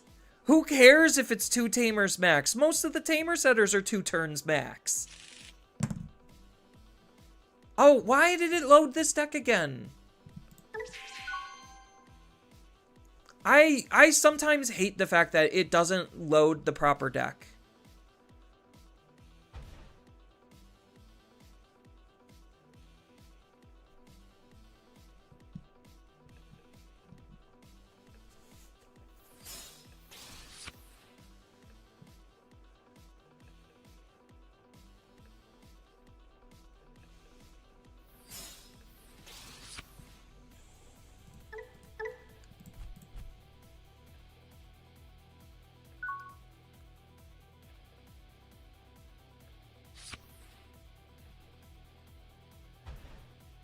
Invisimon wouldn't treat me this poorly? You have not been watching my other streams. Invisimon has been treating me so poorly today. It's like actually comically sad and borderline unreal. How bad Invisimon has been treating me. Also, Invisimon automatically loses to Vortex. Automatically. Like no second chances. If you literally do not kill them before they get into Vortex, you automatically lose the game. Like, and I think that polarizing result is probably what makes Digimon feel so shit to play sometimes, is because certain matchups are just that polarizing to where it's just like, why the fuck am I even bothering?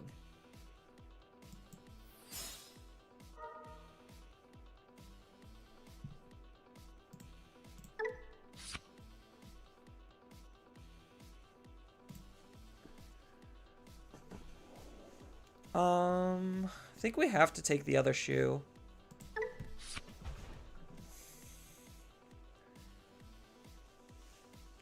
No, trust me. Like, even you could go back to the beginning of today's stream. Like, I was playing Invisimon, testing out some different tech to try to shore up some of the deck's weaknesses, and nothing worked. Just nothing worked. The deck is so poor, it's not even funny.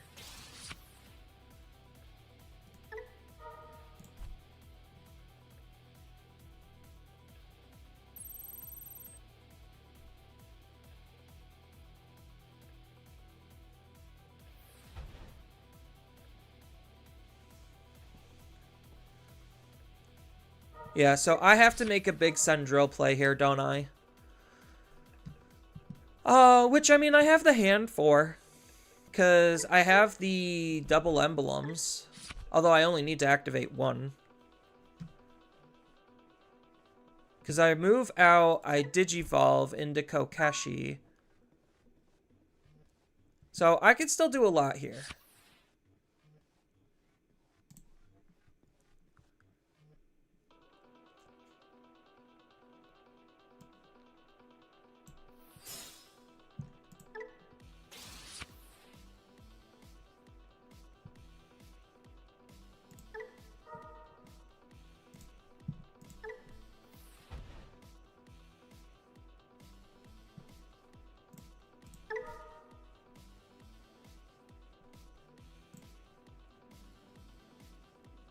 This is the good shoe that I want. Yeah.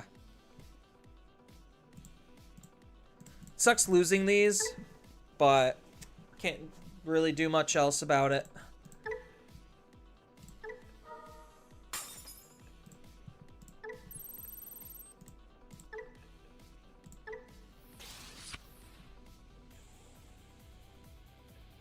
And then this should see this. Yes. Yes, sirree.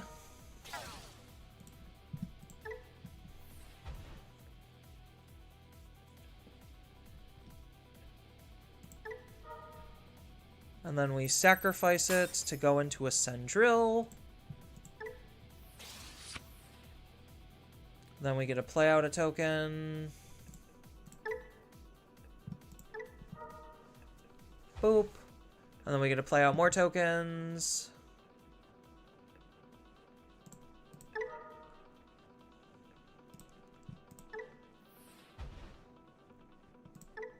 Boom. Boom.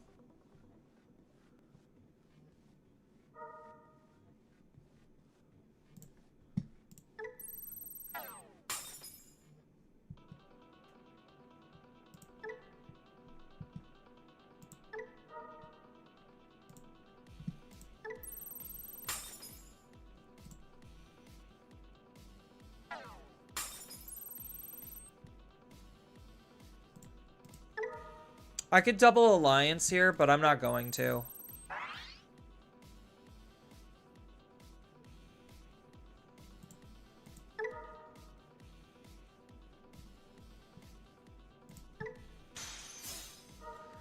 Of course. Hitting a Shoto, not ideal. So now I just win next turn. Malaloop is one of the fakest decks ever. Malaloop is really bad. Or not like bad. Like, I hate playing against Malaloop. It's just so nothing. Like, because the gameplay's kind of annoying. I would say, like, Malaloop is kind of just as annoying as, Light Claw Nightfang. Is Malaloop a bad matchup? Yeah, but to answer your question, yes. Vortex will just eat Malaloop alive because Malaloop can't really touch Vortex. So if you're questioning if you have a good Vortex matchup, you basically, like I said, have to have an answer to Vortex. If you have one, then you have an okay Vortex matchup. If you don't, the second they get up into Vortex, you basically lose the game. Malaloop, I believe they started teching in removal options because they could. So Malaloop might be okay into it, but the other big question is from a meta dynamic, does Malaloop beat the other decks? And the answer to that one is probably a definite maybe no. So, like, against Medusa, like, as an example, I think Malaloop is, like, really bad because they just delete your Digimon the second you try to interact with theirs. So you might not reasonably be able to get anything going if they get into Strachio fast enough.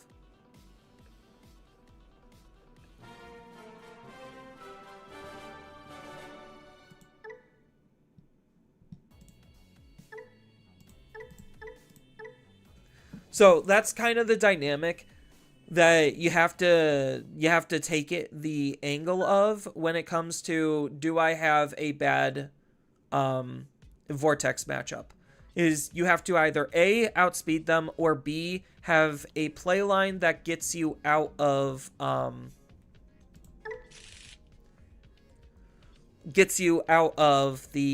whatchamacallit, the Vortex.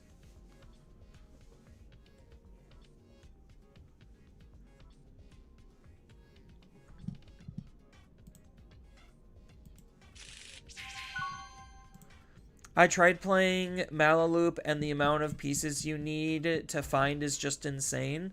I find the deck to be painfully slow to actually loop. I would probably agree with that.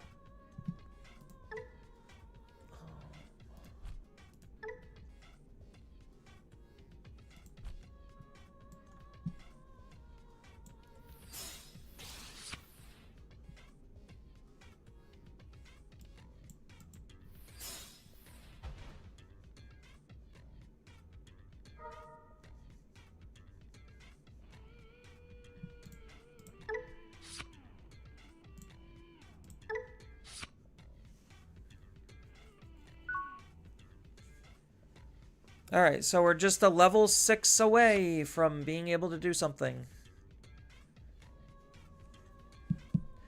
I also think certain floodgates just are less functional than they seem. Because there's a lot of stuff that basically just say, like, turn off when attacking abilities. Well, it's just like, okay, I have plenty of on-play when Digivolves slapped onto the same condition, so I'm still able to get this ability off, just not exactly when I Digivolve up into it. So I think, like, just those types of floodgates are getting, like, hardcore power crept, which is why you're not seeing, like, as much Venusmon and whatnot.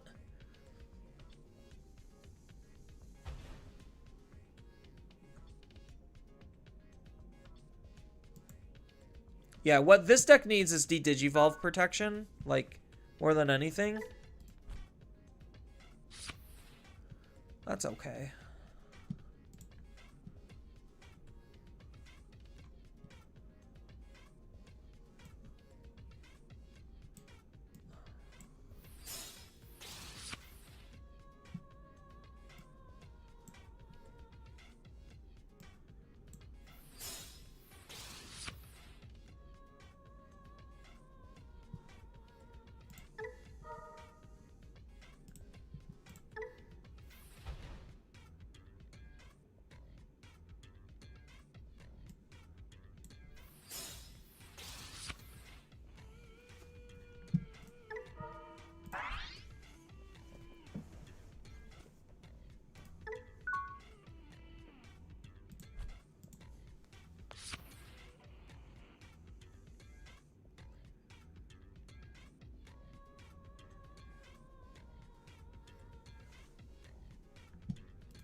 Is that the exact card we needed? Probably.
I think this one kind of shuts off their deck.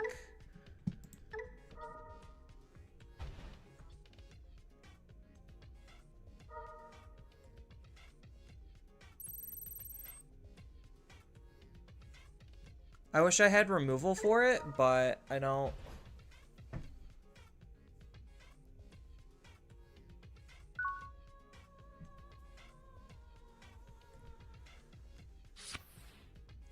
Loop is unnecessary, just a bait and hard to get most of the time.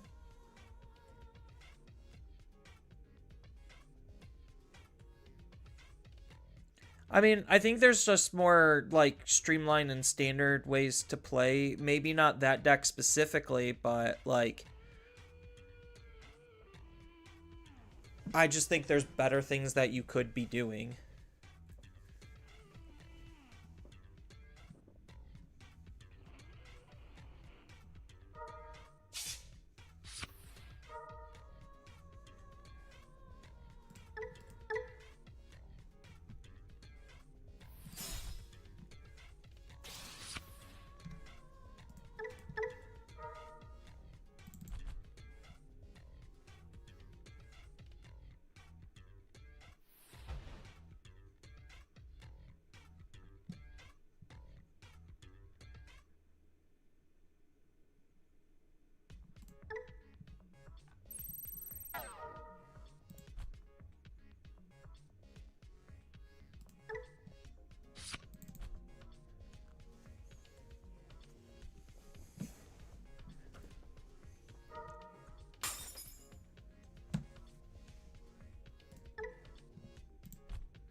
Yeah, I probably should have gone for the Inframon protection.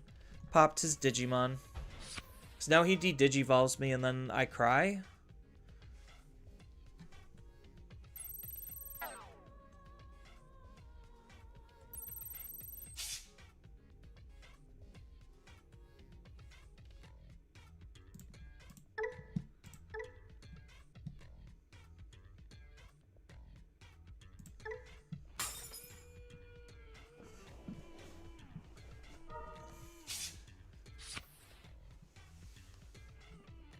I mean, I made them waste damage. I guess that's something, right? But now they just Chitose and do it all over again, and if they have enough DNAs in their hand, I guess it just doesn't matter. Like, I just die anyway.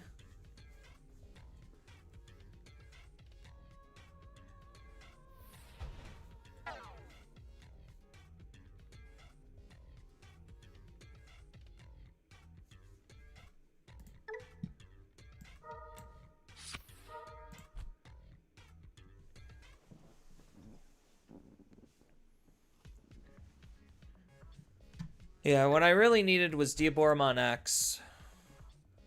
I just didn't have the memory for it. I was lucky I even got into the first Diaboromon.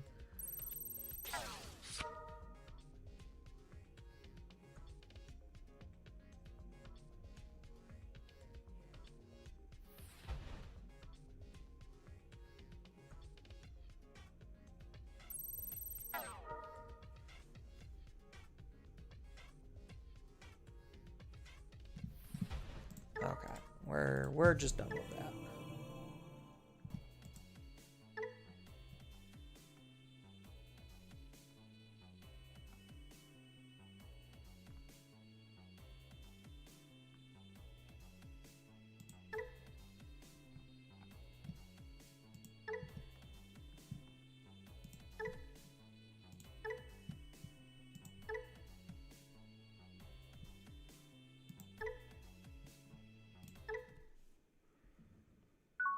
Didn't come together fast enough for Hoodie? Well, no, I chose to not insulate myself against DP reduction. That was my problem, was like I knew that they basically could just move out and start doing Hoodie shit right away. So I tried to counter that based on what I had, and they just played completely and utterly around it. So the small tiny trap that I laid out was completely and utterly pointless.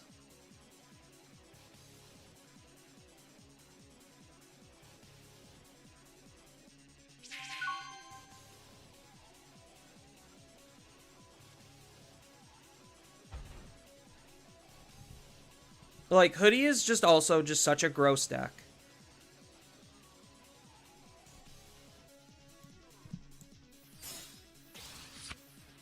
Now I have too many Diaboros in hand.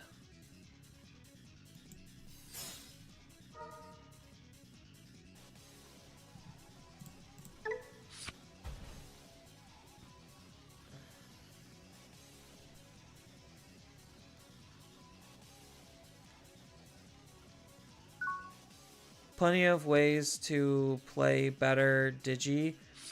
Did you not see that fella came in top 8 and Nats with it? What, with Diaboromon?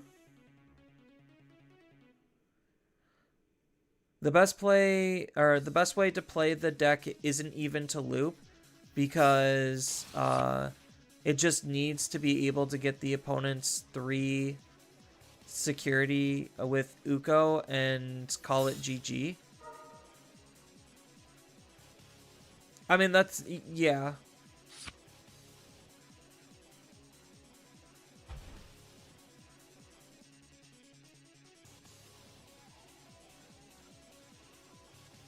Hoodie's kind of just broken nonsense.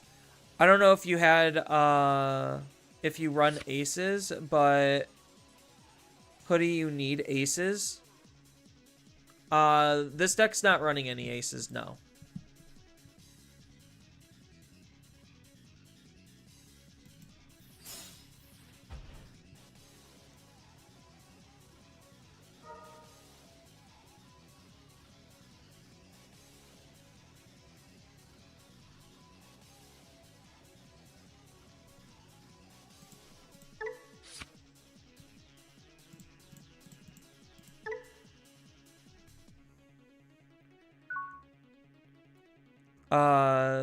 There was a Mallow and EU Nats top 16. NA Nats top 8 was pretty standard. No real surprises. Yeah, that's true. Was there a Mallow in top 16?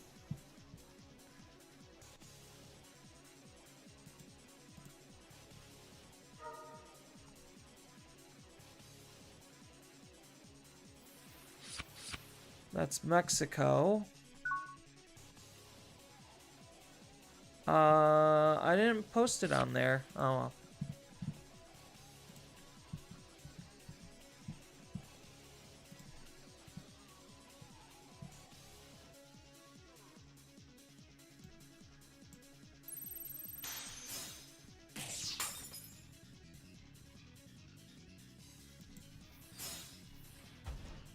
Where's my level 4s?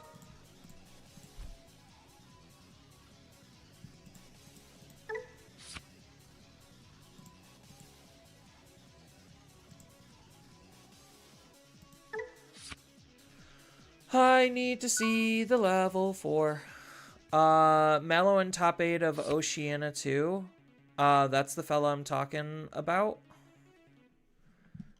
I don't know if Eggman was updated with that. I doubt it. I think Risu was just too busy. I'd have to go back on Facebook and look.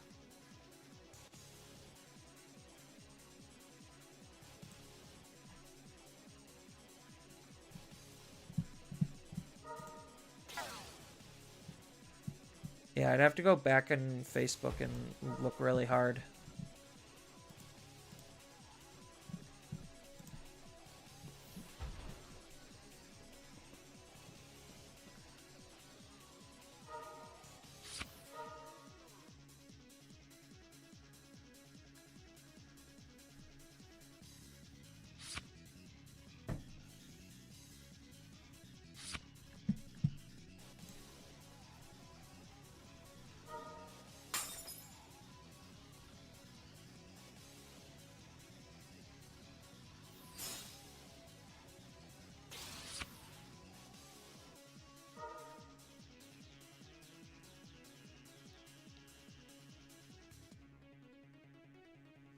So, turn 1, turn 2, turn 3.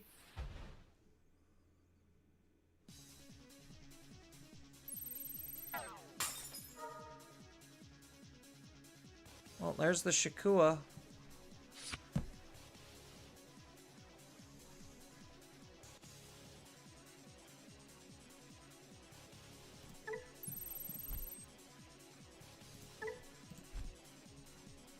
Now they bounce the Chitose, play the Chitose, play the level 4, DNA. Really? Bouncing the Yugo? Oh, playing the Chitose, yeah. Chitose plays the level 4, suspend the level 4, Alliance, DNA, de-digivolve, rinse and repeat. I need to draw into a level 4 Digimon. So, like, part of what makes Hoodie so good is the high levels of aggression that it has for, like, basically no effort. Doesn't that cancel the attack? Yeah, I don't understand what the point of that was.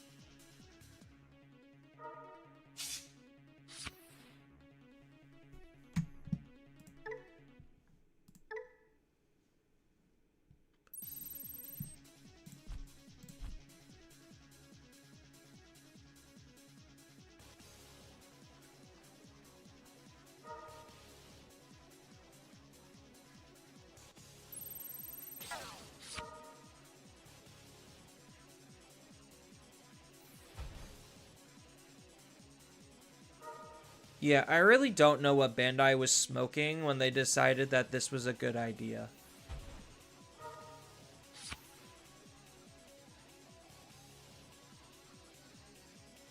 Like, for memory, get into Hoodie, and then just start swarming and spamming the fields was, like, incredibly poorly thought out. They probably thought, oh, nobody's gonna get to 4 memory. 4 memory for what Hoodie does is just way too much. It's a fucking level 4. That's the equivalent of a level 6 Digimon. Like, what the hell what are they actually thinking?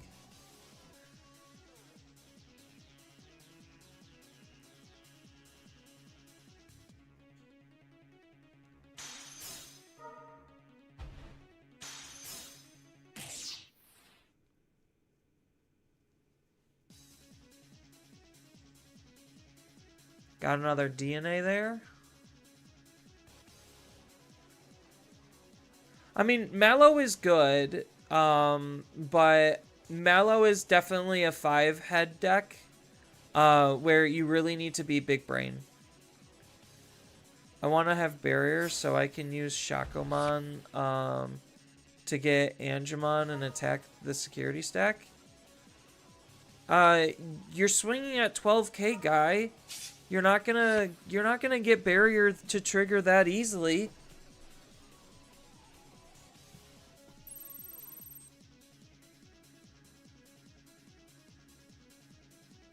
Just make your clicks already. So like this, this is why Digimon is gonna start getting a bad rep, is because like Malaloop does the same type of bullshit where it's just like loopy-dooping its stuff. But like it really bogs down the game with how many, like, and I understand this is the simulator and you have to do a lot of clicking.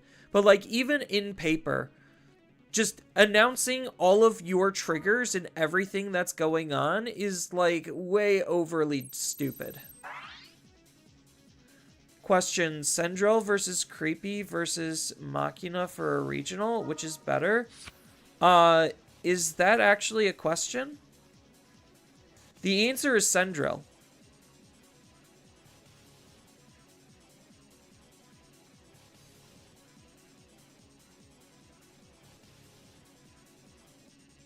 Like, Creepy is nowhere near tournament competitive.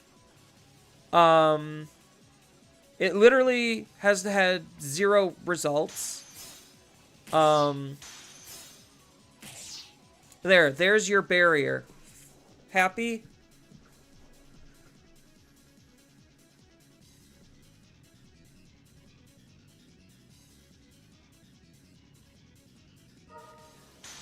Creepy is the secret hoodie killer, by the way. Yeah, but so if that was really the case, then you would be able to, like, it would have already had better results if that was the case. So obviously you might have an okay hoodie matchup, but you might have abysmal every other matchup. And that doesn't suddenly just make the deck good. Like, you have to have good other matchups in order for it to do well. And the next Nationals isn't until May. Oh, cool.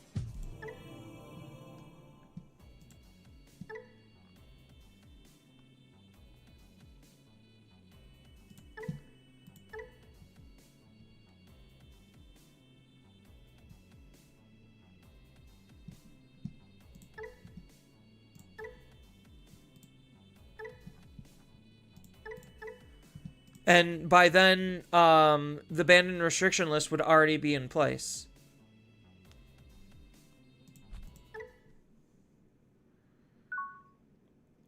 There was a creepy topping in Japan?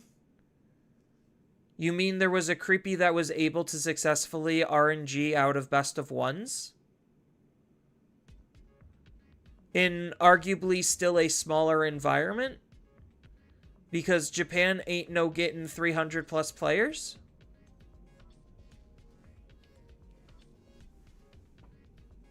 Why did it still load me this? I thought whatever.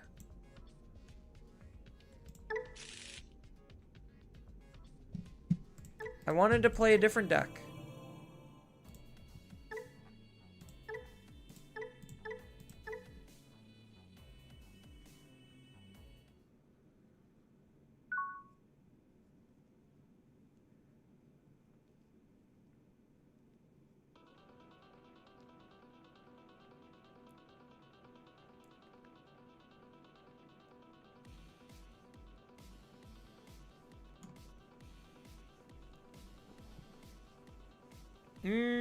This is... We might be able to make this work.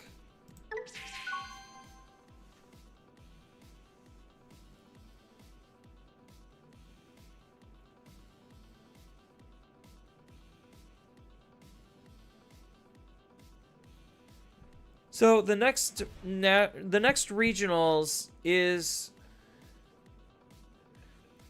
So what are the 5 best decks right now?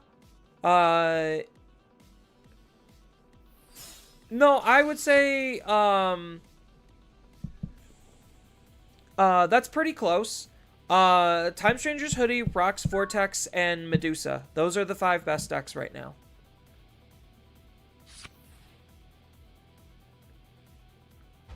I think Medusa is still just kind of above the competition when it comes to, like, what is the actual next best deck. What the fuck?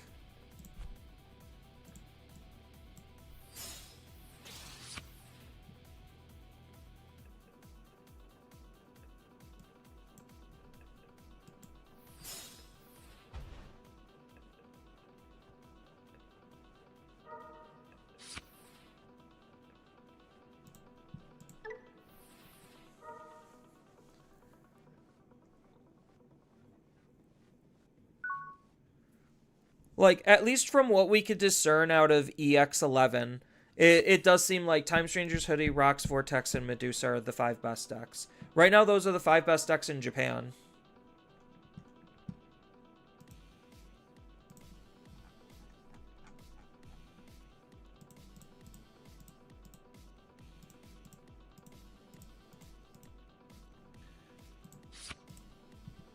Yeah, Vortex, Medusa,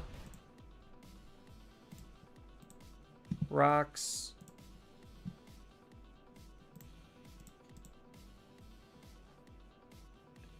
Time Strangers,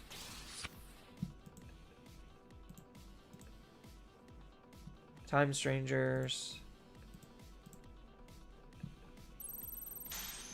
Yeah, Puppets is doing some work right now.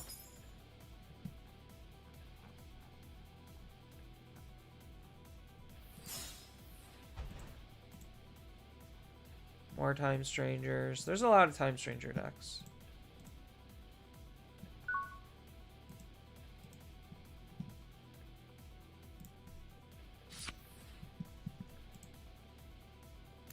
Not what I want to see right now.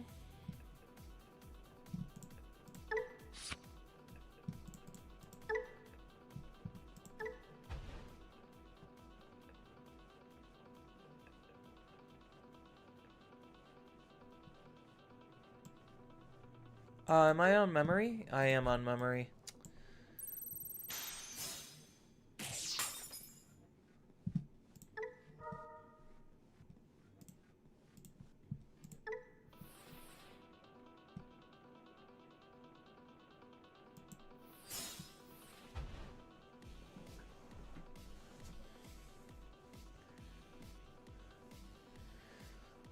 Sucks when you don't see your stuff.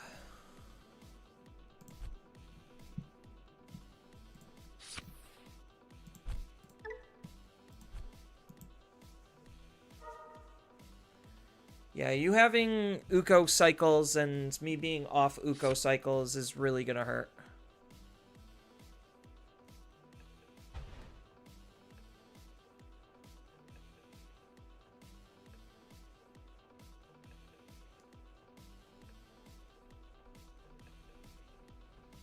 I just feel like I've been outplayed and outdrawn in almost every single one of our games.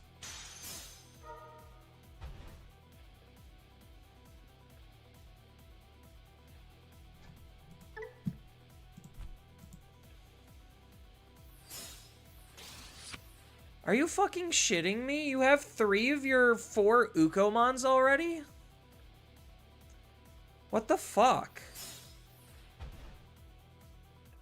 Meanwhile, I can still barely get my shit together with my card draws.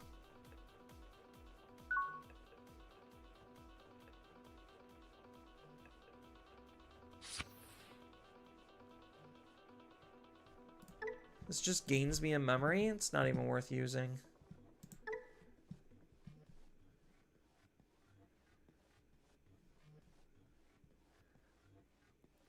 I don't know about outplayed, but outdrawn? Yeah, no, it's been both consistently on, like, every fucking deck.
No, I'm just gonna lose next turn anyway. Like, I don't even need a rock. It doesn't take a rocket scientist to know that I was like 100% outplayed.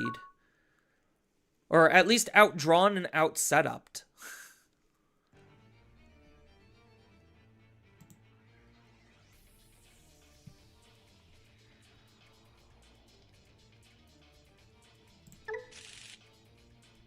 Oh my god, what the fuck?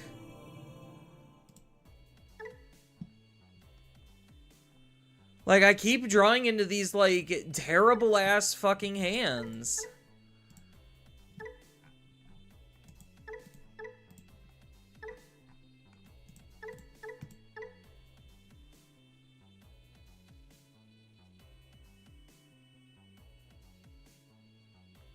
Is it, like, actually a thing that you just, like, need to restart in order to get better card draw?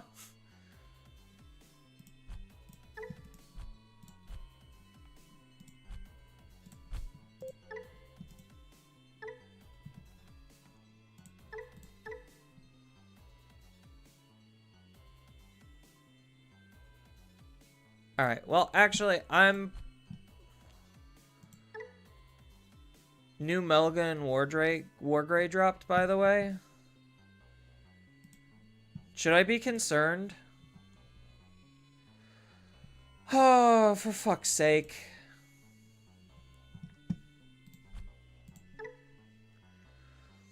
Wargrey. Red, black... When Digivolve, or Digivolve for 3 on top of a Hero, Adventure, or Greymon. Cool. Raid, Piercing, on play when Digivolve, delete one of the opponent's Digimon with as much or less DP. Pretty basic. All turns, this Digimon gets plus 1,000 for each Tamer color you have, and for every 3 colors, gains security attack plus 1? That's really fucking awkward.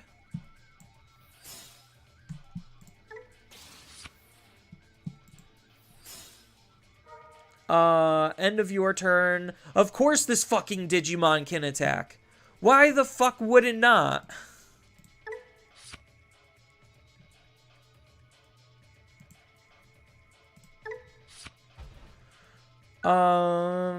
Metal Guru, same thing. Blocker, evade, on play when digivolving, delete one of the... Delete? Interesting. One of the opponent's Digimon who's level 5 or lower. And then, until the end of their turn, for every 2 of your Tamers colors, one of the opponent's Digimon or Tamers can't suspend. All turns, whenever your Digimon suspends, this Digimon unsuspends.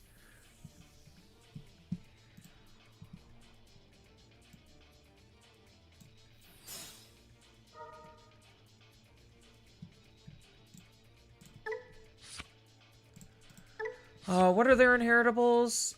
Delete one of the opponent's Digimon with DP less than or equal to this Digimon if it's Greymon or Omnimon. When attacking, if this Digimon has Garurumon or Omnimon in its name until the end of the opponent's turn, one of your opponent's Digimon or Tamers can't suspend. Not too bad. The Wargrey, of course it can fucking attack at the end of the turn. Why the fuck would it not?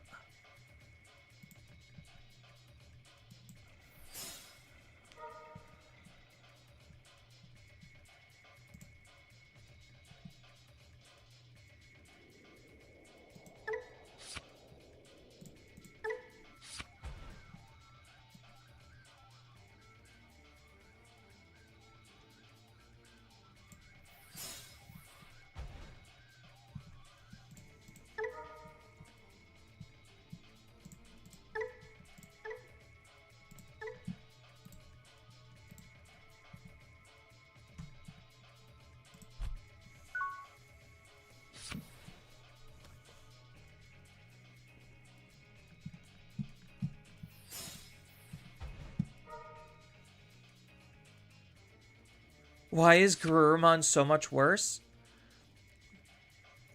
Because they have to make Garurumon's bad, otherwise he's, like, arguably meta competitive.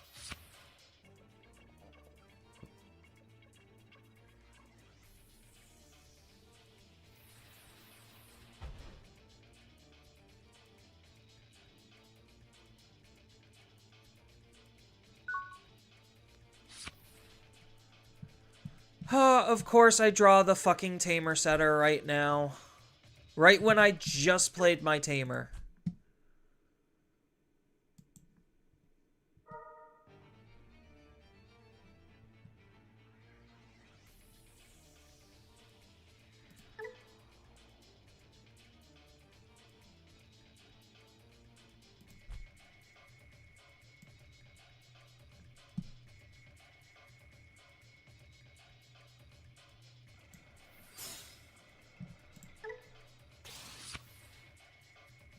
I'm so mad. I'm so fucking livid right now.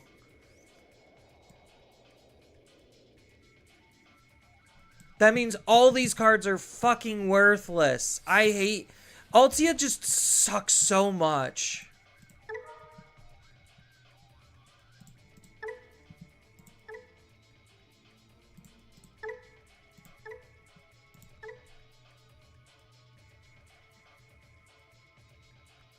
We're back on Invisimon. Invisimon's so fucking bad. It's like... It's almost sad how bad it is.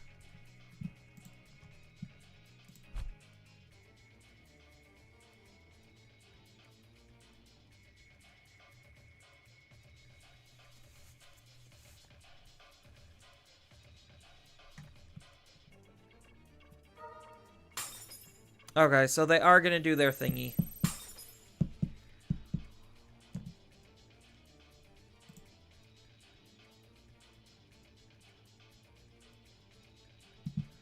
What other Millenniums do they have in their trash? Just the other one? Just multiple copies of this one? He's gonna delete himself to play out more shit?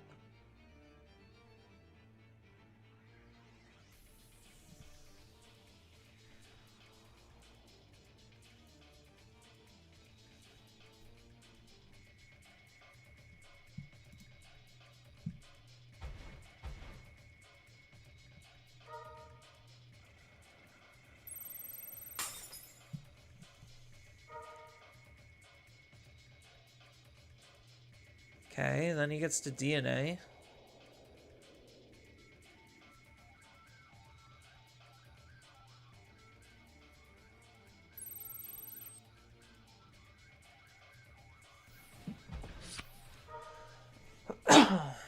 Oh, this is how he gains a memory.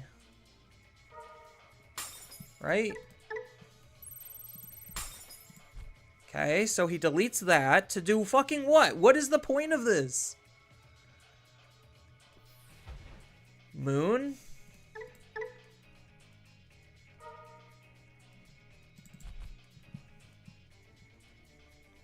So I get rid of 4 cards. So 1, 2, 3, 4.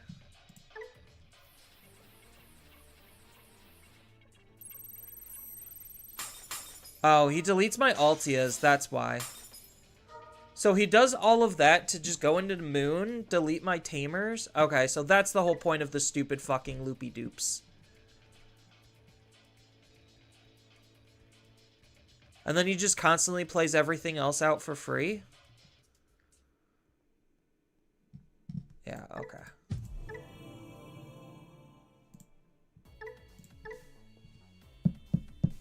God, Invisimon sucks so much. It's not even funny how bad this deck is.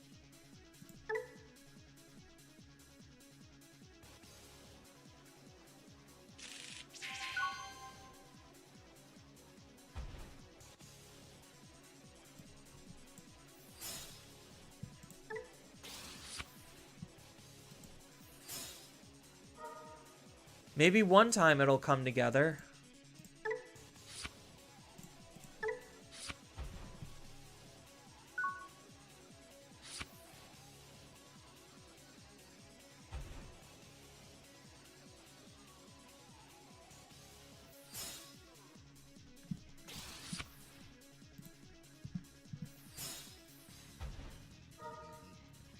Gamamon?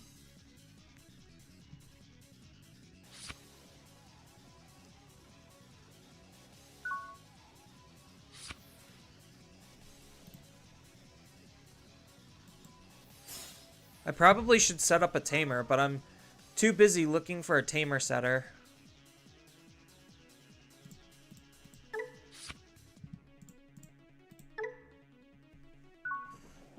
So I'm just gonna have to take 2 whole turns to set up tamers and hope my opponent doesn't kill me in that time. Like, God, so bad.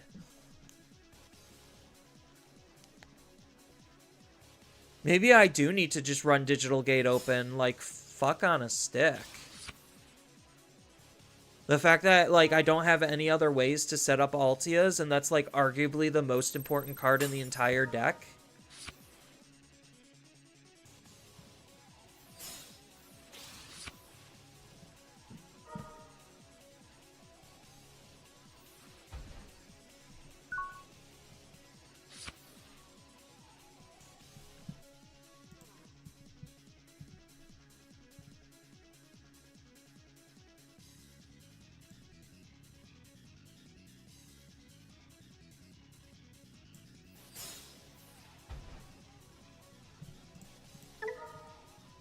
Yeah, like, this is... I'm just functionally moving slower than my opponent because I can't set up a gosh darn tamer.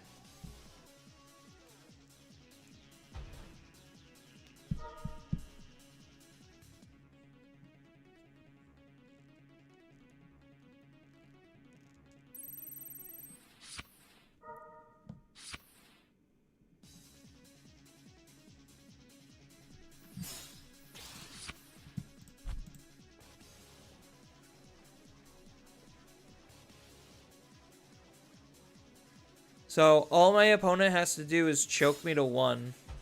Yeah. Fucking finally! There you are. Jeez. What the hell took you?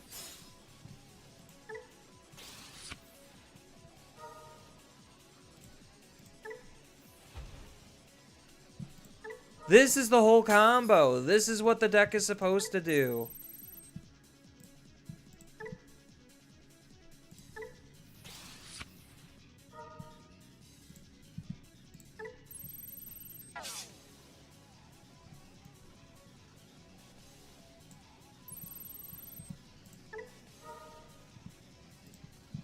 Look, we're doing the thing.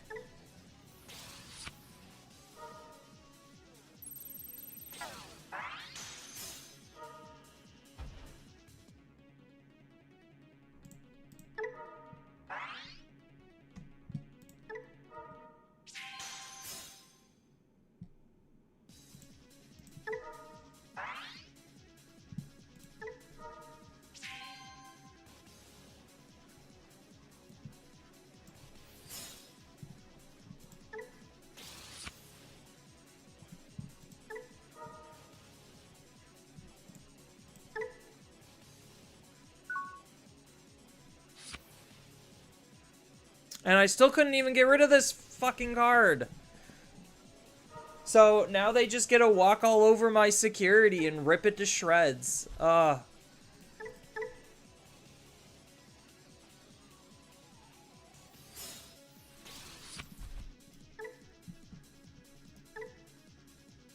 it's a 6 play cost, not a 5. What?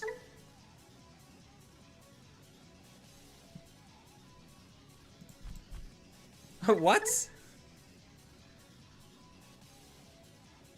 Then delete one of their Digimon with play cost 3 or less.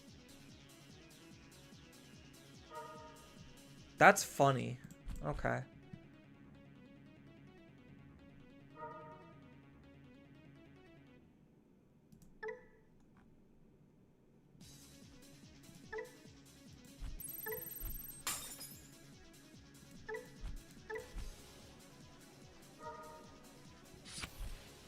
Well, as long as he doesn't have the ability to... he probably has the ability to maintain turn.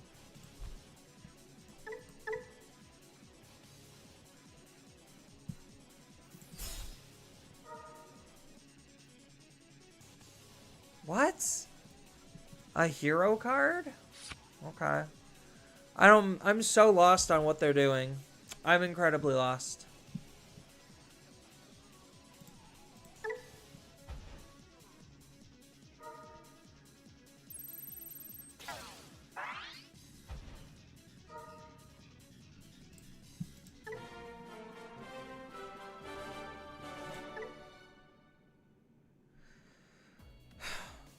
See, that was how Invisimon is supposed to be played.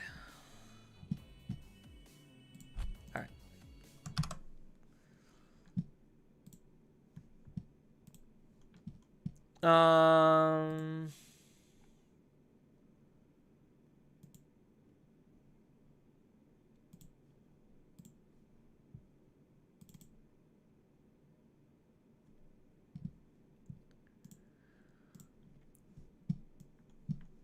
Alright, let's end it on a tier list. Because everyone likes tier lists.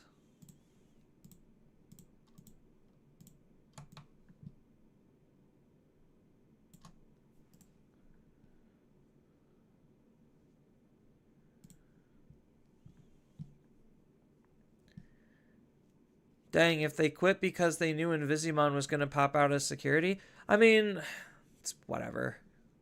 Game's fucking dumb. Alright, so this definitely needs some revising. So after play testing,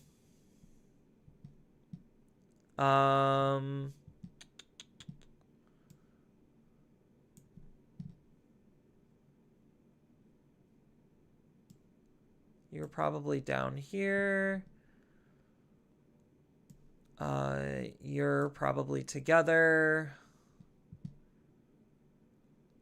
You're probably at least here.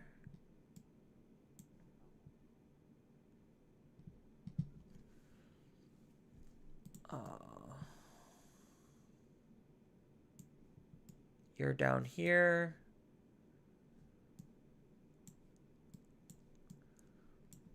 I probably would lower Royal Knights.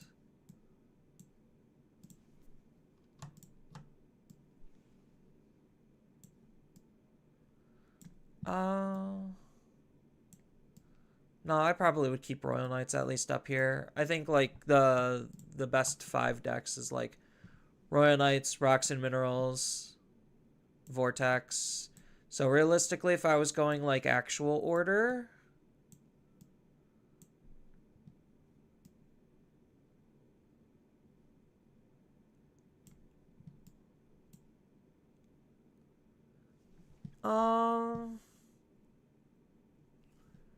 I think Bees is better than this, but this is better than this.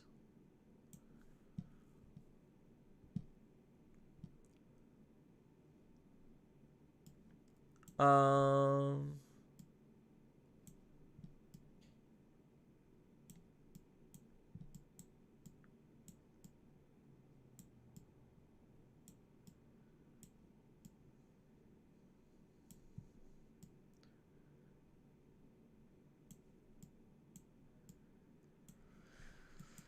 Oh. Do I think these two decks are on the same power level?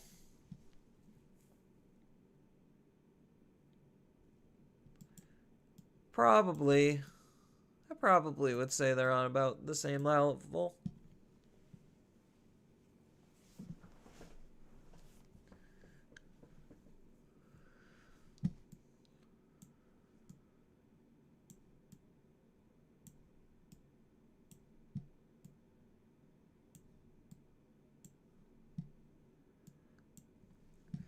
Okay, so after playing with or oh, I gotta move you. Altia goes down here. Actually, I probably would think Ice and Snow is the better one of these.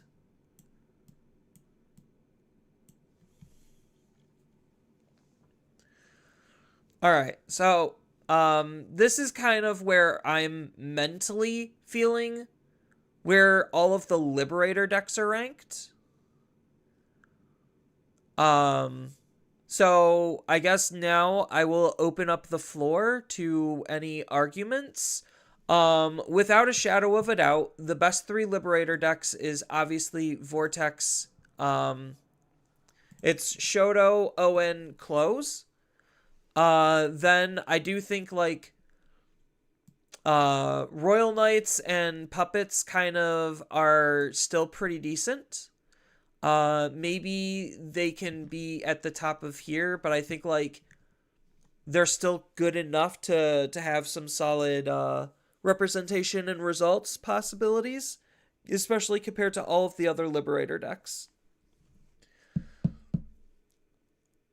Puppets is that good, might need to revisit. Um let me see if I could pull up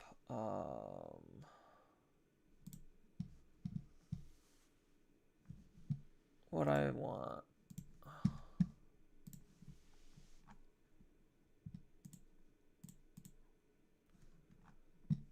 So let's go ahead and refresh.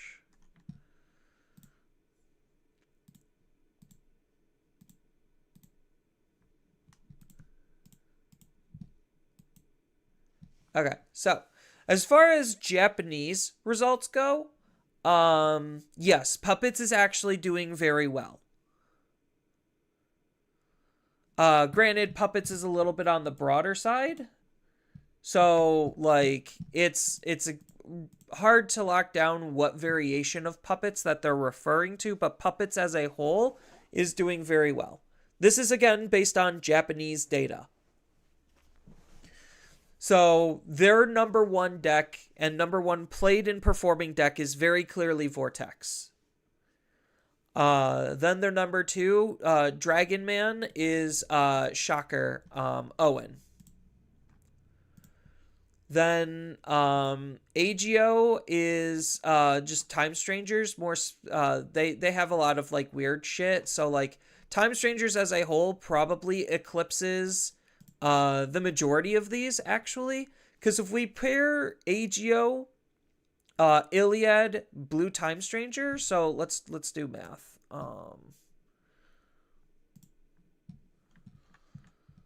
So we have 13 Agio, then we have 9 Iliad, then we have 7 Blue Time Strangers.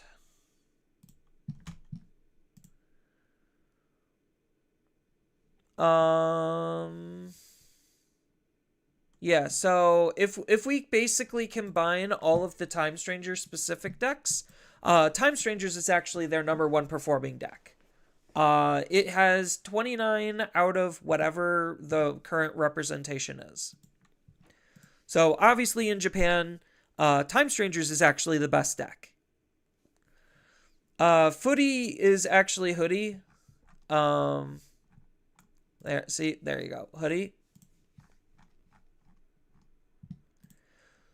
So their best decks right now is Vortex Warriors, Time Strangers, Puppets, Rocks and Minerals, Hoodie.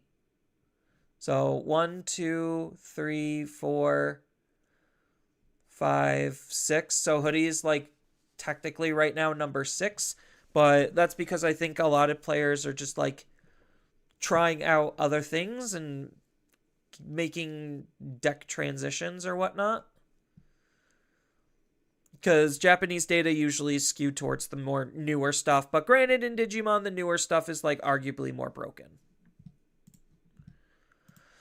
So yes, when it comes to Liberator decks themselves, I probably actually might move Cool Boy down. Like, I think Royal Knights probably is still tournament worthy, but like it's obviously not performing as well as it used to, especially in the face of these and some of the other stuff. Ghost is more consistent than Heavy Metal, but Heavy Metal does way more damage. I probably would agree with that. I think they're on the very same power spectrum where like they're doing some reasonable things and really powerful things. I think like the big problem with heavy metal specifically is the fact that you shrink your hand size pretty much down to nothing, and unless you have the new tamer, you're pretty much not playing any cards during your turn. You're playing maybe one card a turn, two if you're lucky. So that really decreases the amount of play lines that you have available once you get into that hand state. And then once you have your tamer set up, the most important thing is just figuring out what the heck you're supposed to be grabbing every turn. So that way you could actually play the most effective card all the time during your turn.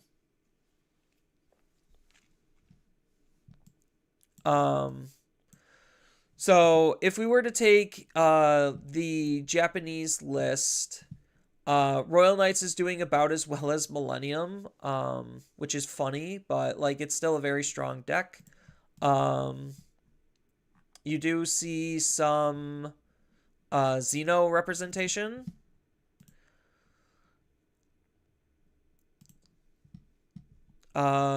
Aqua, where's Aqua in the Japanese data?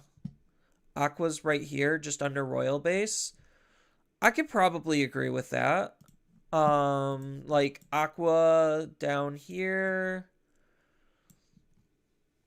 Then Close probably, or not Close. Unchain is probably at the top of this category, followed by you, and Ghosts might be the lowest performer.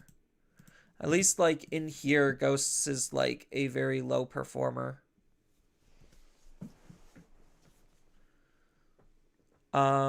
Ghosts does not have any results right now. But I still think Ghosts is pretty good. Like, yeah, you have the one Invisi and the one Ice and Snow. Oh no, Ghost is right here. Ghost has one win to its name.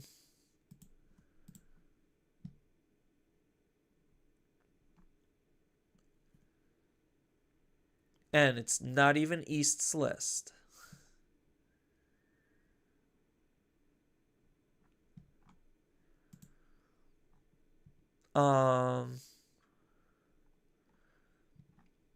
What's the Atm on that one? I'm curious.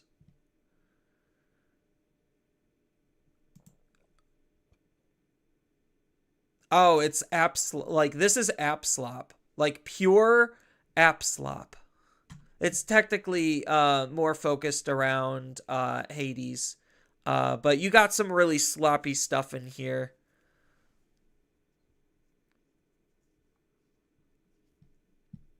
Yeah, you got some really sloppy stuff in here. That's interesting. 12 players. Best of one, 12 players. Well, this might not be best of one because it's Indonesia.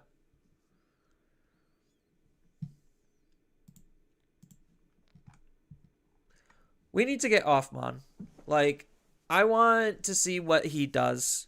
I think he would be probably has the potential to be really fun.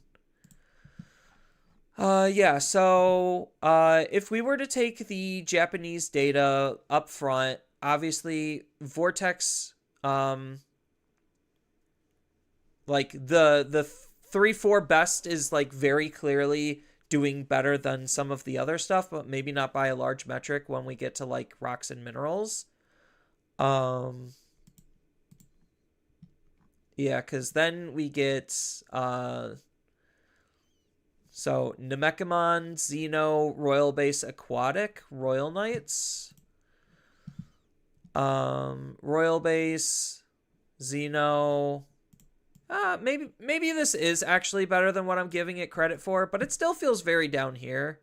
Even though like right now it actually does have a little bit of results, but I think like macro level, it's probably not nearly as strong as some of the other stuff. Maybe I'm overvaluing Aquatic, so maybe this should swap. Because right now Aquatic still has the same level of results as Millennium. But I mean, the gap between these is not nearly as big as the gap between this.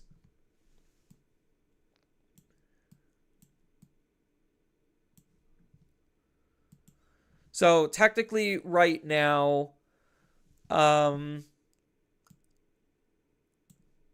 this should go down. So, like, according to Japanese data, I don't think there is any dark dragons in Japan land, right? Like, am I missing it? Oh,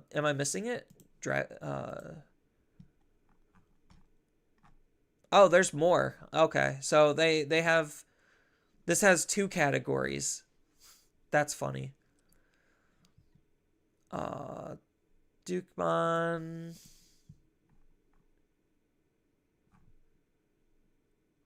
Yeah, this is just actually Gallant.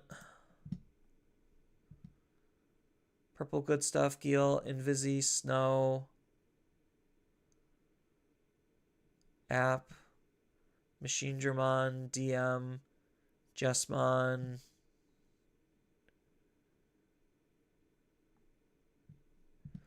So if we were to go by Japanese data,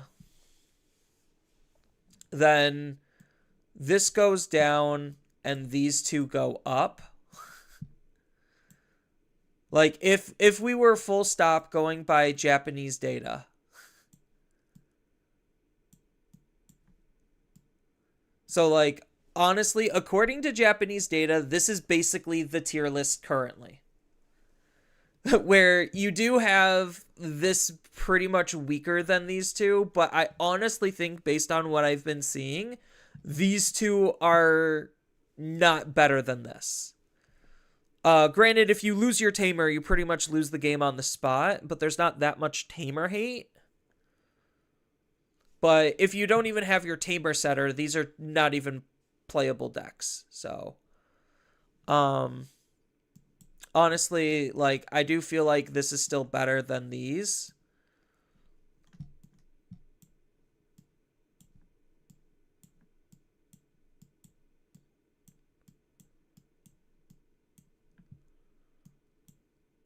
So I feel like this is a little bit more of an accurate representation. I don't actually know if Machina is going to be this strong. I'm very hesitant on saying it is. So personally, I probably would say this is, from my experience, where I probably would put it.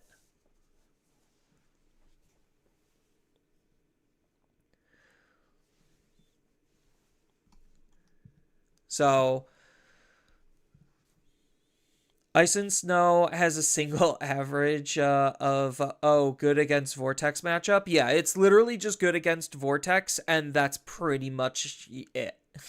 I don't think Ice and Snow is good into anything else but Vortex. So I think that, like, that's why I'm putting it at the very top of the bottom. And then obviously these have had no results. Technically, this has had no results either. But I feel like from a popularity standpoint and like objectively what the deck is doing, reasonably I do think it is at least up here versus the others.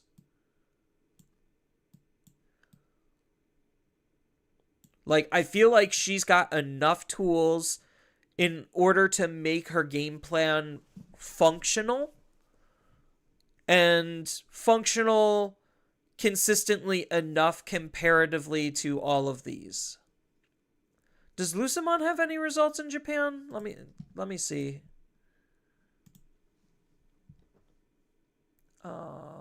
Lucy. Lucimon currently does not have any Japanese results. Yeah. We could go to Digimon Meta, and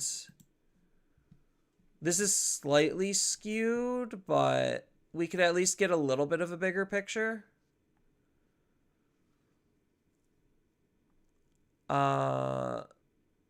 Is this the same list that we just saw? Yeah, it's the same list. Okay. Yeah, so you could see that, like, just between the decks, like, the Digimon meta pulls, like, almost the same data from CG Guide. So, like, I just like using CG Guide more, but they have a little bit of, like, American results in here as well, or, like, European results. So you might get, like, a tiny bit more. So, like, here's Spain with Excel. Like,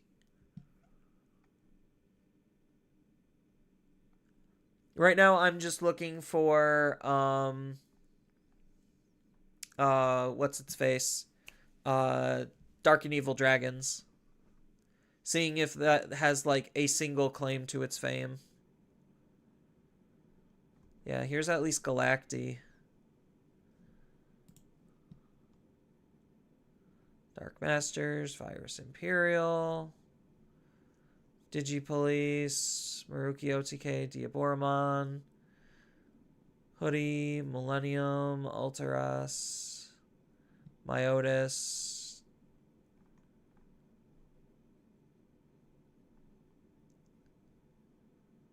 Yeah, so far it doesn't look like it. Dark and Evil Dragons has like actually any data or results to it. Yeah, it doesn't have any. Unfortunate, but I do think like it is kind of stronger than some of the other stuff.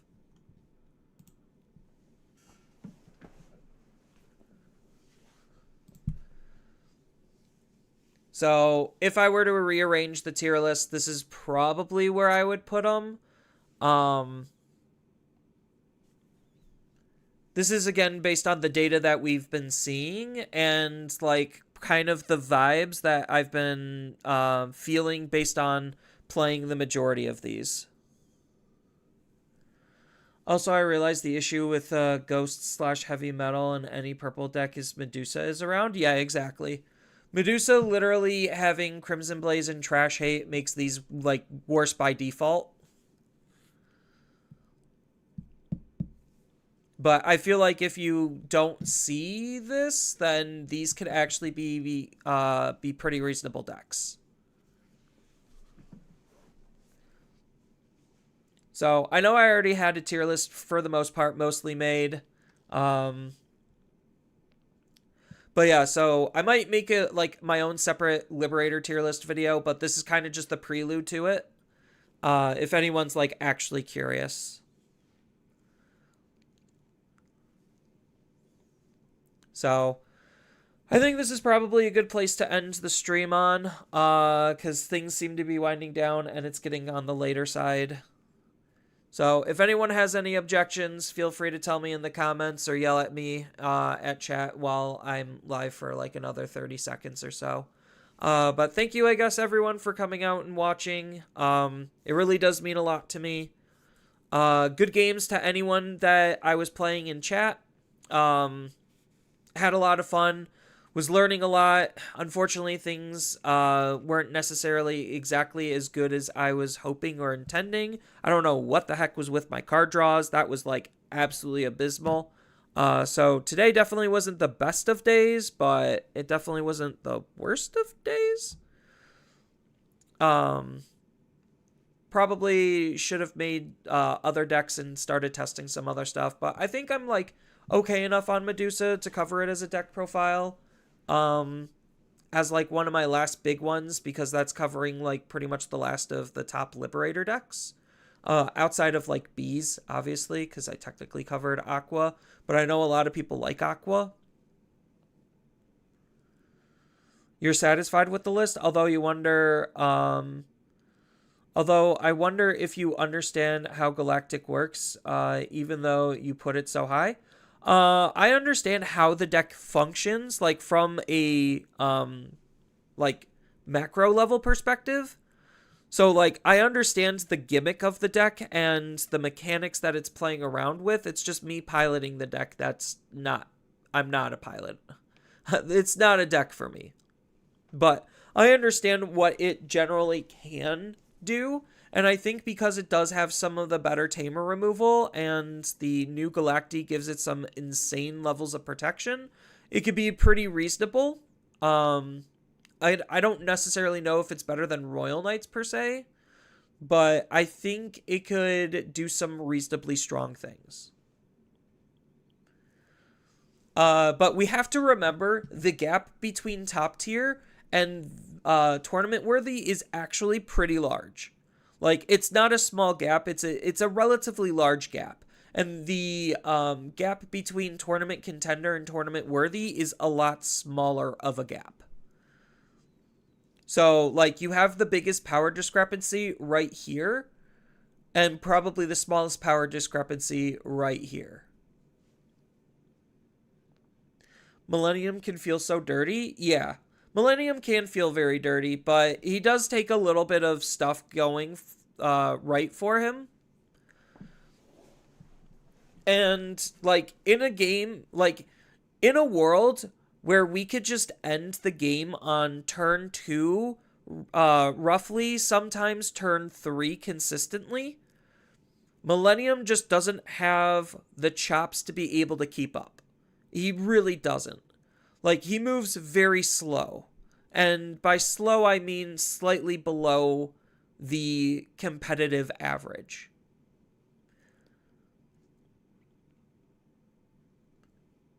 So, and then if you're a deck that, like Justimon, that just so happens can mess around with removing delayed options, then that's really going to be what really fucks over Millennium, is because he's so reliant on his delayed options in order to function.